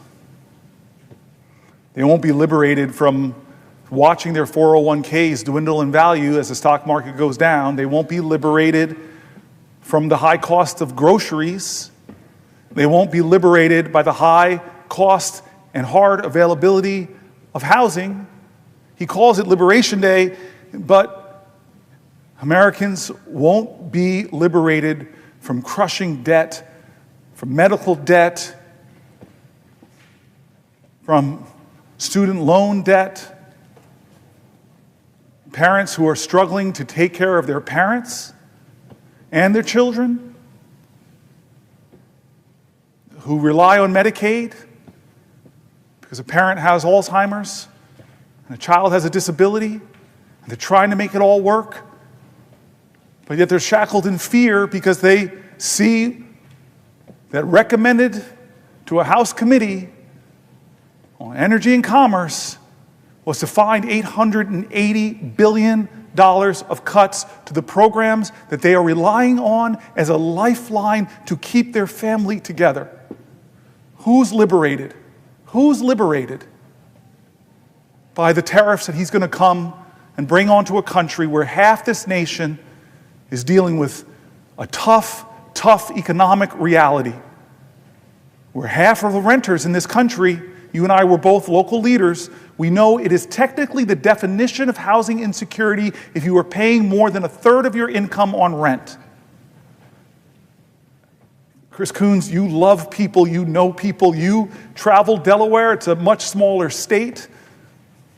I do say that with some little bit of twisted non-Christian arrogance and from New Jersey looking down. But you know people in your state. I've been with you in your state. You're connected to your communities. So you know people that are struggling just to make ends meet. You know people that are one emergency away, like a car accident or a sickness that forces them to miss a week of work and a paycheck, that will throw their lives in financial ruin. Is this president doing his promises to make their lives better? President Trump is calling his tariffs Liberation Day. You think Canada feels liberated from the bully neighbor that is Donald Trump? Do you think Greenland feels liberated from the bully nature? Do you think Panama feels liberated?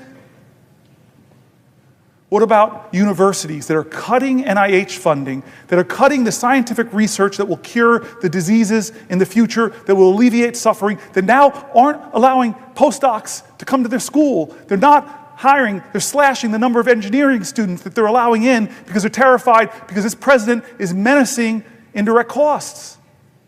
Is that liberation?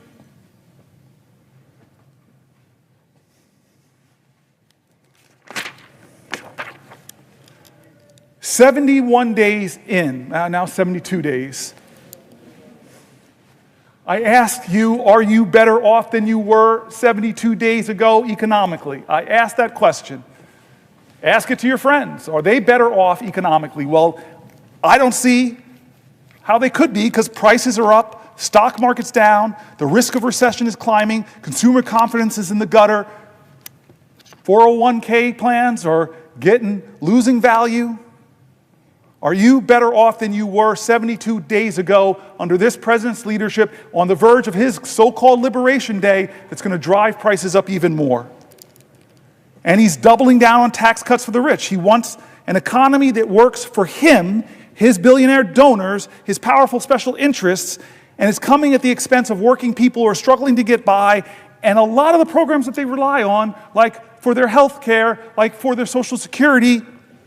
He wants an economy where the richest people get the biggest tax cuts, where the largest corporations, heck, they may get to skip out on taxes altogether. And where hardworking Americans are getting crushed by rising food prices and rising rents.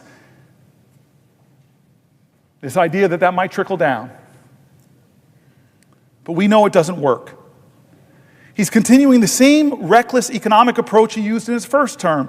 Massive tax cuts that inure mostly to the wealthy, unchecked spending, rapacious spending, big holes in our national debt, trillions of dollars of more debt, and no serious plan on how to pay for any of this thing that he's doing. From Social Security to public health to the education that supports children with disabilities and scientific research, the safety nets that millions of people depend upon. Here's the New York Times. Trump's policies have shaken a once solid economic outlook. This is from March 7th. President Trump inherited an economy that was, by most conventional measures, firing on all cylinders. Wages, consumer spending, and corporate profits were rising. Unemployment was low. The inflation rate, though higher than normal was falling. Just weeks into Mr. Trump's term, the outlook is gloomier. Measures of business and consumer confidence have plunged. The stock market has been on a roller coaster ride. Layoffs are picking up. And by the way, this was March 7th. We just finished March, the worst performing quarter in years in the stock market. Back to the article. Layoffs are picking up, according to some data, and forecasters are cutting their estimates for economic growth this year, with some even predicting that the U.S. gross domestic product could shrink in the first quarter. And some commentators have gone further, arguing that the economy could be headed for a recession, a sharp rebound in inflation, or even the dreaded combination of the two, stagflation. Most economists consider that unlikely, saying growth is more likely to slow than to give way to a decline. Still, the sudden deterioration in the outlook is striking, especially because it is almost entirely a result of Mr. Trump's policies and the resulting uncertainty. Tariffs and the inevitable retaliation from trading partners will increase prices and slow down growth. Federal jobs cut will push up unemployment and could lead government employees and contractors to pull back on spending while they wait to learn their fate. Deportations could drive up costs for industries like construction and hospitality and the agricultural sector that depend on immigrant labor. In quotes, if the economy was starting out in quite good shape, it probably is in less good shape after what we've seen the last few weeks, said Donald Rismiller, chief economist at Stratgas, a research firm. The U.S. economy has repeatedly shown its resilience in recent years, and there are parts of Mr. Trump's agenda that could foster growth. Business groups have responded enthusiastically to Republican plans to cut taxes and reduce regulation. A streamlined government could, in theory, make the overall economy more productive. So far, however, the Trump administration's approach to economic policy has been characterized more by chaos, tariffs that are announced and then delayed, government workers who are fired and rehired, than careful planning. Michael Strain, an economist at the conservative American Enterprise Institute, I know AEI well, said Trump's policies on trade and immigration and his slash and burn approach to federal job cuts would have a damaging effect. This is a conservative think tank. What President Trump has proposed will not cause a recession, he continued, but it will slow economic growth. It will take money out of people's pockets. It will increase the unemployment rate. It will cost people jobs. It will make American businesses less competitive. That's AEI, folks. It is certainly possible for Mr. Trump's policies to come together in a way that causes a recession. His tariffs alone could shave a full percentage growth in the domestic product this year. according to some economic models, enough to cut in half the 2% growth rate that economists expected going into this year. Many economists contend that deporting millions of immigrants, as Mr. Trump promised to do on the campaign trail last year, could be even more harmful than tariffs, given the U.S. economy's need for workers, particularly in industries like construction and healthcare. And the administration's push to shrink the federal government, an effort led by Elon Musk, could leave hundreds of thousands of federal workers and government contractors looking for jobs when hiring has slowed. That could set off a chain reaction. Workers who lose jobs or worry they might would pull back on spending, which would force businesses to cut costs, leading to more layoffs and further reductions in spending. Ordinarily, that would prompt the Federal Reserve to cut interest rates and shore up the economy, but that could be difficult if tariffs are also pushing up prices, making policymakers nervous that cutting interest rates could spur inflation. It's a death by 1,000 paper cuts, said Jay Bryson, chief economist for Wells Fargo, certainly not a great liberal organization, Wells Fargo. He says all things individually aren't enough to cause a recession, but if you layer them on top of one another, it might be.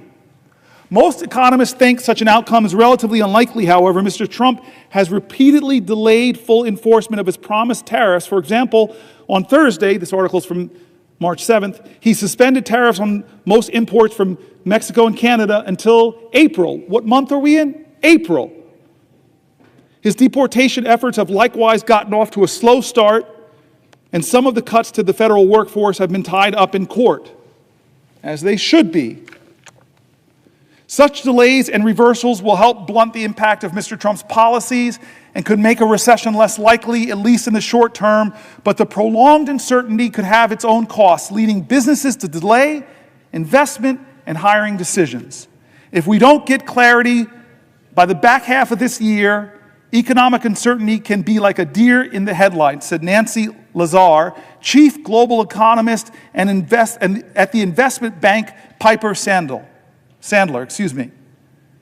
Things just stop. Business confidence is muted, employment is muted, and capital spending is put on hold. Even if Mr. Trump's policies don't cause a recession, they could do long-term damage. Lower immigration will leave the country with a smaller labor force as a native-born population is aging. Trade barriers will be a relatively modest drag on growth while in place, a chronic condition rather than an acute one. It's less the economy is in a car wreck, and it's more like the economy has decided to start smoking a pack a day, said an economist at the Roosevelt Institute. In certain places and for certain groups, the consequences could be harder to ignore. Veterans, who make up a disproportionate share of federal workers, could be particularly hard hit by government layoffs. So could parts of the countries that depend heavily on federal jobs. Apparently, there are signs that home prices in the Washington metropolitan area are falling. It's going to be substantial for certain communities. When you look at the aggregate, it's going to be challenging.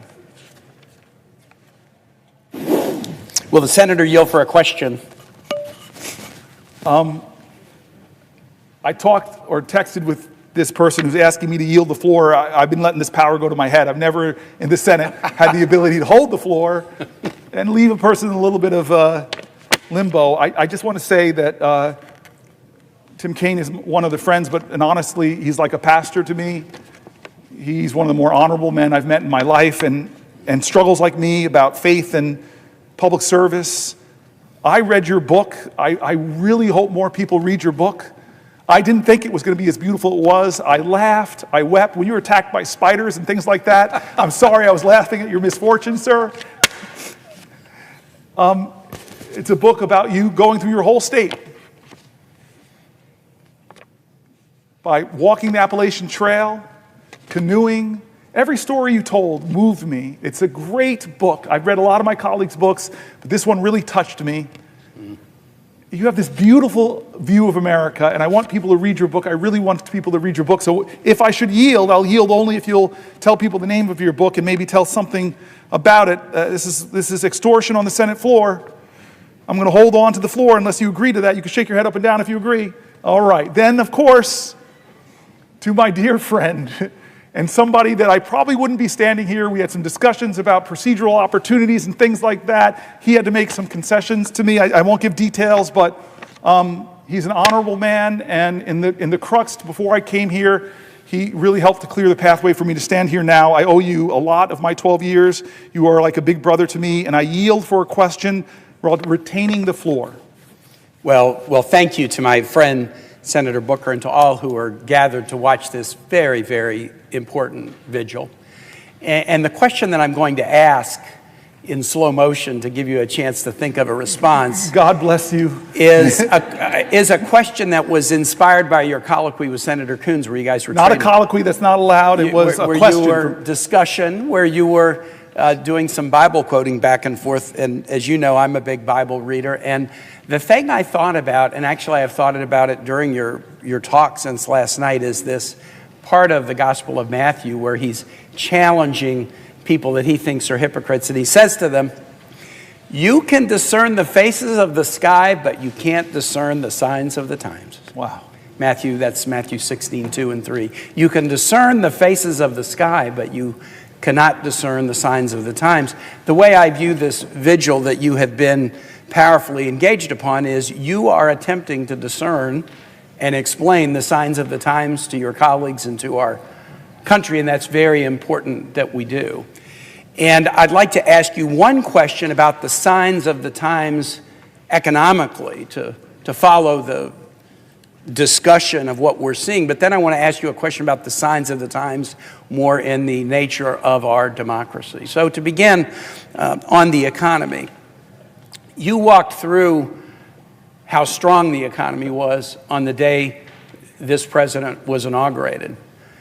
And 2 months later, the challenges of a volatile stock market, the challenges of rising prices, the challenges of declining consumer confidence, the challenges of predictions that there might be slow growth or even a recession. We will have a vote on the Senate floor tomorrow about Canadian tariffs, based on a resolution that I've introduced that we will have a vote on. You talked at length about those tariffs and the effect that they have on Americans, as Mr. President and others. As I've traveled around my Commonwealth, my farmers and my small businesses, they've seen it before. They saw it in Trump term 1. They know how dangerous it will be. They don't want to pay more for groceries. They don't want to pay more for building supplies. Farmers don't want to pay more for fertilizer. My shipyards don't want to pay more for aluminum and steel. They were promised that they would pay less, not pay more. They don't want to be part of a campaign to demonize a nation that has been a friend of the United States and stood side by side with us in every war since the War of 1812. They don't want to be part of a juvenile assertion by this president that sovereign nation is the 51st state. They don't want to be part of a name-calling effort to call the prime minister of a sovereign nation governor. They're trying to read the signs of the times. Why is this administration that came in with such a strong economic hand doing so much so quickly to both hurt us economically, but also to tarnish a relationship that has stood the test of time with an ally? The president often says that his goal is America first. We would all agree as members of this body in America first, but we would all passionately disagree with America alone. What is America alone going to get us? What will we turn to? Who will we turn to when the allies that we've spent decades building relationships with now feel pushed aside? Yesterday, China announced that they were going to be working with Japan and Korea on a free trade zone, possibly to respond to U.S. tariffs. Other nations are having to engage in hedging behaviors because they thought we were friends, and now they doubt that reality anymore.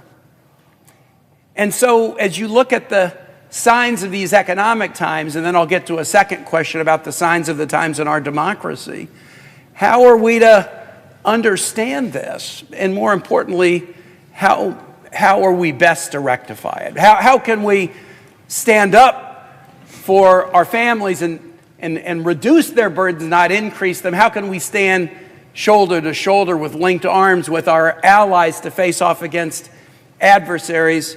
Reflect on the signs of the times and point us in the right direction. Please, question mark. I appreciate that. I'm going to try to keep it short, but I want to reminisce with you about something that, do you remember in Trump's first term that he used a national security waiver to put tariffs on Canada then?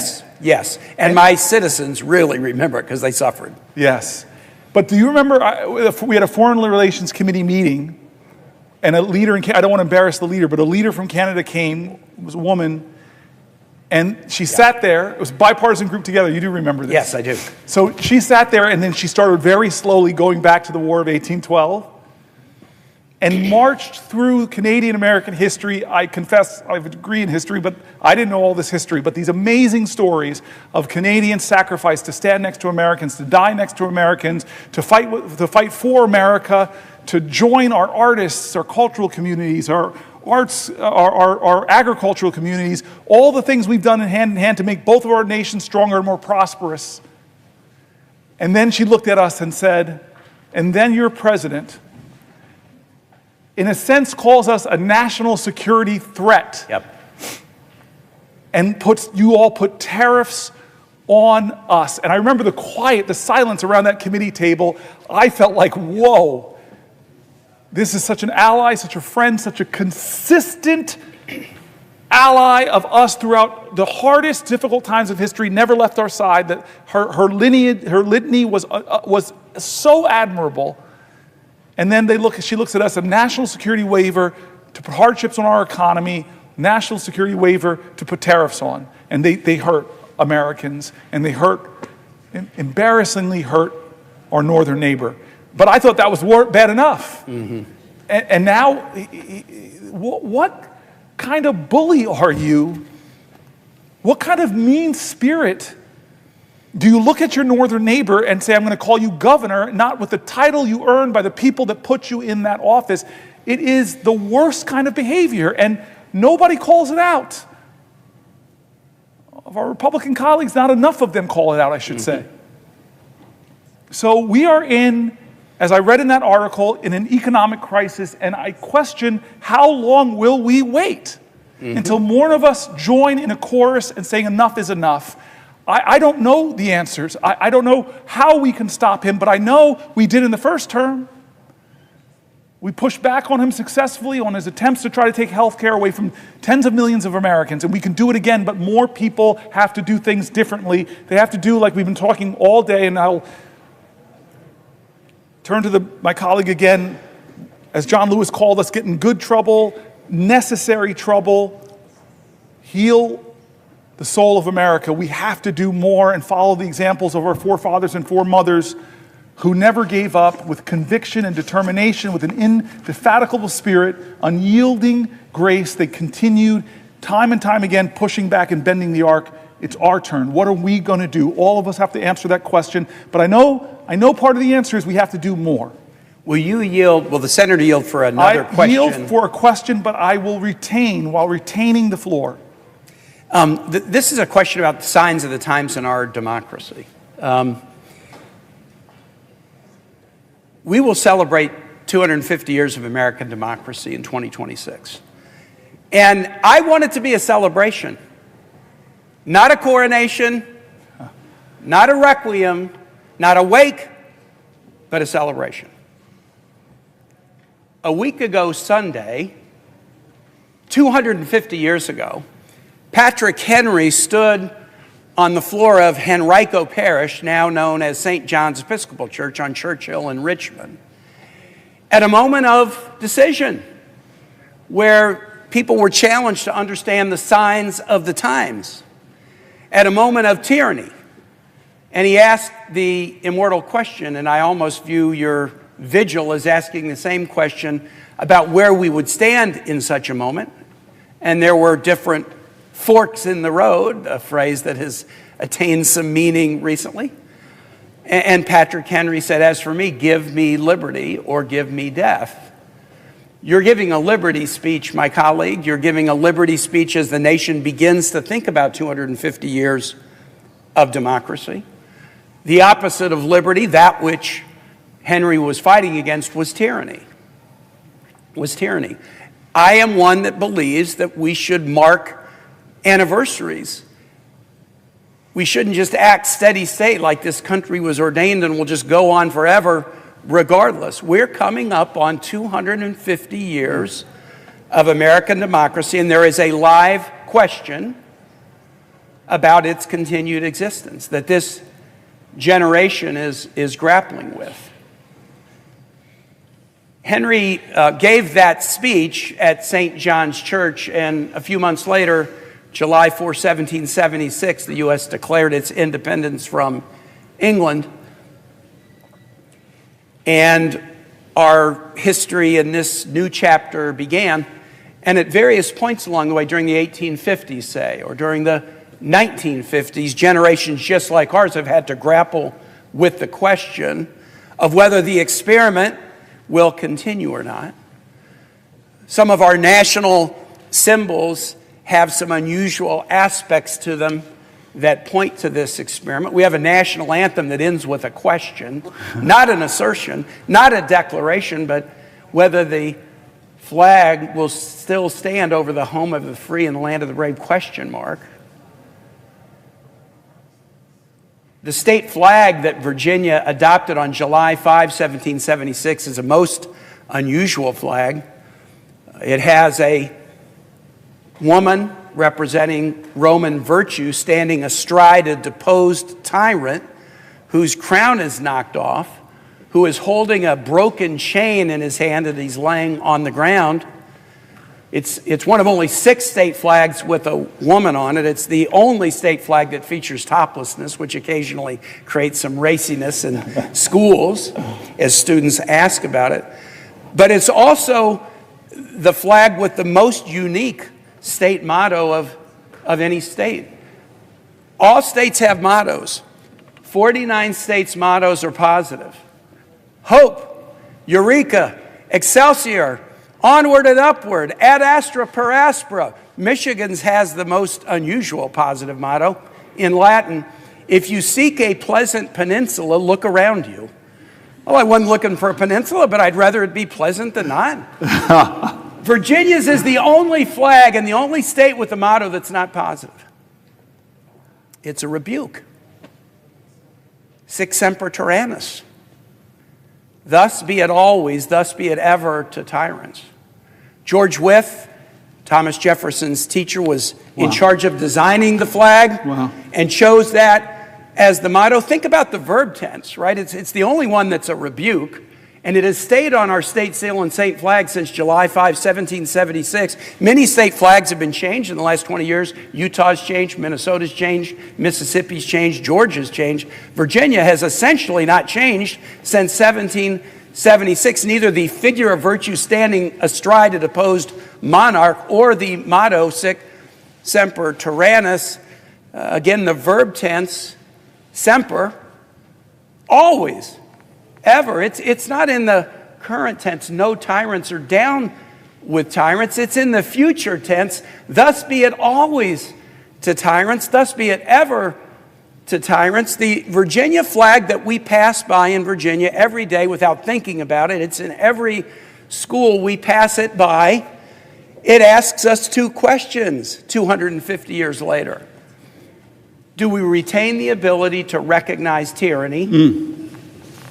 Do we retain the virtue to defeat it? Can we recognize tyranny? Can we retain the virtue to defeat it? My friend, you are standing on the floor in the tradition of Patrick Henry 250 years later. You're raising a question about liberty and our fidelity to it. And so my question to you would be, what gives you hope that the answer we will give to these questions as Americans, as those commemorating a quarter millennium of American democracy, what gives you confidence that we will answer these questions in a way that will honor those who came before us? I want to answer that question. I want to first say that Hakeem Jeffries is here. And now I'm worried because 2 Brooklynites are shaking hands. And I confess, when I had the floor and Schumer was, for the only time in my life, I could deny him the right to speak on the Senate floor, I confess to my friend, who's part of the X generation, hip-hop generation, my brother who is part of this transition in American history, from the greatest generation to the baby boomers, from the baby boomers now, we're seeing leaders emerge that are X-Geners, millennials, and he represents so much of the best of the future. I want to, this question's so good, okay, because you didn't honor your commitment to me and talk about your book. But I just want to say that I insulted Brooklyn for stealing my nets. I told the leader, I abused my power to retain the floor, and I told the leader that there's only one football team in New York, the Buffalo Bills. The other two are from New Jersey. I should have reminded the leader that the chairman of the board, who sings New York, New York, is actually from New Jersey. I could go on with this litany, but I do want to get back to your very serious question about tyranny. I think many of us have read books like On Tyranny, and we're doing a lot. We're reading articles of people are talking about the fears that they have about this document. And you and I have had serious conversations over the last 72 days of Donald Trump's presidency. How much of the encroachments, I would say encroachment is a gentle word, of the separation of powers is happening. We're watching justices or judges from Republican appointees to Democratic appointees trying to stop him from doing things. Which one of our great Bill of Rights amendments from freedom of the press? He is doing things to the press that, in my opinion, are bullying them, breaking with traditions that presidents have done in the past, trying to create press corps like Putin or Erdogan have, where they only let people in the room who will give obsequious supplications, often for the dear leader. What about the freedom of speech? You and I both know the reprehensible speech is protected. Disappearing people for what they said. Scalia talked very clearly about having rights even when you're in the country. One of the most conservative justices said, you have rights. We're seeing him invoke emergencies. You've been the leader in our caucus talking about the absurdity of these emergencies he's doing, and you've tried to rally this body to say, don't let this happen. You've talked to me about all of these things. So what is the limit of tyranny? Well, you and I, and we talked about this with your book, I'm trying to get back there. I told you once when Skip Gates did my history that he traced my history back to Virginia. I try to show you that I have more Virginia legitimacy because my roots go back to 1640 in your state. The Stampers came over, following down, then Henrietta Stamper, who my mom still talks about as a relative, John Stamper, and the chart that Skip Gates gave me, the only thing he could say about John Stamper, the mother of Henrietta Stamper, was slave woman. Born Henrietta Stamper, they called her on her documents mulatto, and Stamper fought for her ownership because it would later come out that that was his child. And these are the traditions in my family. It's really amazing what Skip Gates did, and showed me that I'm the direct descendant of slaves and slave owners. I'm the direct descendant of a Confederate soldier that was captured in retreat. I'm a direct descendant of Native Americans and people that fought in the Creek Wars to kill Native Americans. And this traditions in our country, I draw upon all of them. I'm proud of all of them. They speak to us. They speak to the complicated history of America. But perhaps one of the best things I got about this complicated history was a visit to my office by, I don't know if I told the leader this. I'm sorry, I'm going to return to this question, but I think I know how busy the leader is. So I will, if the leader asks me a question, I will, if he asks if I'll yield for a question. Yes, will the senator yield for a question? I yield for a question while retaining the floor. Now, before I ask my question, what a tour de force. You are amazing. You have, it's not only the amount of time that you have spent here on the floor, what strength, but the brilliance of your indictment of this awful administration that is so destroying our democracy, that is taking so much away from working people in the middle class, and at the same time, all for tax cuts for the billionaires. You're amazing. We salute you. America salutes you. All eyes are on you. You're incredible. Now, here is my question that is related to what our Republican friends are trying to do to all the things that you were so opposed. So are you aware that while you were here on the floor today, Senate Republicans are declaring that using the current policy baseline is up to Lindsey Graham, not the parliamentarian? I believe that this is going nuclear, and it shows how hell-bent they are on giving tax breaks to the rich, even if it goes nuclear, even if it violates all the norms that they have had, even if it breaks all the promises they have made. Do you agree with me that this is just a move that is so against what the traditions of the Senate have been about, but not just the traditions of the Senate? Fairness, decency, ability to debate issues fairly. They're afraid to debate them.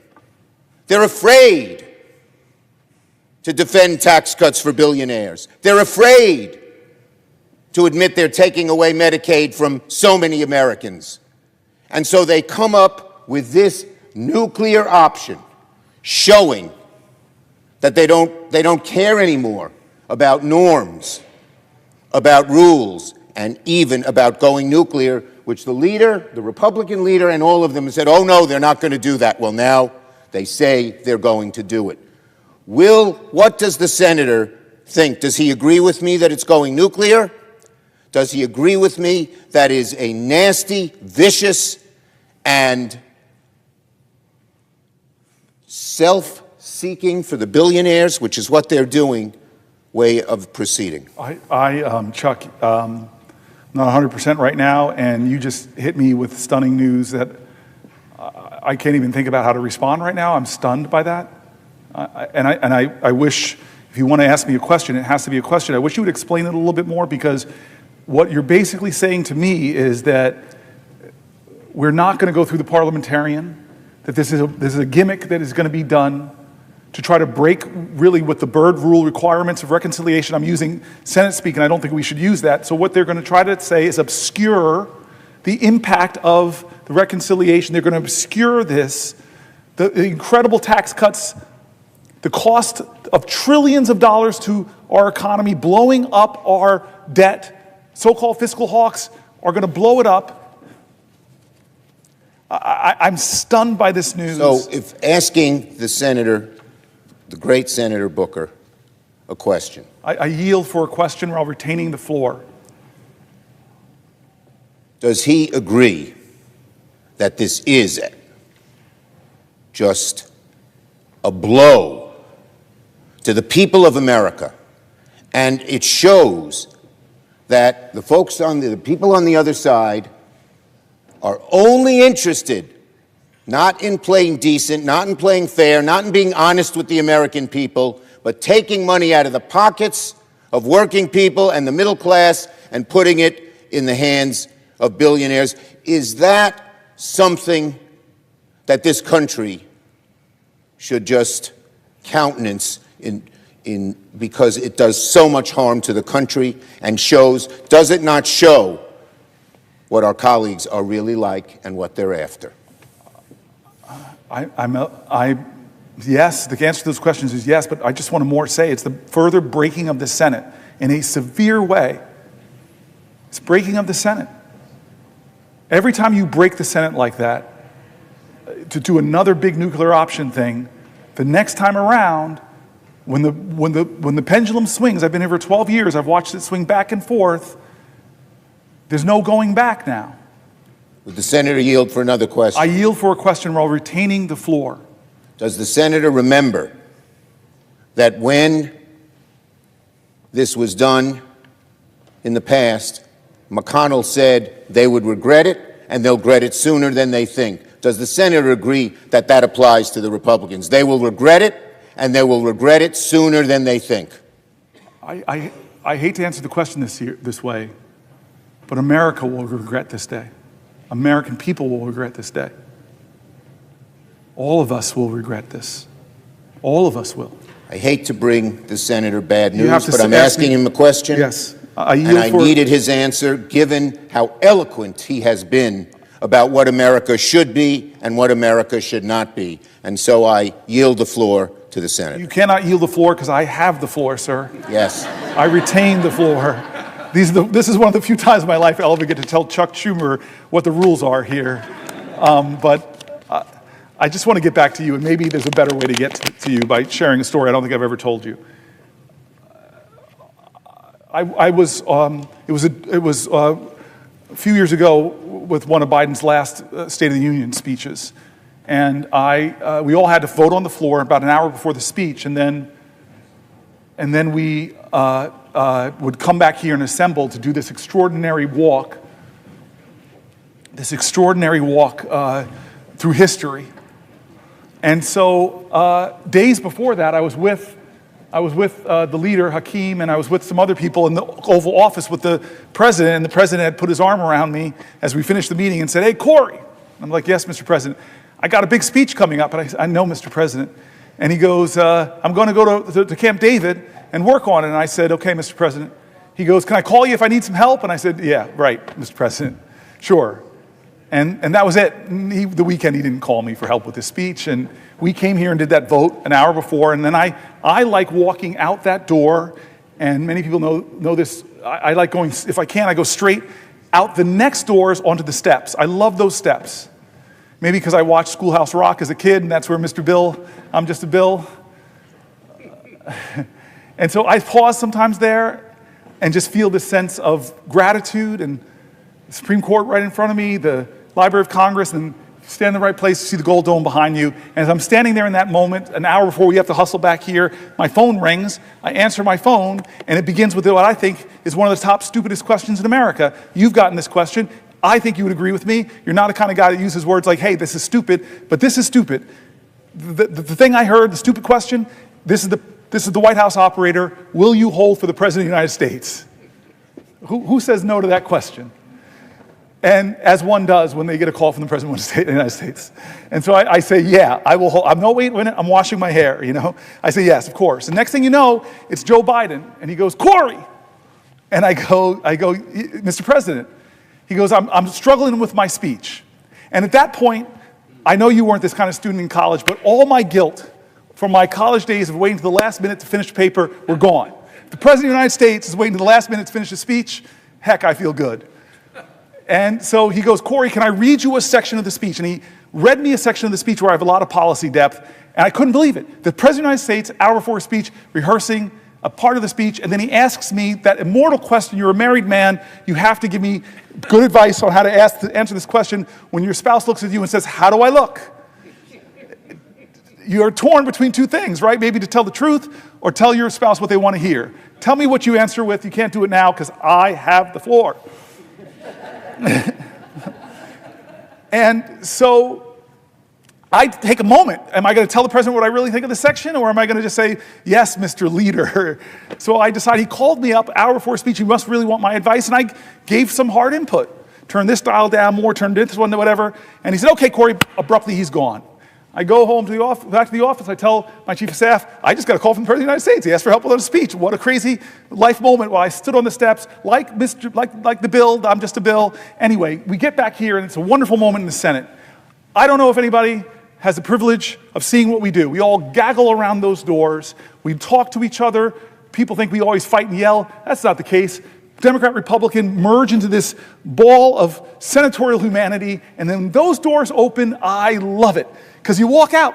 You walk past Thune's office, which used to be the Library of Congress. You walk past the old Senate chamber, where some of the greatest debates in American history and violence on that Senate floor, with the caning of Sumter. You walk through the dome, the statue by an 18-year-old woman named Reams of Lincoln, the suffrage leaders, Martin Luther King, presidents, extraordinary presidents. Then you walk past where the old house used to meet, and you love this, I love this, those little gold plates on the floor where presidents had their desks, exactly where the presidents have their desks.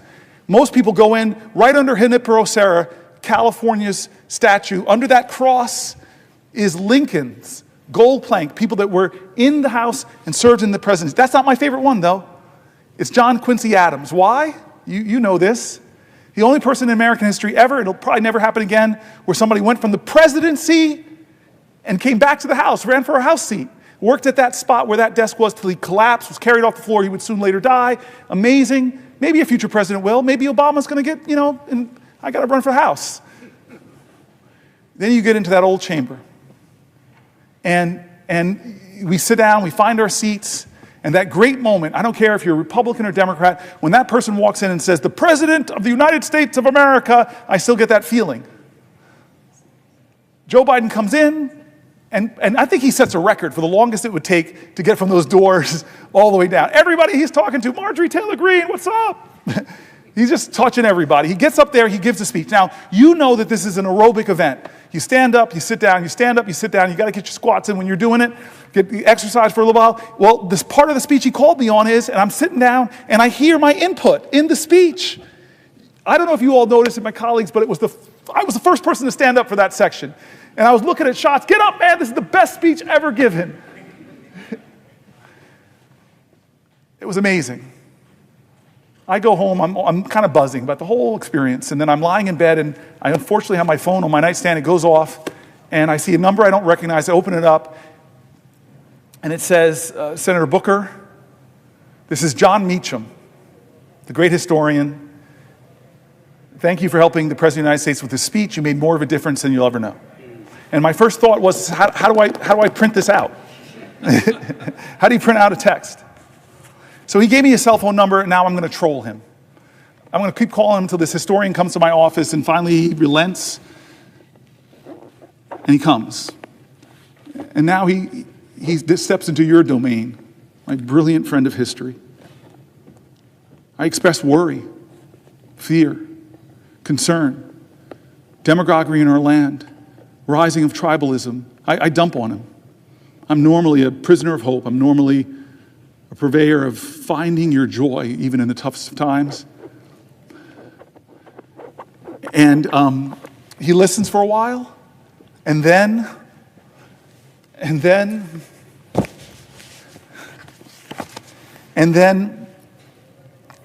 he looks at me and says, "Cory, there's nothing about this time that is unprecedented. It's all precedented. You want to talk about demagoguery?" And he goes through every generation of Americans having extraordinary demagogues. I read Margaret Chase Smith's incredible speech on this floor against the demagogue and the demagoguery within our own party. He talks about the number one radio show in all of America. The majority of Americans listen to his anti-Semitic screeds. Father Coughlin. He went through them all. And he said, you want to think worry? He said that there was an American general in the Depression. He said his name, I'm forgetting it now, I'm not at my best, and said that this guy was calling for a military takeover of our democracy. You want to talk about authoritarianism? He talked about a senator here on the left, Huey Long, who was calling for the people to storm the Capitol. He went through this all, and he said, every single time, Nazis in Manhattan, at Madison Square Garden. I couldn't believe it. It was unbelievable. I wish people were there listening to this guy as he went through all these times when America was at a crossroads, when we came upon a moral moment. And he said, what happened, how we chose the right path, when people were trashing this document or treading on it or undermining it, when demagogues rose to the highest points of popularity in our land, how did we stop it? Well, he looked at me with some sympathy and said, not you guys, not a senator. It was that the better majority of American people said enough. They chose to define the soul of our country. He gave that phraseology to our president. And he said the soul of America is not the people in office. It is the everyday citizens who choose the better angels of their nature, who choose right over wrong, who recognize a moral moment and know that they have to stand up and bend the arc of the moral universe, or more importantly, steer the ship of our state out of the troubled waters into the clear, open sea. I rose here, and I've gotten into lots of questions with my colleagues, but I rose hoping to read more and more of the stories of as many Americans as I could. And during the night, my friend Chris Murphy and I read a lot of them. You know me well, my friend. You know the truth of all of us in this place. You know the truth of everybody. We're all mountain ranges. We all have peaks and we all have valleys. You, my friend, have seen my valleys, me at my worst. I've failed as a leader at times, or at least come up short from my own personal expectations. You've seen me at some of my better moments.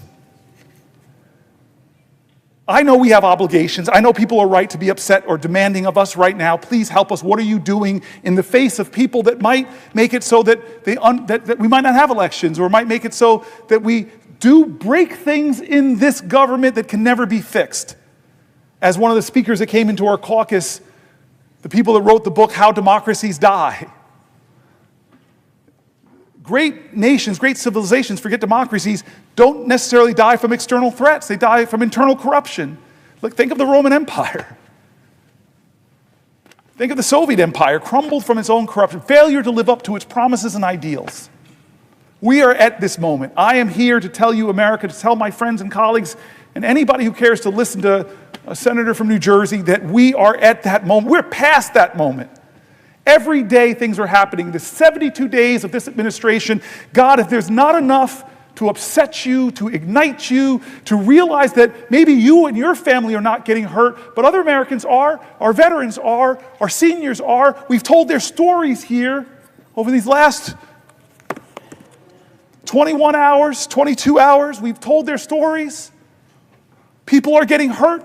People are afraid. People are worried. And people I don't even agree with are getting disappeared. Law firms that I've known for my entire career, are being forced to kowtow to this president.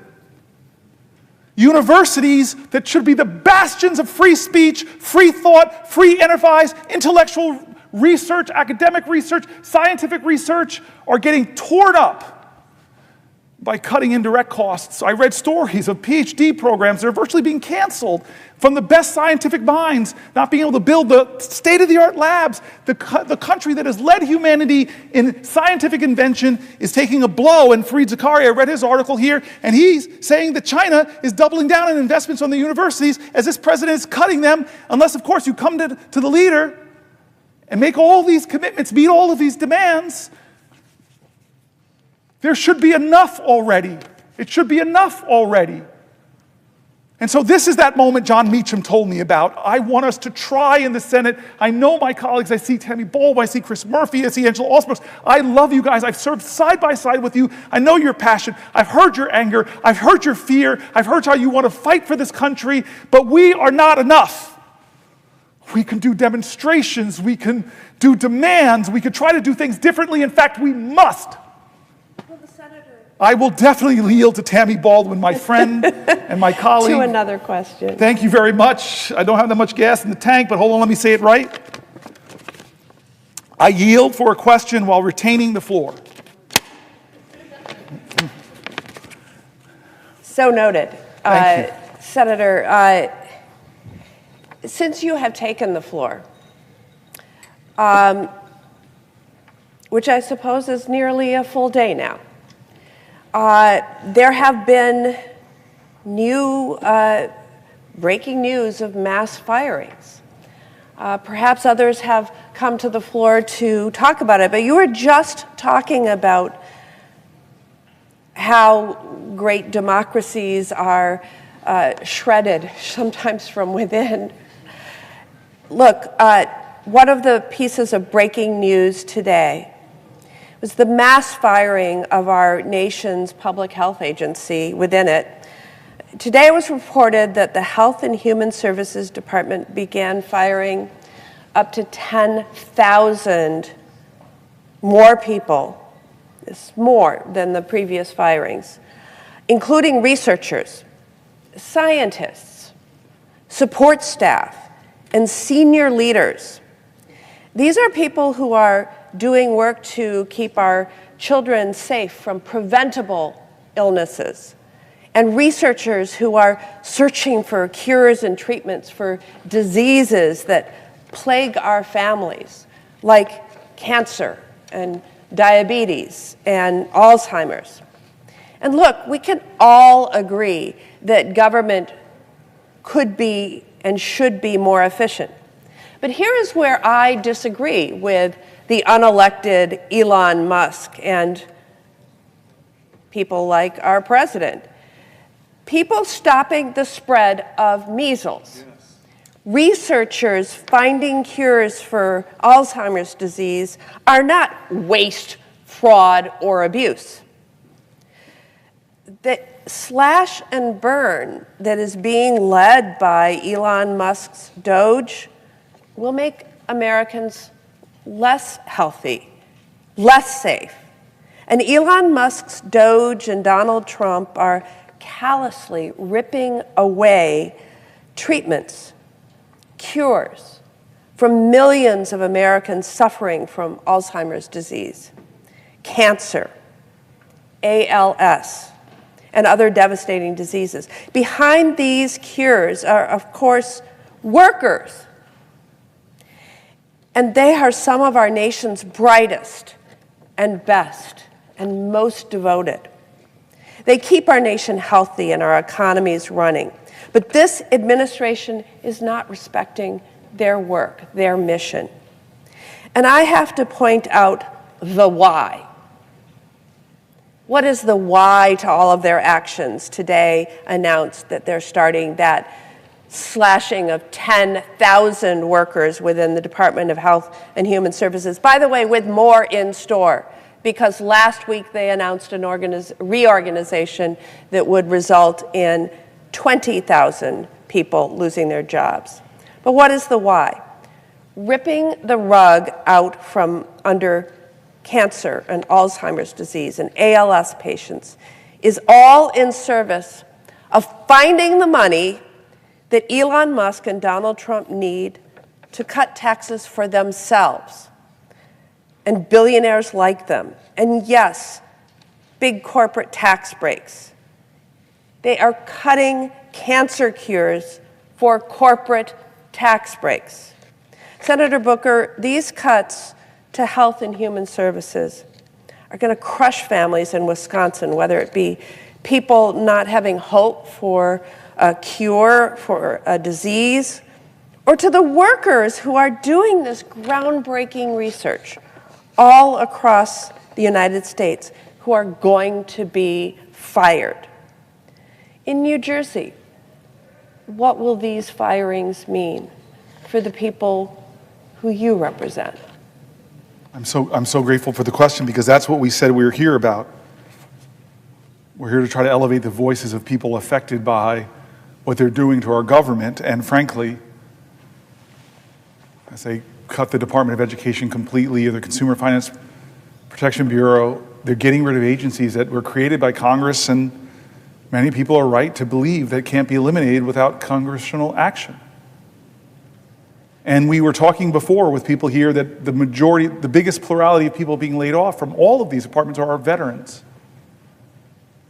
And again, I'm going to be back in New Jersey this weekend. I'm going to try to be at a rally, a town hall. I know everywhere I go in my state, I'm going to hear from people who are rightfully angry, who are rightfully afraid, who are affected by this, who are fearful of what's to come. These are such important human emotions.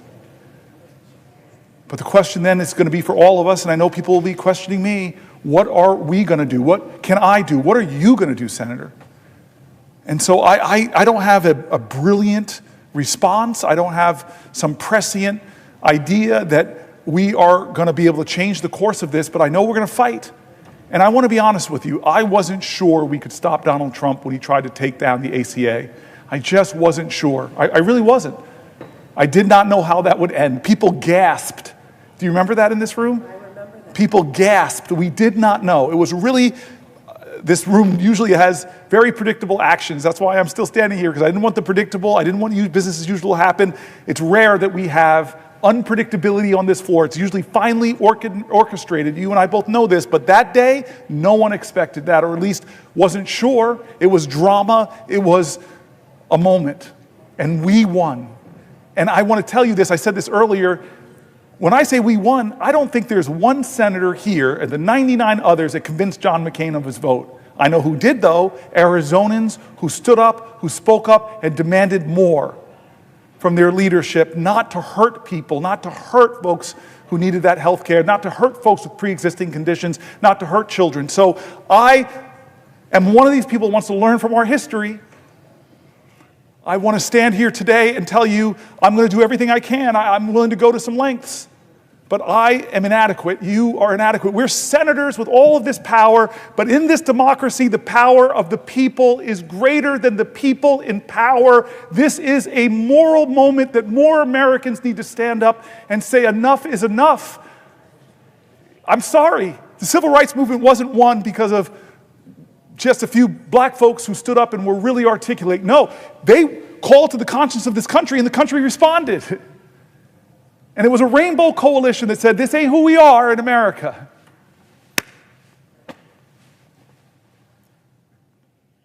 So I know New Jerseyans are hurting. I know I've been to your state. I love your state. I love sitting side, but we had some fun in your state together. We've saw young artists, business people. You are this person that says this word over and over again, more than any Republican or Democrat, buy American, and created so many jobs in your state. We were in some packed restaurant. People packed, not to see me as a special guest, but to listen to your story. You are a trailblazer too in this Senate. You are doing things that our founders did not expect, and you know that. And you want to stand up. I heard you in our caucus. I heard you in the Schumer's leadership meeting, standing up for people that are most marginalized, most looked down on, most talked about. I hear you, Tammy. Will the senator respond to another question? I won't respond to a question. I'm going to read this for the 75th time. I will yield for a question while retaining the floor. Thank you, Senator Booker. You just talked about your visit to Wisconsin. You've had many. But there was one that you're talking about that I remember really well and really fondly. I had the privilege of hosting you and showing you what our state had to offer. Yes. Something that I likely bragged about then, like I often do, is that the Badger State is known for making things. While I know you don't indulge in all of the things that we do make, because of course we have our iconic products like yes. beer and brats and cheese, but we also build motorcycles and big industrial ships and engines that power our Navy and so much more. People who give a ship. That's right. Make one too. Yes. Build them. And of course behind it all is our workers, as you were just talking about. And whether they are in a marsh harvesting cranberries, we're number one in cranberry production. We're in the top country. 5 in New Jersey. I know, but we're number one. Okay. Not that I'm competitive here. Or whether we're on a foundry floor or whether that worker is on an assembly line, workers are what make our economy go round.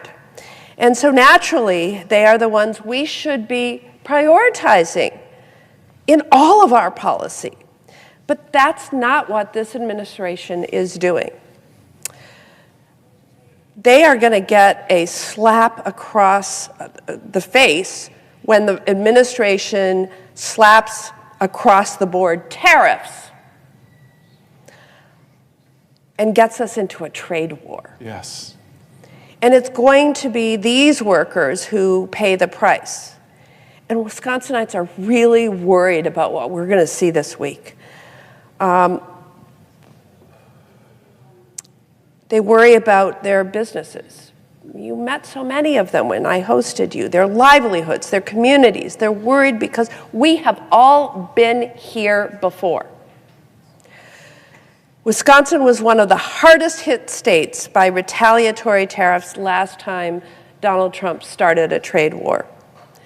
During Donald Trump's last trade war, American farmers lost $27 billion in export sales. And according to further records, the state's economy lost more than $3 billion worth of product sales, product exports. And our manufacturing economy in Wisconsin,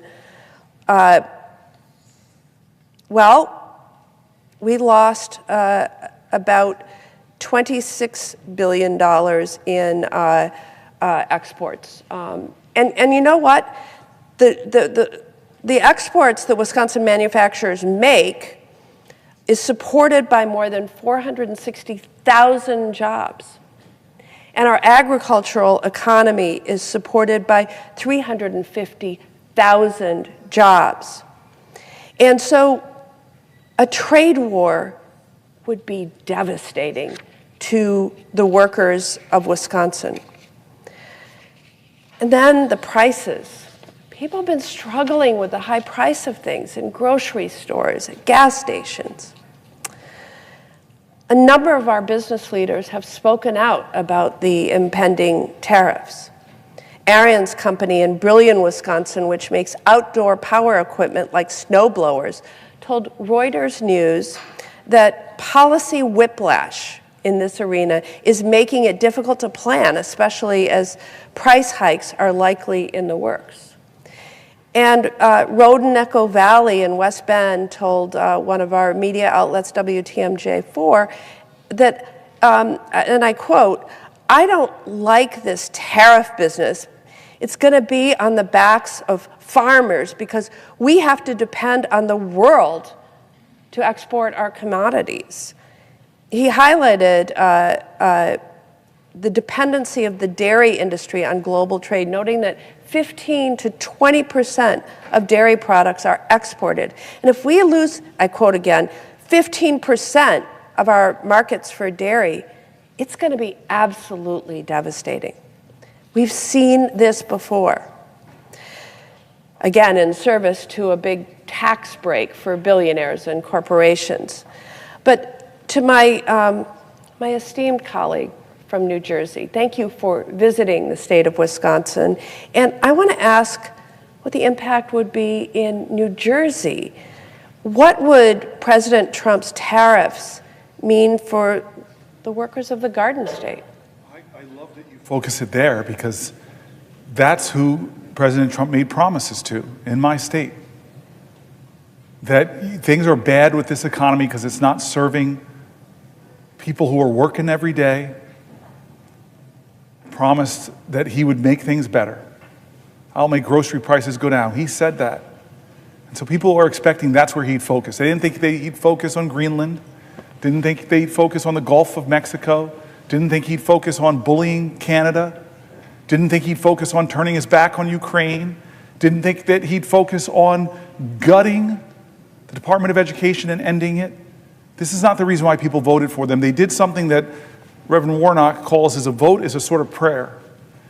He says it's like a civic prayer that I'm putting a prayer out there that you will be who I hope you can be. You will be a blessing to my life and not a burden. But you're talking about the burdens that he's bringing. This economy, under 72 days, has not gotten better for working Americans, and they don't even see the president trying to make it better. They see what he's doing to make it worse, and one of the things is going to be these tariffs, which are going to raise costs on working Americans. Then what Chuck Schumer said to me, it's sounding like it's going to just sail through a plan that's going to blow trillions of dollars of holes into our budget, give trillions of dollars of tax cuts to the wealthiest, and gut your Medicaid, and gut your services for your grandparents in nursing homes. People believed, people put their trust. I don't blame them. They're my fellow Americans. They wanted for them families, they wanted an America that was more affordable. They wanted America to be first prioritized. They wanted a safer America, stronger America, more prosperous America. I heard that. And so I know when I'm back home this weekend, I know that I'm going to encounter a lot of folks who are workers in my state who are getting hurt. They want better. They want better from their government. And so the burden upon us and each other is, what are we going to do? Are we going to do the same old thing over and over again? Or are we going to try to do things different? Are we going to be willing to, again, get in good trouble, necessary trouble, to try to save the soul of this nation?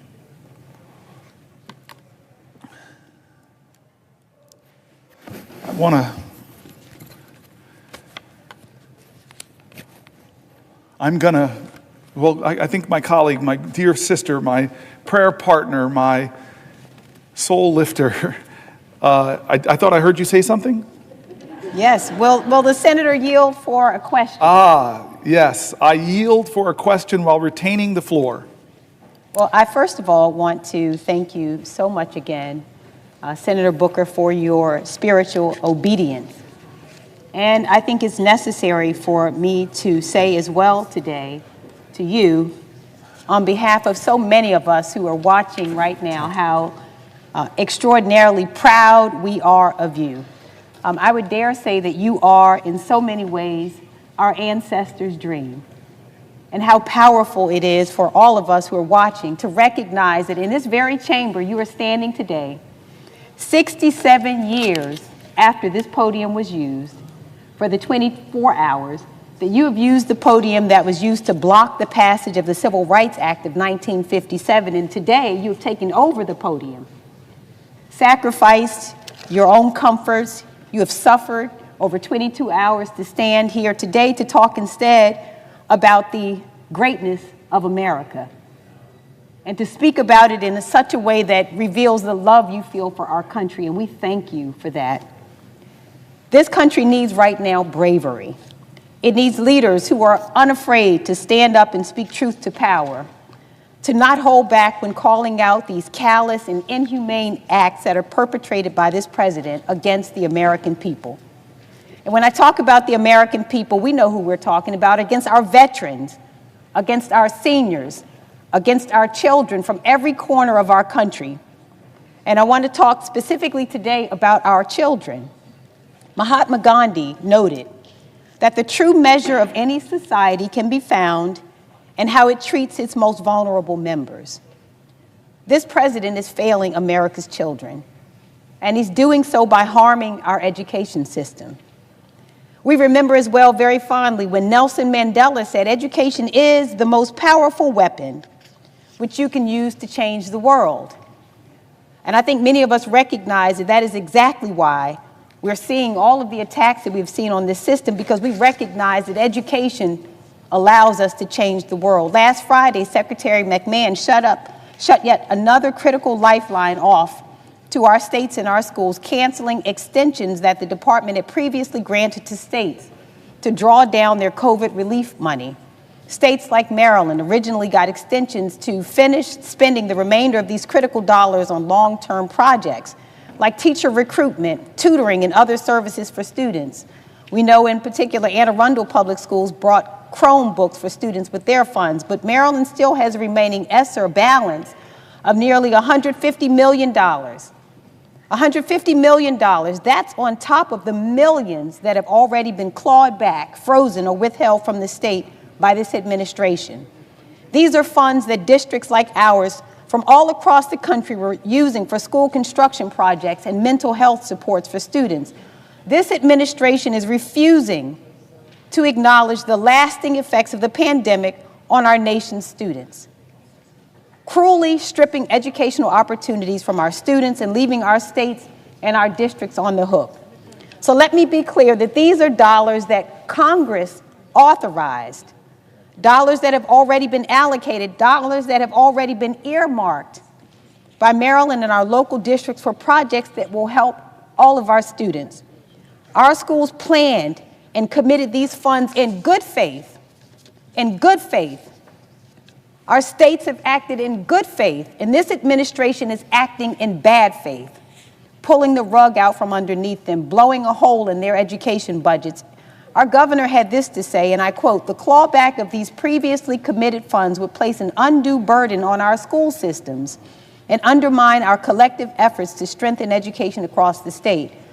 And this is only the latest attack on public education by this administration, the latest attack on our schools and our students, the latest attack on our teachers. And we saw this administration attack HBCUs by freezing funds for the 1890 School Scholars Program, which provides tuition for students at our land-grant institutions. We saw this administration and Secretary McMahon slash teacher training grants, which help prepare our educators to serve our communities. We saw this administration proposing to move the student loan program to the Small Business Administration, threatening students' access to aid and the promise of higher education. We saw this secretary and this administration lay off half of the staff at the Department of Education several weeks ago, firing over 1,300 staffers. And I want to talk for a minute about who the department fired. And by the way, these are people who are not incompetent. These are people who are not DEI. These are professionals, well-educated. The administration fired civil servants at the department's Office of Civil Rights and shuttered Office of Civil Rights regional offices, including the regional office that handles discrimination cases. And I want to make really clear, and I want the American people to hear this, that what decimating the Department of Education and the Office for Civil Rights means, it means that attorneys who intervene when schools ignore complaints from students who are repeatedly called racial slurs or who are subjected to hateful speech or imagery like swastikas on campus. It provides the technical assistance that schools need to train staff on anti-harassment practices, combat harmful behaviors, and build welcoming environments. And it holds K-12 schools and colleges that fail to keep students safe accountable. It ensures that families have recourse if their child with a disability is not being served appropriately by their district, that if a child is not getting the speech therapy or other services outlined in their individualized education program, that they will have an advocate to help them. And at the time that this administration took over, there were over 270 open Office for Civil Rights cases impacting 1.3 million students in my state alone. Without enough OCR staff to do the job, investigators' caseloads will grow to an untenable level. So we spoke to some of the lawyers that work in the division that serves Maryland schools, and all of these patriotic civil servants, all they want to do is to do their jobs. They want to combat discrimination in our schools. They want to ensure that every child has the opportunity to learn in a safe environment, and these civil servants don't know that that mission is possible, as they and so many of their colleagues are ruthlessly fired by this administration. These cuts are catastrophic. I dare say that they, like so many other decisions by this administration, are wicked. And so, Senator Booker, here is my question. What are you hearing from families in the state of New Jersey as this administration dismantles the Department of Education and slashes opportunities for students and families? I'm so grateful for the question from my friend, and that's the centering that we've been trying to do, which is, what are families in New Jersey and around America thinking? As you said, the Department of Education, and we read that earlier today, it doesn't dictate or educational policy to states, but it does do a lot to do funding for special needs kids in the states. And so I'm already hearing from parents of kids with special needs and what the impact it will have if those resources are cut. Everything from the programs that help young people afford college, to programs that I've worked with people that help schools afford advanced scientific equipment so the bright minds, the geniuses of our state and the country can have the equipment they need. This administration is cutting things that are hurting families, and we are hearing from them. We're hearing from veterans, we're hearing from the elderly, we're hearing from people that are taking care of the elderly, we're hearing from people who run our hospitals, we're hearing from people that run our universities and who talk about the science funding and the cutting of PhDs. We're hearing from people who rely on Medicare and Medicaid who rely on Social Security.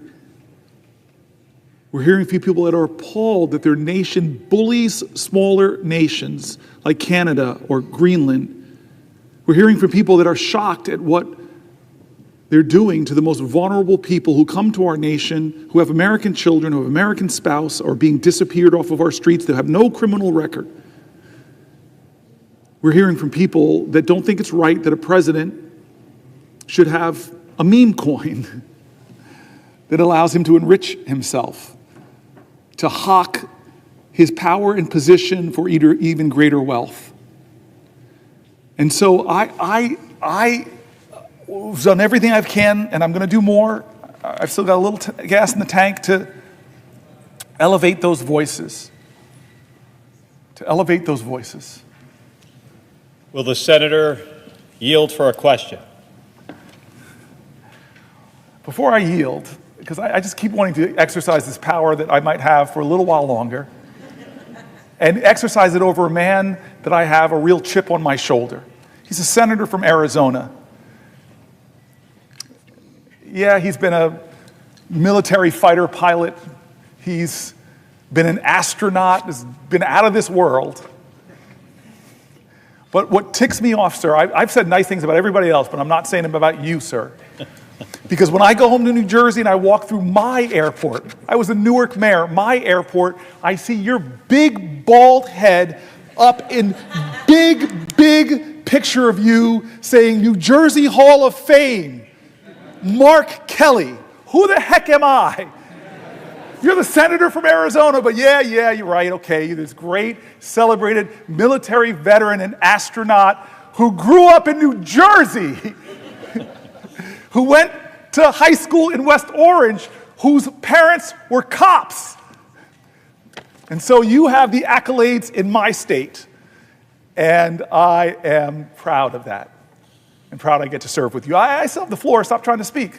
Well, there's rules in this place. Don't make me think the parliamentarian or the presiding officer. Thank you, sir. Thank you, sir. Senator, my apologies for the big with that kind of deference, I now will yield for a question while retaining the floor.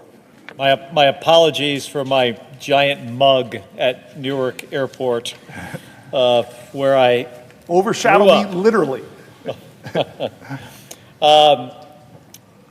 As Senator Booker knows, I did grow up in the state of New Jersey. And growing up in New Jersey, I came from a very working class family. My family didn't have a lot of money. My dad was a cop. He was a union member. From my earliest days of remembering my mom going to work, she started out as a waitress. And I remember those days after working these night shifts at these banquets, how tired she was. She would work some long hours. And then she became a secretary, but she also would work as a waitress at the same time. And this was just to make ends meet. Eventually, my mother decided that she wanted to become a police officer like my dad. But this was New Jersey in the 1970s. And for a woman to become a cop, it was really, really hard. It was practically unprecedented. And my mom had to take a written test and then a physical fitness test. And the physical fitness test, it was designed for men. And part of this test required that my mom climb over this 7-foot 2-inch wall. Now, my mother was all of about 4 feet 13 inches tall. And to help my mom out in passing this test, my dad built a replica of this wall made out of a door between 2 pine trees in our backyard. He didn't tell her he made it an inch higher at 7'3". And I'd watch my mom go out there after dinner every night and try to get over this thing. And initially, she couldn't reach the top. And when she finally could, she would usually just fall off into the dirt. But my mom, she wasn't one to give up. And eventually, she was able to get over this thing. But it took her a long time. But she practiced for months. And when she finally took this test, instead of getting over in the required 9 seconds, she got over in 4.5, much faster than almost all the men. And my mom became one of the first female police officers in northern New Jersey. And she kept that job for a long time until eventually she was injured. And by the way, it was the union that protected her rights after being injured on the job. But I remember how this job changed our lives economically. Both of my parents having good paying union jobs. It meant more money coming in the door, more money for our family, more money to play sports. It was part of what allowed my brother and me to chase our American dream, to serve in the United States Navy, and eventually both of us as astronauts at NASA. And we were able to do that because our parents worked hard and they sacrificed for us. And because of the support we had, including some really good public schools. That's harder today for a lot of families, including the school part, by the way. I hear from so many folks in Arizona who feel like they're working harder and harder, and they just are not getting ahead. The cost of groceries and gas and housing, especially housing, makes these folks feel like they're just running in place. It shouldn't be that way. And Elon Musk and Donald Trump, they are making it worse.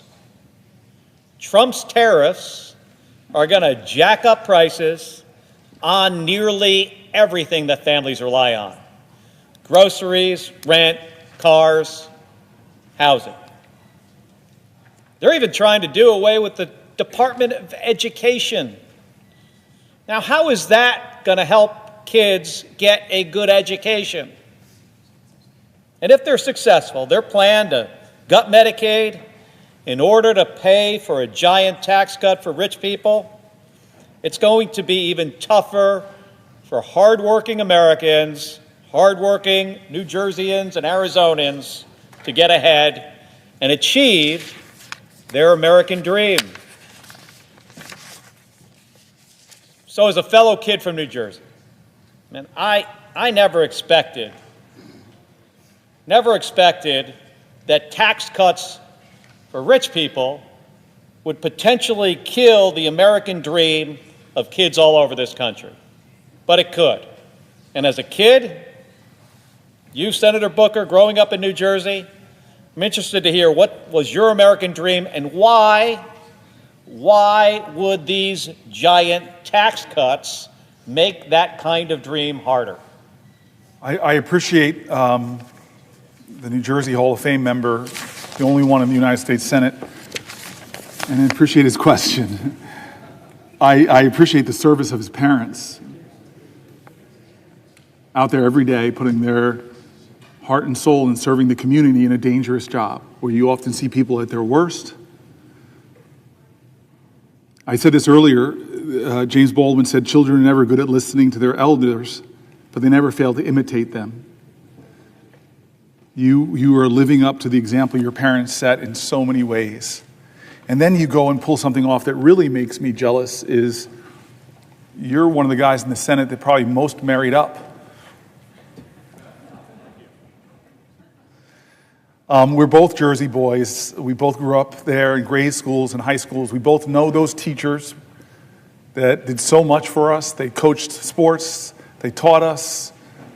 I'm going back for a funeral for a great man in New Jersey named Ed Kohler this weekend, who was one of the greater influences in my life in high school. And you know how much people invested themselves. I remember learning Little League from a guy that would come back from working at a gas station, a parent of another kid. I still remember his big, thick hands teaching us how to hold the bat. And this guy's working a job at a gas station and rushes home to teach his kid Little League, but treated me, only black kid, like one of his own kids. Special communities, special heritage, a special culture that we share, this Jersey culture. We got the chip on our shoulders, we're tough, we're strong, we're proud. And a lot of New Jersey's watching. Thousands of letters and emails and phone calls from all over New Jersey. Andy, Kim, and I are hearing from so many people, and they're afraid, they're angry, they're worried. They don't understand why they're going after our Social Security programs, cutting benefits by cutting so many employees and cutting the service people get. They don't understand why they're seeing veterans being laid off from their government jobs. They don't understand why Social Security is being called a Ponzi scheme. The President of the United States is making up lies. They don't understand why veterans and Medicaid and Medicare, there's so many things that are making people worried, and I'm hearing their letters, and they're praying that we stop some of these things, like $880 billion worth of it. And the question is, why? Why are we doing this? We're doing this, and they're saying it, is to extend or make permanent the Trump tax cuts. The overwhelming disproportionate benefit went to the wealthiest amongst us and the wealthy corporations. So Trump's economy in the first 72 days is pretty bad because of his reckless, chaotic behavior. Prices are up, inflation is up, the stock market had its worst quarter in 2-3 years. Consumer confidence is down, and now we're going to see tariffs tomorrow, which are going to further drive up prices, create more chaos.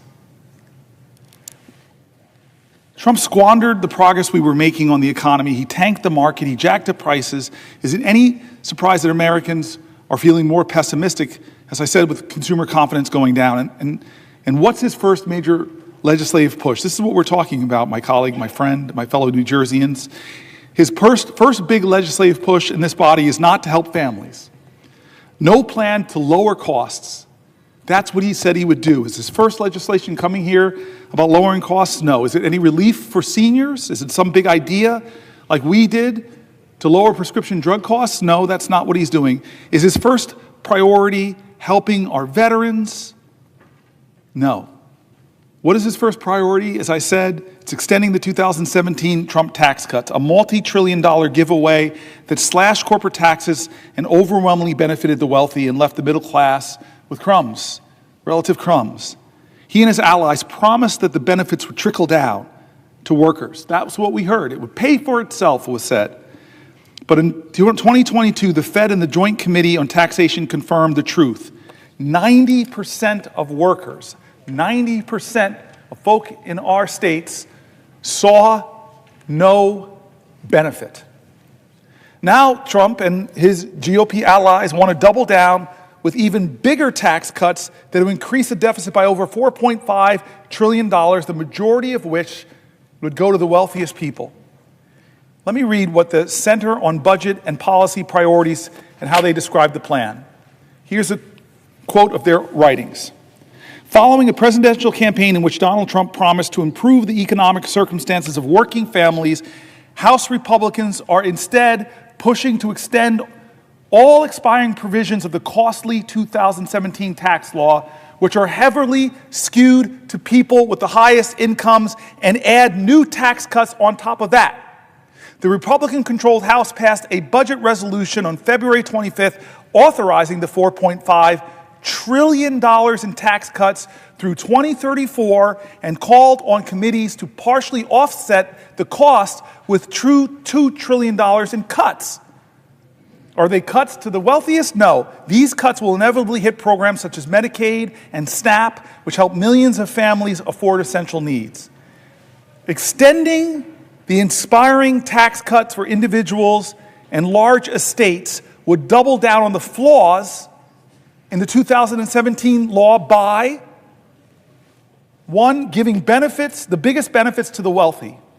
Households with income in the top 5% who have incomes over $320,000 would receive roughly half of the benefits. So millionaires above that, billionaires, all together, they would receive roughly half of the benefits. Ballooning the deficit, along with the 2021 and 2023 tax cuts enacted under President Bush, the 2017 law, along with the 2001 and 2003 tax cuts enacted under President Bush, the 2017 law has severely eroded our nation's revenue base. The House budget would compound the damage, adding hundreds of billions of dollars to the deficit each and every year. Extending the 2017 tax cuts would cost $3.6 trillion through 2034. Failing to significantly boost economic growth, workers' earnings, and other benefits will not be seen. The trickle-down benefits that proponents claimed in the 2017 law that they said it would produce never materialized. And the law hasn't come close to paying for itself, as I heard on the Senate floor from my colleagues. They said, oh, this is going to pay for itself. Oh, this is going to pay for itself. Yet the House budget claims that extending the tax cuts would generate trillions in revenue, far more than any independent estimate. As of 2017, an alternative path is available. Congress should work towards creating a fairer federal tax system that raises more revenue from wealthy people and corporations and supports high-value investments that expand opportunity and promote more shared prosperity. During the 2017 debate, Trump administration officials and prominent proponents claimed the tax law would yield broadly shared benefits by boosting economic growth. President Trump's Council of Economic Advisors claimed the centerpiece corporate tax rate cut would very conservatively lead to a $4,000 boost in household income. What a lie. But the research to date has failed to find evidence that the gains from the corporate rate trickled down to most workers. Surprise, surprise, surprise. A study by economists from the Joint Committee on Taxation and the Federal Reserve Board found that workers below the 90th percentile of the firm's income scale, a group whose incomes were below roughly $114,000 in 2016, saw no change in earnings from the tax cut. Proponents claim that the tax cuts would pay for themselves hasn't panned out either. In fact, a study by economists from Harvard, Princeton, the University of Chicago, and the Treasury Department estimate that the law's total corporate tax cuts, the rate cut as well as full expensing for capital investments and international tax charges, reduced revenue by roughly 98 cents for every dollar of tax cuts. Reduced revenue in our country by roughly 98 cents for every dollar of tax cuts, even after accounting for increases in economic activity due to those cuts. Similarly, proponents argued the law's 20% deduction for pass-through businesses, partnerships, S-corps, and sole proprietorships would boost investment and create jobs. Then Treasury Secretary Steven Mnuchin, for example, argued that the deduction would be good for the economy and good for growth. But researchers have found no evidence that it provided any significant boost in economic activity and little evidence that increased investment or broadly benefited workers, other than the owners themselves. Despite the underwhelming performance, the House Republican budget resolution assumes that in enacting a $4.5 trillion in new or extended tax cuts will produce enough additional economic growth to generate an extra $2.6 trillion in revenue through 2035. They think it's going to offset the tax cuts. The Committee for a Responsible Federal Budget has derided this claim as fantasy math, noting that it is many times greater than even the most optimistic independent estimate.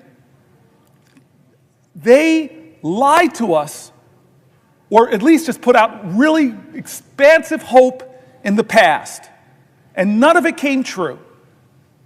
Fool me once, shame on you. Fool the American people twice, well, we should not let it happen. This idea in this country that if you make the wealthiest more wealthy by giving them more tax cuts and deny services to our veterans, deny health care to our seniors, cut Social Security benefits, cut scientific research, cut programs that protect people's safety and security, that is going to somehow help our nation to prosper as a whole. You're kidding yourselves. We have the evidence. We have the analysis.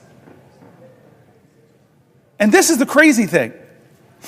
As I heard from Chuck Schumer, that Republicans are now trying to hide the true cost of their billionaire tax cuts with accounting gimmicks. The New York Times interviewed budget experts from across the political spectrum to shed light on the Republicans' trickery. And this is the article I want to read. I know some people have questions. I want to read this article because Schumer shook me. So here's the New York Times. The title of the article is "The Budget Trick the GOP Might Use to Make $4 Trillion Tax Cuts Look Like They're Free."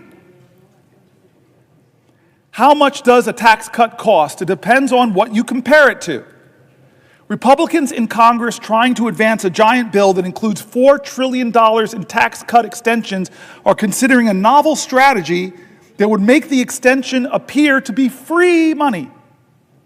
The trick, budgeting with the assumption that current policies extended indefinitely into the future, even those with an expiration date like the 2017 tax cuts set to end next year, it's the difference between making the extension appear to cost $4 trillion, which is the true cost, or hiding it and say it costs nothing. Using this, quote, current policy baseline wouldn't change the bill's real effect on our deficits or debt, but it would make it easier to actually make the tax cuts lasting by sidestepping a rule governing budget reconciliation, the process Republicans are using to pass the bill. Yes, this sounds technical. That's why we've enlisted some of our Washington's top budget veterans to explain this maneuver using a metaphor. Across the ideological spectrum, nearly all of the more than 20 experts we heard from disliked changing the baseline that Chuck Schumer just came in here and said the Republicans have already decided that they're going to do it. This is outrageous. But here are, the New York Times interviewed across the ideological spectrum a whole bunch of experts from the center, from the right, from the left, and let's hear what they're saying about this gimmick. If budget reconciliation is like taking the express lanes on a highway, there's extra rules and tolls, limited stops, but it gets you where you want to go faster, using a, quote, current policy baseline for taxes is like slapping a fake license plate on your car, says Zach Moeller, director of the economic program at Third Way, which describes itself as a center-left research group. They don't like this gimmick. They think it's fakery. Here's another person using an analogy. It's like taking an expensive week-long vacation and then assuming you can spend an extra $1,000 per day forever since you are no longer staying at the plaza. That's Goldwyn, Senior Vice President and Senior Policy Director for the Committee for a Responsible Federal Budget, a nonpartisan group that tends to be hawkish on deficits. Here's another person, Jessica Riedel, Senior Fellow at the Manhattan Institute. I've worked with them in the past, a conservative research group, and the chief economist for the former Republican Senator Ron Portman of Ohio. Last year, despite being deeply in debt, I bought a $100,000 sports car. So next year, buying another $100,000 sports car is not irresponsible because I'm merely spending the same amount of money as the year before. And if I purchase only a $70,000 car, then I should be congratulated for reducing my annual spending by $30,000. A conservative think tank is basically calling this a hoax and a lie. Lying to yourself. That if I keep spending the same amount I've kept spending to drive up the costs, then I'm just doing the same thing I've done before, so it's not adding. Well, it is adding. There's no way to not call what the Republicans are trying to do a gimmick that's trying to hide the truth that they're going to add trillions of dollars to the deficits that our children, that our children's children are going to have to pay for. The debt payments alone to service the debt are going to be bigger than any of the programs we think we should be investing in, like science research or education or affordable child care or lowering prescription drug costs or expanding the child tax credit, things that we know if we invest in, we'll get some returns. But no, what they're investing in is bigger tax cuts for the wealthiest. Conservatives, independents, left-leaning folks all come to the same conclusion. Pretending $4 trillion in tax cuts will cost nothing may not be easy math. Many Republican lawmakers who are concerned about the deficit are well aware that the bill will increase the deficit by a lot. Here's the integrity call. One Republican in the House showed his integrity. One budget hawk named Massey said, I can't vote for this stuff. I'm a budget hawk. I do not want to see increased deficits. He called it what it was. I saw him in an interview say, hey, wait a minute. By your own numbers, Republican colleagues, you're driving up the deficit by trillions of dollars, and you're making the rich richer, and you're leaving future generations more bankrupt. So this article assumes that this was all going to be decided by the Senate parliamentarian who advises legislators on chamber rules. This parliamentarian, I thought, could rule that the current policy baseline isn't allowed, forcing the Republicans to have to make a choice, overruling or replacing my friend, parliamentarian, somebody that on both sides of the aisle we respect. It's very rarely done. I've been here for 13 years. We've had the same parliamentarian. But that doesn't mean the Republicans won't try, this article assumes, and I guess they did try. They found a way around the parliamentarian. They found a way around the rules of the Senate. They found a way around the ideals of reconciliation and the Byrd rule. They are deciding that the way we're going to do this is break the Senate and make up our own rules. This is how they're going to get a bill through that gives $1 trillion of tax cuts to the wealthiest in our country who are doing very well. Let's not hate on other Americans. I celebrate success. God bless you. But you don't need tax cuts, especially not that are going to be given to you on the backs of the poor, on the backs of our elders, on the backs of our children, on the backs of expectant mothers, on the backs of my mom's, your mom's Social Security. What does it say about our values and our priorities to allow that to happen? Who are we, America, if you don't think this is a moral moment where the character of our country is being tested?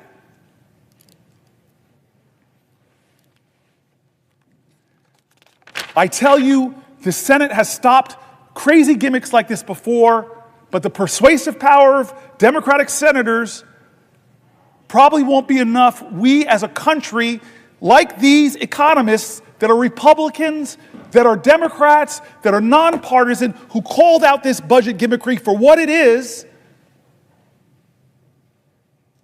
when is it enough? When they came after journalists, when they came after colleges and universities, research and science, when they came after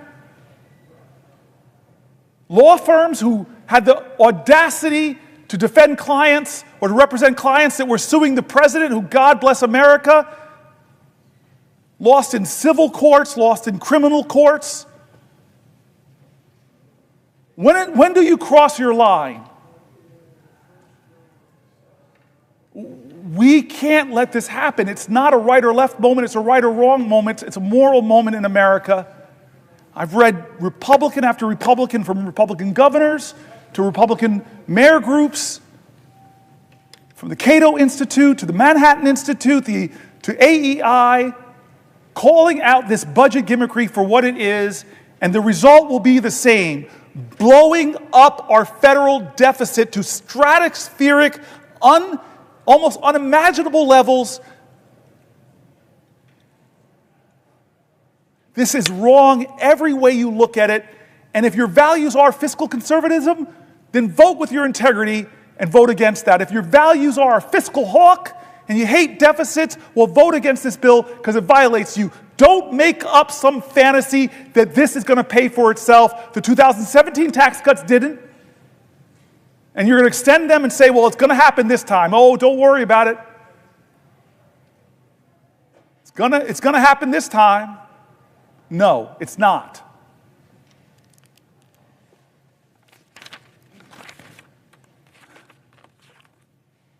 Here's an article. Donald Trump built a national debt so big that it'll weigh down the economy for years. One of President Trump's lesser-known but profoundly damaging legacies will be the explosive rise in the national debt that occurred on his watch. The financial burden that he's inflicted on our government will wreak havoc for decades, saddling our kids and grandkids with debt. The national debt has risen by almost $7.8 trillion during Trump's term in office. That's nearly twice as much as what Americans owe in student loans, car loans, credit cards, and every other type of debt other than mortgages combined, according to the Federal Reserve Bank. It amounts to about $23,500 in new federal debt for every person in the country. Every person, $23,500. The growth in the annual deficit under Trump ranks as the third biggest increase relative to the size of the economy of any U.S. presidential administration, according to the calculation by a leading Washington budget maven, Eugene Sterleel, I'm pronouncing the name wrong, co-founder of the Urban Brookings Tax Policy. And unlike George W. Bush and Abraham Lincoln, who oversaw the larger relative increases in deficits, Trump did not launch 2 foreign conflicts or have to pay for a civil war. In peace times, he's number 3. Not the reason you want to be like Lincoln. Economists agree that we needed massive deficit spending during COVID-19 crisis to ward off an economic cataclysm. But federal finances under Trump had become dire even before the pandemic. That happened even though the economy was booming and unemployment was at historically low levels. By the Trump administration's own description, the pre-pandemic national debt level was already a crisis and, quote, a grave threat to our nation. The combination of Trump's 2017 tax cut and the lack of any serious spending restraint helped both the deficit and the debt soar. So when the once-in-a-lifetime viral disaster slammed our country and we threw more than $1 trillion into COVID-19 related stimulus, there was no longer any margin for error. Our national debt has reached immense levels relative to our economy, nearly as high as it was during the end of World War II. But unlike 75 years ago, the massive financial overhang from Medicare and Social Security will make it dramatically more difficult to dig ourselves out. Falling deeper into debt is the opposite of what Falling deeper into the red is the opposite of what Trump, the self-styled king of debt, said would happen if he became president. In a March 31st, 2016 interview with Bob Woodward and Robert Costa of the Washington Post, Trump said he could pay down the national debt, then about $19 trillion. This is President Trump's promise back then, over a period of 8 years, by renegotiating trade deals and spurring economic growth. God, this man breaks his promises over and over. After he took office, Trump predicted that economic growth created by his 2017 tax cut, combined with the proceeds from the tariffs he imposed in 2017 on a wide range of goods from numerous countries, would help eliminate the budget deficit and let the United States begin to pay down its debt. On July 17, 2018, he told Sean Hannity of Fox News, "We have $21 trillion in debt. When the 2017 tax cut really kicks in, we'll start paying off the debt like it's water." That's Trump on Fox News. Lying. 9 days later, he tweeted, quote, "Because of tariffs, we will be able to start paying down large amounts of the $21 trillion in debt that has been accumulated, much by the Obama administration." The guy can't help blaming Obama. That's not how it played out. Nothing he said came true. When Trump took office in January of 2017, the nonpartisan Congressional Budget Office was projecting that the federal deficit would be 2% to 3% of our gross domestic product during Trump's term. Instead, the deficit reached nearly 4% of gross domestic product in 2018 and 4.6% in 2019. There were multiple culprits. Trump's tax cuts, especially the sharp reduction in the corporate tax rate to 21% from 35%. Again, I was here, a lot of my colleagues were here. The big business groups were coming in asking for 25% from 35%. And Trump said, nah, you're asking me for 25, I'm going to give you 21%. Cut your taxes even more. It took a big bite out of federal revenue. The CBO estimated in 2018 that the tax cut would increase deficits by about $1.9 trillion over 11 years. Meanwhile, Trump's claim, I wish the author wrote Trump's lie, but he says Trump's claim that increased revenue from the tariffs would help eliminate or at least reduce our national debt hasn't panned out. Surprise, surprise. In 2018, Trump's administration began hiking tariffs on aluminum, steel, and many other products, launching what became a global trade war with China, the European Union, and other countries. The tariffs did bring in additional revenue. In the fiscal year 2019, they netted about $71 billion, up about $36 billion from President Barack Obama's last year in office. But although $36 billion is a lot of money, it's less than 1/750th of the national debt. That's $36 billion could have covered a bit more than 3 weeks, just 3 weeks of the interest on the national debt. That is, had the Trump administration not unilaterally decided to send a chunk of the tariff revenue to farmers affected by his horrible trade wars. Businesses that struggled as a result of the tariffs also paid fewer taxes, offsetting some of their increased tariff revenue. By early 2019, national debt had climbed to $22 trillion. Trump's budget proposal for 2020 called it a grave threat to our economic and societal prosperity. He called his own damage that, and asserted that the U.S. was experiencing a national debt crisis. However, the same budget proposal included substantial growth in the national debt. By the end of 2019, the debt had risen in our country to $23.2 trillion, and more federal officials were sounding the alarm. Not since World War II have we seen deficits during times of low unemployment that are as large as those that we project, nor in the past century has it experienced large deficits for as long as we project, said the CBO. Weeks later, COVID-19 erupted and made the financial situation far worse. As of December 31st, 2020, about a month left or 3 weeks left in his term, the national debt had jumped to $27.75 trillion, up 39% from the $19.95 trillion when Trump was sworn in. He increased our deficit by 39%. The government ended its 2020 fiscal year with a portion of the national debt owed to investors, the metric favored by the CBO, at around 100% of GDP.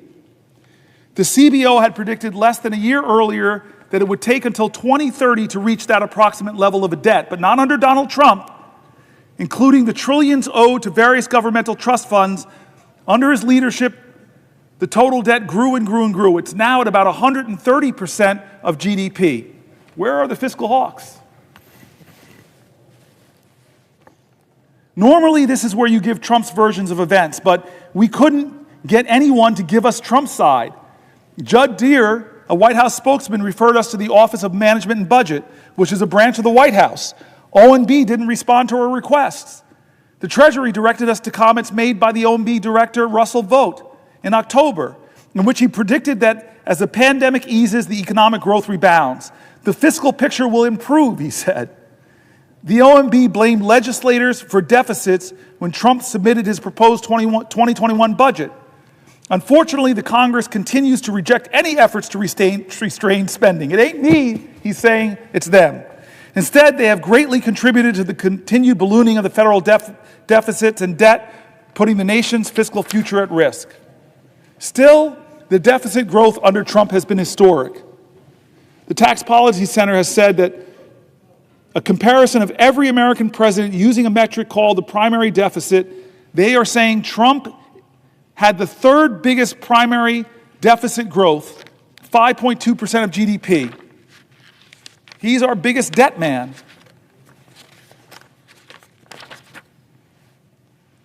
Deficits have ballooned under this president because of his tax scam, of his lies about his tax bill in 2017, none of which came true. It didn't pay for itself. It didn't close the deficits. It blew up our deficits. The benefits didn't go to working people. The benefits, as it says, over 90% would go to wealthier Americans and corporations. Even some Republicans have been calling out the hypocrisy. One of our colleagues, Rand Paul, in 2018, I can't, in all honesty, Rand Paul says, in all good faith, just look the other way because my party is now complicit in these deficits. The other thing is there's a huge hypocrisy factor. Republicans lambasted President Obama to no end for trillion-dollar deficits, and now they have to put forward a multi-trillion-dollar deficit. Mick Mulvaney, Trump's former chief of staff, said in 2020, my party is very interested in deficits when there is a Democrat in the White House. The worst thing in the whole world is deficits when Barack Obama was president. Then Donald Trump became president, and we're a lot less interested in deficits as a party. We don't care at this point.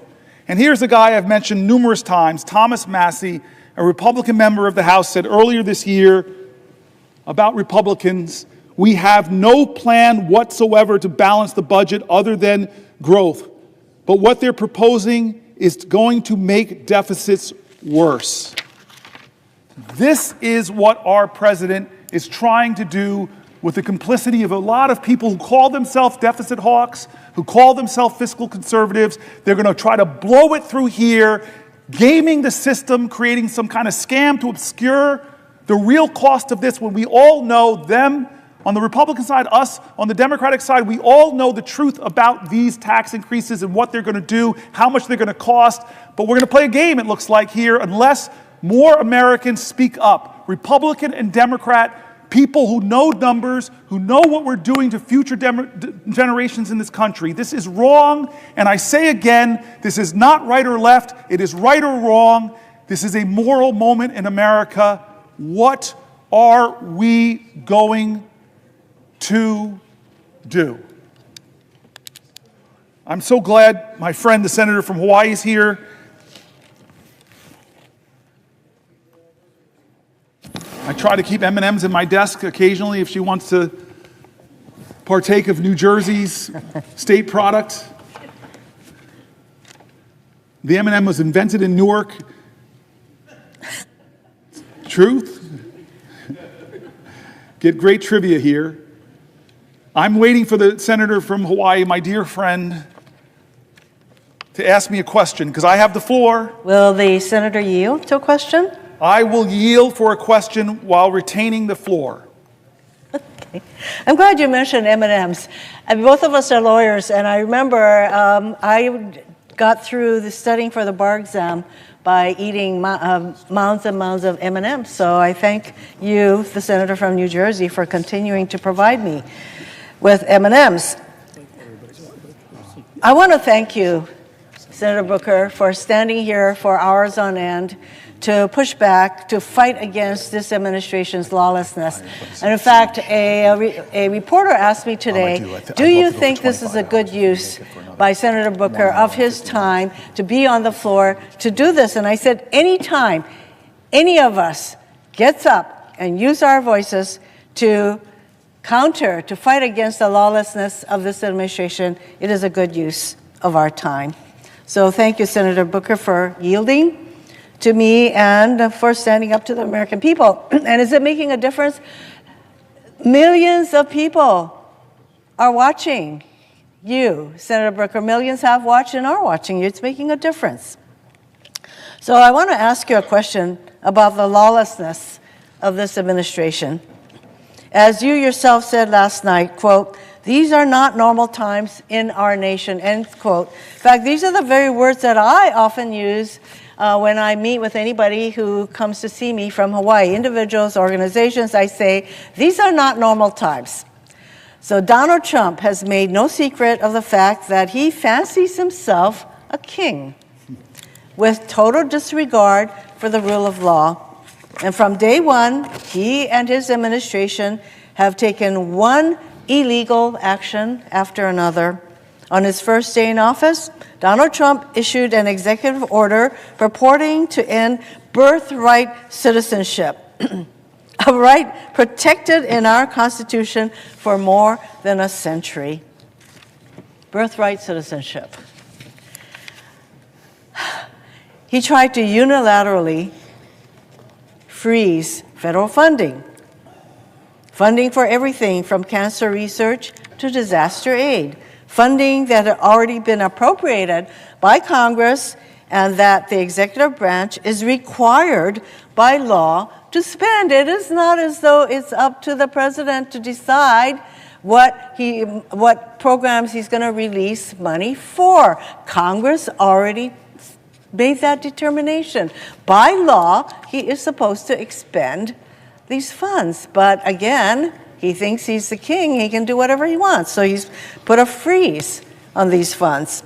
He's enabled Elon Musk, an unelected billionaire, the richest person in the world, whose only qualification is the more than $200 million he spent to get Trump elected, to run roughshod through our government. Together, they've attempted to shutter USAID and the Consumer Financial Protection Bureau, just for two examples. This Consumer Protection Bureau, which has returned more than $21 billion to consumers through its enforcement actions. $21 billion going to our consumers. And apparently King Trump can't stand that, and neither can Elon Musk. These are agencies that do critical work at home and abroad and represent just a minuscule part of the federal budget, but this doesn't stop either Trump or Musk from going after these programs. And Musk's so-called Doge team has gained access to sensitive databases and payment systems across our government containing the personal information of millions of Americans. So he has access to the Treasury Department database, all our Social Security numbers, our tax payments, all of that. He is running roughshod until stopped by a court on these databases. And they've done all this without any transparency or accountability whatsoever, meaning we still don't know the full extent of where Doge has been or what they've done. Trump has launched an all-out assault on our federal workforce. He attempted to fire tens of thousands, he actually fired them, who are on probationary status overnight, and only for courts to order them, these thousands and thousands of federal employees in probationary status, to be reinstated weeks later. Talk about chaos, talk about sowing fear. So now he's attempting to reclassify whole swaths of federal employees to strip them of civil service protections and in some cases eliminate their ability to bargain collectively.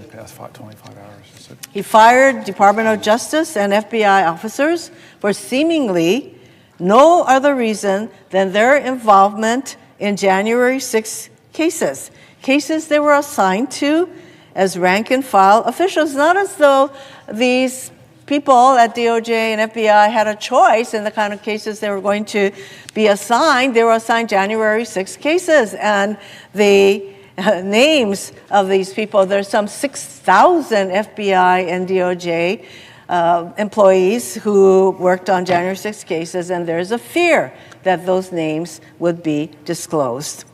He's going after schools, from kindergartners to universities, as part of his war on diversity, equity, and inclusion. There are many examples of the kind of government overreach that they are exercising through their effort to ferret out what they call diversity, equity, and inclusion, which actually, that is a positive. Don't we want to be inclusive? So I want to give you just one example. There was a teacher in Idaho who had a poster in her classroom that said, "Everyone is welcome here." And there were handprints, different colors, white, black, yellow, handprints. And she was told she had to take this poster down and that if the handprints were all white handprints, she could have kept the poster up, but she was told she had to take this poster in her classroom that says, "Everyone is welcome here." She took it down at first, but she felt so bad about it that she put it back up, and then she was told by the powers that be at her school that she had a certain amount of time to take this poster down, and otherwise there will be disciplinary action. That is the kind of government overreach that is a hallmark of this administration. To date, the Trump administration has withheld millions of dollars from hand-picked colleges and universities, conditioning the funding on unreasonable demands meant to bring these colleges to their knees. So he's starting with Harvard, Columbia, there's probably a whole long list of colleges that he's threatened to withdraw hundreds of millions of dollars from.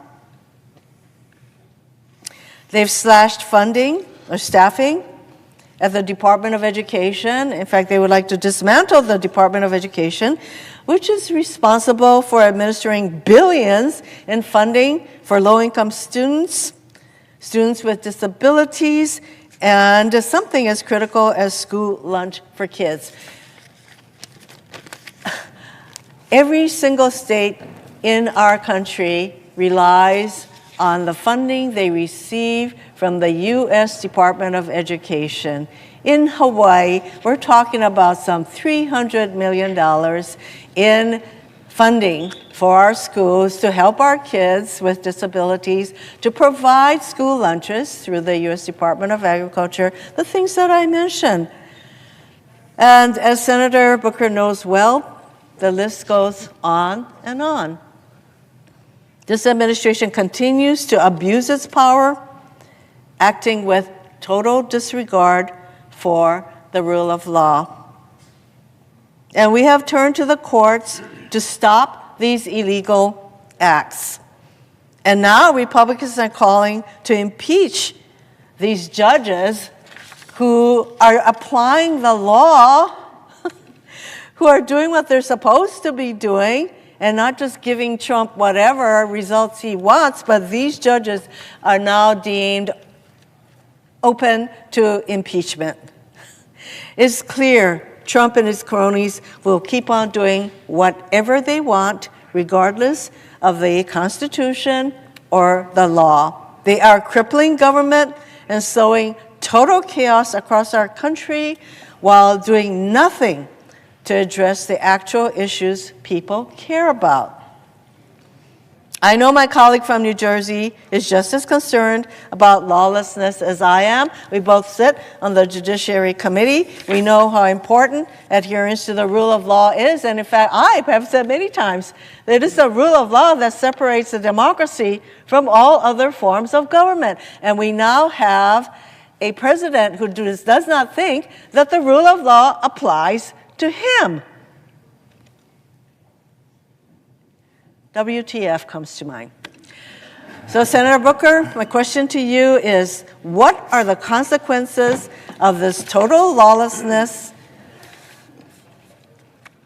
on our government, our country, and the American people? Thank you, Senator Hirono. I think I need somebody to say what WTF, and to come from you is particularly precious. And I'm grateful. And this rule of law is really important. It's part of this whole moment in American history that I keep calling a moral moment, something beyond the normal, where we shouldn't respond in a normal fashion.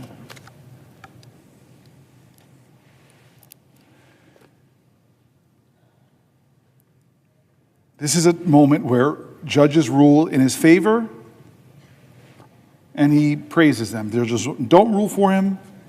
He drags them and threatens them, so much so that Chief Justice of the Supreme Court has to tell them to back up. When elected officials, speak up, many of them fear what the consequences would be for them or their reelection if they speak against him. lawyers decline possibly to represent people because they're worried that this president has already showed that if you represent the wrong people or represent, God forbid, people against him, he's going to try to shut down your law firm in ways that are against the rules of law that this country believes in. Journalists and media organizations, they don't report in a way that he likes or confirm his arbitrary name changes of the Gulf of Mexico. There's a punishment that he dishes out to try to make them succumb to submission. State and local governments literally could get extorted for their funding if they don't carry out his demands. Schools and universities who are starving for dollars, trying to invest them in research and science that will propel humanity to new heights, well, they could get targeted by this president if you don't do what he says. It feels like his ultimate goal is to create a country where you cannot trust the outcome of elections that he loses, because he's going to tell you if he lost that election, it's the big lie. It's wrong. I won. I don't care what judge after judge, court after court says. I won. And if you don't believe me, if you don't say that the election I won, well, there'll be consequences for that too. This is a president who, even as we've read, people on both sides of the aisle, isn't respecting the Constitution, the separation of powers, isn't respecting the rights that we hold precious, isn't honoring what you call the rule of law. I want to go a little bit into this for a second. Let's talk about the separation of powers. There's many, many different cases right now. But we know that James Madison, the founding father who devised the basic framework of our Constitution, devoted some of the Federalist Papers to the ways the Constitution addresses the danger of concentrating too much power in one person or one branch of government. Written in 1788, Madison's words still have resonance today. This is what he wrote in Federalist 487. The accumulation of all powers, legislative, executive, and judiciary in the same hands, whether of one, a few, or many, and whether hereditary, self-appointed, or elective, may justly be pronounced the very definition of tyranny. And so what is this president trying to do? He's trying to jam any court decision that's not in his favor, and either the judge is corrupt and should be impeached, or he's just going to deny the ruling or not follow it. Madison explained that the Constitution set up the executive, legislative, and judiciary branches to be separate and distinct and equal and bound together by checks and balances. Quote, "It is agreed on all sides that the powers properly belonging to one of the branches ought not to be directly and completely administered by either of the other branches. It is equally evident that none of them ought to possess directly or indirectly an overruling influence over the others in the administration of their executive respective powers." That's Federalist 48. I'm nerdy enough to have a favorite Federalist paper. I'm going to read from my favorite one, Federalist 51. In order to lay a due foundation for the separate and distinct exercise of the different powers of government essential to the preservation of liberty, it is evident that each department should have a will of its own, so constituted that each should have as little agency as possible in the appointment of the members of the others. But the great security against a gradual concentration of the several powers in the same department consists in giving to those who administer each department the necessary constitutional means to resist the encroachments of the others. To resist the encroachments of the others. We're not doing that in the Senate or in the House. It may, Federalist 51 continues, it may be a reflection on human nature that such devices should be necessary to control the abuses of government. And here's the quote, folks. Here's the quote from our founders. If men were angels, no government would be necessary. If angels were to govern men, neither external nor internal controls on government would be necessary. But our president is no angel. In framing a government, this is 51 continuing, in framing a government which is to be administered by men over men, the great difficulty lies in this: you must first enable the government to control the government, and in the next place oblige it to control itself. They are talking about, at great length, our founders in the separation of powers and the checks and balances of these institutions, and yet for 72 days of this administration has the Congress, Article 1, the People's House, the Senate, the deliberative body, have we once held this president to account? The most powerful man in the world and the richest man in the world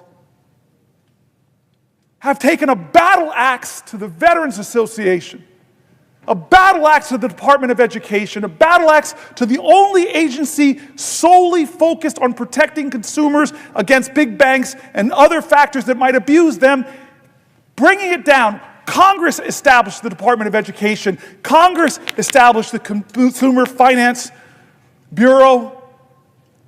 Congress. But the president doesn't care. He's going to push as hard as he can against the principles of our founders. And what will we do in this body? What will we do in the House of Representatives? Right now, the answer is nothing. Has Elon Musk, the unelected, un-Senate confirmed, billionaire #1 campaign contributor of Donald Trump, who has admitted he's made mistakes. Heck, his website, he keeps taking down the mistakes, keeps getting called out from them, fires people from the FAA, then begs them to come back, fires the people that protect us from nuclear accidents. Oh, wait, come back. Has we ever in the Senate or the House called him in for one oversight hearing to account for what he's doing, to address the fears of a nation? No. Separation of powers. Hey, we have hearings here all the time, but not Elon Musk. You know why? You know why I think why? Tell me I'm a conspiracy theorist. Because what Elon Musk is doing to some of my colleagues on the other side of the aisle is threatening them. Threatening to run primaries with what to me would be a quarter, but to him is $100 million. I'm going to drop $100 million against you in a primary if you step out of line. Or if you dare to say Hegseth is not qualified to be the Secretary of Defense, we're going to drag you through X. We're going to awaken a mob to threaten you. Our founders spoke so eloquently to protect against that kind of corruption, to protect against that kind of egregious tyrannical power that says, only I can save this country. Give me all power. Let me be the strong man. And we know who he respects on the global stage. I was stunned. I thought it was a joke during the election when he said his favorite leader is Viktor Orban, who's rolled back democratic principles, who's concentrated power. I see, who does he choose to call a dictator? The man who is trying desperately to lead his country in defense against the authoritarian dictator and preserve his democracy? Or does he call the dictator a dictator? No. Simple test. Most high school students would simply pass it, but no, he calls a hero a dictator. Do we have any conversations about that in an informal capacity? To talk about the Ukrainian war, which I know people on both sides of the aisle. Mazie Hirono brings up the separation of powers. Why is history's lesson so relevant today? Why do we study history? Why did I learn that in high school, that you study history so you don't repeat the mistakes of the past? You study history to gain inspiration and insight and courage against tough times. You study history to be inspired by heroes who stood up against despots, who sacrificed themselves. What is the lesson in history? How is it relevant to us today? Because the separation of powers between the branches of government has allowed our democracy to thrive for nearly 250 years. And now we have a person in power that's barely being checked. And if the courts check him, what he does to the courts? In the 9 weeks or 10 weeks since Donald Trump was inaugurated, there have been more than 140 federal lawsuits filed challenging his actions. I don't know if another president has, in my lifetime, ever has had 140 federal lawsuits in about 9 weeks. It's a staggering figure. We should consider it a staggering figure. He must be the most sued president in U.S. history. Somebody should fact check that. But at least in my lifetime, I don't remember Reagan, don't remember Bush, don't remember Obama or Clinton or Biden being dragged into court in the first 9 weeks so many times and losing case after case. He may have a record for the most lawsuits filed by a president himself, because he's a guy that says he loves to sue folks. In support of the big lie, he did so many lawsuits and lost them all. The lawsuits against Trump and his administration are not frivolous. Federal judges appointed by Republican presidents and Democratic presidents alike have found Trump's executive actions illegal, temporarily pausing many of them too. Trump's executive actions and the outcomes of these lawsuits have a direct effect on Americans. These lawsuits challenge Trump. Here are some of the examples, folks. And I'm wondering where the American people stand on these lawsuits, not the people who are blindly loyal to him because they believe the lies that he so artfully, creatively, and convincingly tells, but just tell me, where do you stand on these issues? Attacks on veterans who have served our country in the military and civil services. Well, there are lawsuits challenging his right to attack our veterans. There's lawsuits challenging Trump on his attacks on government agencies that protect your grandmother from online scams.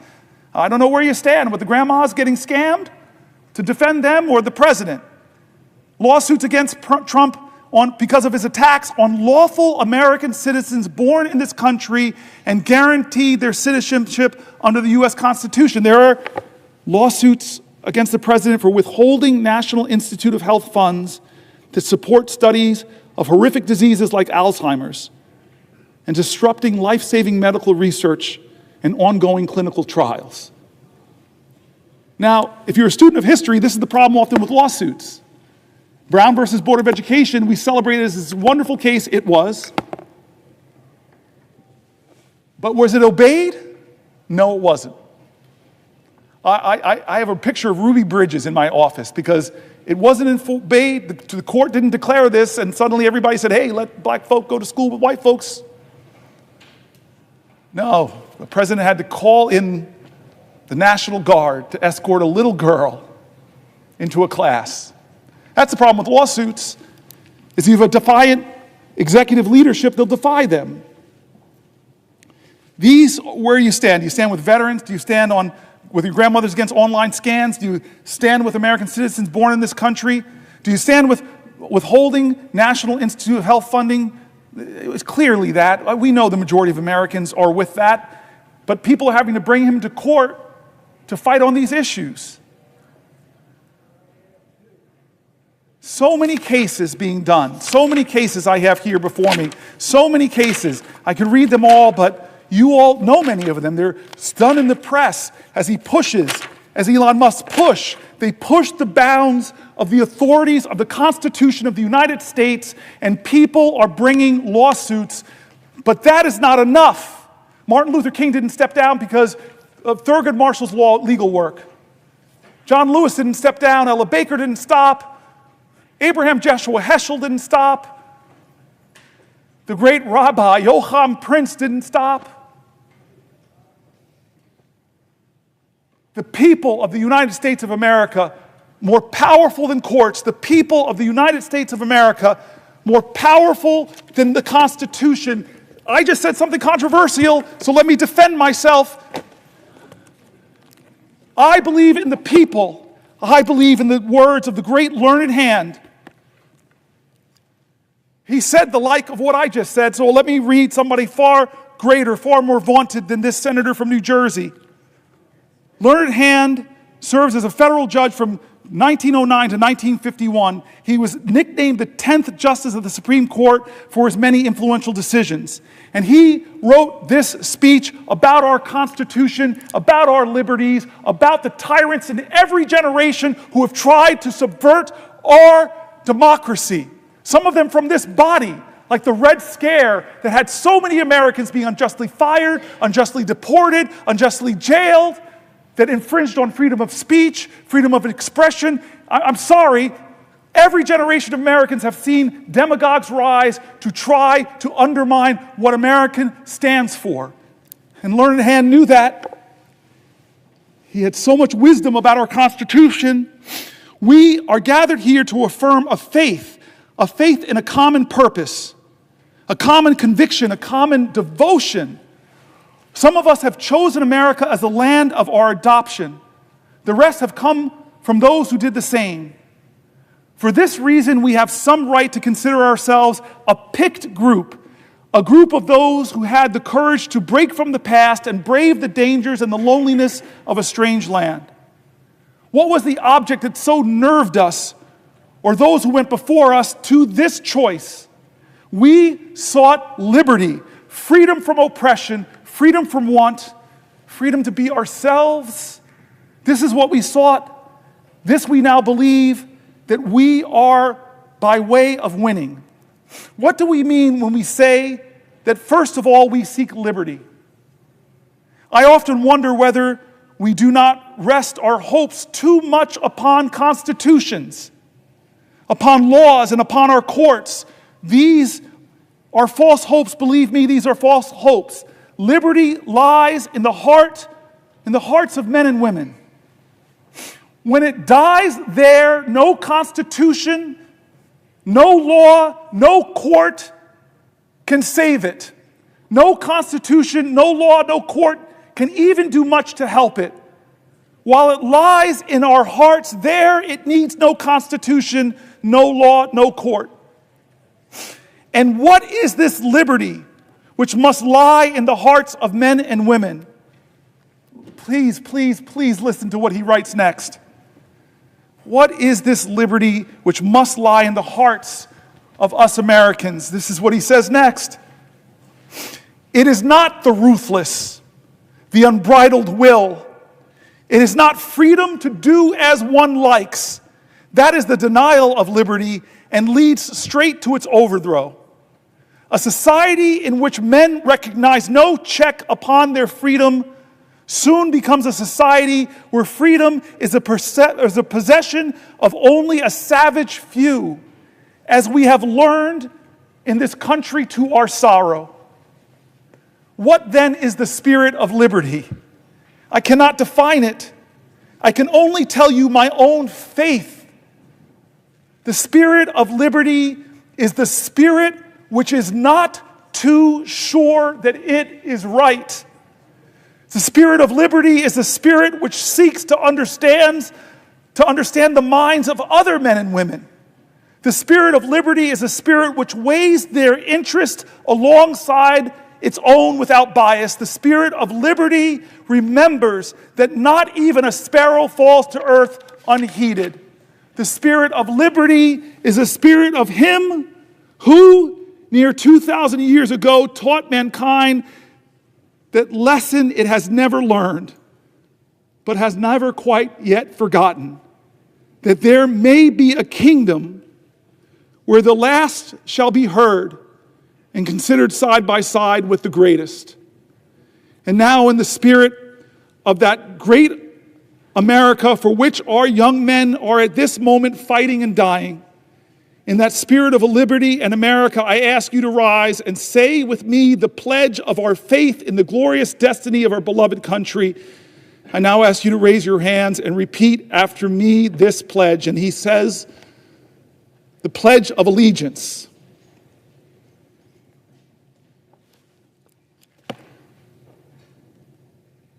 He believed that the Constitution dies if the spirit of it dies in the hearts of men and women. I will tell you,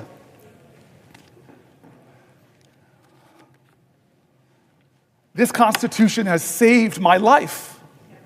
It made my life because people marched to make real on the promise of our democracy. People bled to make real on this democracy. When some people told us that this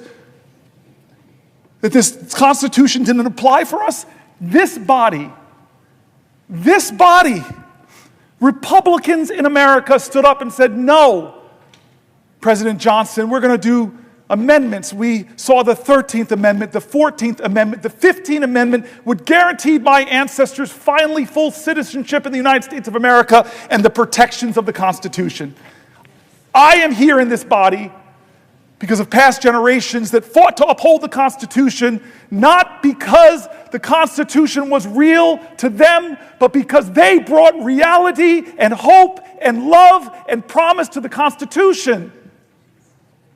They were Americans that said, like Langston Hughes, America never was America to me, but I swear this oath, America will be.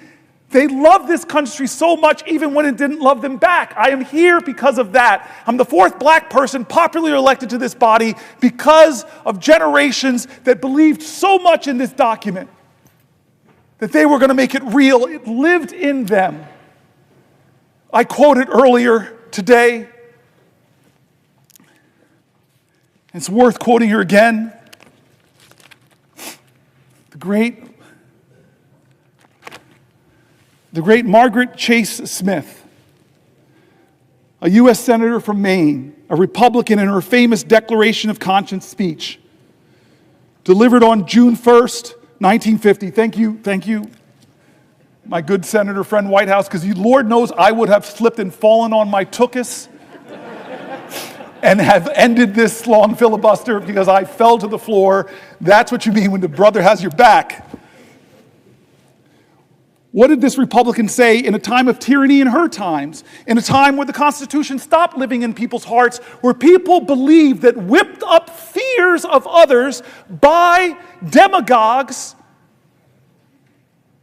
where people believed the fear that they heard again and again on the radio, that we should fear other Americans, when people believed their fear justified them inhibiting the greatness of the Constitution. What's that old saying from one of our great leaders of the past? If you're willing to give up your liberty in order to ensure your security, you will lose them both. And so here was this courageous Republican who, in a time that demagogues were whipping up fear, where First Amendment rights were being trampled, where people were being intimidated into silence, where people were afraid to go up against the big and the powerful and the rich, where people were being deported from our country, where Jews were being deported and accused of being communists as justification to take them out of the country because they didn't have permanent legal status. Yeah, that's our history. What did she stand up and say in the Senate? This Republican putting her own career at risk to call out Senator McCarthy. She said, I don't believe the Republican Party is in any sense a party of fear. I do believe that the Republican Party has made an alliance, though, with the four horsemen of fear. The fear of communists, the fear of labor unions, the fear of the future, and the fear of progress. There are people fear-mongering now. There are people trying to tell Americans to hate Americans, either with the great dear leader or you're a danger and an enemy. And it's not just Democrats that are being drugged. There are being other Republicans. I saw it happen. I saw it happen to one of our vice president's daughters, a congresswoman. I saw it happen to colleagues of mine like Jeff Flake, like John McCain, like Corker, who stood up in this body and told the truth about dear leader, and they saw the consequences politically. You want to talk about where the Constitution lives and defending the Constitution? First, make it real in your heart, like those women did before the amendment that granted them the right to vote, who love this country so much. You want to know where the Constitution lives in your heart? I just met with extraordinary men and women who are Native Americans to this country, were here before any of us. They love this country so much, even with the sins against them. You want to know where the Constitution lives? Let it live in the hearts of all Americans now, and ask yourself, is the leader of our country, is he living the Constitution in his heart? Because his learned hand says it's not braggadocious, it's not mean, it is loving, It is kind. It is expansive. We are Americans. Our creed above the presiding elder says it all, e pluribus unum, trying to remind our country that despite racial difference, gender, besides Republican or Democrat, ethnics, you know all the lines that divide us are not nearly as strong as the ties that bind us. That's what e pluribus unum means. What about the pledge that Learned Hand read? Listen to the words. It says things. It says things in that pledge. It says that we are one nation under God, that we are indivisible, and we pledge ourselves to liberty and justice, not just to the people who agree with the president, but for all. God bless my courageous colleagues who have spoken out in the past and suffered the consequences. The liberty and the Constitution lives in their hearts. They put patriotism over politics. We are in this moral moment now. We are in this moral moment now. This is not right or left. Don't let them say this is a partisanship. It is not. It is not left or right. It is right or wrong. America, this is a moral moment. Does the Constitution live in your heart?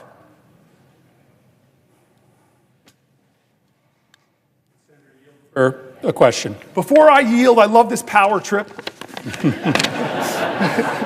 It's the only time in 13 years that I've really felt this power. I don't have to let my colleagues speak.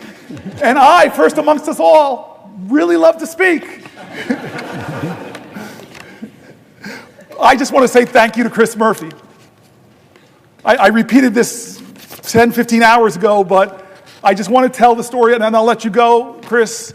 9 years ago on this floor, after the Pulse shooting, we called Chuck Schumer, Chris and I saw a moment, he saw a moment that we couldn't do business as usual. We just said, how can you have this mass shooting, yet another mass shooting, and this body just go on as business as usual? It's why I'm standing here right now. And we agreed, with the Chuck Schumer's help, that we would get control of the Senate.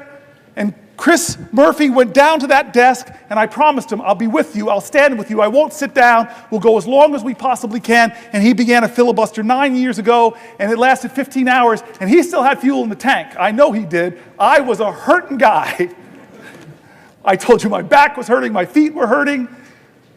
But we had a direct end when Mitch McConnell agreed to give us votes on common sense gun safety, which I think every American, most gun owners agree on, just universal background checks.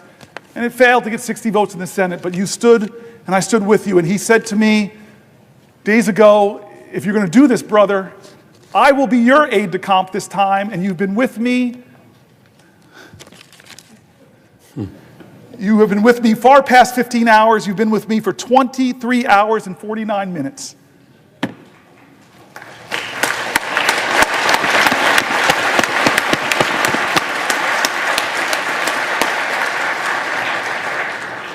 Although my cousin Pam in the gallery, she's been here the same amount of time.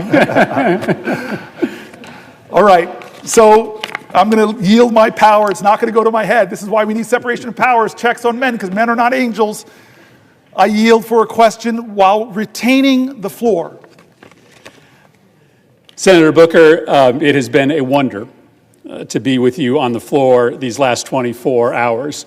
You indeed did something extraordinary and performed a sympathy filibuster with me 9 years ago, where as I stood at that desk for 15 hours, you stood on the Senate floor. You didn't need to, but you did in solidarity. I have been with you for the last 24 hours, but I've sat for most of it. You've done the hard work. You are an extraordinary senator. You are an extraordinary American. And I think I can say on behalf of everyone in this chamber and many people in the gallery, you are an extraordinary friend.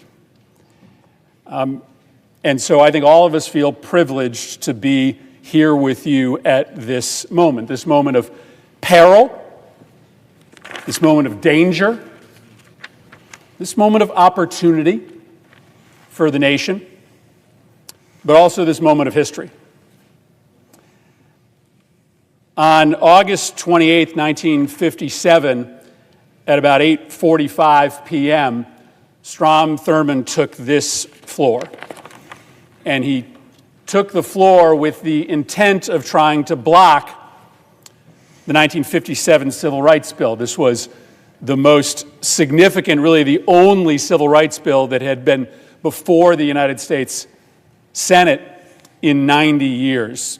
Most famously, about 10 years before, when he was running for president as a Dixiecrat, he had said, "There's not enough troops in the Army to force the Southern people to break down segregation and admit the Negro race into our theaters, into our swimming pools, into our homes, and into our churches."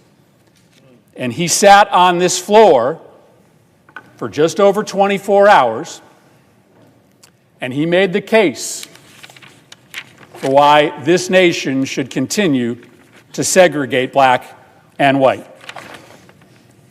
He started, in fact, by reading every single state's voting rights laws. Every single state's laws he read into the record, apparently as proof that every state adequately protected all of its voters and that no additional laws were necessary.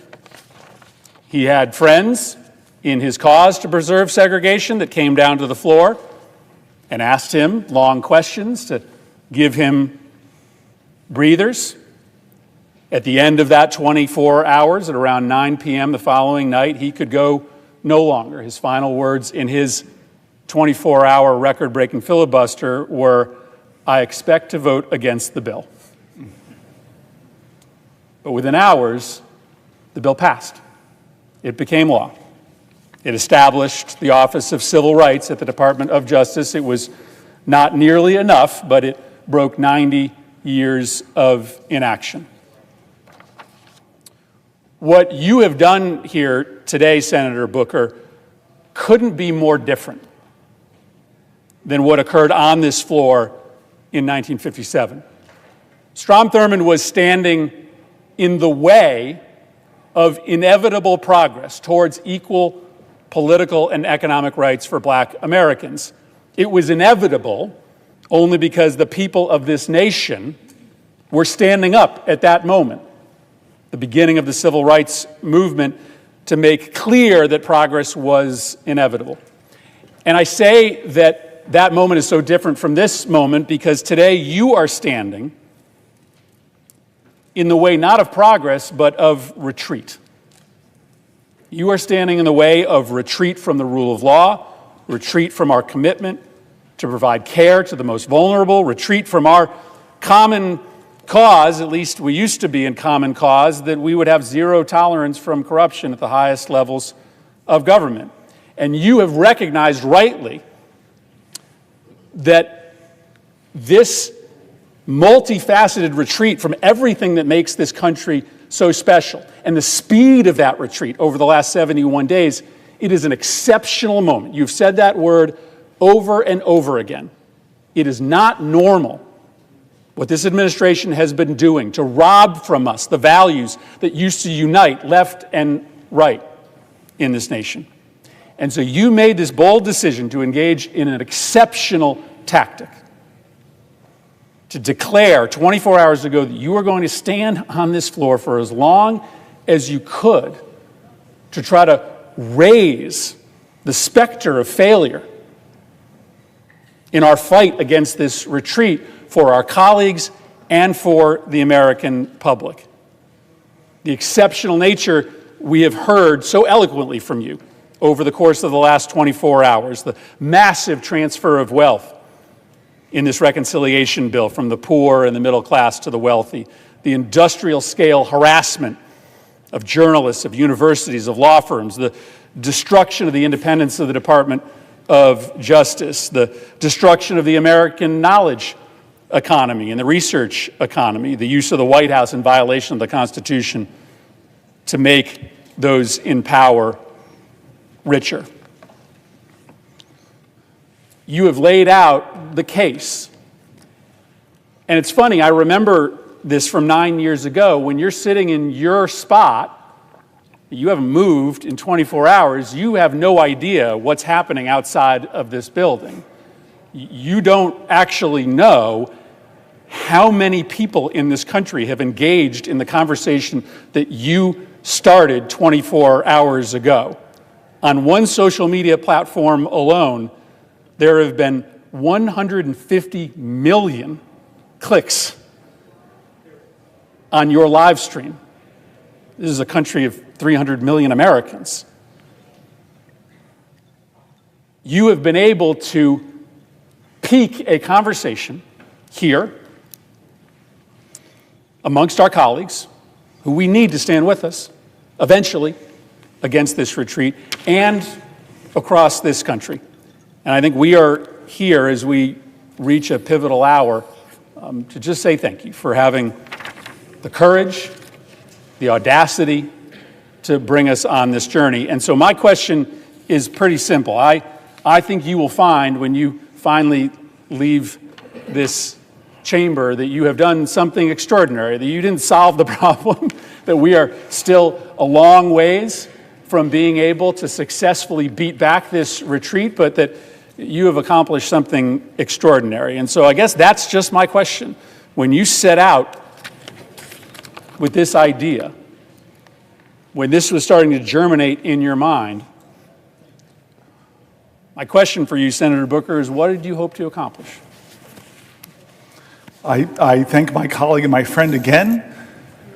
He and I talked about this, that I was challenged by my own constituents to do something different, challenged by my own constituents to do something, challenged by my own constituents to take risks. My staff here, who should get a lot of credit for making it thus far, I'm not sitting down, but I'm mindful of what you said about Strom Thurmond. I'm mindful of that right now as I watch that clock tick for another 20 minutes.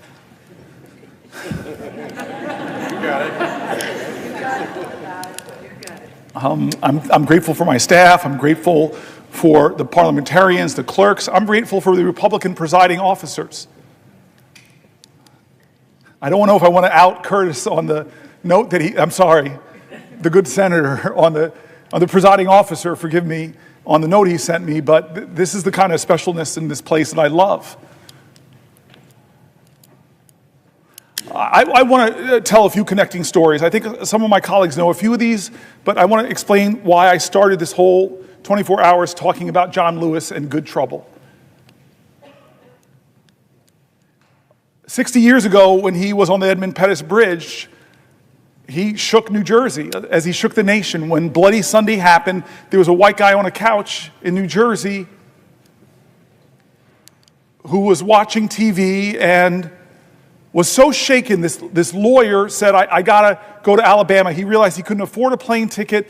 So this man slumped back down on his couch, and then he said, at a moral moment in America, I'm not gonna let my inability to do everything undermine my determination to do something different. And he got up and said, okay, it was a meager calculation, but it was different. I can afford 1 hour a month of pro bono work. And he called around and he found this woman named Lee Porter, who was heading up an organization called the Fair Housing Council, and said, can you use a lawyer? And she's like, hallelujah, thank you, Jesus. Yeah, we need some help. And they worked together and they designed a sting operation where they would send black families in areas of New Jersey that would not sell homes to black people, where usually the best public schools were. And if they were told the house was sold, they'd send a white couple behind them to expose that the house was still for sale and expose all of this. Well, they had a lot of success getting things written about the severe housing discrimination in my state. And he said that after about 4 years, I got this case file of a black family trying to move to New Jersey, and they were frustrated because every time they'd look at homes in the places, the best public schools, which happened to be white communities, they said they couldn't find a home. So they did the sting operation. They sent the black couple in. They were told this incredible house was not for sale. They loved the house, so when the white couple went, they just threw in a bid to see if it would be accepted. The bid was accepted. Papers were drawn up on the day of the closing. The white couple did not show up. The black man did. Lawyer Marty Friedman marched in, confronted the real estate agent. You would think 1969, a year after the Fair Housing Act, that he would capitulate, but he didn't. This lawyer gets up so angry, this real estate agent gets up so angry, he punches the lawyer in the face and sings a Doberman Pinscher on the black guy. They get out of there shaken up, and they start writing letters back and forth. the good owners of the home found out what was going on, they were so aghast. They said, let us sell the house directly to the black family. The black family moved in. And 43 years later, the baby from that family became the 4th popularly elected black senator in our country, me.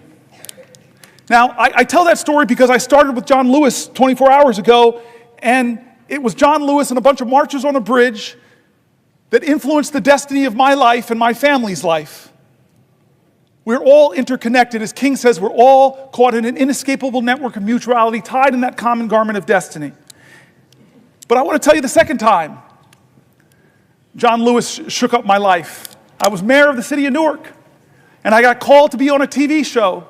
I got called by a guy named Skip Gates, who I love, admire, and he calls me and he jazzes me up. He fills my ego. He just flatters me. Hey, I got this show called Finding Your Roots, Cory Booker, and you're a rising star. You're this hot shot. We should feature you in this. And I'm like, oh, great. Oh, don't say that, Skip. But okay, yeah, of course. And then I said, okay, well, who are you going to pair me with? And I thought it was going to be another young hotshot, up-and-coming politician in America. No, he goes, I'm going to pair you with John Lewis. And my heart sank a little bit. Actually, maybe it was my ego that sank. My heart got excited because I know how these shows start. They start with biographies. And so imagine the show starting. John Lewis, hero of the civil rights movement, literally bled the southern soil red for freedom and justice. And then it goes to my biography. Cory Booker, riding his big wheel in suburban New Jersey. The show was unbelievable, mountain and boy. But I got to meet John Lewis.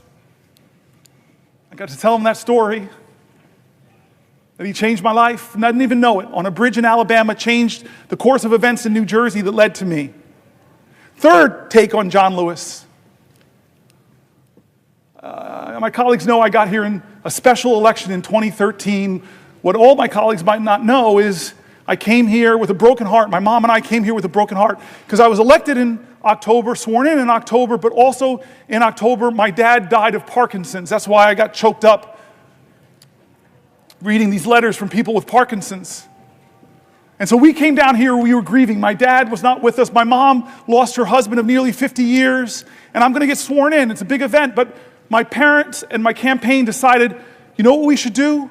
Right before you get sworn in or brought over here to be escorted to the president, vice president, that you should go and sit with John Lewis. And so we went to John Lewis's office, and a lot of my colleagues from the CBC, a lot of my colleagues from the House, a lot of my colleagues like here who came over to the House know his office. You walk into his office, and it looks like a civil rights museum, except he's in all the pictures. And this is John Lewis, we who knew him. This was him. Mountain of a man. He had already prepared eggs and grits, a good Southern breakfast, and wouldn't let my mom and I get up, and he serves us all, and he humbly is saying, this is why I marched, this is why I sacrificed for history-making days like this. He told us how special this was for him. He told me that he would be right here where my friends are sitting, watching me get sworn in, and how proud he was going to be. In a sense, he stood in for my dad on this floor, and then boom, I'm a senator. I find colleagues and friends here, and I find a lot of colleagues and friends in the CBC. At that point, I was the only African American in our caucus and found so many friends, so many heroes that have gone from the Senate now who looked at me, adopted me, helped me. Dick Durbin, you were amazing in those early months. And this is the next time I meet John Lewis for a moment that changed my life. Chris Murphy, Brian Schatz, remember this moment. It was during the 2017 healthcare debate, when I didn't know how we were going to stop that bill from passing and taking away 20 million healthcare from 20 million Americans. But John Lewis, hey, Cory, let's do something different. What you got in mind? And I said, well, John Lewis, I got this phone. It's very powerful. Let's do a Facebook Live. And so I open it up, Facebook Live. We meet in the Capitol, and then he says, hey, where can we go to sit down for a place? And I love it, my favorite place to sit. I watch Schoolhouse Rock so much, it's right on the steps of the Capitol. Let's just sit there and talk. Chris Murphy, Brian Schatz, first people out to sit with us. And the time lapse is amazing. First 2, 3 people, then 10 people, then 50 people, then hundreds of people. I have it all. Coming because of the moral magnetism of this man, John Lewis. And he talked to people that night who were looking for, what can I do? I'm just one person. And this guy who in his 20s, who was just one person and caused a heck of a lot of good trouble, he told them, don't lose faith, don't lose hope. Get angry, but let it fuel you. Be afraid, but know that's a necessary precondition to courage. He was amazing that night, and I know my colleagues remember that. And then there was the next time. Oh, Brother Warnock, you're going to love this one. The next time I was with John Lewis, Jimmy Carter had gotten a little sick. But then he got better and went back to teaching Sunday school, and I thought, this man is in his 90s. I need to go to Sunday school.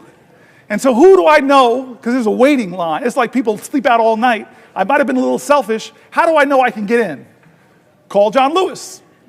I say, hey, I got this great idea. Why don't we go to Jimmy Carter to watch him teach Sunday school? So I have the singular greatest road trip. I fly into Atlanta, we get into a car, and we drive all those hours to Plains, Georgia. Indeed, people were waiting outside, but it's John Lewis. Come on in. We sit in the front row. I must be in the front row. And we sit down. And then this marvelous, incredible moment comes. Somebody comes and says, Congressman Lewis, Senator Booker, the President, First Lady would love to see you beforehand. It's my first time meeting President Jimmy Carter. But I walk in, I'm sort of on the sidelines. These two men are hugging each other. He and the First Lady. And the two of them whisper for a second, and Jimmy Carter walks over to me and says, I hear you're thinking about running for President of the United States. And he does something incredible. He says, I think you should run, but only if you run, and he pokes my heart, only if you run from here. The last time of the powerful moments I've had in my life with that man, that so many of us have had these powerful moments, the last time happened because of a man named Michael Collins. I know there are people in this room that got the same phone call I got, that it won't be long now, that John Lewis is going to pass very soon. He can't speak, but I know he would want you to have your moment to say goodbye to him. And what do I do? What do I do? To say goodbye to a man that's a legend in my life, a legend in our nation. What do you do to say goodbye to him? I wasn't prepared. I can't say I said anything eloquent. Michael Collins, God bless you, man. You put the phone by his ear and you just gave me my time to have a conversation with the man that would soon die. The man that changed my life, that helped my family get into a neighborhood that loved me and cherished me. God love Harrington Park. The man who stood in for my father when heaven brought him home. The man that showed me on the steps of this Capitol how powerful the people are. It wasn't about him, it was about them. The man that brought me to see a president who flattered every senator's ego, tell them what they want to hear, run for president. And so I said everything I could, but the last thing I said I remember very well. I said, I love you. I said, I love you. And I said, John, I know you're going to be in heaven looking down on us. And I promise you, John Lewis, that I will do everything possible, that we'll do everything possible to make you proud.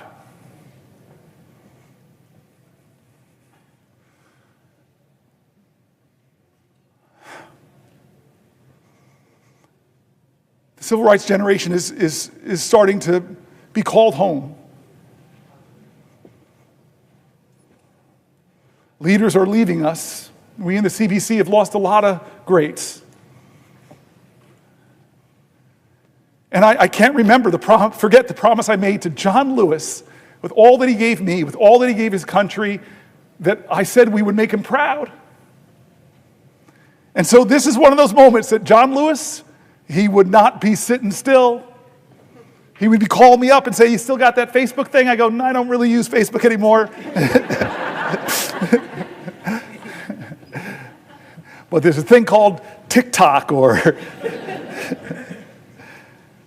I don't know what John Lewis would say right now. I know what he said in 2017, but I'll be honest with you, I don't know what he would say.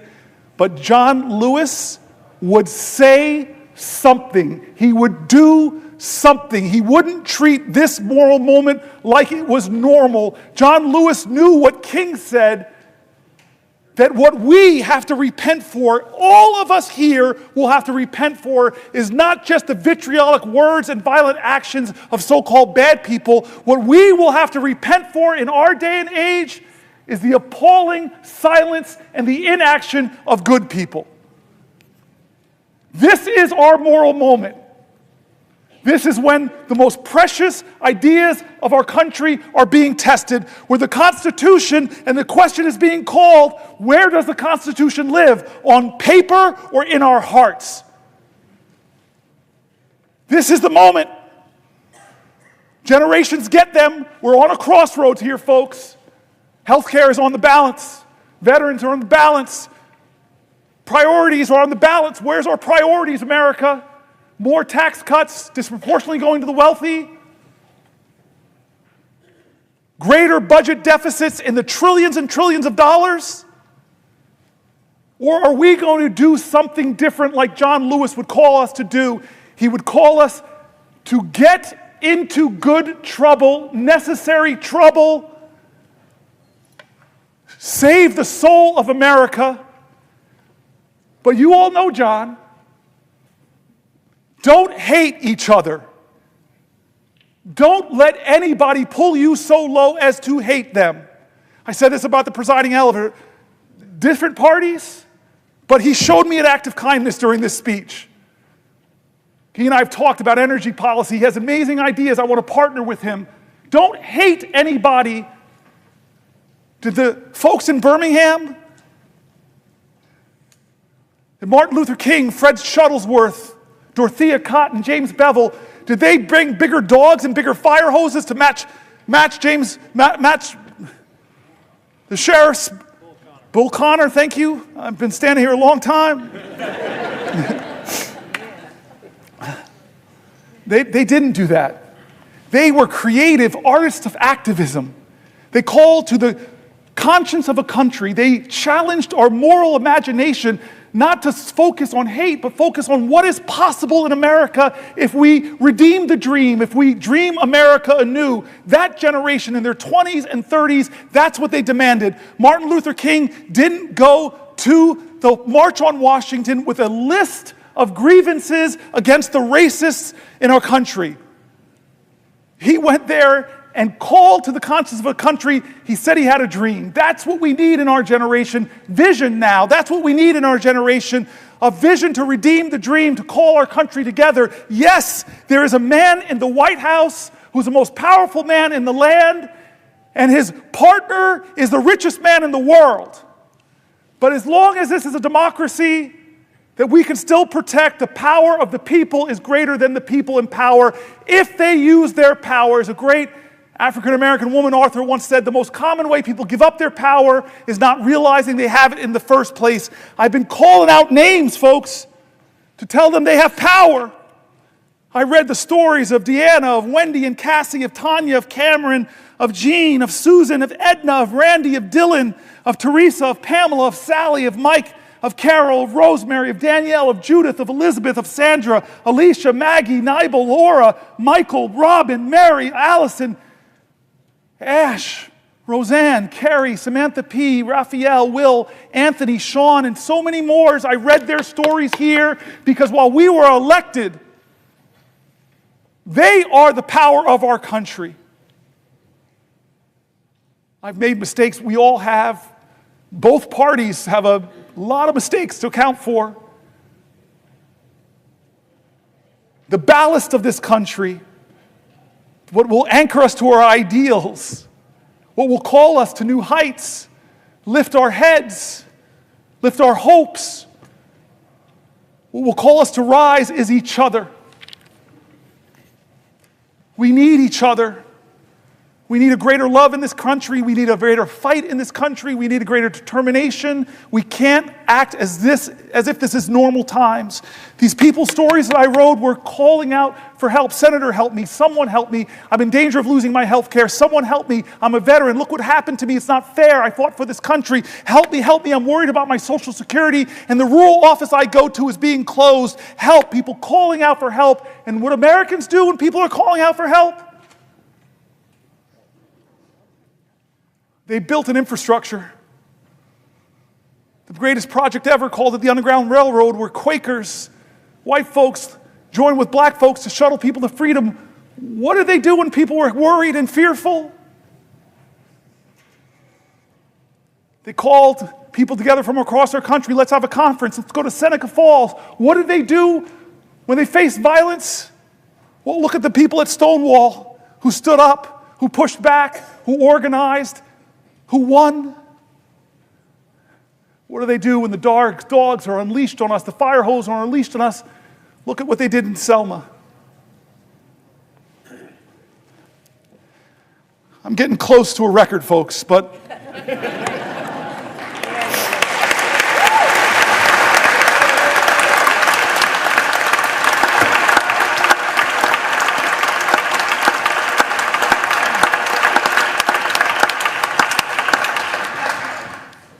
there's a room here in the Senate named after Strom Thurmond.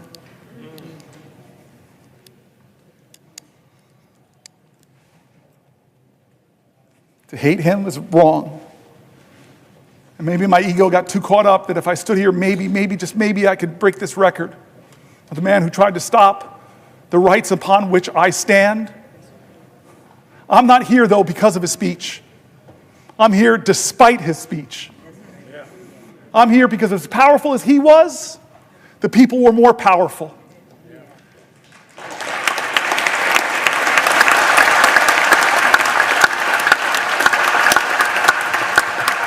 But I remind you, all those people who believe like me that we've got to redeem the dream, turn again to John Lewis, because you all know the story, my colleagues, of when the man that beat him savagely, drew blood, cracked bones. Decades later, he was a congressman. That man brought his grandson with him to ask for forgiveness from John Lewis. I heard about this story when I was in the car in Georgia with him. What did you do, John? This man that so viciously beat you, wounded you, bruised you, battered you. What did you do when he came to ask you for forgiveness?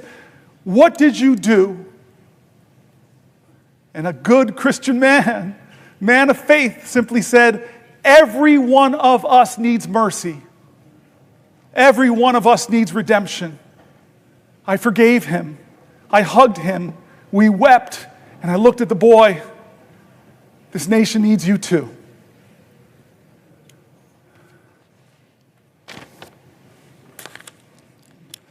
John? Would the senator yield for a question? Chuck Schumer, it's the only time in my life I can tell you no. I just want to tell you a question. Do you know you have just broken the record? Do you know how proud this caucus is of you? Do you know how proud America is of you?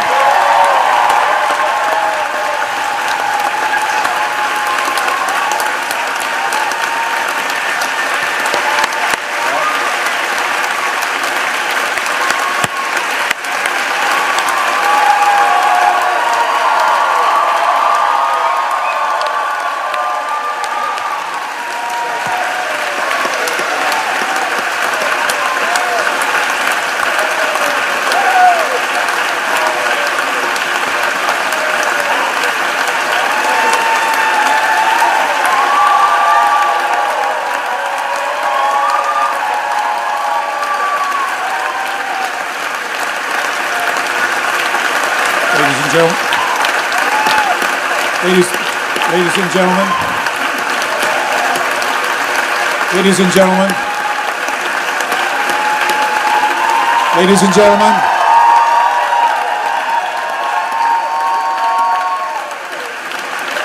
order.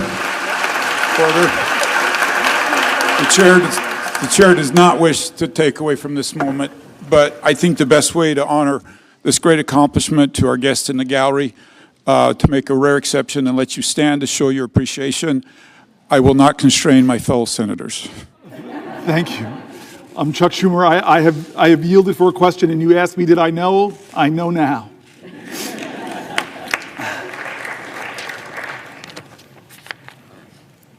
I want to not quite wrap this up yet.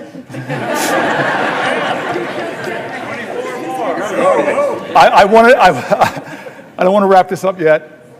My mom's senator, my mom's been watching. I know Catherine Cortez Masto has a podium in front of her. She can give me a rest. I'd like to go a little further if we can, just a little further. I love, and again, I know people are trying to train each other, and all of our media operations, they give the worst images of the people of the other party. But I want to tell you one of the funny tweets my staff gave me is something Ted Cruz said. Is he's around 19-20 hours, he said, maybe I should pull a fire alarm. He's going to break my record. I'm going to pause in a moment if she has a question for me to Catherine Cortez Masto, because she's my mother. But I do want to just say again, 2 points to make if I can. One is how grateful I am to my staff. When we decided to do this many days ago,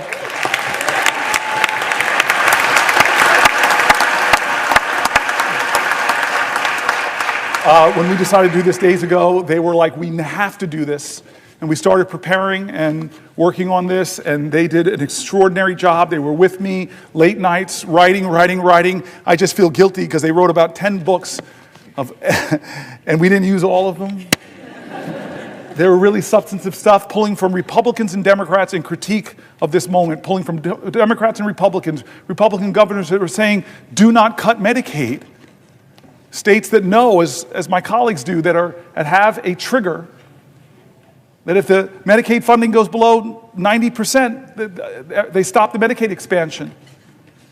My staff really worked hard to not make this just Democratic voices, to make it people in our country, that Republicans and Democrats, you heard mentioned in the speech, the Cato Institute, the Manhattan Institute, all people who are honest arbiters and are saying that what Trump is doing is wrong, that a budget like this that blows massive holes in our deficit, it will be something our children are trying to pay for. And what are they ultimately paying for that's caused this big deficit? It's trillions of dollars of tax cuts that people like Doge, multi-billionaire Musk will benefit from, but children won't.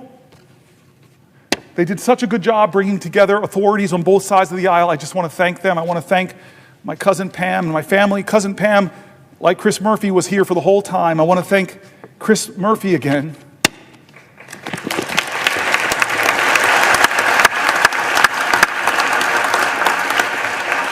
Who never stopped telling me we could do this, we can do this, we can do this, and said, I will stay with you.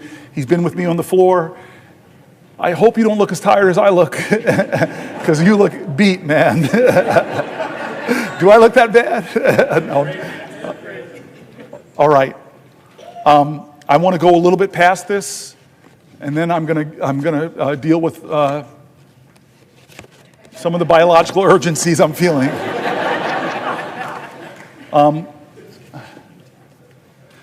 But I'm going to wait here because I have the power, I have the floor. Somebody has to ask me, perhaps from my mom's state, the way that's supposed to work. So will the good senator from New Jersey yield for a question? My mom would be so upset with me, my Aunt Marilyn, my Uncle Butch, my Aunt Shirley, all the people that are your constituents, not mine. They would be upset with me if I didn't yield to you for a question while retaining the floor. Well, first of all, Senator Booker, I have to say, we in Nevada are so proud of you. We are proud to be Nevada Strong. You are one of us. You are definitely New Jersey, Nevada Strong, and so proud of what you have accomplished so far, and willing to stay here as long as it takes to help you get your message across. And I think that's the important moment. We are all here right now. So I want to pose a question to you, actually a couple questions, but I want to start off and set the stage here, because you have been here now, for over 24 hours. You are missing some of the national news, things that are happening out there. But one of the things I want to point to that is happening that you may not be aware of, and you've touched on it a little earlier today, is this notion that we have now a president who is actually focused on billionaires and tax cuts for billionaires at the expense of the American public.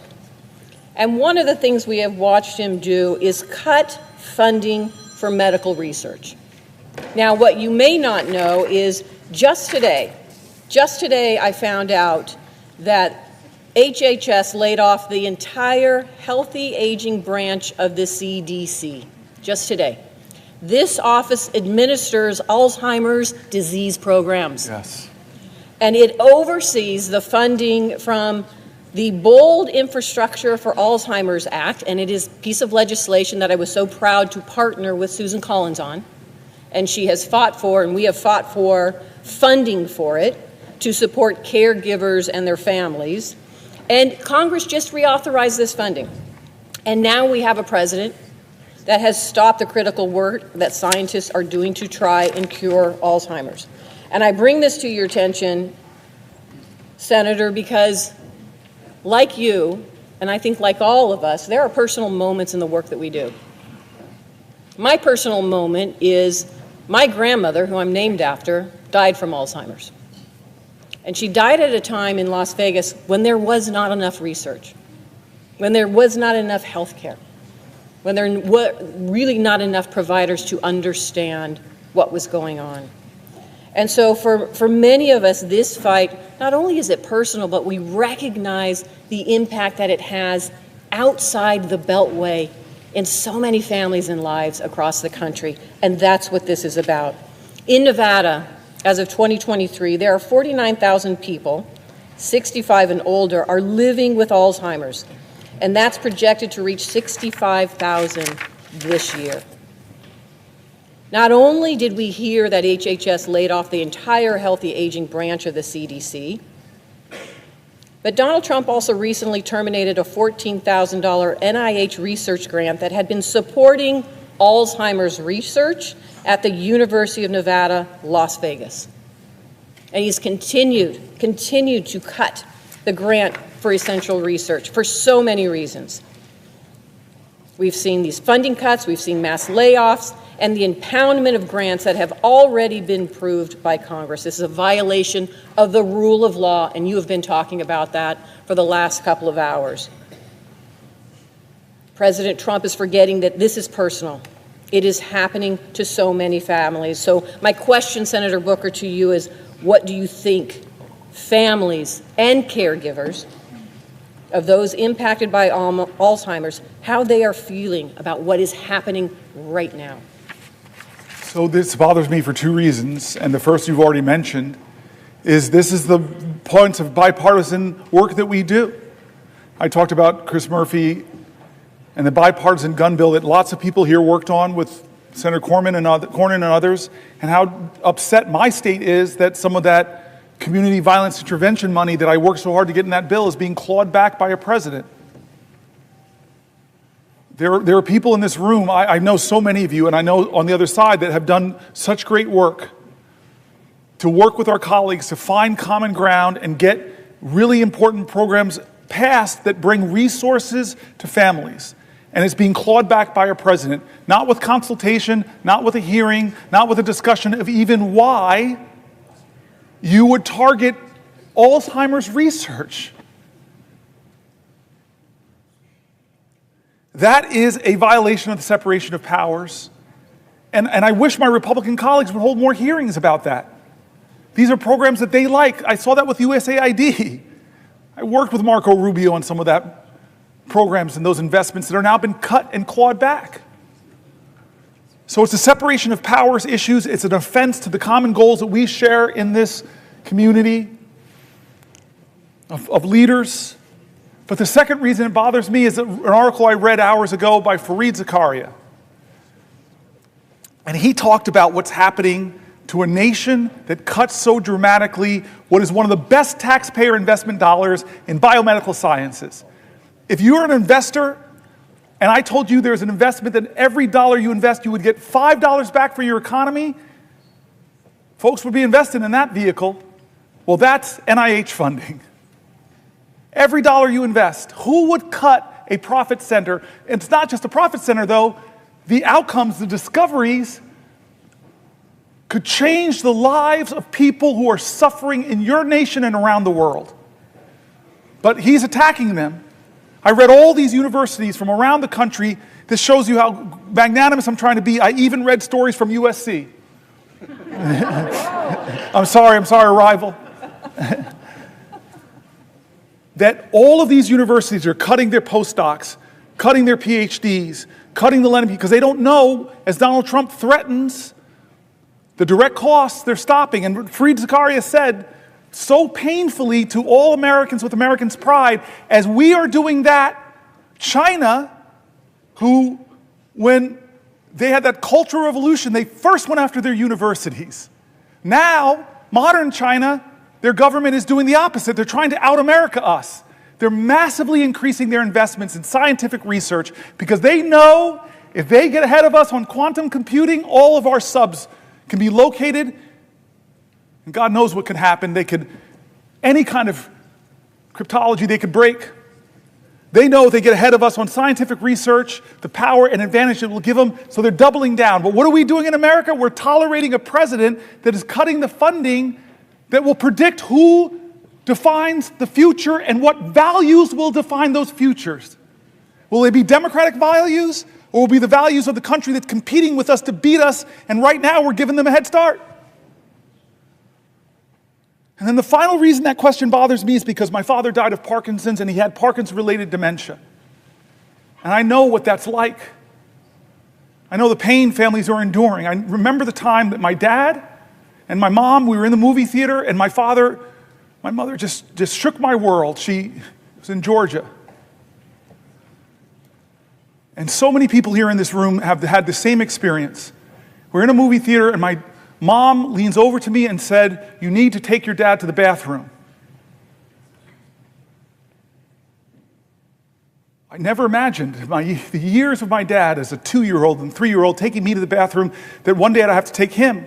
And so in this Atlanta movie theater, in the middle of a movie, which I was like, okay, it's time for me to do this ritual that so many families know. I pick my dad up, who's shuffling with his Parkinson's.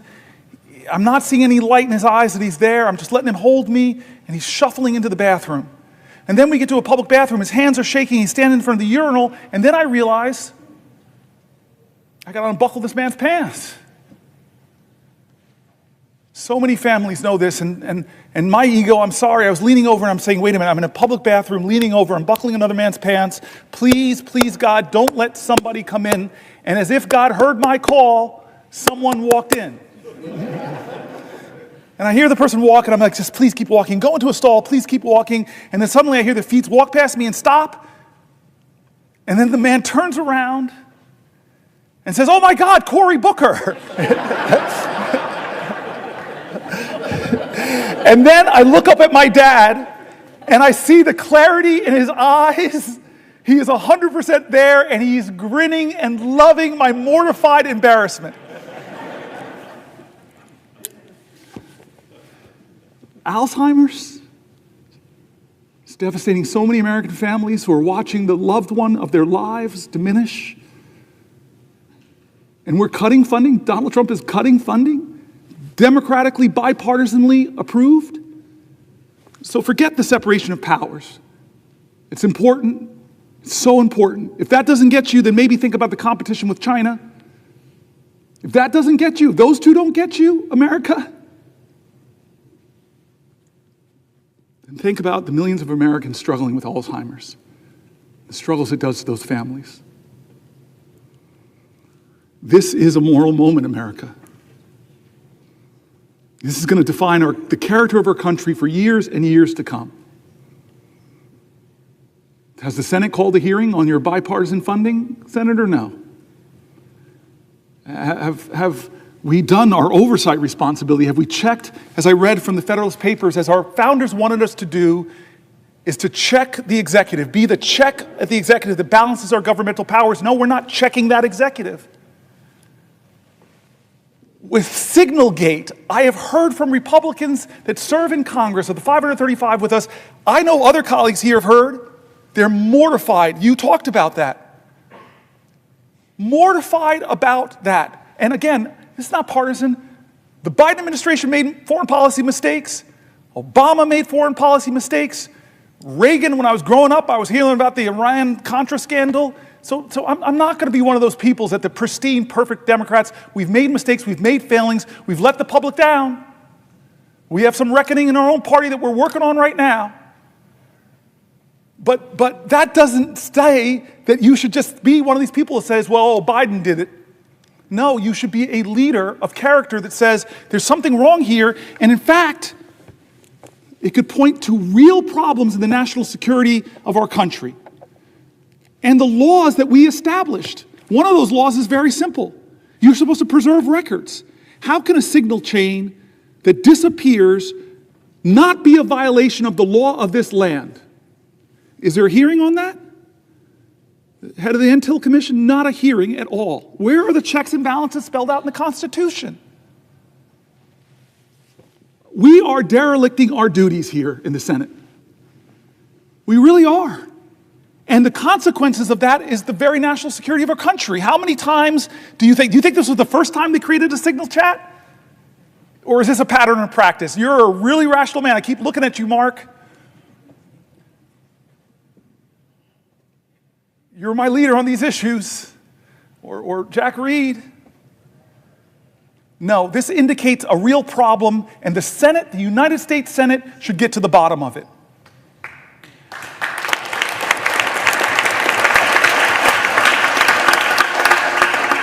This is a moral moment. I keep saying it's a moral moment. Who are we going to be? What's going to define us? And it's time not for the typical tribalism. It's time for leaders to start standing up and saying, you know what? We can go a different way. We can imagine a different country. That's why I pointed out the new leader of the Democratic Party on the House side. We're a different generation. There's a rising generation of people. I've talked about my friend who wrote this great book, Abundance. There's a whole bunch of new ideas out there that are about the future, about the possibilities, about the hope, about the greatness of America, not the greatness that is braggadocious, not the greatness that says, I'm better than you, not the greatness that says, only I can fix things. That's not the America we want. We want America that says, we the people. An America that says, e pluribus unum. An America says that our history shows that rugged individualism and self-reliance are important values, but rugged individualism didn't beat the Nazis. It didn't take us to the moon. We did that together, America. We need bigger visions that can unite us beyond our narrow partisan divides to get a real mandate. And you know what a real mandate should be? It should be government efficiency. It really should be. God, I have heard from so many of my colleagues on this side of the aisle that have said, if they formed a commission of former executives in this body, I see you, Maggie Hassan, it was hard, but I had to cut 24% of my budget, 1 out of 4 employees. It was really hard, caused a lot of pain, but we had to reduce my government. There are a lot of people here that are executives on both sides of the aisle that would have said, pick me, let's form the most exciting team possible. Because Jack Reed knows that the military of the United States of America could do things more efficiently. It's a little bit of waste over there because they haven't passed an audit. Where's Mary Cantwell? The Commerce Committee, so many ideas about how to create profit centers in the American government. You have talked to me about them. You're brilliant on some of these ideas. I look around here, but I could look to the other side of the aisle. The farmer sitting over there, the guy who's been so good to me, Chuck Grassley. I forced that man to hug me when we passed. I forced you to hug me, sir. I have pictures. Can't deny it. I don't know how you're going to get reelected now, sir. You hug this dude, black dude from New Jersey. You're so sweet to me still. We passed a big bipartisan bill because people like him, like the presiding officer, I've met with you, you still have big ideas. You still have big ideas that aren't partisan. If President Trump, from his inaugural address to his first speech before a joint session of Congress said, enough.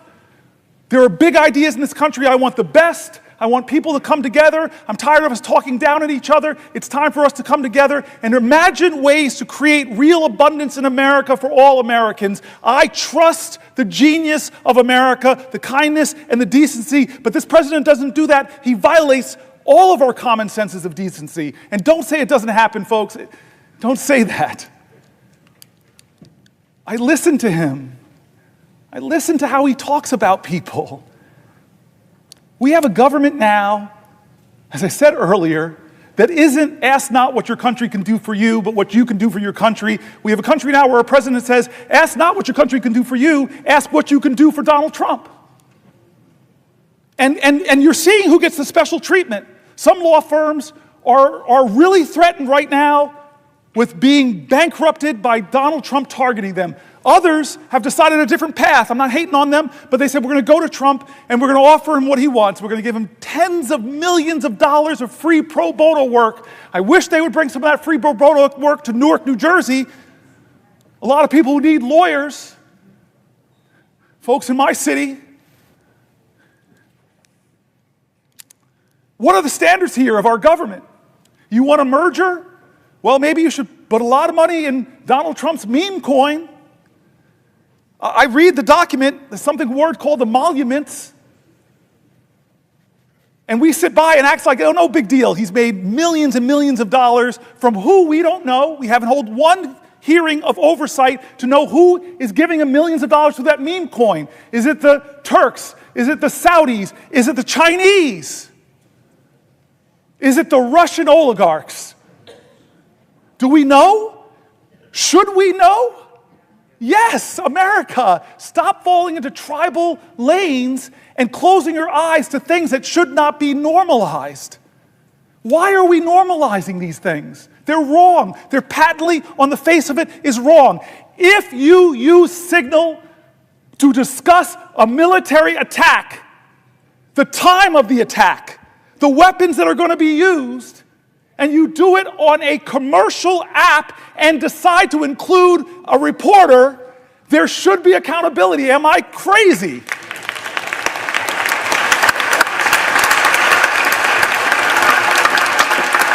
Order.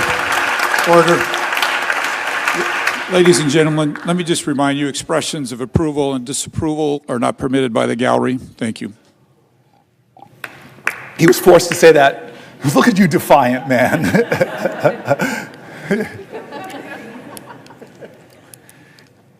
The Senate and the House should be checks and balances on the President of the United States. The Senate and the House should not allow business as usual in this moment when the President is insisting that no one has the power to check and balance him. When a judge does it, when a judge decides on the soundness of his legal observations to have a ruling,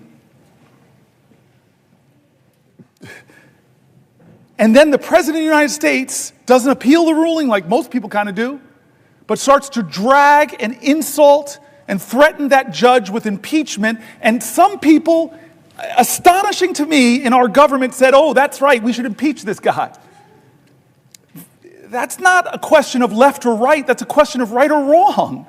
We're normalizing this behavior. We're letting him do things that Republicans and Democrats should say together are wrong.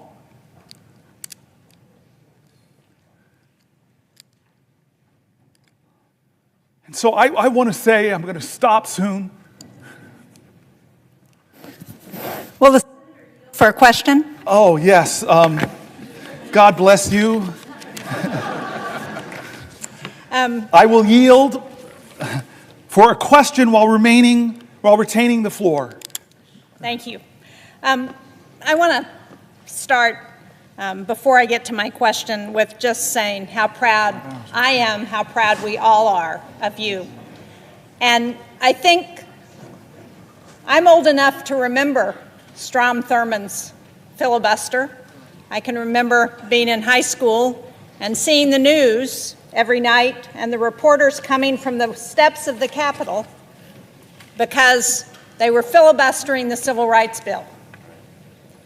And what I'm proud of is that your focus on democracy and the opportunities of that democracy opens up for all of our rights, in my mind, cancels out what Strom Thurmond did to prevent African Americans and others from getting the rights they deserve in this country.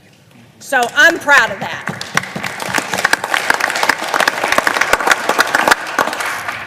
But I really want to, you talked earlier this afternoon about the rule of law and the overreach of this administration. And as part of that, you went through a litany of agencies that Congress had established that this president is trying to take away. And I just wanted to point out that, and you mentioned this earlier, one of those agencies that Congress established is the U.S. Agency for International Development. And earlier today, we had a shadow hearing roundtable, the Democrats on the Foreign Relations Committee. It was on the dangerous consequences of funding cuts to U.S. global health programs. And I know that as ranking member on the subcommittee on Africa and global health policy, you would have really been interested in this. I'm glad you were here on the floor, but I wish you could have heard what we heard from the people who testified. We heard from Atul Gawande, who used to be the administrator of USAID, their global health program. We heard from Dan Schwartz, who is the Vice President of Management Sciences for Health, that's a contractor that works on global health programs. And we heard from Nick Enrich, who's the former Assistant Administrator for Global Health at USAID. And they started out by talking about what global health has accomplished through USAID. PEPFAR has saved more than 26 million lives. It's reversed the spread of HIV/AIDS. They've done malaria prevention and control for over 500 million people. They've eradicated smallpox and eliminated most of polio. They've reduced infant mortality by more than 59% since 1990. They've supported cholera, measles, and Ebola outbreak response. And one of the things Dr. Gawande pointed out is that they took the response to Ebola outbreak from 2 weeks. Many of us remember that during the Obama administration when Ebola was coming to the United States. They took that response from 2 weeks down to 24 to 48 hours to be in there, to be responding to the Ebola epidemic. And what has this president done? What has Elon Musk and Doge done? They've gone in to USAID. They've cut the global health workforce from over 800 to about 60. They've taken the system that was designed to make programs more efficient, and they dismantled it. And when the Inspector General Paul Martin reported on food rotting in ports, he was fired. USAID has been the largest civilian ground force to address global goals. As Dr. Gawande said, what we learned from USAID is that prevention is a whole lot more efficient and a lot cheaper than emergency treatment. He said that what we spend on global health through USAID has been $9 a household in America in a year. $9. Think about what we've done with that $9. And as they were going through the litany of programs that have been cut, the one that caught my eye was 75% of the pandemic threat comes from diseases jumping from animals to humans. That program has been terminated. 75% of the threat of future pandemics. So, as we think about rule of law and the overreach of this president, would you agree with me that there has been no consultation with Congress about any effort to move USAID into the Department of State, and that because Congress created this agency, Congress has got to be involved in reauthorizing whatever comes next, and that this president and his Doge boys need to understand that before they take any more steps at USAID? Yes, yes, yes. You and I both know that in a bipartisan way we created some of these programs principally to keep America safe. Many of us remember that dramatic hearing where Trump's Secretary of Defense, James Mattis, sat before the American people when they were discussing the budgets for USAID and the State Department. And John Mattis knew the power of those programs to keep us safe. You mentioned infectious diseases. Well, we live in a world where an infectious disease anywhere is a threat to public health everywhere. So pulling our scientists out of the fight against Ebola, pulling our scientists out of drug-resistant tuberculosis fights, it makes no sense. And then, in terms of our safety, he just simply said, if you cut these programs, buy me more bullets, because our fight's to spread democracy. There are nations in Africa, for example, where the Chinese are trying to influence a different way of life. That's why so many African countries now won't criticize China for things that the rest of the world say are bad, because they owe them so much debt, they're so engaged, they're so overplaying the fact. Chris Coons said something, I think it was Chris Coons said something painful earlier about Myanmar. This horrific thing. America, the most generous country on the planet, when there's a crisis, we lead the rest. I've sat in meetings in a bipartisan way with ambassadors from other countries where we had the moral authority to tell them, you're not doing enough. And in the Myanmar crisis right now, as Chris Coons said, who's standing there? Not Americans. We don't have the capacity anymore to help in a horrific crisis like that, but the Chinese government's there. Again, it's what defines us. I keep saying this is not a left-right moment. This is a moral moment, and we tell our truth with what we do with our resources. And here's the thing. When you poll people and ask them how much money you spend on USAID, they say, oh, it must be 10% of the American budget. It must be 5% of the American budget. It's around 1% or less. A penny of what tax dollars you send down to Washington goes to help us to make sure that around the globe we're countering the hard power of some countries with the power of our light and our soft power. We have been the envy of the world, where people see and know how special America is, because we live the value of every major religion, that we're going to love our neighbors, we're going to be there for you in your times of need. And we all know, with a terrorist group from far away to the most horrific attack, that in a lot of these countries, terrorist groups are trying to counter the democratic governments there. Look in the Sahel region. Look what's happening. When I was in Nigeria, I was shocked to say what they're talking about. Instabilities in the north, the threats of terrorism in the north. I'm going to go for 7 more minutes and stop, but I want to use these last 7 minutes to return one more time to the people of my state and actually other states who demanded we do things different, who asked for help. Before I do, I just want to thank Mike Lee today. He's my partner in antitrust, a specialty of my friend Amy Klobuchar. And I don't know if you got my text, but you got it, where I said to you, I'm kind of going to the floor to hold it for as long as I can. And I may not make our first subcommittee together on antitrust, where we have a lot of common ground. So I'm sorry I missed it today. I know you'll fill me in, but I know my friend filled in. Thank you. So I want to close back where we started, about us, about why I'm here.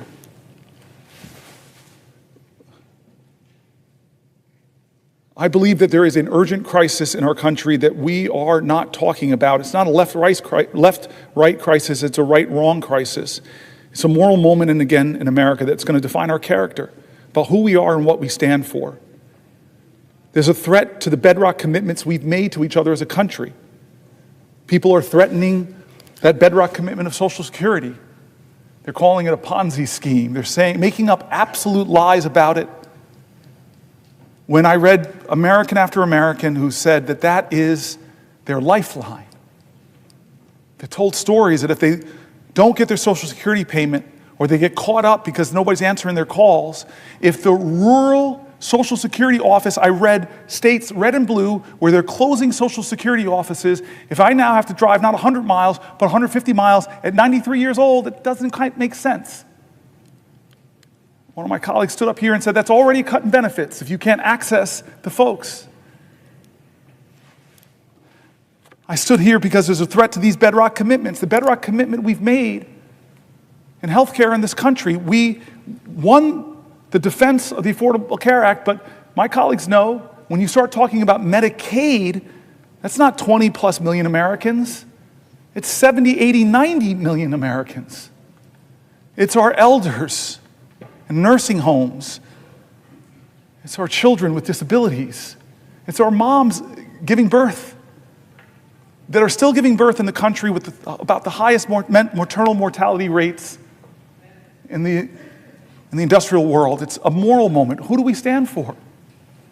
Like Schumer shocked me when he said they're going to use some kind of budget gimmick to push this through. He shocked me, Chuck. I thought this was going to come down to the parliamentarian, but it doesn't sound like it. Now it's just going to get done. With the math, and I read from Manhattan Institute criticized it on the right. AEI criticized it on the right. They said, what are you doing? What are you doing, America? You're going to rake up trillions and trillions of dollars in debt that our children and our children's children are going to have to pay for, passing the bucks that will grow. Are you doing that to help people get more access to health care, more access to retirement security, more access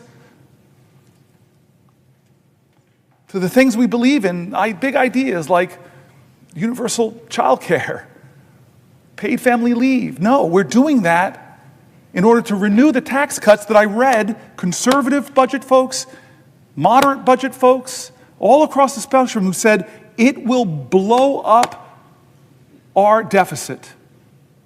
And the benefits of those tax cuts, not all, let's not use hyperbole, but most will go to the richest people in our country who I promise you, I celebrate people who've brought their ingenuity and their expertise and their grit and their tireless work who've built wealth in this country.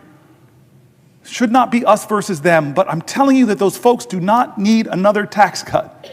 And the corporations who came here, you all remember, and said we would like a 25% rate. The people I read said that when we kicked it to 21, not even what they were asking for from 35, it exploded. One of the main reasons it exploded our debt. And we read from conservative groups who just said all these promises that we would grow our way out of our deficit, they didn't materialize. All the promises that were made. Trump, for those who don't remember or weren't here when I read it, was going around telling folks that, oh, my tariffs, this is 2017, my tariffs, the money that I get, that will be what we could pay down the debt. The math that they did was that would account for about 1/750th of the debt at that time. But he used that money to try to compensate the farmers that he was hurting with his tariffs. This is a moral moment, and people are getting hurt, and people are afraid because of the threats to Medicaid cuts. There were people writing in and said $880 billion would devastate me, but even small cuts to services, my whole family, fragile architecture of our finances, if you just pull out the transportation money that my disabled child uses, that will crumble my financial world. And so when you talk about the bigger cuts, we know the math. Many states who expanded Medicare have a trigger that if it goes below 90%, all the Medicare expansion goes off in that state and millions of Americans will be hurt. That's not right, guys. That's not right. And so this is the choices we have before us. Our veterans and the VA. I'm mad at you now. You made me get very emotional with your story. We read John McCain's story. We read the stories of the poems of the unknown soldier looking over us and saying, what are you doing to the Gold Star families? What are you doing to the veterans? Are you living up to your promises that you made? Well, right now, with the cuts of tens of thousands, over 80,000 veterans who work for the VA, but even more, because about 20% or so of all federal workers are veterans. And we read stories from veterans in America who are shaken by what's happening, who are losing their jobs but yet all they want to do is serve. They're not what they're being called. They're not leeches. They're not criminals. They shouldn't be degraded for wanting to continue to serve their nation. This is what we're talking about, our veterans, our seniors, our health care, our financial security going forward. I asked the question to all those people who voted for Donald Trump, who believed in him that he would lower your grocery prices. I asked you, look at your financial self. Are you better off than you were 72 years ago financially? Well, the answer for most people who believed in him is no, because he didn't set out to do anything to lower prices. He set out to rename the Gulf of Mexico, to threaten Canada, to say I'm going to take over Greenland. He's done a lot of things, 140 executive orders. Many of them actually drive up your costs, make it more expensive to enroll in the ACA, reduce a lot of the tax credits there. He's increased your costs. He's taxed your bedrock services. Stock market tumbles, your 401k accounts are less. Inflation is up. Consumer confidence is down. This is what the voices we brought into this chamber, the voices of our constituents, red states, blue states, the voices of Democrats and Republicans, Republican governors, Democratic governors. We brought all the people that are saying, no, this is a moral moment, not left or right, right or wrong. And so I've tried over the last 25 hours and 1 minute to center the conversation back on what will we do of good conscience. People who are saying, I served this country, I risked my life, shouldn't be able to keep my job. People who are saying, this country once made itself the envy of the world because we invested in high quality education for every child. I don't like what's going on at the end of the Department of Education. People who are saying, I worked harder than I ever have, but the prices on everything in my life are getting higher. People who are saying that the America I learned about in school, the one where people's rights are protected, the people who are saying that why are we yet again going through another healthcare battle that threatens millions of people, the people who are saying that I'm worried about the financial security and the future of my country, the voices of folks. And so I end by saying simply this, where I started was John Lewis. I don't know how to solve this. I don't know how to stop us from going down this road. Chuck Schumer's now told me that they're greasing the skids to do these things. I'm sorry. But I know who does have the power. The people of the United States of America. The power of the people is greater than the people in power. It is time to heed the words of the man I began this whole thing with, John Lewis.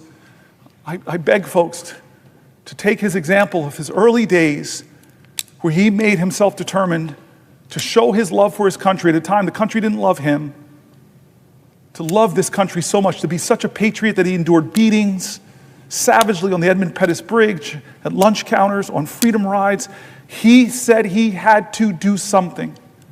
He would not normalize a moment like this. He would not just go along with business as usual.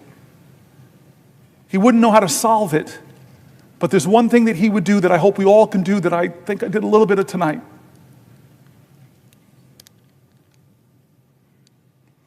He said for us to go out and cause some good trouble, necessary trouble, to redeem the soul of our nation. I want you to redeem the dream. Let's be bold in America, not demean and degrade Americans, not divide us against each other. Let's be bolder in America with a vision that inspires, with hope that starts with the people of the United States of America. That's how this country started. We, the people. Let's get back to the ideals that others are threatening. Let's get back to our founding documents, that those imperfect geniuses had some very special words at the end of the Declaration of Independence. It was one of the greatest in all of humanity declarations of interdependence.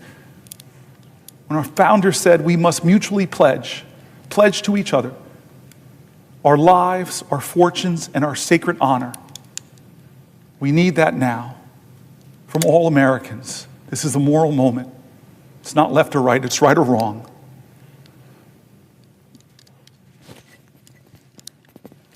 Let's get in good trouble. My friend, Madam President, I yield the floor.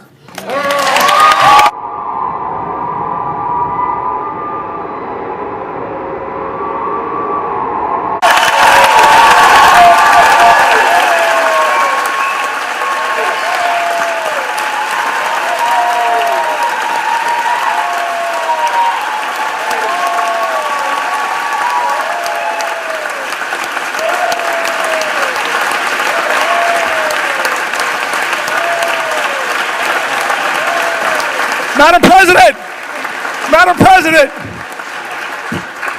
thank you to the pages, thank you to the parliamentarian staff, thank you to the clerks, thank you to the doorkeepers. There are so many people that make this place special. I kept you up all night, kept you up 24 hours. I just want to say thank you. Thank you, everybody.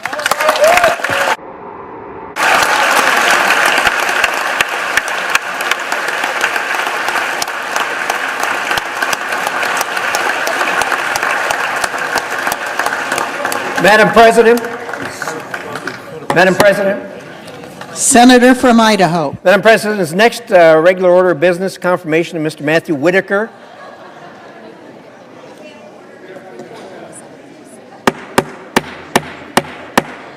Order in the Senate, please. Order in the galleries.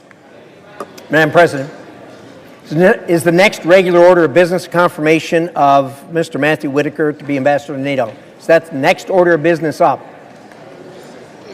It is. Thank you. I'd ask unanimous consent that myself and the senator from Iowa be permitted to speak each 3 minutes, and immediately upon conclusion of that, we proceed to the vote on the confirmation. Without objection. I yield the floor to the senator from Iowa. There will be order in the Senate. There will be order in the Senate.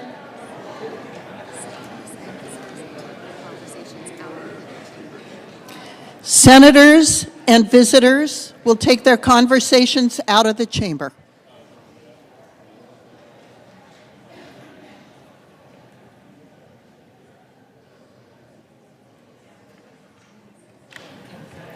The senator from Idaho. Thank you. Excuse me, Iowa. Thank you, Madam President. And today I rise in support of the confirmation of Matt Whitaker to serve as the next United States ambassador to NATO. Matt is not only a proud Iowan, he is a dedicated public servant, an accomplished leader, a loving father, and a very, very dear friend.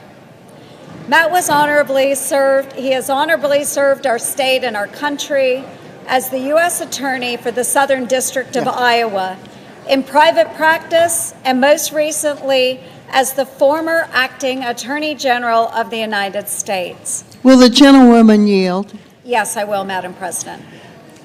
The Senate will be in order. Please, senators, take your conversations off the floor.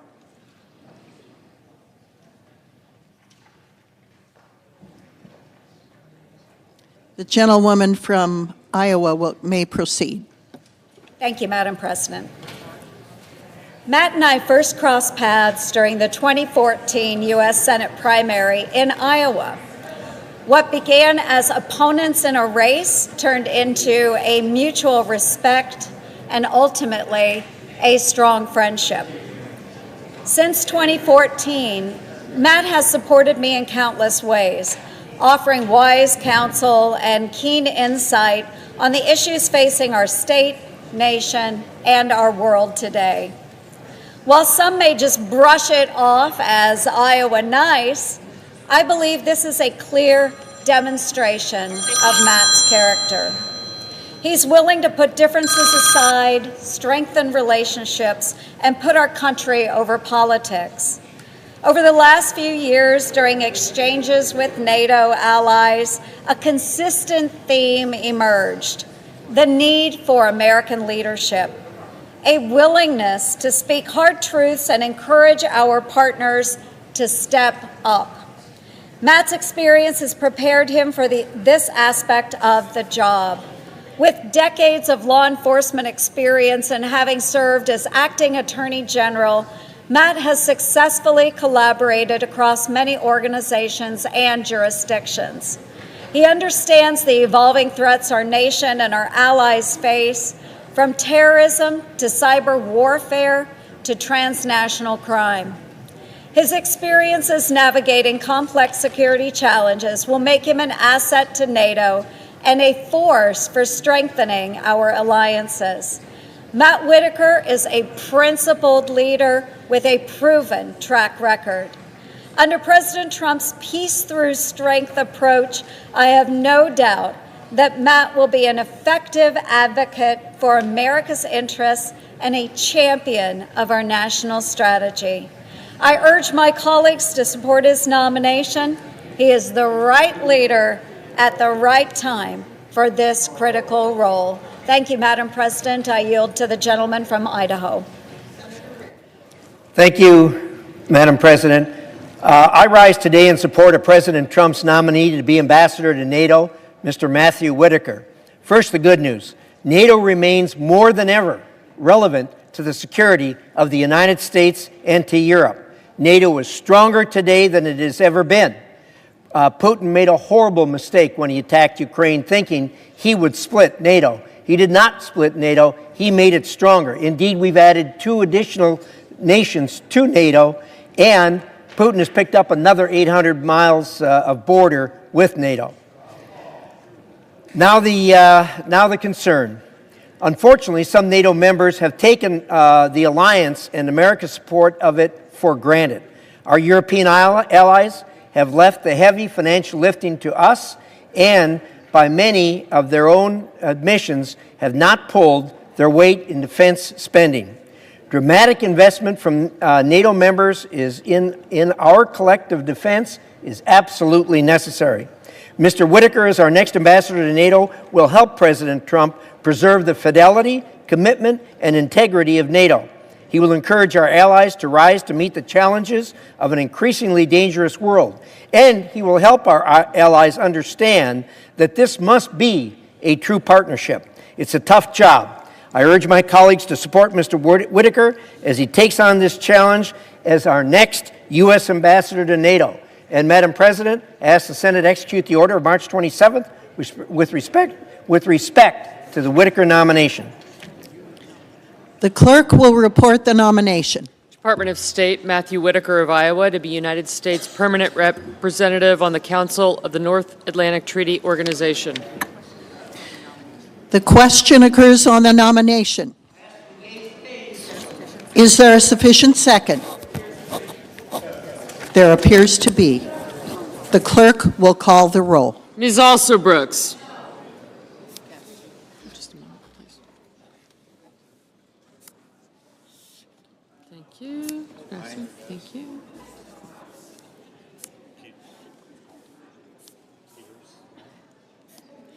Thank you.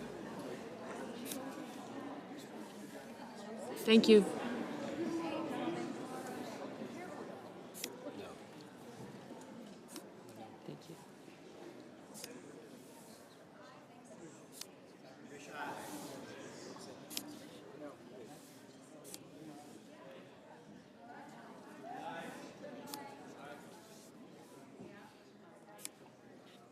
Okay, gotcha. Sure, thank you. Gotcha, thank you. One. I got you. Excuse me, sorry, Maria. Mr. Brasso. Ms. Baldwin. Mr. Banks. Thank you. Just looking. Thank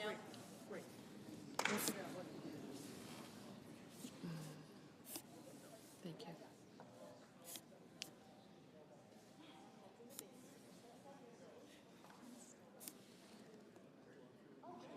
Yeah, I'll get him in a second.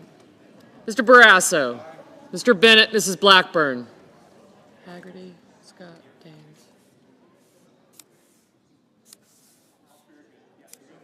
Where's, I got him. I've got other guys.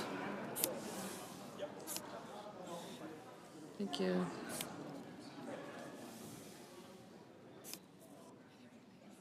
Thank you.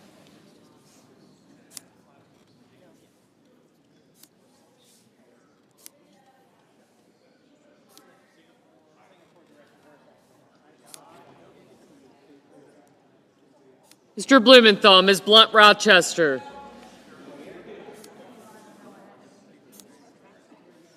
Just a second.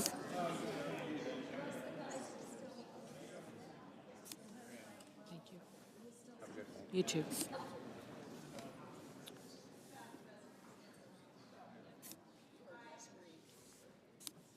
I did, thank you.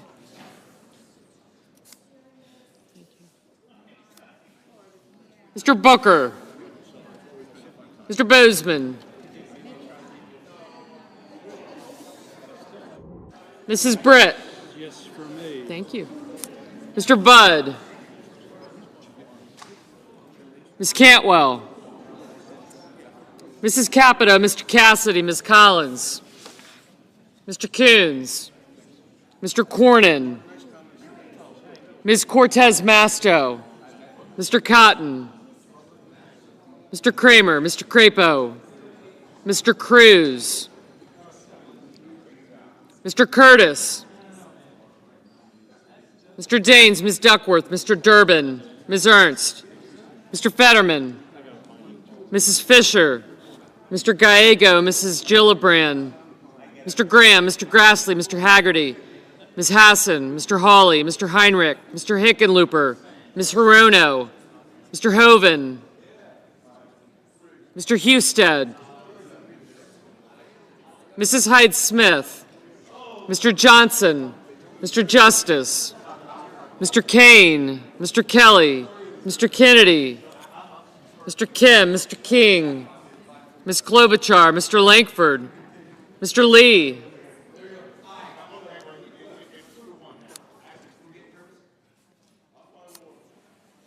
Mr. Lujan, Ms. Lummis, Mr. Murky, Mr. Marshall, Mr. McConnell, Mr. McCormick, Mr. Merkley, Mrs. Moody. Thank you. Thank you.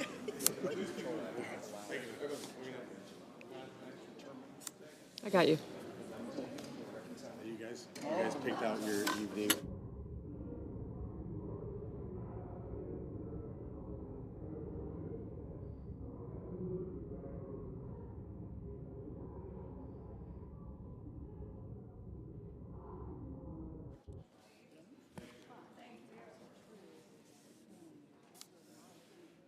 Mr. Moran.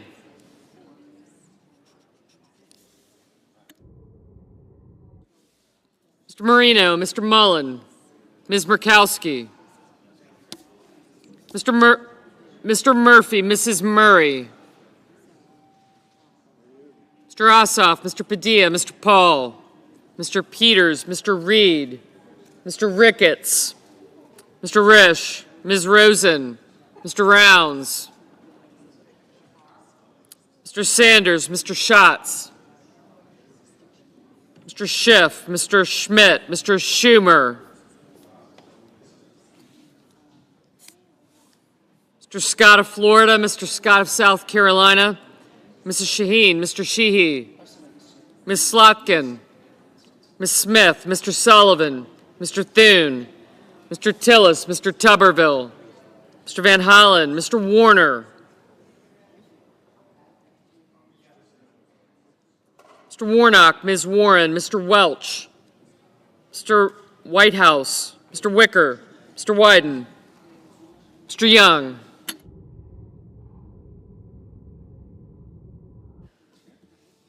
Senators voting in the affirmative: Banks, Barrasso, Blackburn, Bozeman, Capito, Cassidy, Cotton, Crapo, Curtis, Daines, Ernst, Fisher, Graham, Grassley, Haggerty, Justice, Kennedy, Lankford, Lee, Lummis, Marshall, Marino, Risch, Scott of South Carolina, Shaheen, Tillis, and Tuberville.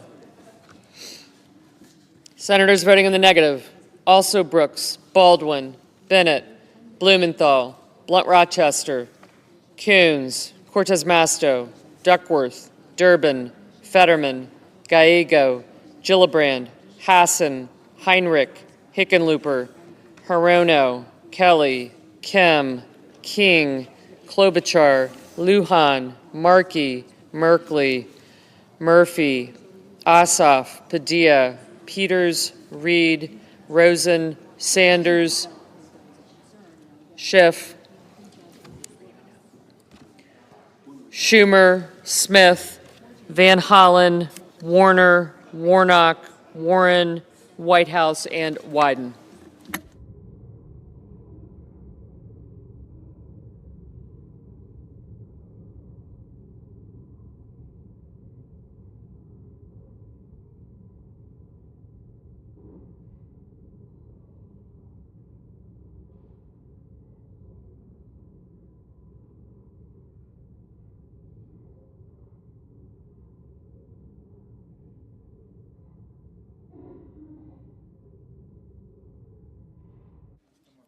Mr. Scott of Florida, aye.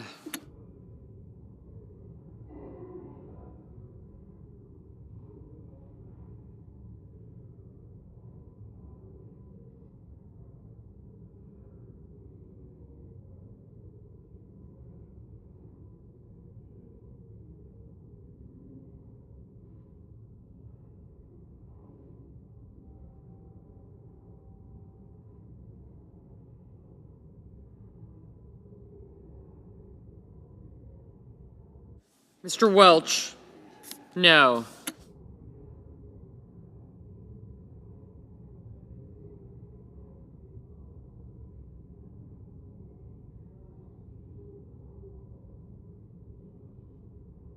Ms. Murkowski, aye. Mr. Kramer, aye.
Mr. Mullen, aye.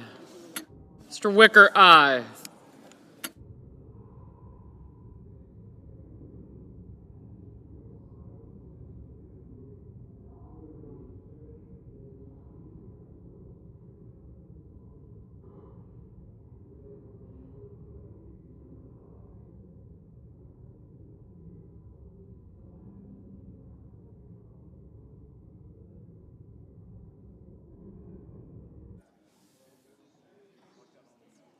Mr. Young, aye.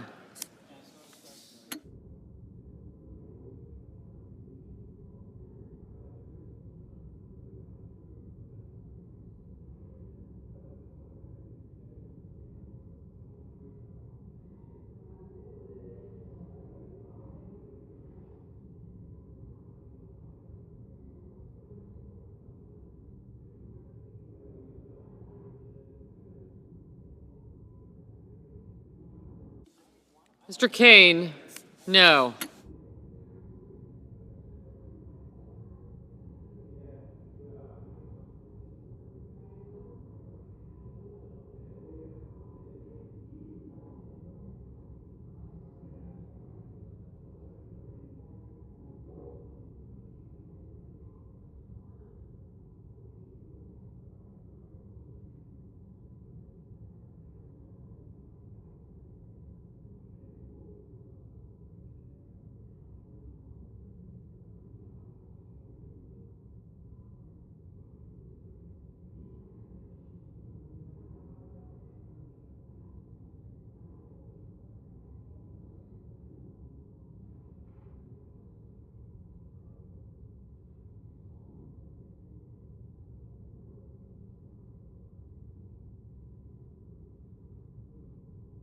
Mr. McConnell, aye.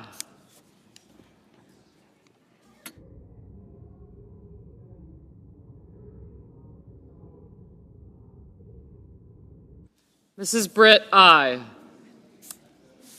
Mr. Sullivan, aye.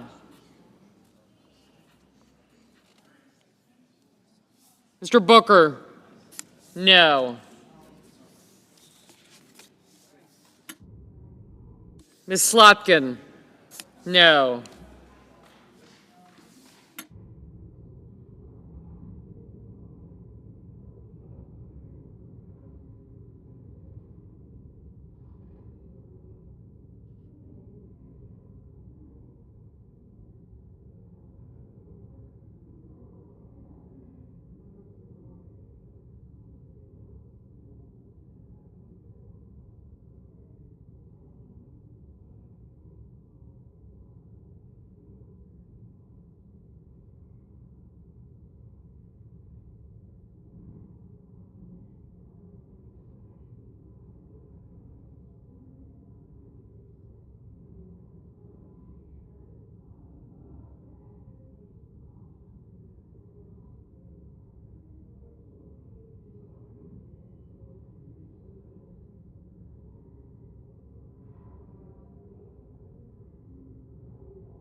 Mr. Schatz, no.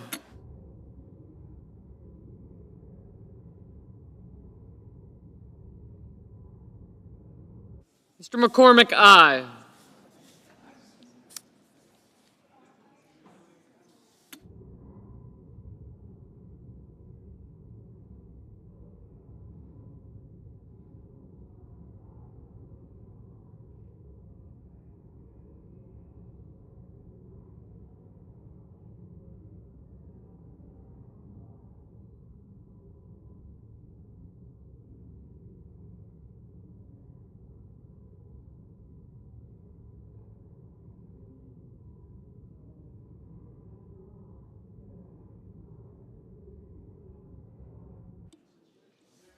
Mr. Husted, aye. Mr. Budd, aye.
Mr. Cornyn, aye.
Ms. Collins, aye.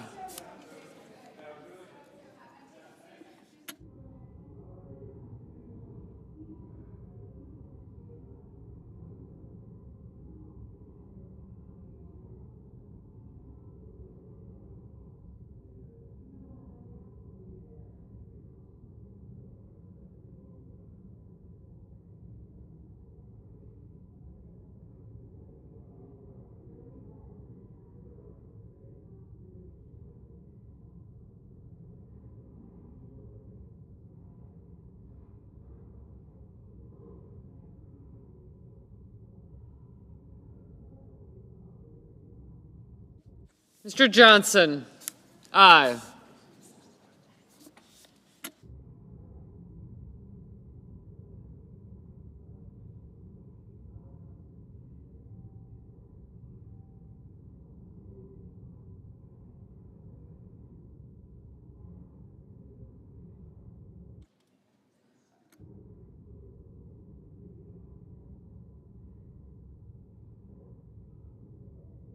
Mr. Rounds, aye.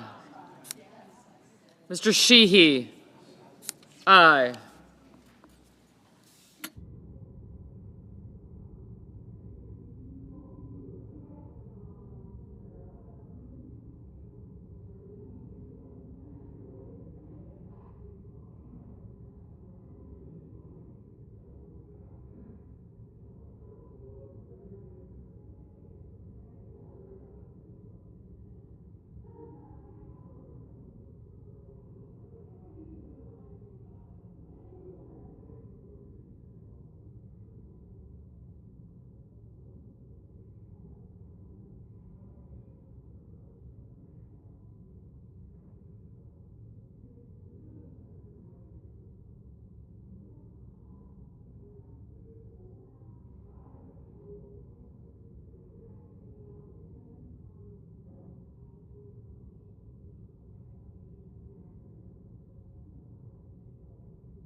Mr. Thune, aye.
Mr. Hoeven, aye.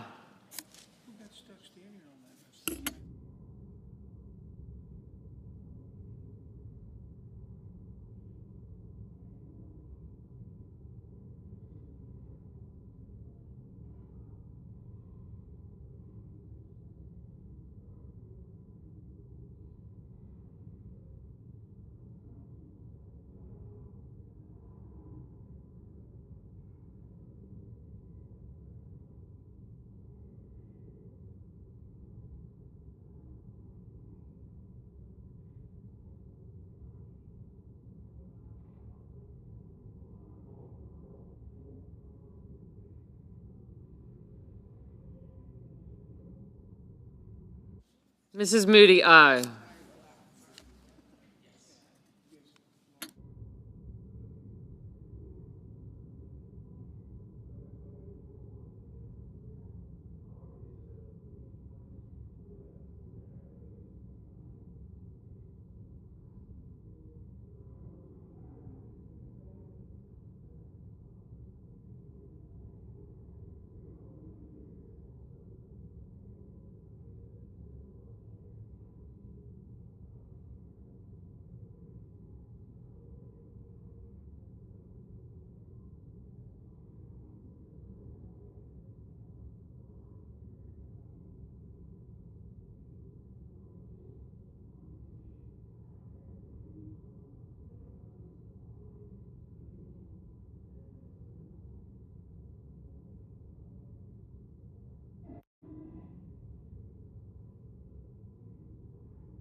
Great.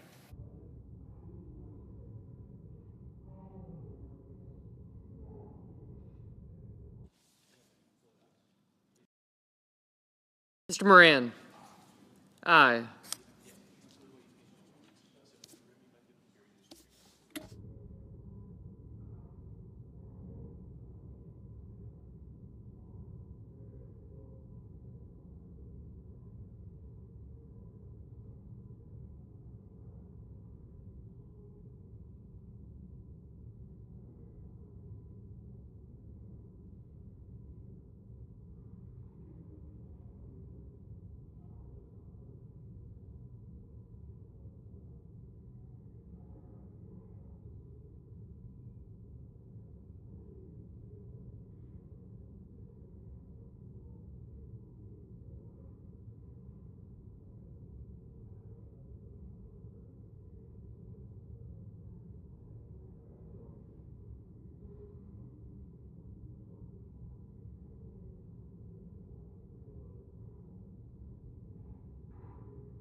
Mrs. Hyde-Smith, aye.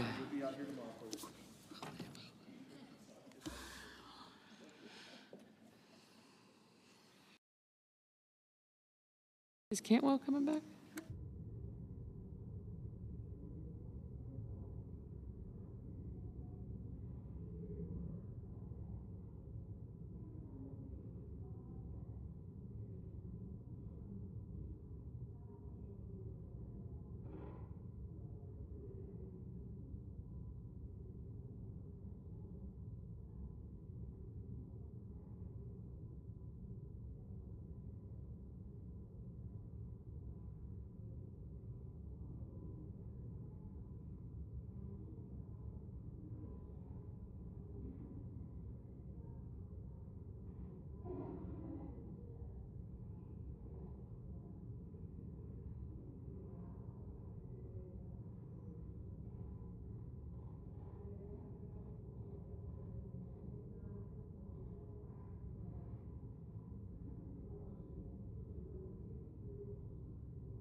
Mr. Cruz, aye.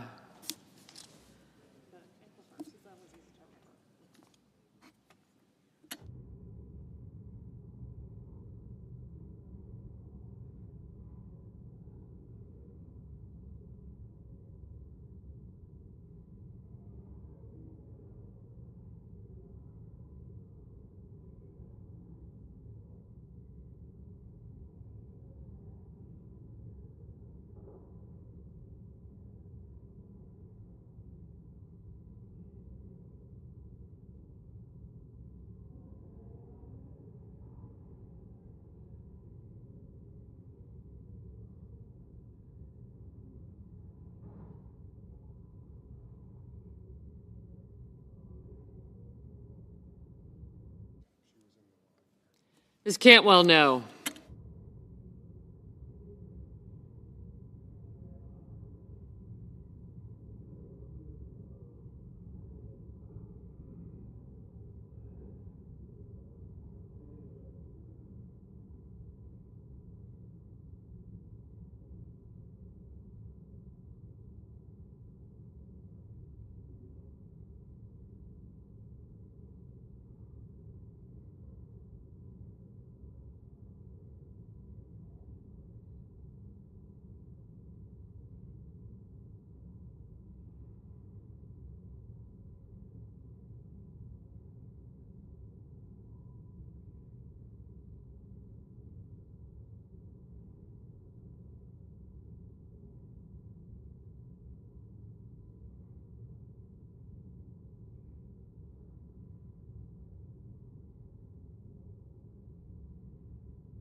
Mr. Ricketts, aye.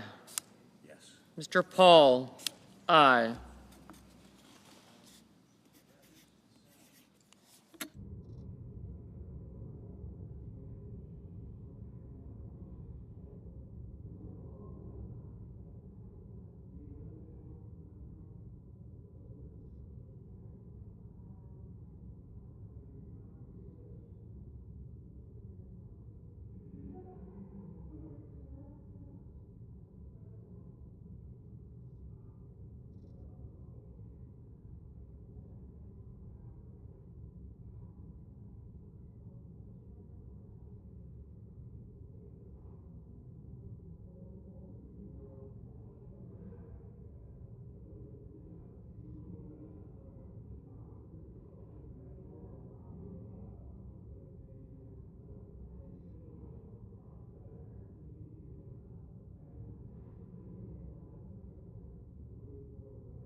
Ayes are 52, the nays are 45. The nomination is confirmed.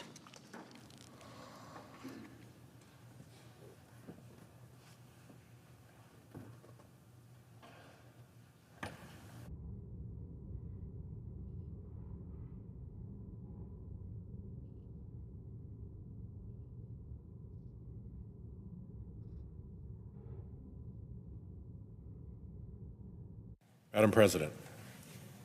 Senator from Rhode Island. Thank you, Madam President. I'm here for the 35th time to call attention to the right-wing scheme to capture our courts and justice system, now out to target and persecute Trump political enemies and do Trump political favors. We have heard a lot about weaponization of the justice system from Trump and his allies. That's for two reasons. One, it's a handy narrative for Trump and MAGA cronies to paint him as a victim, not a convicted criminal who only dodged proper sentencing and further criminal charges because of sweeping presidential immunity granted by a Supreme Court stacked with right-wing justices he appointed. Two, it's a tactic for would-be autocrats. Accusations signal intentions. You accuse the other side of doing what you're plotting, so that when you're caught doing it, you've set it up to look like offsetting penalties. Accusations signal intentions. And sure enough, now there's real weaponization of the justice system unfolding before our eyes. I'm going to take a minute and drill down into one episode. It begins with a climate fund, duly created and appropriated by Congress, maintained after the funds were disbursed at a private bank, and overseen by EPA.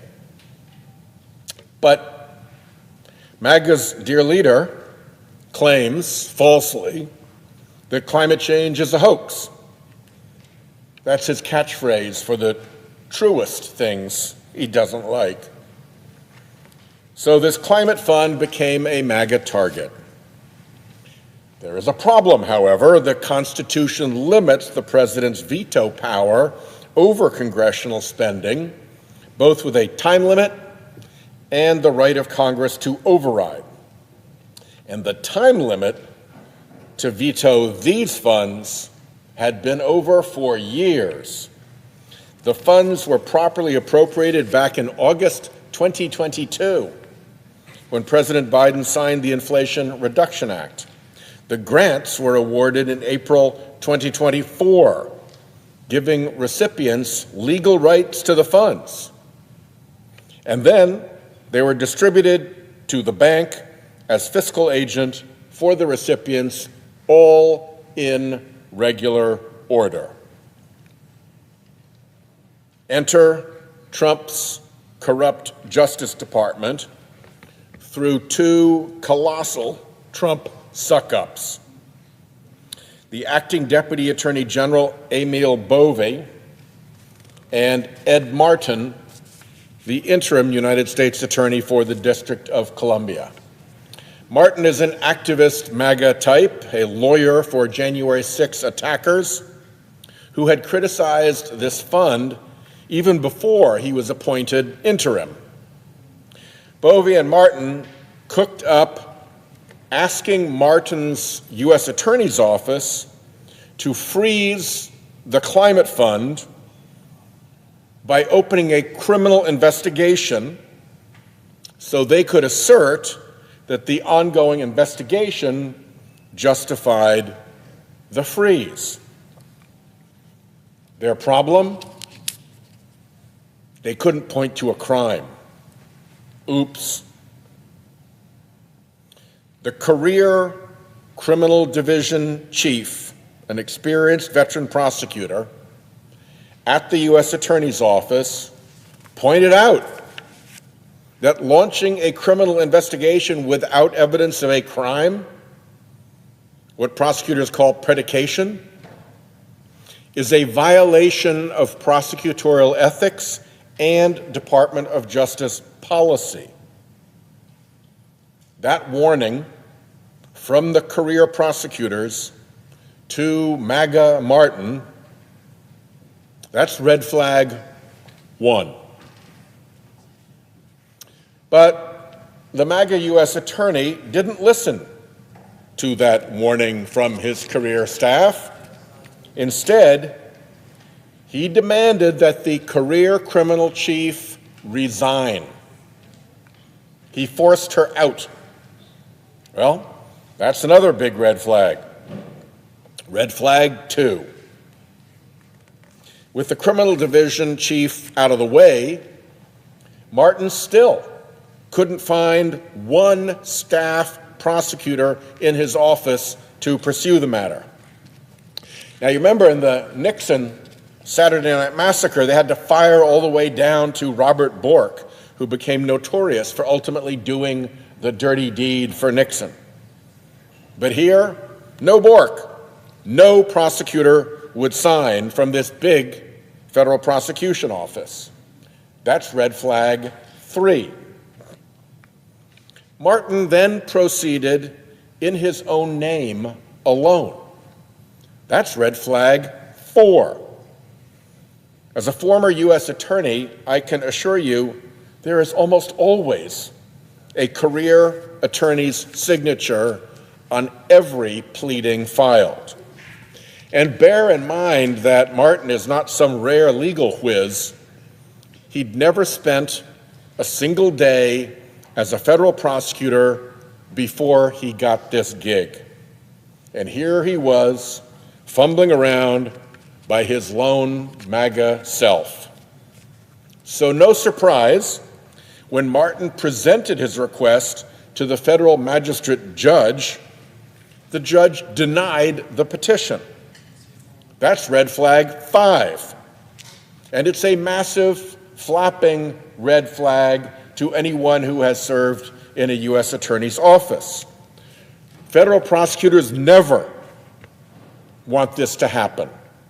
So they triple check and backstop every application to ensure that they are ironclad. In my U.S. attorney's office, a federal judge shooting down one of our warrant applications would have set off internal reviews. That should be what's known in the medical field as a never event.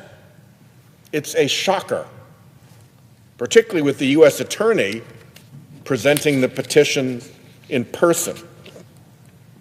Even that series of disasters didn't stop this scheme. Somebody started shopping the case to other U.S. attorneys' offices, hoping that some other office would try again in a different district. Well, shopping a case around U.S. attorneys' offices after the matter has been shot down in court, that's red flag 6. It seems that no other U.S. attorney's office has been willing to go before any court with this hot mess. But somehow, a federal prosecutor down in Florida, ordered Washington-based FBI agents to start questioning EPA employees about the grant program. Well, we're going to find out more about that.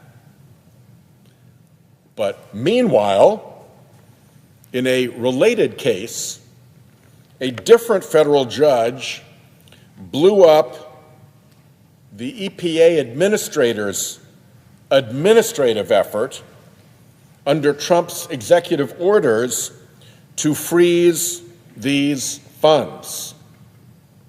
and they defended the freeze with the same pretext, that there was fraud that needed to be prevented.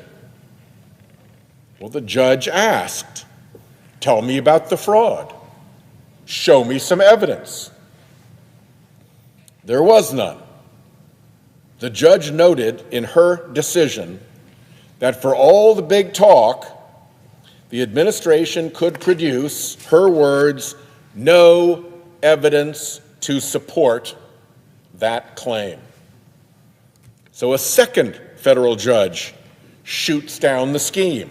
We're up to red flag 7. Compounding this prosecutive fiasco, both Martin and EPA Administrator Zeldin unleashed a barrage of public comments, flooding the information zone with public accusations of fraud. The same accusations of fraud that the career U.S. Attorney staff rejected and the magistrate judge determined to be unfounded, and the judge said DOJ and EPA had offered no evidence to support. Well, that's a problem. Unfounded accusations of fraud are what lawyers call defamatory per se, and derogatory public comments about the subject of an investigation is trouble under multiple Department of Justice policies. The administration officials' public comments were out of bounds. I've been a U.S. attorney. You don't get to do that. Discovery in civil litigation will likely ultimately reveal the depths of the misconduct, the potentially unlawful motive, and their potential liability for their misconduct. We are not at the end of this yet. But what we see is real weaponization, not MAGA phony claims of weaponization, part of a political propaganda campaign to excuse the criminality of the dear leader. Here, all these red flags of actual weaponization are flying. Internal warnings that the case had no merit, removing officials for disagreement, proceeding without a career attorney, getting shot down by a magistrate judge, case shopping after the disaster, hunting for FBI agents to harass career civil servants for managing properly congressionally appropriated funding, making derogatory public comments, and all without evidence. Compare that to the federal criminal cases against Trump. There's no record of internal warnings being ignored that the cases had no merit. There's no removing of officials for disagreeing with the case. No pleading was ever filed without a career attorney signing, just signed by a politico. No application was ever shot down by a judge. Indeed, the Mar-a-Lago warrants were judicially approved. Despite very aggressive lawyering for Trump, no finding of a prosecutor's violation of department policy was turned up. No matter had to be case shopped to other districts after falling apart in one district. No harassment by FBI agents with no court pleading to back them up. And no derogatory public comments ever made outside the pleadings the government filed. Red flag count in the Trump cases, 0. Red flag count in this sorry episode, 7. If Trump's corrupt DOJ will go through all of this just to grab properly appropriated climate funds, imagine what they're capable of with really bad stuff. We are in store for lots more actual weaponization in the coming months and years under this corrupt administration. So easy for me to say that this will be continued. I yield the floor.